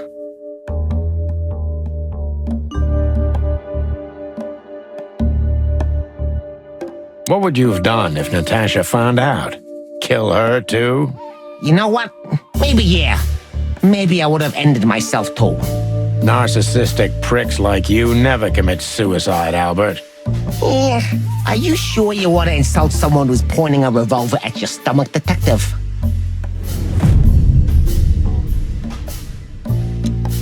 Albert is an imposter. What were you thinking, Albert? How long did you think you could keep it up? Until the end of my life, if needs.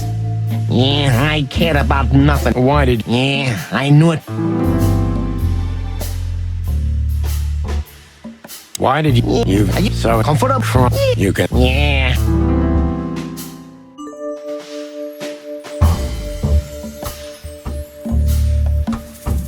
You wanted to wrap everyone around your dirty little fingers, didn't you? I couldn't involve anyone. You have to understand. No one besides myself, of course. So, you included yourself in the plan. And did you agree with you? Do you think it's funny, Santino? The position I'm in? Do you think I did it for power? You wanted to rule over something, didn't you? Especially over Natasha. I wanted to rule my fate. My actions, my will, myself. And yeah, and over everyone else who ever did me wrong, or who I once loved. Such selflessness. Selflessness? Yeah, don't make fun of yourself, Sonny. Selflessness is the refuge of the weak and cowardly. Yeah, tell me, did you act out of selflessness when you decided to involve your partner in all this? No, Mr. Wessler, but it's not about me. You see? You two are just hypocrites, pathetic statues. But under your stone skids, yeah, you're nothing but rotting corpses. Have you ever thought that maybe you should have become a psychologist? Yeah, you won't be laughing for long, Santino. I guarantee it.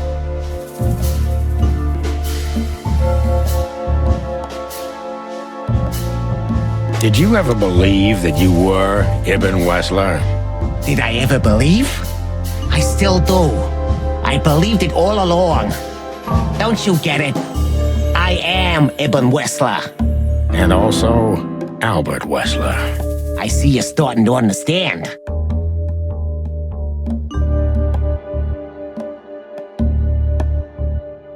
So you feel you're two people at the same time, even now? Does it sound crazy? Maybe it is. But Ibn lives inside me. Sometimes he's even stronger than Albert ever was. Do you think you can avoid the gas chamber with this, Albert? I don't have to avoid anything, Sonny. You and your friend, will never leave this place. It's better if you start getting used to the thought. You're not the cold-blooded killer you'd like to think you are. Yeah, do you think so? Try me, Detective.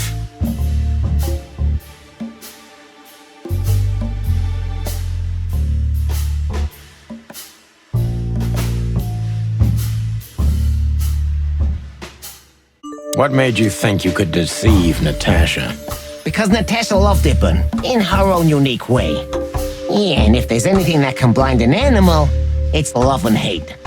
Everything revolves around these two things, Mr. Featherland. Is everything black and white to you? No. That's exactly what I'm talking about. Everything's gray in this world. Only two things have color. Love and hate. I see you understand now, Sonny. Yeah, we're not that different, you and I. Albert, you're everything I'm not. And I'm everything you're not, believe me. Yeah, if that makes it easier for you, Detective. That was your plan. Take his place and live happily ever after. Why, isn't it good enough of a plan, Mr. Featherland? It was perfect, even in its imperfection. Which is? Ibn's ghost. Is what? Please don't take it literally, Mr. Chicken. I'm not talking about spirits. When Ibn died, I didn't just take his place, but also his role. He himself, his essence, if you will. Yeah, though I guess that's too much for you to understand. So you mean Ibn's here with us even now? He was here all along. Don't you get it? I am Hobart Ibn Wessler. I must get serious. because looking at the gun in Wessler's trembling hand, I'm afraid I don't have much time. Albert is a cruel psychopath, but maybe I can turn that cruelty against him. When was the moment you decided to kill him, Albert? When I drew the last stroke on that fatal painting, Mr. Fiddleland. When I glanced at it for the last time, and then at Natasha, who was shivering under the weight of my gaze. You simply fell in love with her? End of story? Not in the slightest, Mr. Fiddleland. Love is, just chemistry. What I felt was more than that. Everybody thinks that, Albert. But we all feel the same. We're just fools. No, Mr. Fiddleland. Not at all. At that moment, I knew what I was gonna do. I knew that the world was coming to an end if I didn't do it. It implodes on itself and ceases to exist. I couldn't let that happen. I couldn't. Let him have her, right? You simply wanted her for yourself. I wanted her for ourselves, Sonny. I was him by then. He just didn't know it yet.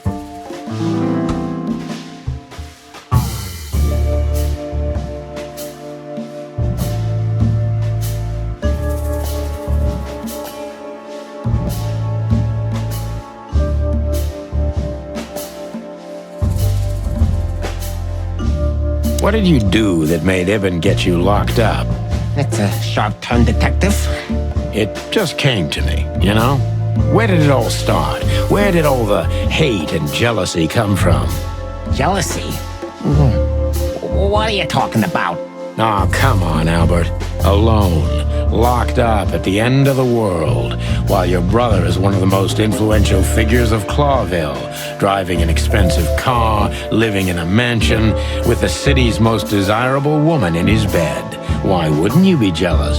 Yeah, Albert was jealous of Ibn. Maybe he still is. But I understand why he did it. Albert was beyond control and dangerous. What does that mean exactly? Albert did our mother wrong. Poor old Mom. She never heard her fly. But Albert couldn't take that she was praising his brother all the time while Albert was just an unsuccessful, foolish, poor painter. What did you do to her, Albert? Albert killed her. It looked like an accident, but Ibn knew it wasn't. That was the last straw. Albert had to be locked up, and he agreed. He never said no to his brother. But he never forgot who did this to him either, did he? Ibn was really good to him. Visited him every week. Did everything he could. Even introduced Natasha in the end. And that was his downfall. Both of them, Sonny. And yours, too.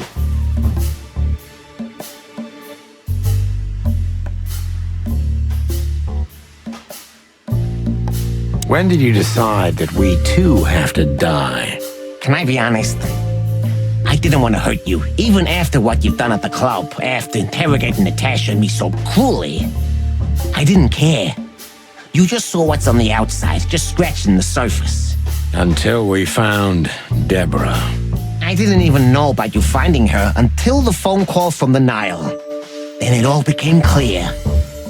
I understood I underestimated you. I had to remedy that mistake before it was too late. You remove anyone if they happen to cross your path, don't you? Without batting an eye. Ibn had always been like that. Albert the opposite, so don't think I wasn't struggling, but eventually, yeah. Courage won every time. You mean fear? Yeah. What do you know about these concepts, detective? You spent your life chasing petty nobodies until you turned into one of them. I may be a nobody, Mr. Wessler, but at least I know who and what I am. I'm Santino Featherland. Tell me, can you still tell who you really are? Albert, Ibn, both of them? Neither. Enough, Santino. Enough games. Ask your last question before I get tired of you and pull the trigger. I'm very close to breaking him. But if I'm too hard on him, I could quickly be signing my death warrant. It's time to dig a little bit deeper and uncover Wessler's wounds.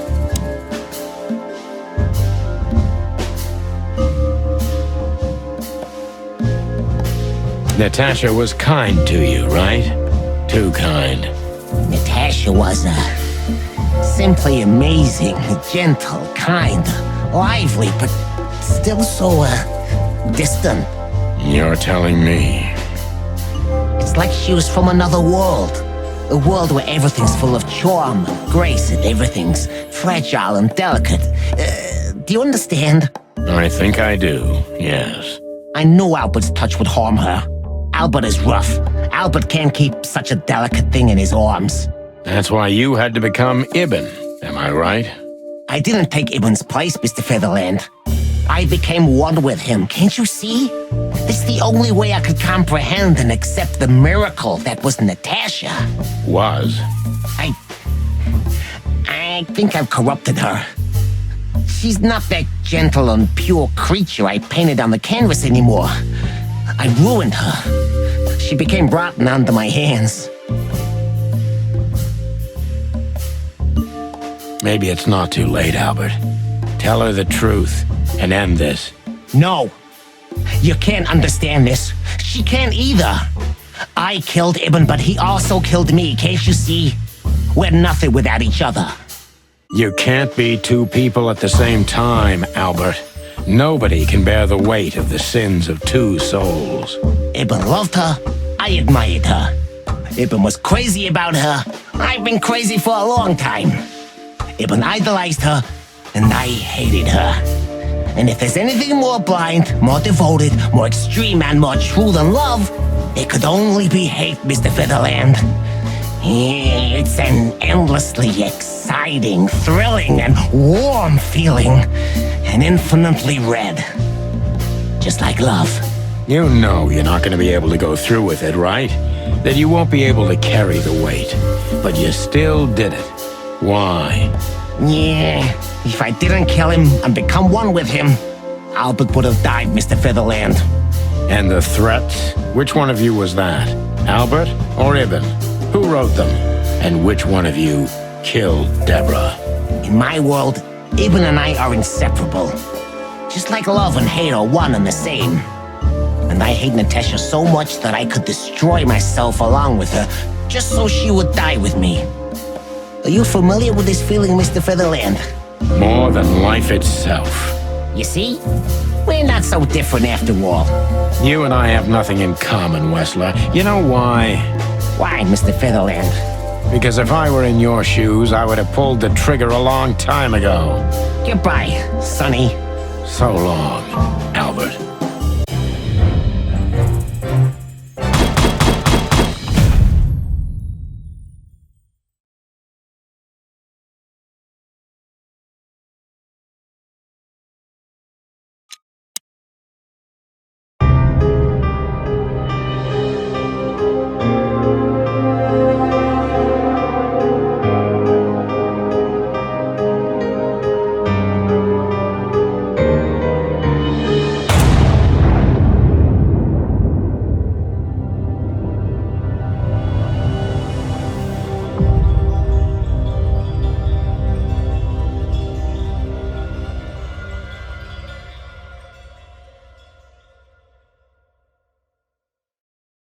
So, you heard everything. I heard everything. I'm sorry you had to find out like this. And thank you. If it weren't for you... Yes, both of you would be dead, I know. But believe me, I still thought carefully before firing. About who to target? You know, I truly loved Ibn. But this man wasn't him. You felt it, didn't you? Maybe I even knew it. I don't know. But I still can't believe it. It won't be easy to process for any of us. I'm sorry I dragged you into this. And regarding Molly...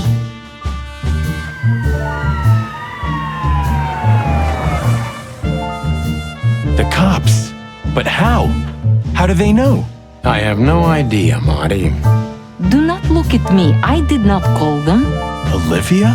Don't worry, Natasha. They won't lay a finger on you. I promise. Please, Sonny.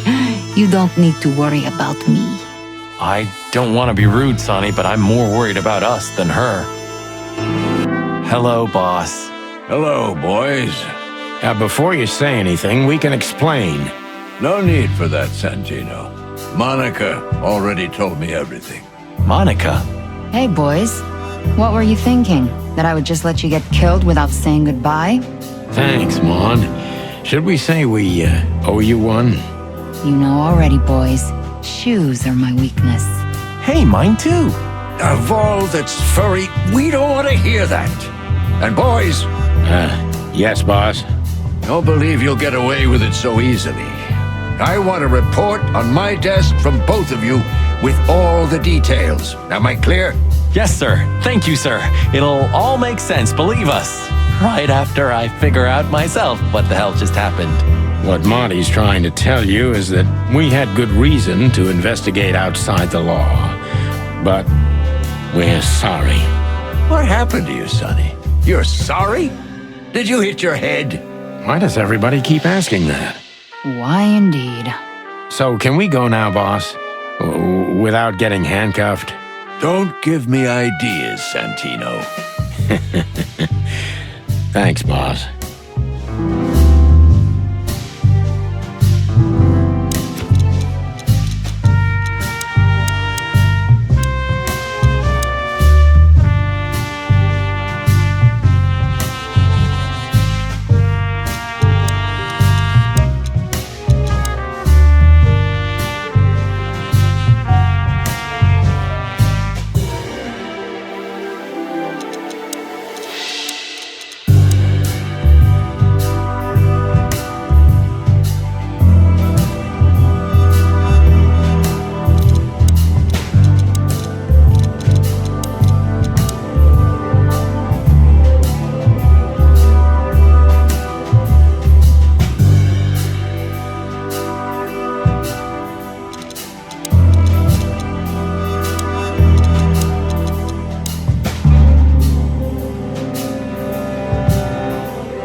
Thanks again, Mon.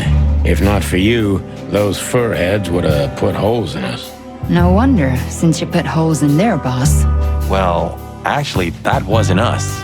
Then who was it? Natasha. Really? I wouldn't have thought it of her. It's a pleasant surprise. It was for us too, believe me.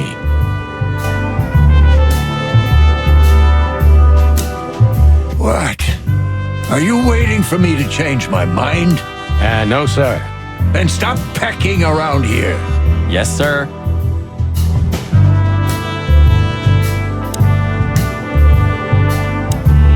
Hey, Olivia. Marty? I just, wanted to thank you For what exactly? for trying to save us. I didn't do it only for you, believe me. I loved my job while I had it. Now my employee is dead, so I don't have a job anymore. I didn't even think of that. Of course you didn't. Can I do anything to help? I think I'll manage. I always do.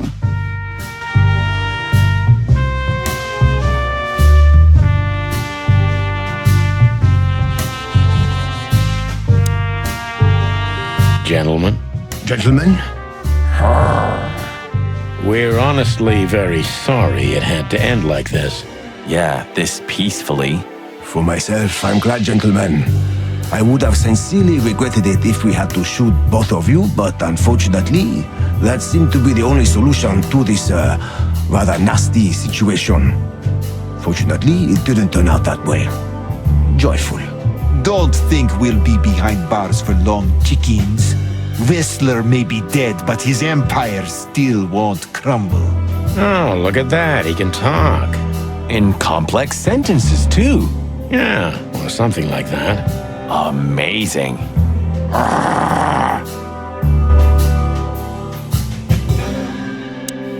You're a good boy, Bosco. Nice work. You know, folks, somebody's gotta take care of the real police work while you're tearing up the city. Sorry for the mess, Bosco, but you know us. Yeah, Unfortunately, I do. How did you catch them? After the gunshot, I was sure these two would show up. They have a habit of doing that. They were already in cuffs before then, Sonny. We had the house surrounded. If you could have hung on, maybe nobody would have died. Hey, a second longer and it would have been us. That's your story? Cluck you sideways, Bosco.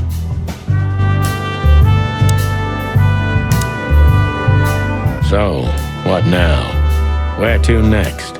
I think I should mourn, right? You should. But I don't know what to feel anymore, Sonny. I understand, Natasha. You know, if you need anything... Yes, I know where to find you.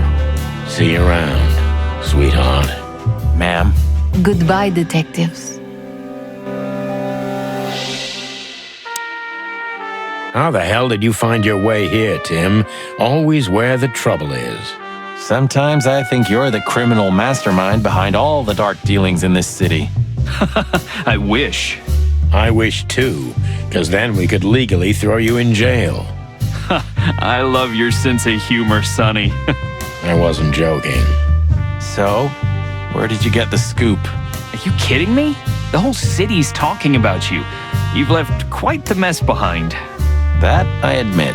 Well, it's a miracle that all of the city's smear sheet journalists aren't here already. Oh, while we're at it, will you give me an exclusive interview? Clock off, Tim. Hey! Just one quote, guys. They say you've taken down the whole Wessler empire. They say... I say you're full of shit, Tim, and you can quote me on that.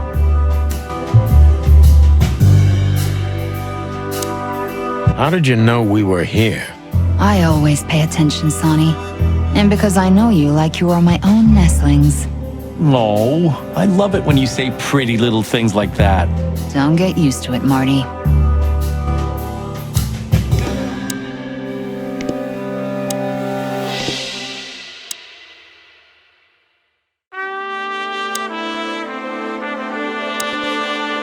And what about you, Sonny? I'll go home and sleep. Maybe for 3 days. I'll try to forget. I'm sorry I dragged you into this. If there's anything I can do. I'm not sorry, Natasha. It's better this way. We find out painful truths, but at least we see clearly now, don't we? Yes, I think you're right.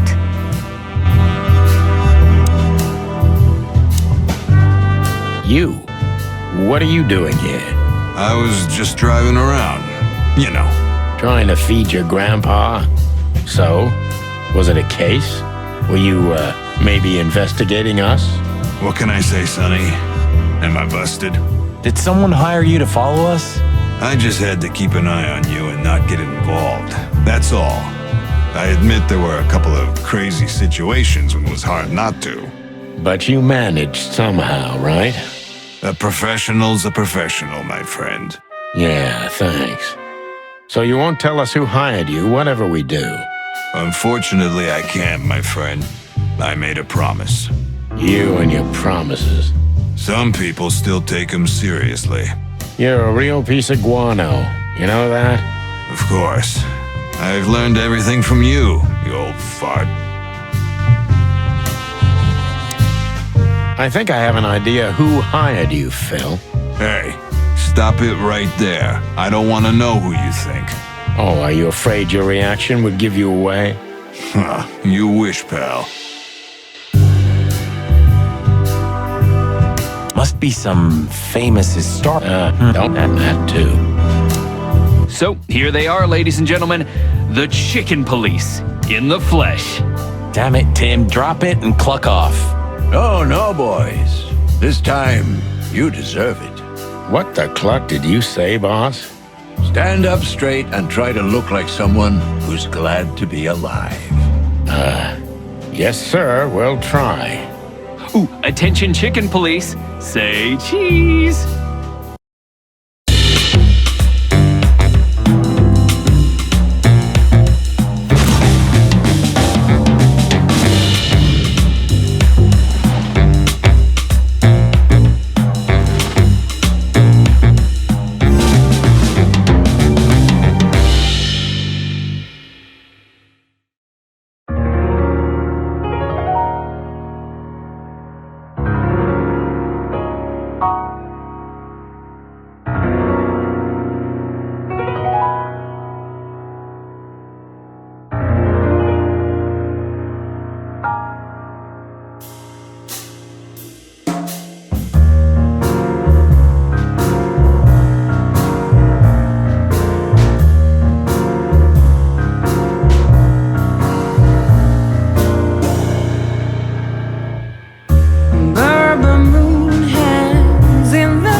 keeps me turning back. I'm tired of being sane. Chloe is still lying in my bed.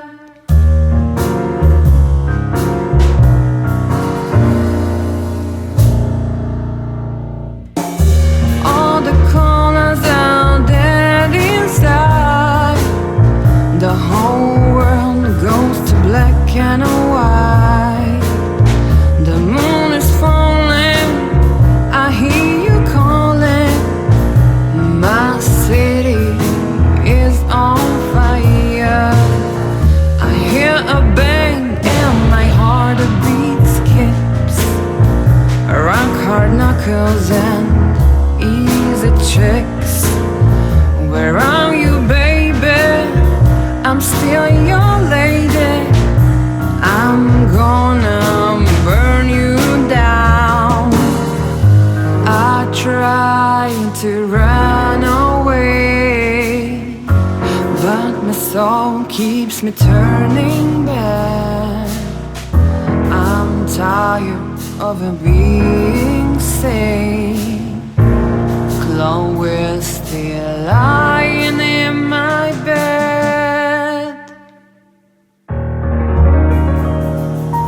and it's dead.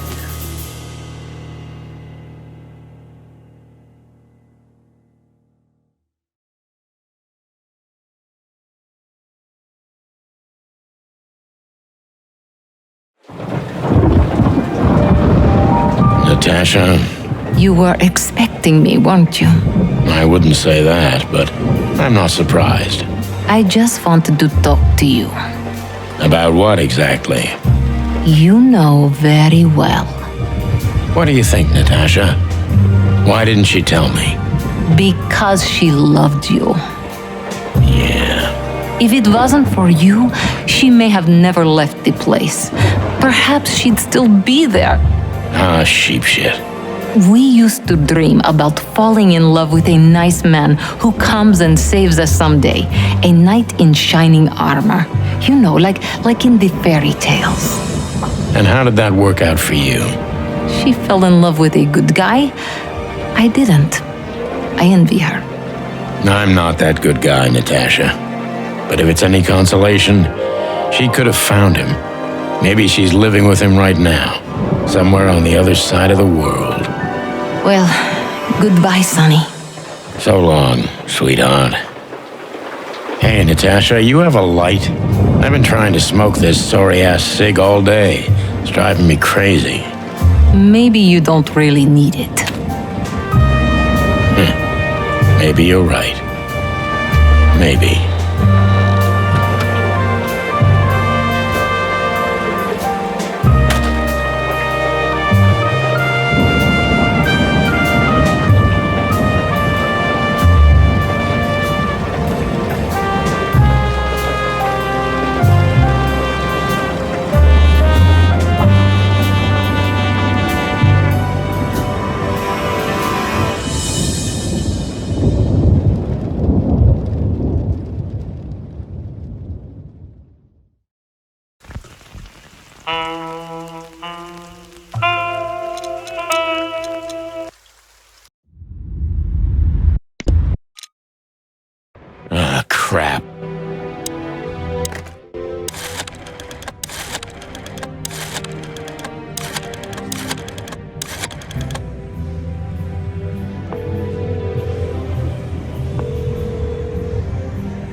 keeps me turning back.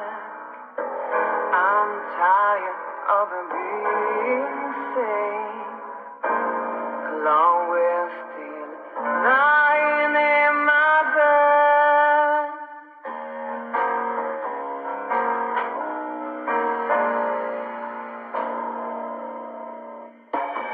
All the colors out there inside. The whole world goes to black and white. The moon is falling. I hear you calling. My city is on fire. I hear a bang and my heart beats. Rock hard knuckles and easy checks. Where are you, baby? I'm still your lady.